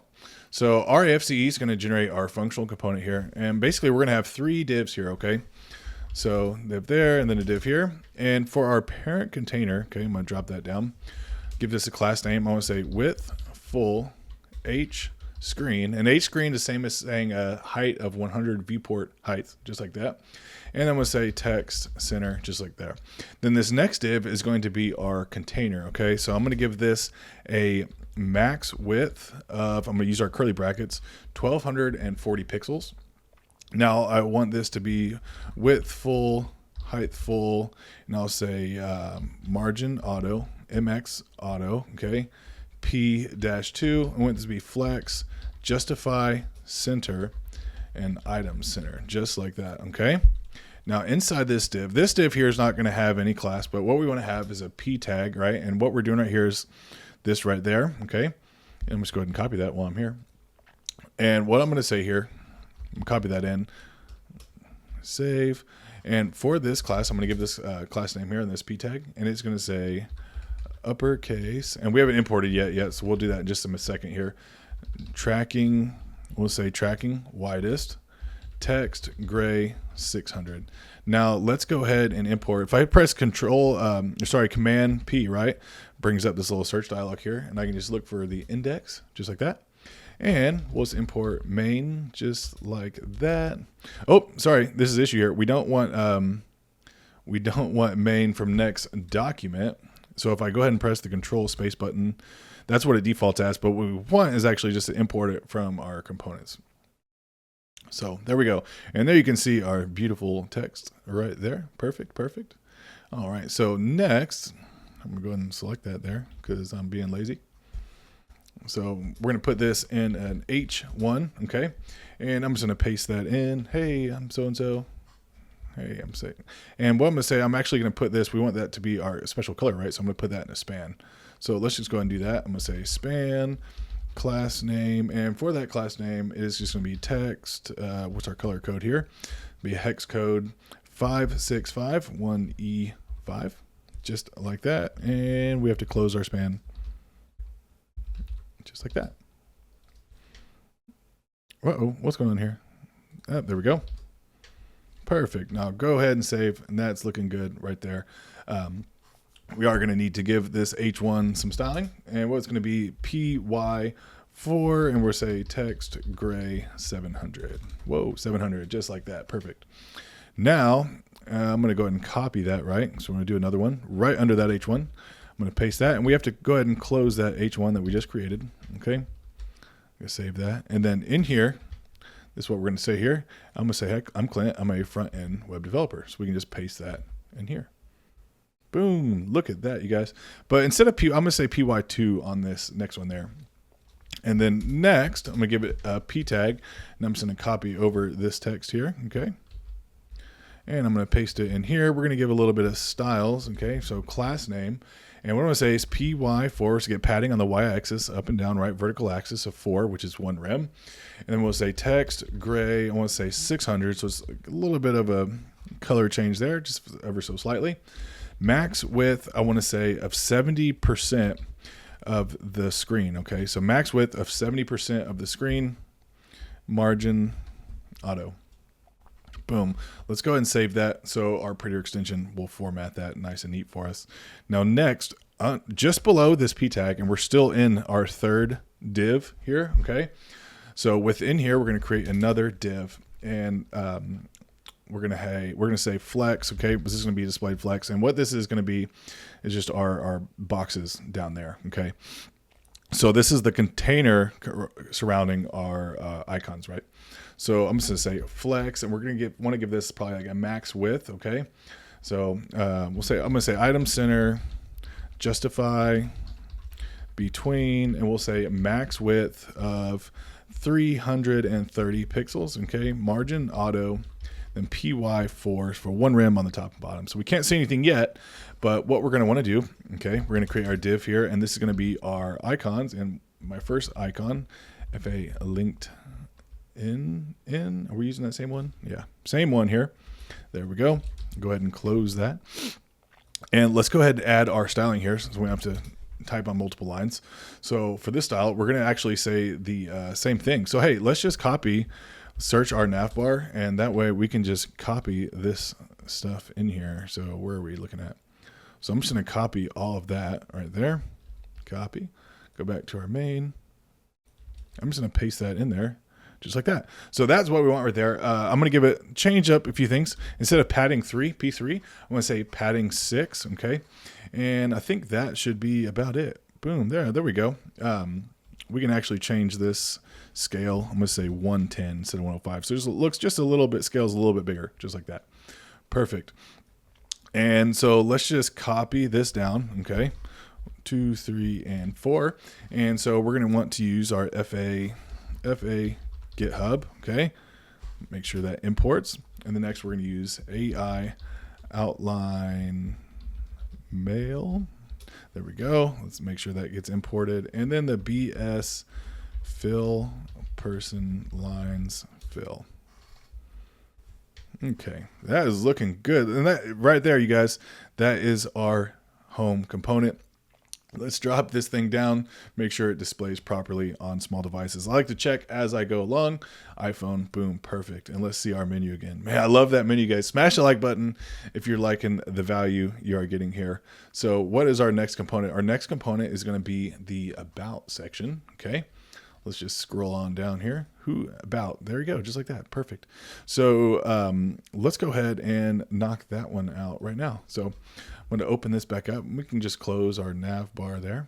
And I think we're done with our main. So let's go into our components folder, new file. This one's going to be about JSX, okay? RAFCE, and that's going to get up our functional component, okay? All right, so let's go ahead and import this into our index.js, okay? So about, go ahead and import that. Make sure you imported it from the components folder, okay? Let's drop down that side menu there. So in our about section, it's gonna be really easy. I'm just gonna open this up. It's gonna be just a couple divs here. And it's gonna, this first div is gonna span 2/3 of the column, and this one's gonna span the remaining one there. So let's go ahead and put that in here. So over here, let's go ahead and we're going to have a div. This is going to be our container. Okay, and let's go. We're going to have 2 divs in here, just like that. Okay, so for this first one, the outermost container, we're going to say width full. Okay, then anything above medium, we're going to say height of screen. Make sure that's on a medium breakpoint too, you guys. Otherwise, it won't display properly. We'll flex items nice and center. Okay, and then py of 16, okay? Now here, this is going to be our container here, and what we want to say, we want to give this a max width of 1240 pixels. Now this is also going to be a grid, and we want to say mauto first here, and then anything above medium, we want to display grid, okay? And we want to say grid columns, we want 3, and we want a gap of 8, okay? Grid gap of 8. So for this first one, this is going to be our text is going to be, I'm going to give this class name. I'm going to say column span 2, just like that there, okay? And let's go ahead and add in some of our text. So we're going to have a p tag here, says about. Let's say about, and then this one's going to say p tag who I am, okay? Make that capitalized. There we go. And so this one's actually going to be an H2, okay? Then a p tag here, and I'm just going to copy that in right here, okay? And this is just a little quick bio I wrote about myself. So, no, I mean, obviously you don't want to copy this in. You want to create, write your own. Perfect. That's what we want there. And we'll copy that in, p tag there. Perfect. So let's go ahead and save that. So the prettier extension formats that nice and neat for us. And now let's open this up, scroll down, and there we have it. And we're going to have our image over here on the right. Let's just go ahead and throw our image in real quick, okay? And so, and this is going to be our final little span on the right there. So we're going to use an image here, okay, and give this an alt tag. And I'm actually not going to use the lazy loading images for this, and that is because I'm going to use the Unsplash URL, external URL, which you can still do for lazy loading, but if you do, you're going to have to edit the config file, and I just didn't want to do that in here. So usually, if you're going to put if you're going to make this like a little profile or picture, you would likely want to just import it locally, you know, in your public assets folder. So that is what I'm going to do right there. And so let's go back and style this thing, because that's perfect. That's what we want right there. Now we just need some styles. So I'm going to drop that down right there. And for our styling, okay, so we're going to come to our about right there, okay. And what we want to do first is we want to give this give it some padding, okay. So I'm going to say py4, and I also want this to be uppercase. be uppercase like that. Okay, and I want to say, sorry, I don't want the padding one for. I do want uppercase though. Uppercase. There we go. I want to say text XL. Okay, tracking. I want to say widest, so it gets nice and spaced out there. There you go. And I'll say text, and then this is going to be our hex code, which is 5651E5, I believe. Perfect. There we go. Now for this H2 tag, we're just going to say PY for us. We're going to give the padding to that one there. Okay. Then this next one, we're going to say PY of 2. Okay. Then text gray 600. And this is going to give just a little bit of contrast on the color there. So we can actually copy that, because this is going to go down to these next ones as well. So class name, we'll paste that in there. This next one as well. And then this bottom one right in there. And this one's also going to be a little link. So we'll just say underline and then cursor pointer. And we'll come back. We're not going to make it a link right now. We're going to come back for that. So next what we want to do is add this kind of like this, it's hard to see on smaller screens, but we're going to add in this little hover box, right? So let's do that. Let's do that right now. So we're just going to select that div there surrounding our image. Okay. Class name. We're going to say width, full, height, auto, margin, auto. And then what we can say is a shadow XL. And this is going to be a lot of the same CSS that we're using throughout the build, right? We want to keep it nice and consistent. Rounded XL, flex, items, center, and then justify, center. And we're probably going to want to give probably ease in that nice little hover effect. So we'll say P4, and then on hover we want to scale. We'll say 105, and we can ease in with a duration 300. It's like, oh, boom, hey, there we go, perfect. That's what we want right there. We're gonna have to do a little bit of styling to our actual image tag here. Okay. So class name, and for our image here, what we're going to do, just minimal styles here, just rounded. So we want that nice rounded edge on it right there. Okay. So rounded XL, keep it nice and consistent throughout the build. So boom, there you go. That is our about section. Very, very easy, you guys. So next, let's move on to the skills section. Boom, perfect. Just like that. We're going to have a grid here using 4 columns here. So let's do our skills next. All right, you guys, doing our skills section next. So let's go ahead and create our component file in the components folder. And that's just going to be skills.jsx RFCE to get our functional component here. And we want to add this back in here. Okay, right? So skills, go ahead and import that. Perfect. Now for our skills, basically we're gonna have the grid, like I said, grid system 8 here with all of our skills, and these are just the images that we've already imported into our public folder here with our assets. So again, make sure you can clone these, get them from my GitHub that I'm gonna put in the description below. So let's get these on here right now. So skills and what I can do, perfect. So I'm gonna drop this down some. So for our skills, let's have our parent container here. We give this class name, and we want this to be width, full. Okay. Then anything above large this time, I want to say H screen, and then P2 for the padding. Perfect. Now this next div is going to be our container. Okay. So I'm going to say, I want this to be a max width of 1240 pixels. Perfect. We'll say MX auto. Okay. Flex column, justify, center, and then H full, right? So height of 100%. The next we're going to have to throw in we're going to do our P tag here. So an RP tag is going to be skills. And the next is going to be what I can do. Okay.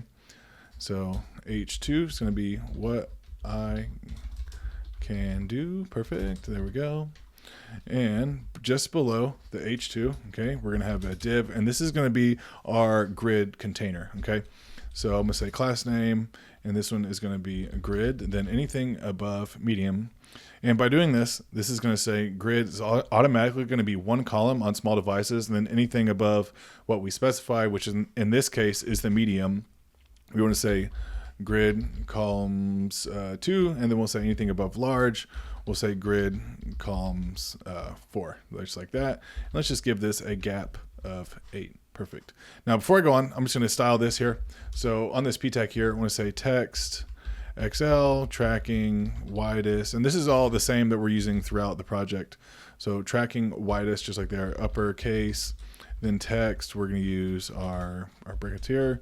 That's the hex code 5651E5. I believe so. Perfect. And then this, what I can do, we're just going to give it a little bit of padding. We'll say PY4. Perfect. So next, what we're going to build out is just our little box right there. Okay. So, and everything is going to be 100% responsive there. So let's do that right here. So for this grid, I'm going to give us some space in here so we can see what we're doing.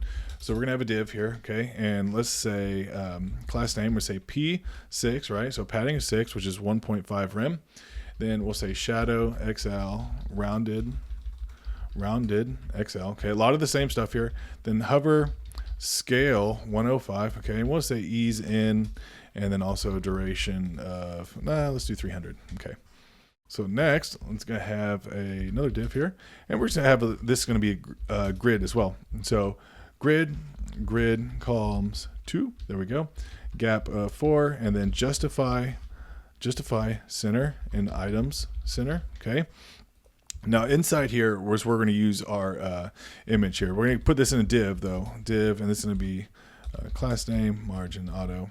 Now for our image, we're going to use the image tag. These will be lazy loaded. Okay. So make sure we import this from next/image, right? So we use our image tag here, and let's go ahead and add our alt there. We'll just close it out. Now for our source, okay. For our source, we're actually going to use our path here. So remember, we're going to add a slash, right, for importing locally. So we're going into our public folder. Then we need to find, whoa, what happened? Public folder. Then we need to find the assets, okay? And then in here, just to open this up so we can see, we're going into the assets and then skills, okay? So skills, just like that. And then this one is going to be... what do we have first here? It doesn't really matter, but I'm going to keep it as HTML. So HTML, just like that, .png, perfect. And we need to give this a width and height. That's what it's asking us for right there. So I'm going to say width, okay? Width of, we'll say 64 pixels, and I'm going to do a height of the same, height 64 pixels, okay? So let's go ahead and save that and see how it's looking. Perfect. That's what we want right there. Now, after this image, because we're using, after this div here, because we're using the grid. So this is going to be one section in our grid, right? So just after that, we're going to have another div here, okay? And inside here, it's going to say, we'll say H3, and we already know it's going to be bold, right? Since we added those styles globally. And in here, what I'm going to say is, I'm going to say flex, or actually, that'll probably be fine there. I was going to do a little bit extra. I think that is going to be good. Yeah, let's just add this in here. I'm going to say flex column, items, center, then justify center. So we can scoot this over a bit. I was going to add in some extra stuff right there. It's kind of what I was doing when I originally built it, but just a standard design work. I decided to go against that. So that is perfect. That's what we want right there. Now let's go ahead and save this. Okay. And for our, let's kind of see here. So right here, okay, this is what we want to be copying down. And again, I could just kind of extract this and make this into individual components, and just pass down props, but I don't really care to do that right now. So we'll say 2, 3, 4, 5, 6, 7, 8 here, and let's see, have a look. So we should have all 8 of these. Perfect. That's what we want right there. And so for this next one, we're gonna do it like this. We'll say CSS, okay, and this should be CSS, so we see that change. Perfect. And then what we're going to do, JavaScript, React, Tailwind, okay? So this next one, we're going to say JavaScript. And this one, I believe it's just JavaScript.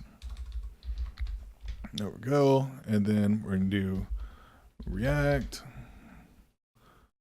And then next one is going to be Tailwind.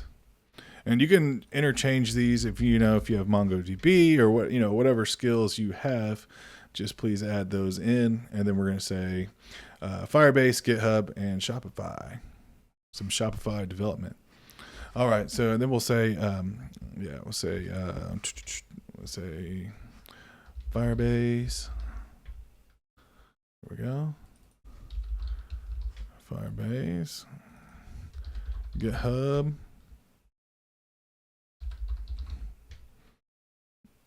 and Shopify.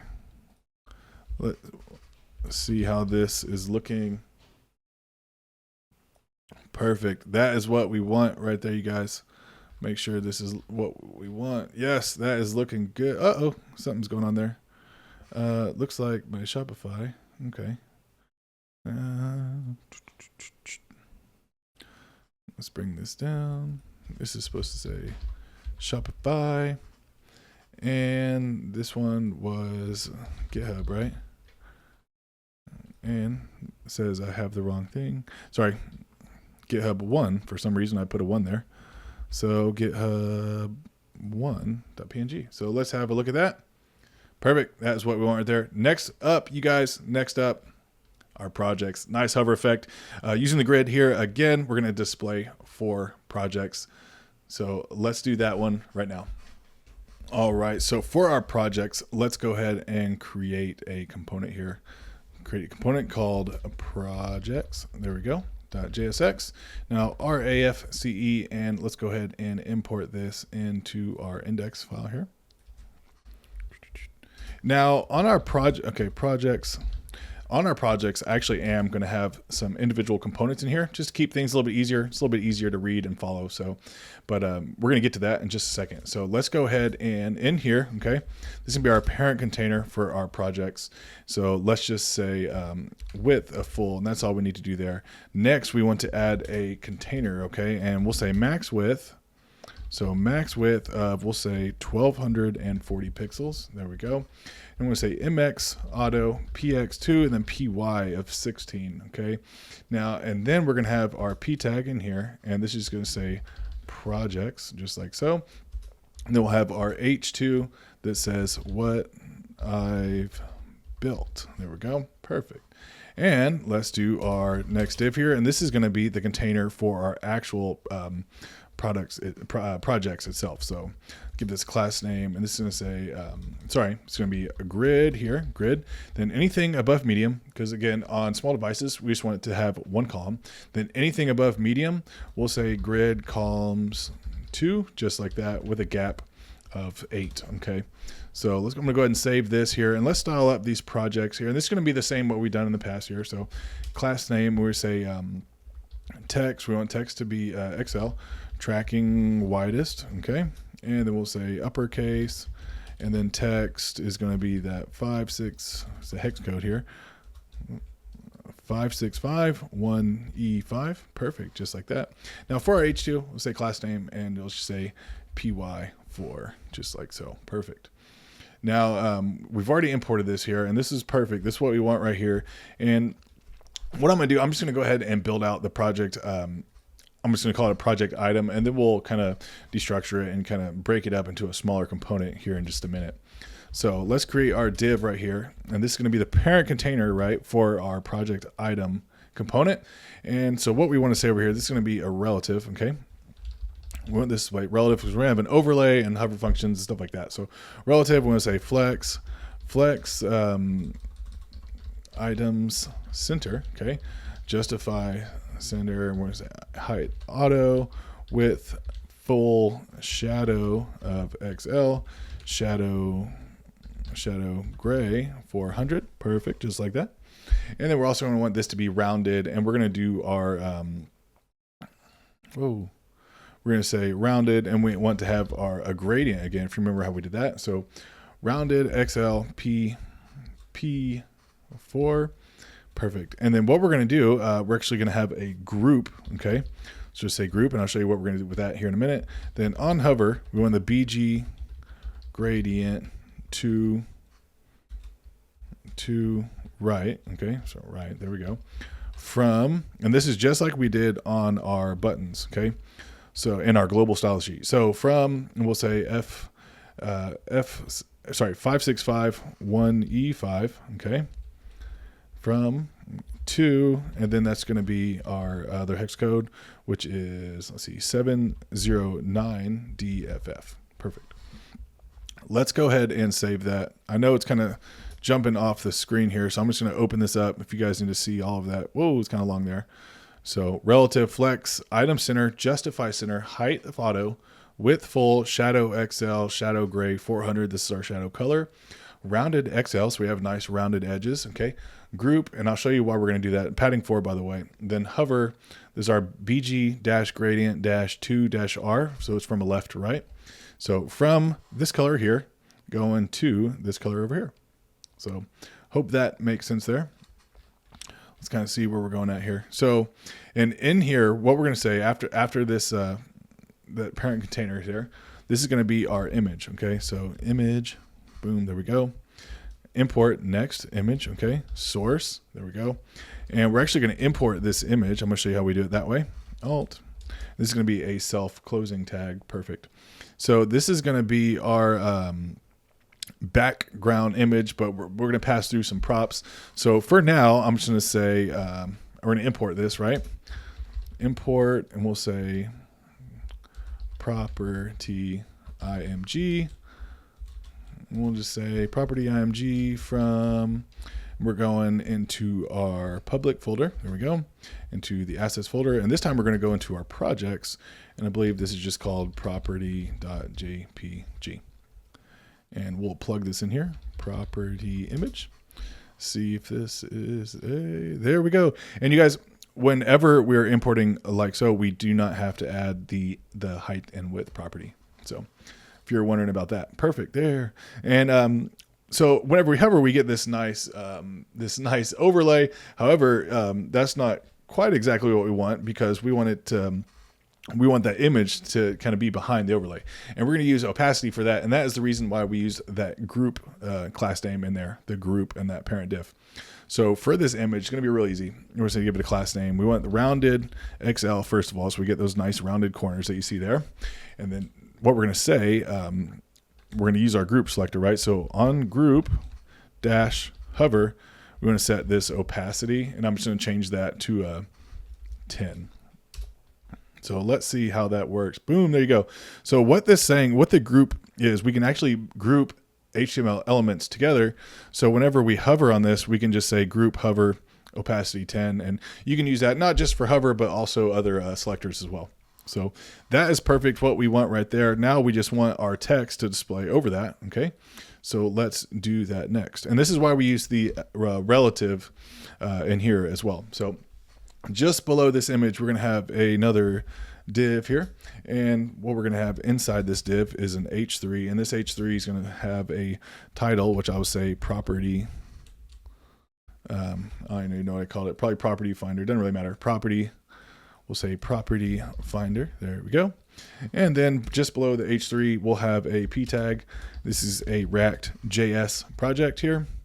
And we'll have a link, because we're going to have a link. Okay. href, and I'm just going to leave that as a slash for now. Okay. And we're going to say p more info. Link is not defined. We need to import that from next link. Okay. Because remember, Next.js is handling all of our routing. So perfect. That's what we want right there. Let's go ahead and give this div some class so it displays properly. So for this div, we want to say, basically you want to say hidden. Okay. Then group, whenever we hover, we're going to display block. Okay. So this should still probably be off to the side. Boom. There we go. But that's what we want. Okay. So next, what we want to say is absolute. Okay. We want top 50%. Whoa.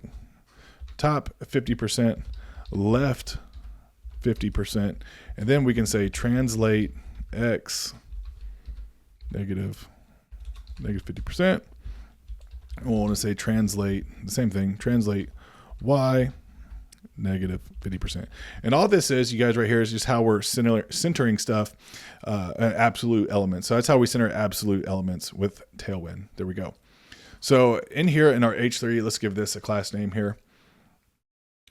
Boom, there we go. Class name. We want to say text 2XL. We already have the font bold, right? So let's say text white, tracking wider. There we go. And text center, just like so. There we go. Perfect, perfect. Now for our React.js, our p tag here, we'll say class name, and this is going to be padding bottom of 4, which is 1 rem, padding top of 2.5 rem, text white, and then text center. Okay, now for this p tag in here, it's actually going to look kind of like probably like style it kind of similar to a button. Okay, so we'll say text center p3. Okay, rounded large bg white, text gray 700, font bold, text large. Okay, and then cursor pointer. Let's see how that looks, you guys. Boom, that is looking good right there. Let's open this up. That is going to be perfect right there. Awesome. So next, let's go ahead and just break this down a little bit. I'm going to open this up so you can see a little bit better here, so we have some more room. So what I want to do is just break this down, right? And in here, we're going to make this its very own component, right? So open up my side menu here. So what I'm going to do is create another component in here, and I'm going to call this project item.jsx, okay? RAFCE. Now let's go back to our project, and I'm just going to cut this out, right? So I'm going to give this some space so we can actually see where it's at, just so there is no confusion, right? So we're going to cut that and replace that project item, import that just like so. And in here, we're just going to paste that right there, okay?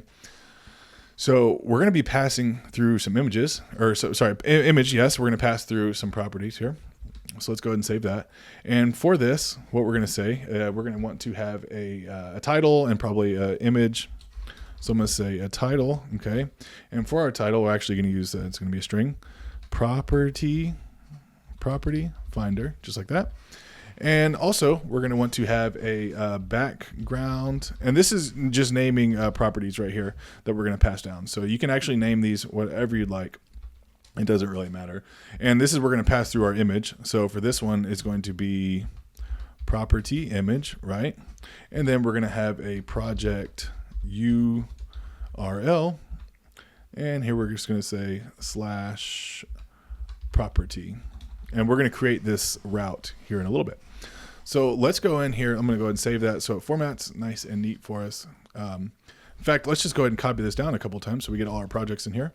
So this next one we want to have is, I'm going to say crypto app. There we go. And we're going to want to bring in our other links here, right? So let's import crypto img, right, from public. Then we're looking for the assets and then projects and crypto.jpg. And I'm actually going to copy that down a couple times here just to make it easy here. And this one is going to be Netflix img from Netflix. And this one's going to be Twitch image. There we go. Okay. So now we should be able to pass these in here. Property image. The next one is going to be the crypto image. This one's going to be the Netflix image. There we go. And this one's going to be Twitch image. Okay, perfect. So getting some errors there, and that's cool. A property image is not defined. So what we need to do is go in here and basically accept these as properties, right? So, and I'm going to go ahead and destructure this. That way we don't have to say, props.this, props.that. So what we bring in is the title, right? Background image, then also the project URL. Perfect. Now in here, what we can say, instead of just saying property image, we just want the background img like that. And then where is our title? So in here, instead of property finder, let's delete that. We'll put this in curly brackets, title, just bring in the title that we're going to pass it. Then we're going to bring in they're all built in React.js, so we'll just leave that like so. But on this p tag, more info, we're going to surround this in a link here. And right here, instead of that link there, we'll just get rid of that. And in here, we only need one equals. We'll just pass in the project URL. Okay. So that is perfect right there. Link is not defined. Let's go ahead and import that. And this will actually be linking to another spot on the page or another route. So import this as well. Next image. There we go. Let's see if we have any more errors. And let's see what we're doing here. Boom. There we go. Oh, let's open this up, you guys. Boom. There we go.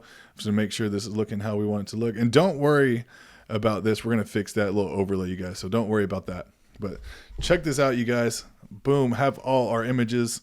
This is going to route to, these are going to route to the specific pages. That's what we're going to do here in a little bit. But first, we're going to finish this up.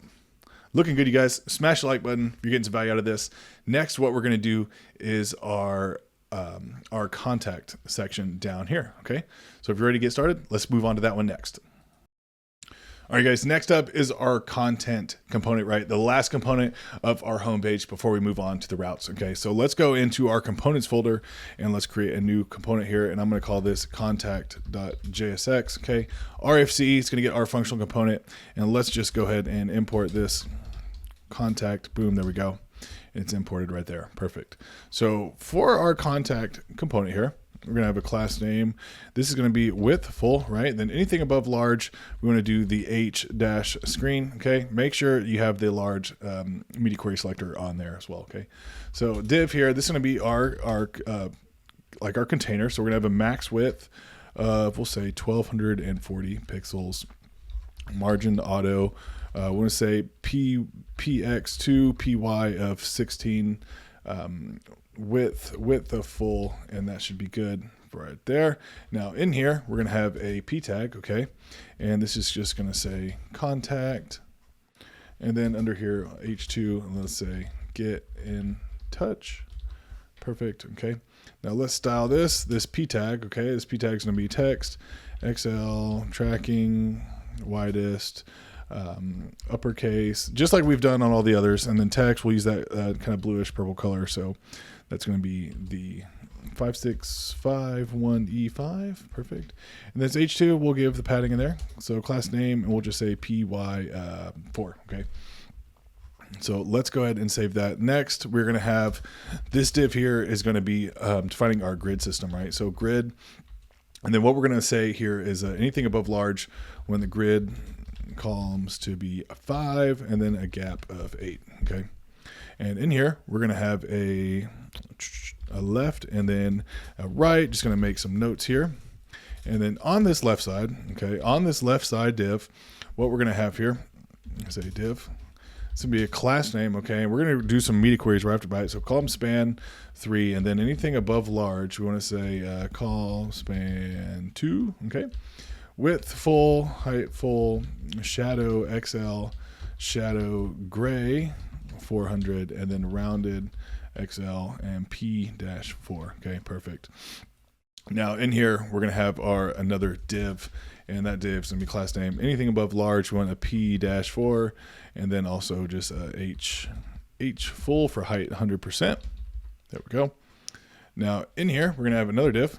It's going to be in no class name. It's going to be holding our image, and we're not going to be using the lazy loading images for this yet. So let's go ahead and give this class name, just rounded XL, and then we'll give it a hover scale.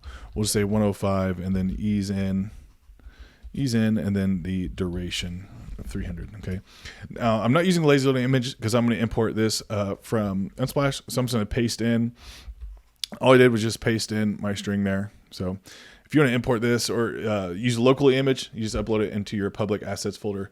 That'd probably be the best way to go. So, but for the sake of this tutorial, I'm just importing it from Unsplash there. So we should see our image there with a nice hover effect, and we have our padding container on the bottom. So I want this to actually be rounded though. So this is going to be our large, full, H full. This is going to say rounded, I believe here. So rounded XL.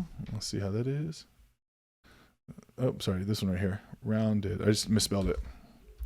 Rounded. There we go. That was the wrong spot. So everything looks good. Perfect. That's what's up right there. Let's open this up. Looking good. Smash the like button if you feel like you're getting some value out of this. It's looking good. So let's add in the text below that. Okay. So I'm just going to shrink that back down. There we go. You can see what we're doing over here.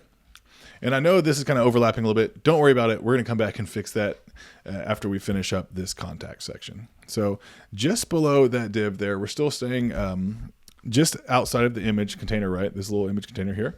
And what we're going to say, we're going to have another div, and we're going to have in there an H2, okay? And it's just going to say name here. It's going to be your name, right? We'll give that a class name py2, okay? And then just under there, it's going to be front end developer, okay? And then we're going to have another p tag that says I'm just going to copy it so I don't have to type as much. There we go. Perfect. And let's just paste that in. Boom. There we go. Looks nice. And let's give that some styling here. So class name py4. That is looking good so far, you guys. Looking good. So just below that div, okay, whoops, there we go. Sorry, at the very bottom, but still inside this left side, okay, still remaining inside here. What we want to do is create another div. And in here, scroll down some so we can see, in here is where we're going to put this connect with me and then our social icons, okay? So in this div, we're going to have a p tag, and it's going to say connect with me. There we go. Actually, we're just going to leave the uppercase, so it doesn't really matter. Uppercase, padding top 8. Perfect. There we go. Now we want a div. This is going to hold all of our icons, right? So let's just go into our, let's search up our main here, okay? And I'm going to just grab all of this right here. Right there. I'm just going to grab that and then come back in here and paste it. And then for this class name, okay, this is right here where I'm typing. Don't worry about these errors. This is where I'm typing is like the container of the that hold on to the icons. So flex, items, center, justify, between, and then we'll say py4. Let's see if that works. So we have to import these icons here. So FA LinkedIn, let's go and bring these in. Import FA LinkedIn from React icons /FA. Perfect. And then what else we're bringing in here? This one should be able to auto import, right? And I just hit the control spacebar, import that. This one, I don't think, hey, yeah, we can. Perfect. So let's just auto import all of these. Perfect. Now let's see if we have any errors. No. Come down to the bottom here. And that's kind of what we want outside of our diff here. So that means probably just need to shift this up one. So this right here, make sure I select the right ones. Let's just go up one tick. Hey, there we go. Perfect. That is what we want right there. Okay, so let's knock out this right side of our form, where our form is. Okay, so we're gonna knock out this part right here. That is looking clean too, looking nice. Have a nice scroll to the top button there, and we're gonna add in the React scroll, or sorry, the scrolling here in React at the very end, but not a package. We're gonna do this really easily without that.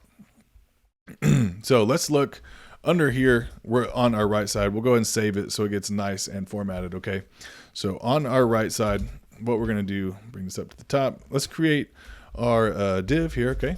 And this div class name, we're say column span. And this one we want to span 3, right? Width full, height auto, shadow XL, shadow gray 400, and then rounded XL. If I can spell this, rounded XL, and then large.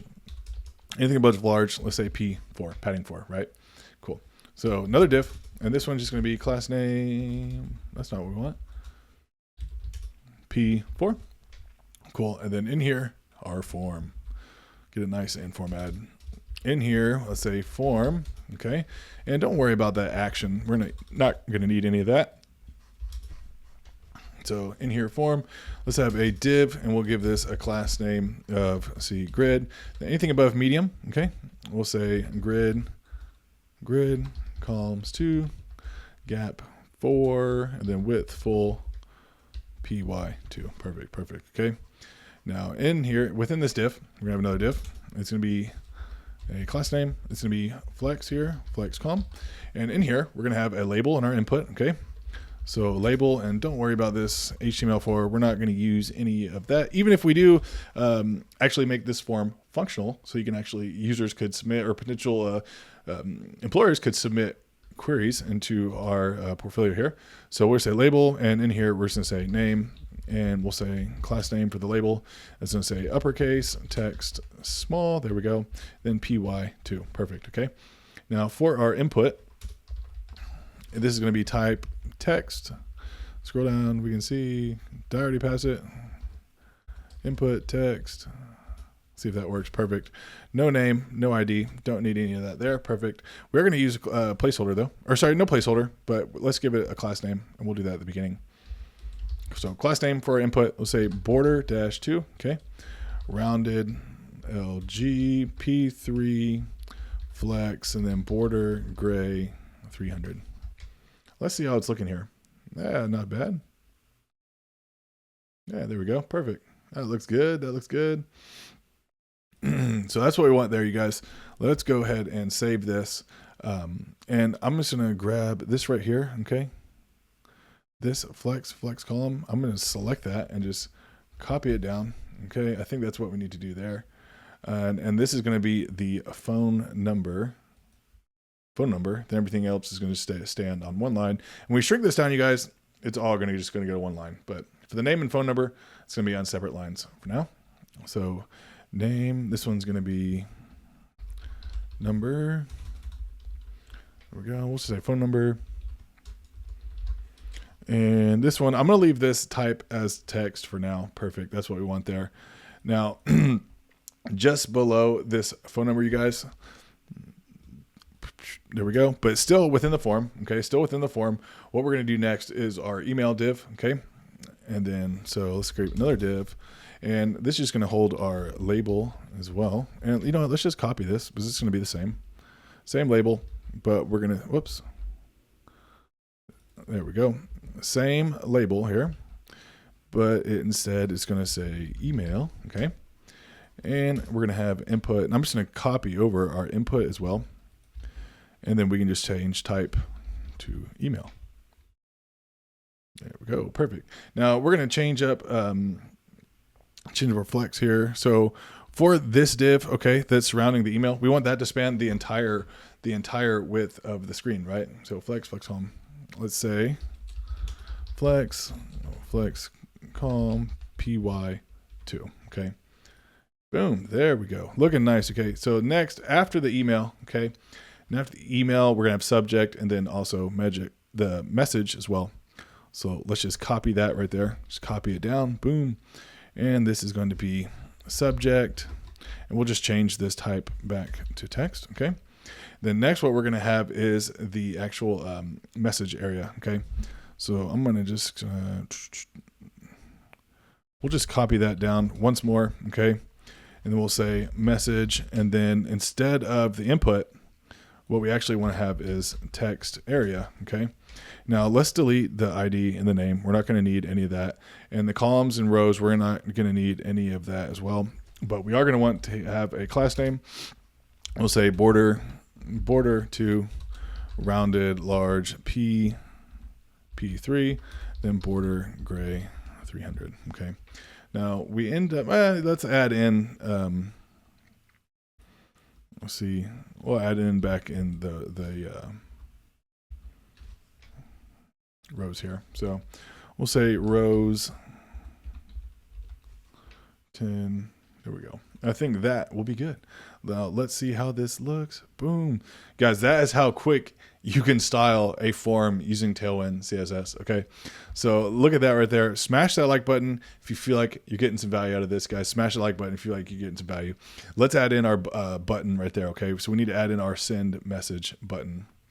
Nice hover effect. Okay. So let's add in our button right now. I'm going to drop that down. So for our button, okay, buttons go right at the bottom, but still within our form, okay? So it needs to go within our form. And we're just going to say button, we'll say send message. There we go. And you guys, whenever you use the button, you should already have our base styles. When we did our global styles, you should already have that background radiant from left to right, okay? And you already have that text, uppercase, stuff like that. So now all we have to say in here is just a few things. Width, full, okay? Then that's going to spread it across the screen. P4, give it a little bit of padding. There you go. And we'll just say text gray 100. There we go, you guys. That should be it, right? Text gray 100, width 4. Let's say margin top. Margin on top, give it a little margin. There we go. Perfect. That's what we want right there. So after this form, okay, we're going to go down within our container still, and here we want to add a link, right? So we're going to have this scroll to top button. So what we're going to do is just add another div, okay? Then in here, we're going to have a link. That's going to have our href, right? And we're just going to have that just like so for now, okay? Then in here, we're going to have another div. And then we're going to have our icon. And our icon is actually I'm going to just copy it over here. It's one we haven't used yet in this project. HI outline chevron double up. Okay, so let's go ahead and import from React icons. Do you know what this is going to be after a slash? Okay, HI, there you go. So we need to import the link. Okay, so let's go ahead and do that. Perfect, there we go. Let's see how it looks. Perfect. So let's go ahead and style this thing. So for the div just outside of the links, what we're going to want to style first, okay? So we'll say flex, justify, center, then py12. So we get some nice little padding. That should pop it right there in the middle. And next, what we're going to want to do is this div right here, just surrounding. This is going to be our, we can actually probably just copy it from one of our last name. Let's just grab that whole thing right there. And we may want to just bump that up a little bit, make it a little bit bigger. Let's see. Yeah, that looks good right there, actually. So perfect. That's what we want. But you know what? Let's drop this down because I'm going to make the size bigger on this icon. So that's going to look a little bit smaller. That's okay. But what we're going to do here, come back in here. We're going to use the size property. Okay. This is the size property of React icons. I'm just going to say 30. And then let's give this thing a class as well. So for our class name, it's going to be, let's see here, margin auto. Probably don't even need that text. Let's just give it that text color actually. So text, and that's just going to be 5651E5. Boom. There you go.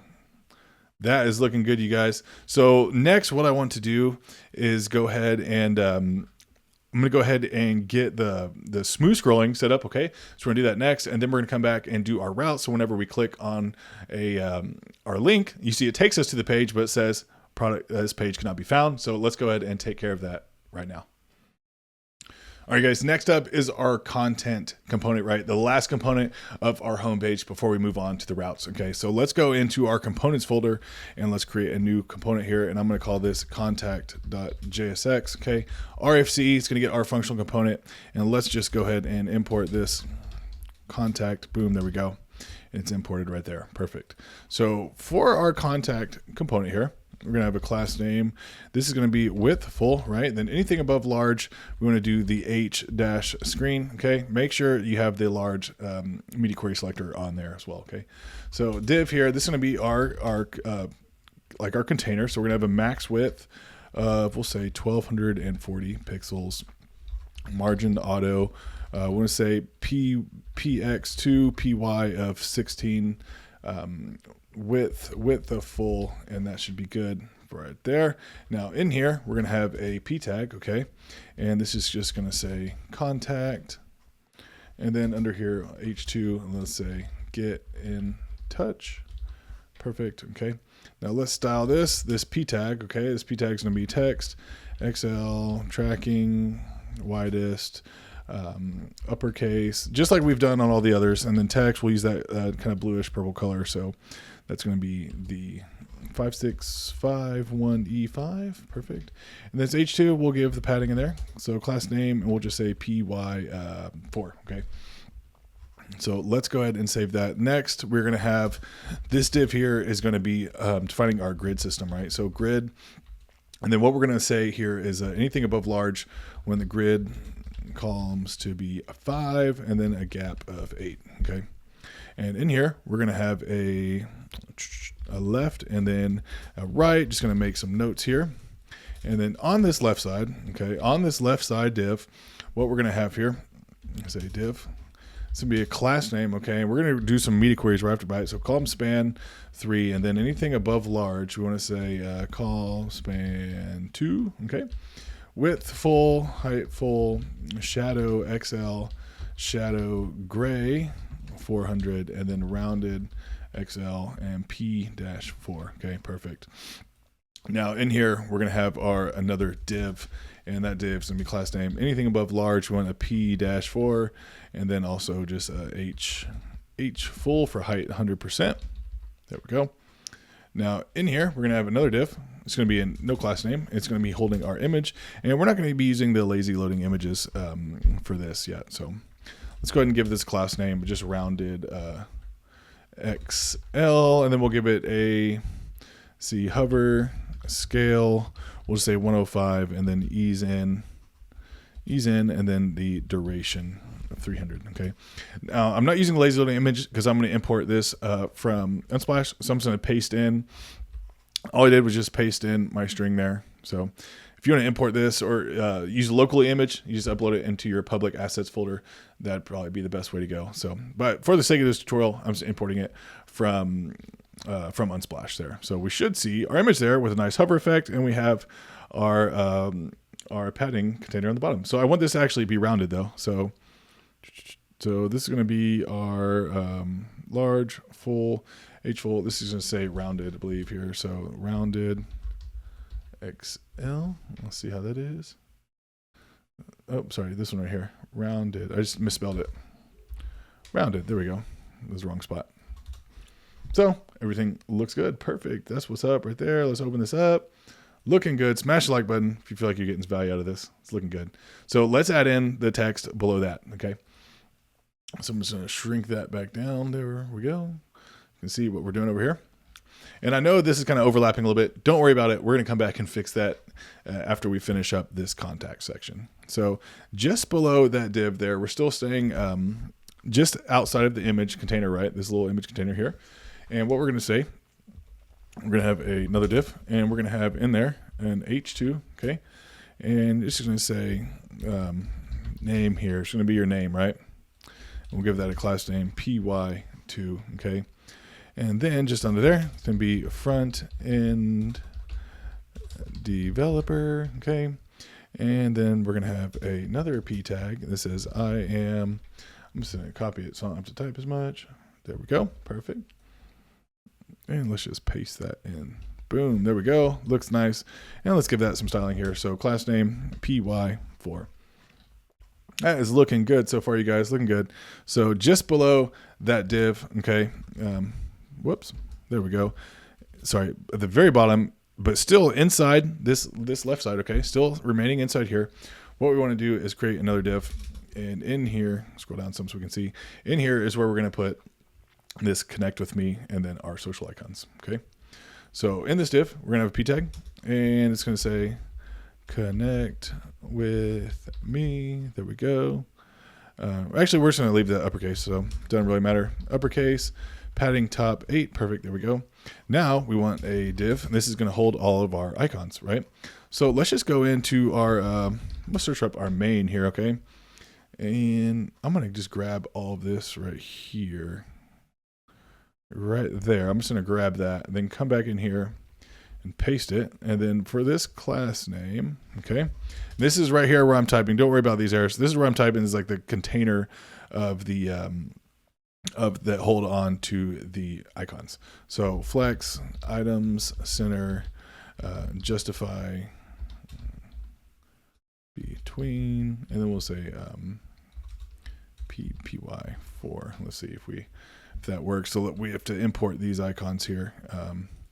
So FA LinkedIn, let's go and bring these in. Import FA LinkedIn from React icons /FA. Perfect. And then what else we're bringing in here?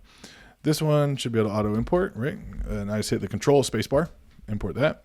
This one, I don't think, hey, yeah, we can. Perfect. So let's just auto import all of these. Perfect. Now let's see if we have any errors. No. Come down to the bottom here, and that's kind of what we want. outside of our div here. So that means probably just need to shift this up one. So this right here, make sure I select the right ones. Let's just go up one tick. Hey, there we go. Perfect. That is what we want right there. Okay, so let's knock out this right side of our form, where our form is. Okay, so we're gonna knock out this part right here. That is looking clean too, looking nice. Have a nice scroll to the top button there, and we're gonna add in the React scroll, or sorry, the scrolling here in React at the very end, but not a package. We're gonna do this really easily without that. So let's look under here. We're on our right side. We'll go ahead and save it so it gets nice and formatted. Okay, so on our right side, what we're going to do, bring this up to the top. Let's create our div here. Okay, and this div class name, we're say column span, and this one we want to span 3, right? Width full, height auto, shadow XL, shadow gray 400, and then rounded XL, if I can spell this, rounded XL, and then large, anything above large, let's say P4, padding 4, right? Cool. So another div, and this one's just going to be class name, that's not what we want, P4. Cool. And then in here, our form, get it nice and formatted. In here, let's say form, okay? And don't worry about that action. We're not going to need any of that. So in here, form, let's have a div, and we'll give this a class name of, grid. Anything above medium, okay? We'll say grid, columns 2, gap 4, and then width full, py2. Perfect, okay? Now in here, within this div, we're going to have another div. It's going to be a class name. It's going to be flex here, flex com. And in here, we're going to have a label in our input, okay? So label, and don't worry about this HTML4. We're not going to use any of that. Even if we do actually make this form functional, so you can actually, users could submit, or potential employers could submit queries into our portfolio here. So we'll say label, and in here, we're just going to say name, and we'll say class name for the label. It's going to say uppercase, text, small, there we go. Then py2, perfect, okay?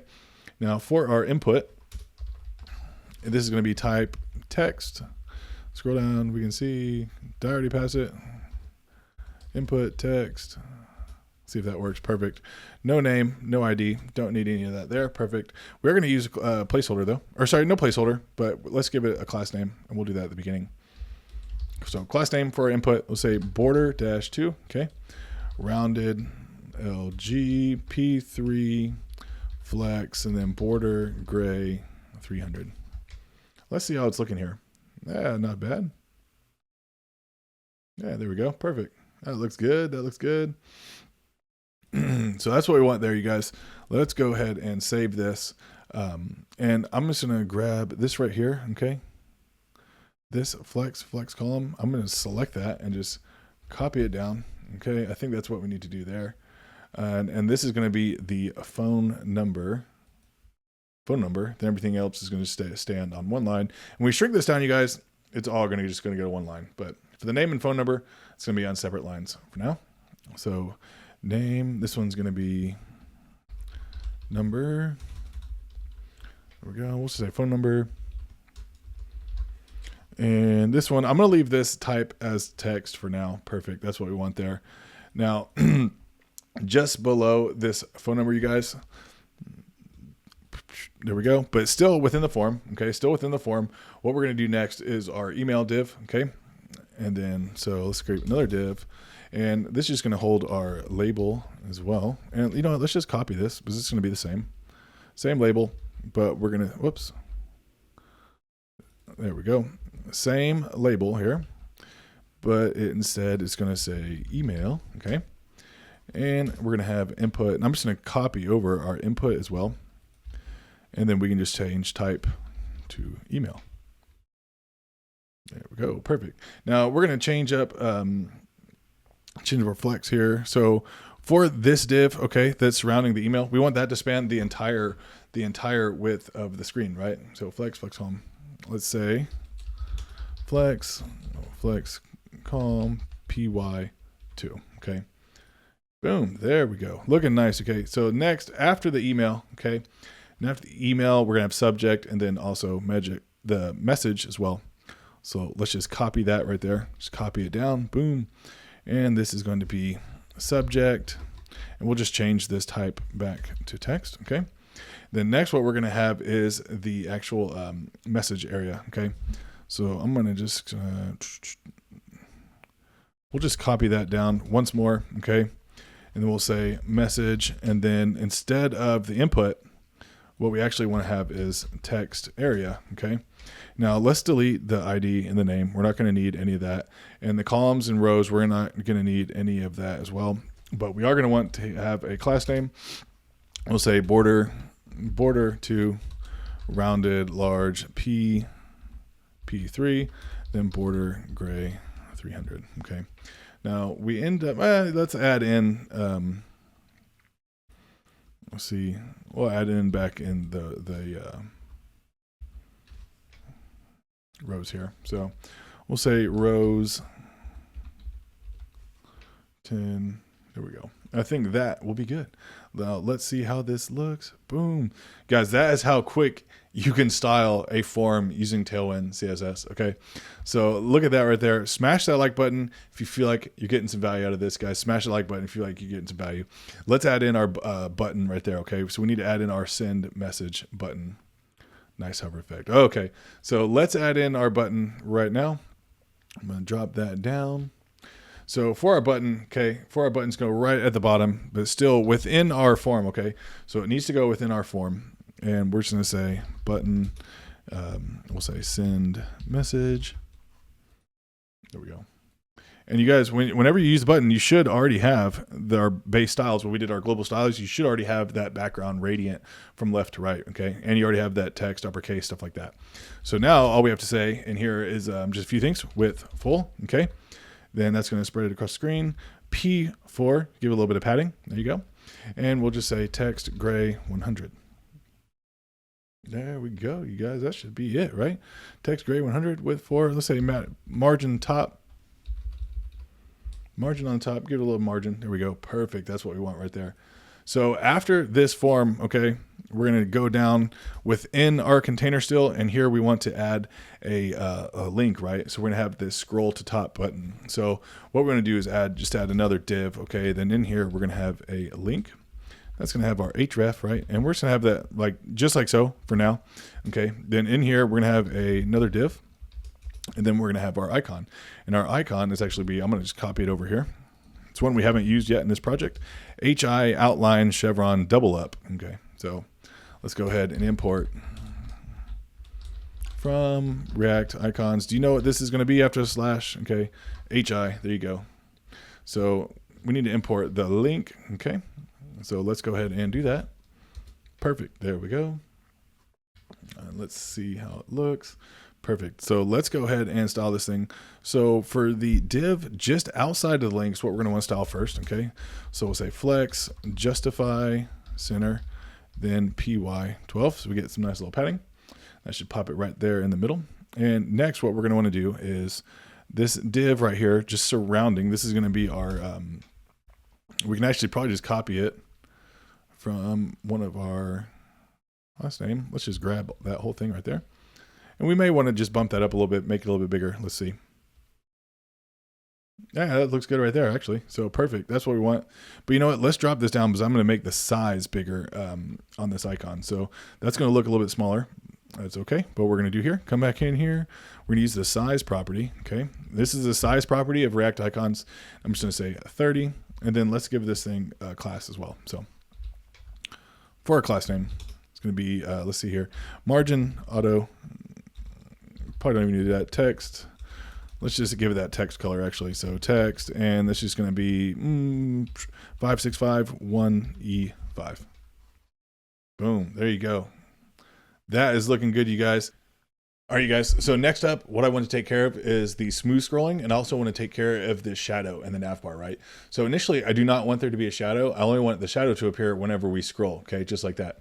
So let's go back into our code editor, okay? And what I want to do is we're going to add some more state, right, for our shadow. So I'm going to say const, and I'll say shadow and set shadow, just like that. There we go. And that's going to be equal to use state. Okay. And I'm going to leave it to false by default value. Now, next we're going to use the use effect hook. Okay. So let's just go ahead and import that use effect just like that. Okay. So what I'm going to say use effect. Okay. And this is going to take in an arrow function. And I actually only want this to run one time when the component mounts. Okay, so we're just going to pass in an empty array, empty dependency array. And in here, we're going to have a function. I'm going to call it handle shadow. Call it whatever you'd like there. Handle shadow, it's just going to be an arrow function. Okay. Now in here, we're going to have some logic. And basically, if what we want to say is if window dot scroll y, okay, let's use uppercase here. Window dot scroll y is greater than or equal to 90 pixels, right? What we want to do is just set shadow to true right here. Okay. Else, if it's not right, we'll just say set shadow false. Then just down here, just above our dependency array here, what we want to have is a window.add event listener. Okay. And we're looking for scroll. And then whenever we do this, we want to run our handle shadow function. There we go. So that's all we need to do for our logic, right? But now we need to just change up our styling, right? So let's just go and select that. Okay. I'm just going to cut it out and let's just replace this with some brackets so we can write our JavaScript, right? And so what we're looking for is our state, right? So if shadow is true, which by default is false, right? If it's true, we want to show our shadow. Else, just using our ternary operator here, but we need to put this in quotes. And we'll just get rid of the shadow. So let's see how that works.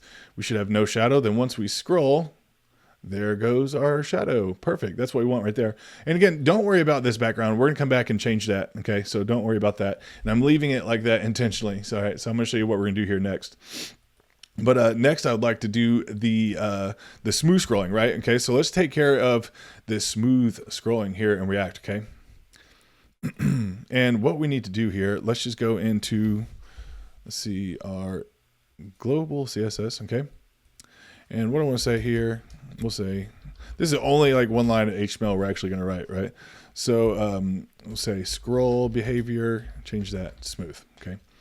Now, what we want to do here is go into our components.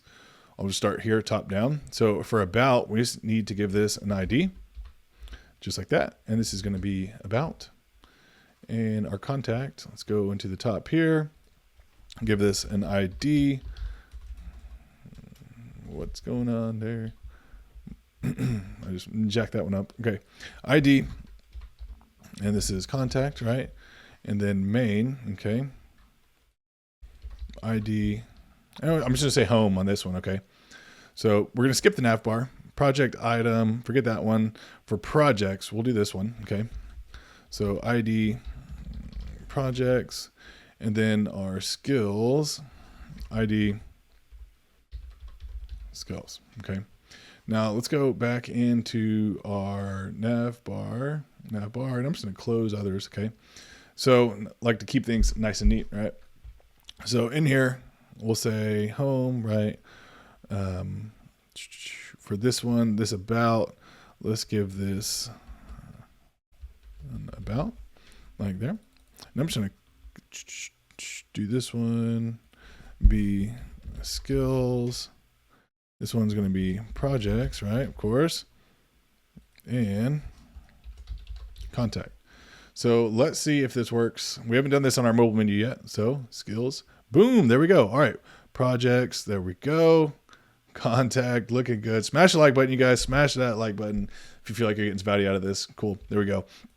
Now also, I'm going to put this link tag here, our image. I'm just going to surround this in a link, href, and I'm just going to say to home. There we go. Perfect. There we go. And we'll just bump this up. Okay. I'm just going to hold the Alt button, Option if you're on a Mac. Boom, slide that up. That is looking good right there, you guys. So next, that is our smooth scrolling. Oh, you know what? We forgot our button here at the bottom. Oh, hey, there we go. Perfect. We already set it up. All right. So next, what I want to do is, so we're going to add our routes. Okay. So we talked about this in Next.js. We don't have to worry about the React router DOM or anything like that. Browser router, none of that. Okay. So what we're going to do, is just to create our route, right? Is just create a new file in our pages, and that's all you need to do. Okay. So what I want to do for this project, I'm going to have 4 additional pages, right? So, and those going to be my 4 projects. So I'm going to have the property page, this crypto page, Netflix page, and then also a Twitch page. Okay. So let's go in here into our pages folder, right? I'm going to create a new file, and I'm going to call this property.jsx. Okay. Just like that. RAFCE, okay, it's going to generate our functional component. And now what we're going to do here, basically we're just going to build out our page, right? And we're not going to be passing through properties or anything like that. So it's going to be pretty easy, right? And so now let's just go into our projects real quick, right? Or sorry, projects. Yeah, that's what I want to do. And in here, property, okay. And that's our project URL. So now that we created our property route in there, we should be able, we actually don't even need that to be open. We should be able, and real quick before I forget, these aren't going to work properly, right? So we need to go back and add those in. And we also want this bar to close. But real quick, I just want to show you, once we click on this URL, as we're already passing the property, it should take us to a property page, but we're going to get, there we go, just an empty property right there, okay? That is all you need to do. That's how easy it is to create a route in Next.js. So, but like I said, before I forget, let's look at our mobile menu here. Okay. I'm gonna drop that down. And on our mobile menu, a couple of problems I saw here. When I click on projects, it doesn't scroll down to projects, nor contact, nor does this drawer close. So let's go ahead and take care of that. We'll come back to that in a minute. So in our navbar, let's go down here, and basically we're just gonna do the same thing for our mobile menu. Down here is our mobile menu. Okay. And again, we'll wrap this as well. Link, href, put this our home page. And we'll just throw our image in there again. Boom, there we go. All right, perfect. Okay, no errors. Now, for our home, here we go. So for our home, we just want to say home. We'll keep that like so. Now for about, let's add in our about, and we'll do our skills, okay, and projects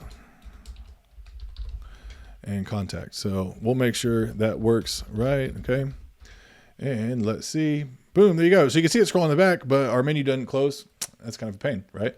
So let's go ahead and fix that. And what we're going to do on this list item here, we're just going to add a arrow function, right? So, what I'm going to do, it's an on-click event, right? I'm going to click on this Alt button because I don't want to do this 5 times, okay? So that way, what we could say, on-click, instead of passing in a function, what I'm going to do is just pass in this arrow function, right? Instead of calling a function up top, we're going to pass in an arrow function, okay? And all I want to say is set nav, right? And the nav, where we're getting this, right, is our nav, this is what our state, right, for our nav, set nav, or toggle on nav bar. So all we want to do is set nav to false. And we don't have to use the logical operator here. All we have to do is set false, because we never want to open this once it's already open, right? So let's click close. Let's see. Now this should scroll us up to the top and close the menu. And there you go. Looking good, you guys. Again, smash the like button if you feel like you're getting some value out of this. Okay. So now that we have that fixed up, that's just looking good, guys. All right. Now that we have that working, you guys, and just a real quick tip. Okay. So we're using this link tag, right, for routing. If you want to use some external links, you can just use the standard a tag, just like that. If you want to link this to link the icons to like your own LinkedIn or GitHub or anything like that. Okay. So, all right, now that we have that out of the way, what are we doing next here? Our property, our pages. Okay. So for our pages here, I'm just going to design this page, and what we're doing here, let's scroll down, use our functionality here, scroll down to our projects. And this is what we're doing right here. Boom. This is what we're going to be designing right now. It's actually quite simple. It's not going to be a whole lot of code. And then we'll just basically copy and paste it for our other projects. Okay. So in here, I'm going to have this div here, give it a class name. It's going to say width full. Okay. And that's it there. Now this next div, I'm going to give this a class name, and I'm going to say width screen. So 100% viewport width. Okay. And then we're going to say height. For their height, I'm going to say 30 VH, okay, 30. Then anything above large, well, I'm going to say width is now, what am I going to say, 40 VH, perfect, okay. And then we want this to be relative, okay. And also, I don't know if you notice this, but we don't have a background on our nav bar. And back here, we're going to actually set a background to our nav bar. So right now it's still transparent, which is going to work fine on our property page. Again, if we go to property, it's going to look fine, but we want to, what's going on? Oh, we don't have anything in here right now. So that should be seen there. So that is what we're going to do. That is another little challenge that we're going to face in here. So I'm going to show you how to fix that. So, all right. And in here, what we want to have is our overlay. Okay. So we'll say div, and this one's going to be class name of absolute. We want top 0, left 0. Width is going to be full. Oh, left out the W there. Width is going to be full. Now height, right? For height, we want it to be 30 viewport height, right? Then anything above large, we want it the height to be 40 VH, just like we did right here. Okay. And let's give it the background BG black, and then use our slash here so we can use the opacity of 80 and then Z10. So we now should see that perfect. And this can actually be a self-closing div. We don't need to close it out, so we're not going to put anything in there since it's absolute, right? And we should see our nav bar here. The reason I think I put it in our index folder. So let's go. Whoops, won't need to print that. Control P over here, index, there we go. And so our nav bar, we can actually cut that out of here because we don't want this just on our home page, right? But on all our pages. So let's go in here to our app.js. And this is similar to the index.js and just plain React, okay? So what we want to do here, instead of this returning that, we want to return fragment. And in here, we can return we want the nav bar, okay? Go ahead and import that. And we want this to go just like so. Now go ahead and paste that. That's what we want right there. Make sure you have these the parentheses around there. So perfect. There you go. And we should have this. Sorry, if we go back to homepage, it should be there as well. Perfect. Alrighty. So let's go back to our property page. Right. So projects. And we're just going to our property page. Perfect. And we can close that. We can close that index.js. So inside here, we're going to want our image, right? So image there. Okay. Alt, leave that in there. And for our image, I'm going to give this a source here. And for this source, we're actually going to bring in property image, right? Property img like that. So we need to bring this in at the top, right? So property image, import. I'm just going to call this property image from, and where we going, our public folder. And we're looking for our assets and then our projects, okay? And we're looking for the, this one's property JPG, okay? Form full refresh, should just be able to refresh that. And image is not defined. We're using the next image, okay? So make sure you import next image. And we're gonna give this some class name, but that is looking good right there, you guys. Boom, there you go. Let's just give it some class, okay? So class name right there. And what we're gonna say is the absolute and Z-1. And what we're also gonna say here is, this is where we're gonna use layout, fill, okay? And then object fit, sorry, camel case here, object fit, and we want that to be cover.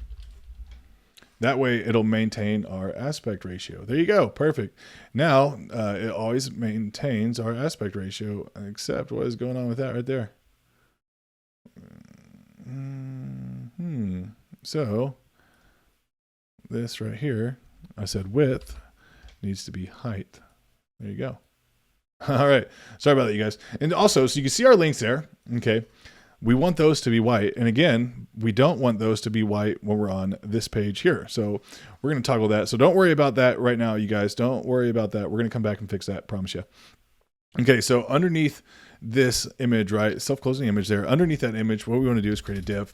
And inside this div, so next what we're doing, so we can see what we're doing here. Next, what we're going to do is this row right here, going to have this position absolutely right on top of our image, okay? So div, and let's just go ahead and say for this, we want an H2, okay? and it's going to say property finder. And these are hard coded. We're not passing any properties in here. Okay. And then also H3. So we just have it nice and bold. React.js. We'll say Tailwind and Firebase. And if you want me to build this actually property finder, you guys, I'll show you how I built it. So if you want to see that, just let me know in the comments. So let's go ahead and position this, right? So we can see what we're doing. Let's go ahead and give this some styles. So class name to, I would say py2, okay. And then nothing on the bottom there. So we're already bold. And for this, we're going to give it the class name. And we want absolute, okay. Top, what we want to say is top, we'll say 70%, okay. Max width, give a little container around it just like everything else so it matches. And we'll say width full left, left 50%, right 50%, and then we'll say translate x negative 50%, and then we'll say, I'm gonna shrink this down again. There we go. There we go. Okay. And then also we're gonna say translate y. This is gonna be negative 50%. Okay. So let's go and refresh. That should be good there. Hey, there you go. Look at that. And when we get open, it should hit, there you go. It stays within our container. And the nav bar, we didn't place that inside a container. Okay. So that's why it goes, I want that display further out. So that is what we want right there, you guys. Looking good. Probably just add in a text white there. You want that to be white. Hey, oh, we need to add a Z index to that probably too. So it's poking out down a little bit low. So let's say Z10. Get a little padding too. And there we go. Look at that. Man, that looks good. Smash the like button, you guys. I know you like it. Smash the like button. So next, what we're going to do here. So let's get underneath here. We're going to go below this div, right? So this right here is our absolutely position div there. So the next, what we're going to do, next div here. And we're going to place this inside of this is going to be like container div, right? So class name, we'll say max width 1240 pixels. There we go. And we'll say mx auto p-2 grid medium. We want to say grid grid columns 5. Okay, perfect. Gap of 8 and padding top 8. Perfect. There you go. Now for here, div, and we're going to say column span 4. There we go. Now for our text, we're going to save that. For our text, okay, p tag, and what we're going to doing here is this project, then the overview, okay. So p tag here, I want to say project, okay, project, and then we have our h2. So just going to say overview, perfect, and then our p tag just below that. And I'm just going to copy in. This is just a little excerpt I wrote about this project. So if you want to read it, feel free. Just I think it's a good idea whenever you build a project, it's good to kind of list out some things. You can list out why you enjoy doing it, why you chose that project, what you learned in that project, any obstacles you had to overcome, like programming wise. So a very, very good idea to add that in there, in my opinion. So next, we're going to have below that div, we're going to have our 2 buttons, right? So button, and remember, we already did a lot of this in our global styles, right? For our buttons. So as you can see there. So I'm gonna hold down Alt, so we can type both places here. And I'm gonna say PX8, okay, and then PY2, MT4, and then just on this top one here, I'm gonna say margin right of 8. And let's see, that looks good. Perfect. So let's add our little box over here. That's looking good though. Perfect, perfect. So underneath there, let's add our box, right? So it's gonna be one more div over here on the side. Div here, and in here, okay, we're gonna give it a class name. And this is gonna be column span 4. Then anything medium, what we're gonna say is a call span 1, okay. And then shadow of XL, shadow gray 400, rounded XL P-4, okay. Perfect, perfect. And here div, and this is gonna be just a class name P2, okay. Well, not 1, 2, okay. And then here we're gonna have a p tag, okay, and this is gonna say technologies. And let's go ahead and underneath the p tag, what we're going to want to say is a div, right? Div, and then we're going to say this is going to be grid. Okay, so let's say in here we're going to have a p tag, and this is going to say React, Tailwind, JavaScript. Oh, I left out an icon there. Oh, there it is. Just couldn't see it. This is on small device. Cool. So let's add that right there. Perfect. So technologies inside here, I'm going to have the radio button fill. Okay. And I'm going to go ahead and close that off. And if it's going to let me, I'll go ahead and auto import it, and it won't. So let's just copy that. Okay. Go ahead and copy that, and let's go in up here, and we'll import, just paste that in from, we're looking for React icons /RI. I'm sure you probably know that by now. Should be expert at importing React icons. Okay. So there we go. And for this one, I'm going to say, I'm going to keep them all the same here. React. Okay. React. There we go. Perfect. So boom, there you go. So let's add some styling here. So let's do our technologies first. Okay. So I'm just gonna give class name, text, center, font, bold, padding bottom 2. Okay. Now for the div, this is gonna be surrounding, or let's go ahead and style these here. So for the radio fill button, I'm just gonna give class name text, gray, 600, py2 flex, and then we want the items to be center. That way these are just kind of side by side and centered there horizontally and vertically there. Perfect.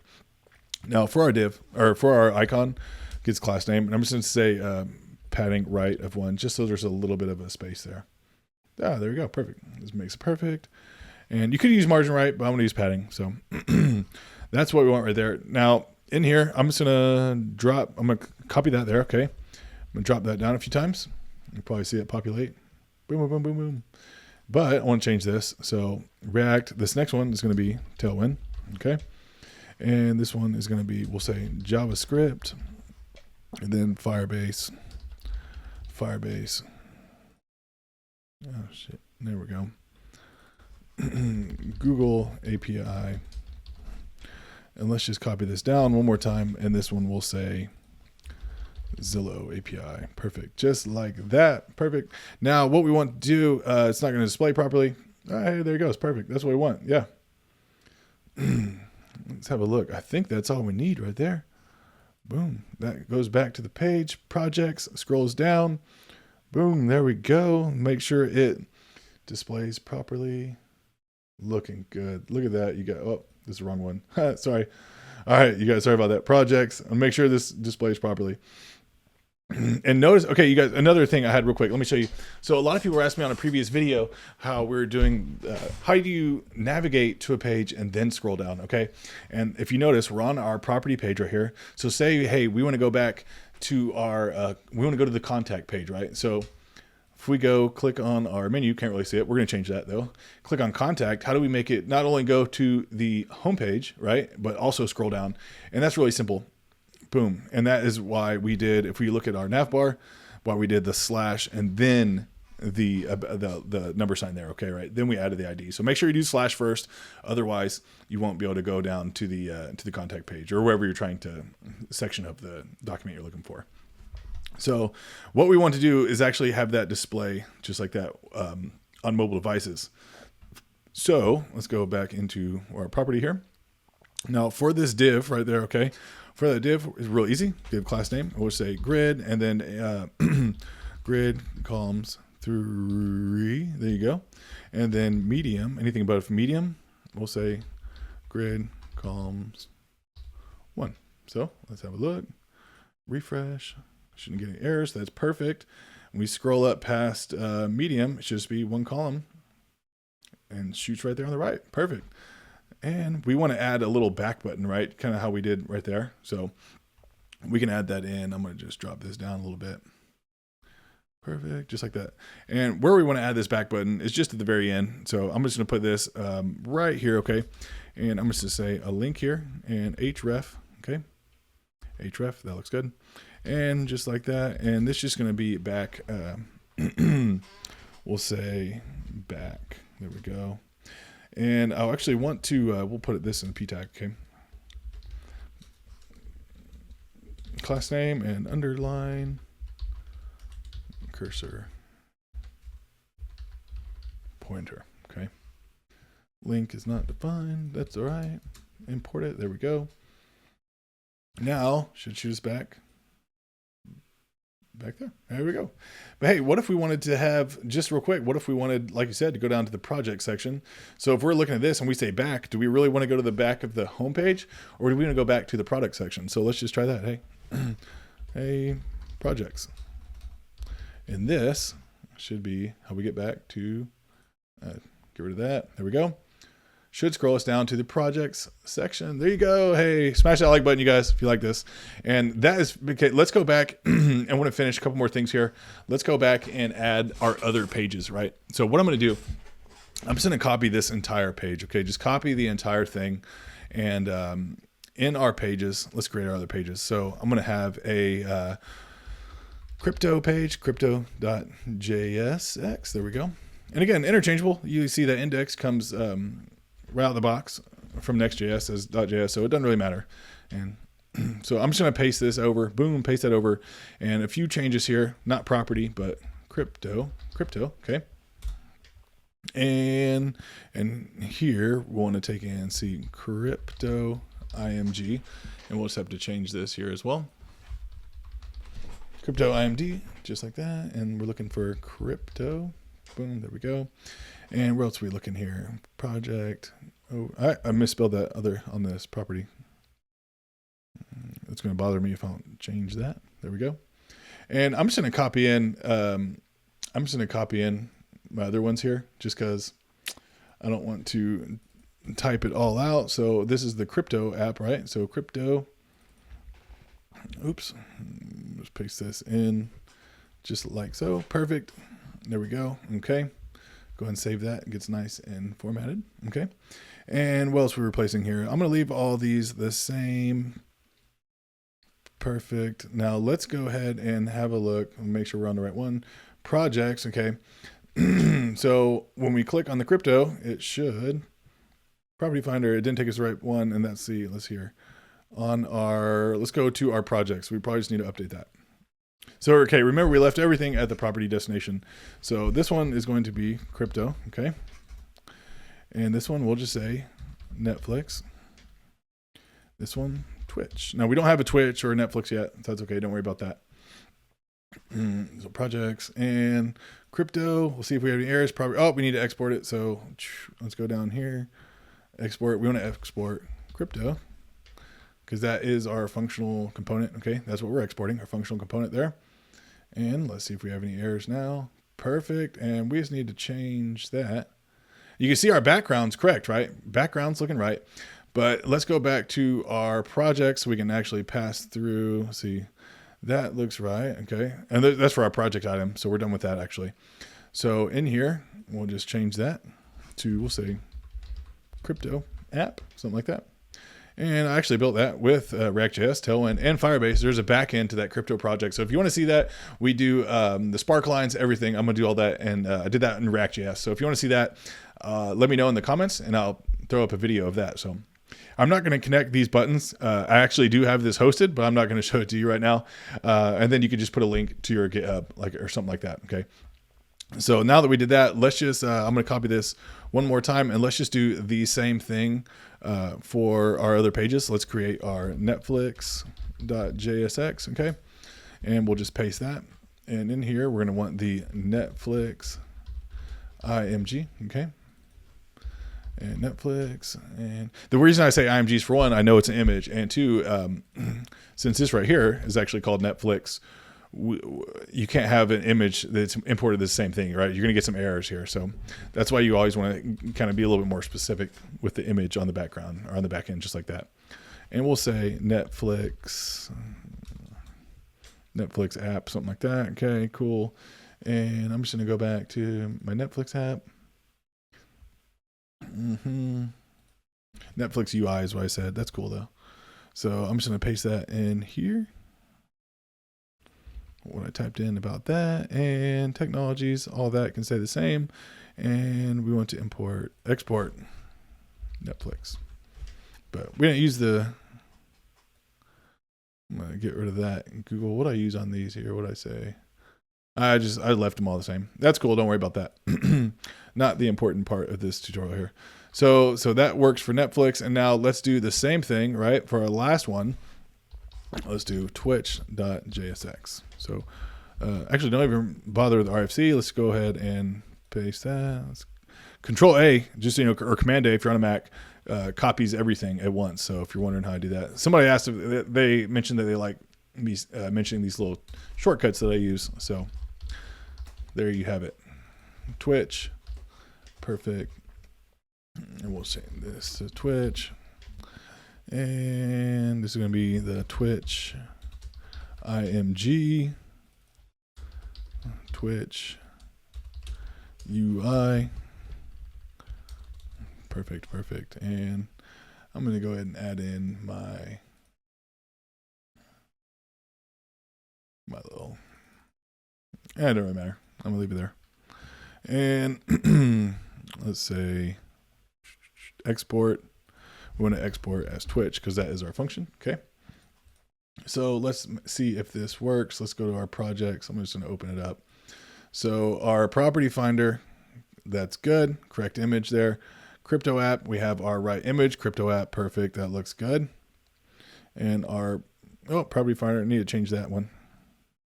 And we change that as on our property projects, right? Crypto app, this would be Netflix UI or app, Netflix app, and this one would be Twitch. I didn't catch that. You guys are probably roasting me in the comments already. Twitch UI, perfect. Okay, that's what we want right there, you guys. Now let's go back and just double check. Property finder, next. That is our Netflix app, perfect. Let's go back and our Twitch should be our Twitch. Oh, perfect. That is looking good, you guys. Looking good. I hope you like it. Smash the like button if you get some value out of this. But we do have one more thing to address, and that is this our nav bar here. So on our homepage, I actually want this. Right now, we don't have a background on our nav bar, right? And I actually want our background to be the same color as our homepage. However, this poses an issue because when we go to our projects page, we don't want that same background. We actually want a transparent background, right? So let's go ahead and fix that right now, you guys. All right, you guys, so how are we going to fix that? Let's go into our navbar.jsx, okay? And we're actually going to add in some more state, okay? So what we're going to say here, we'll say const, and we're going to have, we'll say, what's this? Nav background, nav bg, set nav bg, just like that, equal to use state, and we're going to pass in, it's going to be a string, right? But it's going to be a color code. So a hex code is going to be ECF0F3, okay? Just like that, perfect. And also we're going to have a link color, right? So const, we'll say link color, and then set link color, just like that, okay? Equal to use state, and this is going to be that black color, which is 1F2937. Perfect. Okay. And then next, what we're going to do is actually import the use router from next router. Okay. So import, and it's just going to be use router from, let's see, next / router. Okay. That's what we want right there. And we just need to define that so we can use it. So const, we'll say router equal to use router. Okay. And this is a method. So let's add in some logic, okay? And we're going to wrap this in a use effect. So let's just put our use effect there. It's going to take in an arrow function. And instead of an empty dependency array, if we wanted just to run one time whenever the component mounts, which we don't want that, what we want is actually run this every time the route changes. So we'll just pass in router, just like that. And then next, okay, in here, let's have our if statement, okay? So if, I'm going to give myself some space there. So if, and we'll say router.asPath, okay, equal to, we'll say / property. Then we'll use our operator, right, or operator. Let's just copy this down a few times here. We don't need that on the last one. So, or this one is, what's our next one? Crypto. There we go. And, or Netflix. or Twitch. So, and these are the routes, right? These are the routes that we have in our pages right here. Okay. So what we're saying is if router as path is equal to property or crypto or Netflix or Twitch, if all that, what we want to say is set nav bg. Okay. And what we want to set that to is, let's see here, we want to set that to transparent, right? So whenever on any of these pages, we want to set the nav bg to transparent, and we want to set the link color. We're going to set this link color to, we'll say F8, F8, F8, which is pretty close to this right here. Okay. So that looks good. In fact, let's just copy this out. There we go. Okay. Else, what we're going to do is set nav bg, okay, to our this color. Okay. There we go. And then we'll set link color, and we'll use this black color right there. So just a little quick recap. Our use effect is running one time whenever the route changes. And basically what we're saying is if the route is the property, crypto or Netflix or Twitch, set the background as transparent and the link as the white color, right? Otherwise, set navbg as this cream color with the black text, right? So how do we implement this? Okay.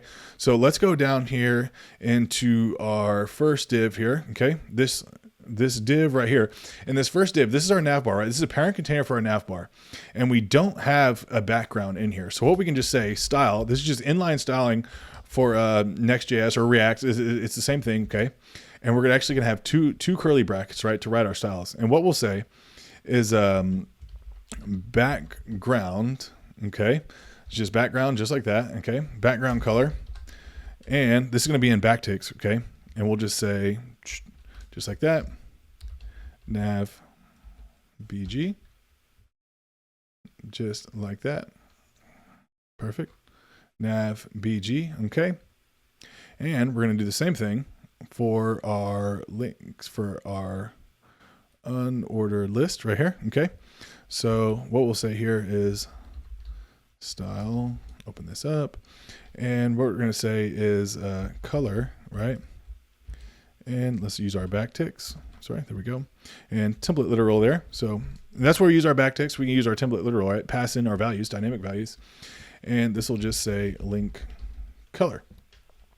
Let's have a look. So as we scroll down, there you go. So now you can see, since we're not on either one of these paths, we now have a background, right? Okay, perfect. So that's looking good.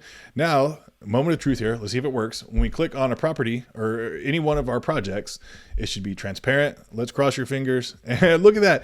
Transparent background and the links are showing. So let's pop that open full screen here. Boom, there you go. All right, you guys, let's just do a quick rundown here. We have our nav, we have smooth scrolling right here.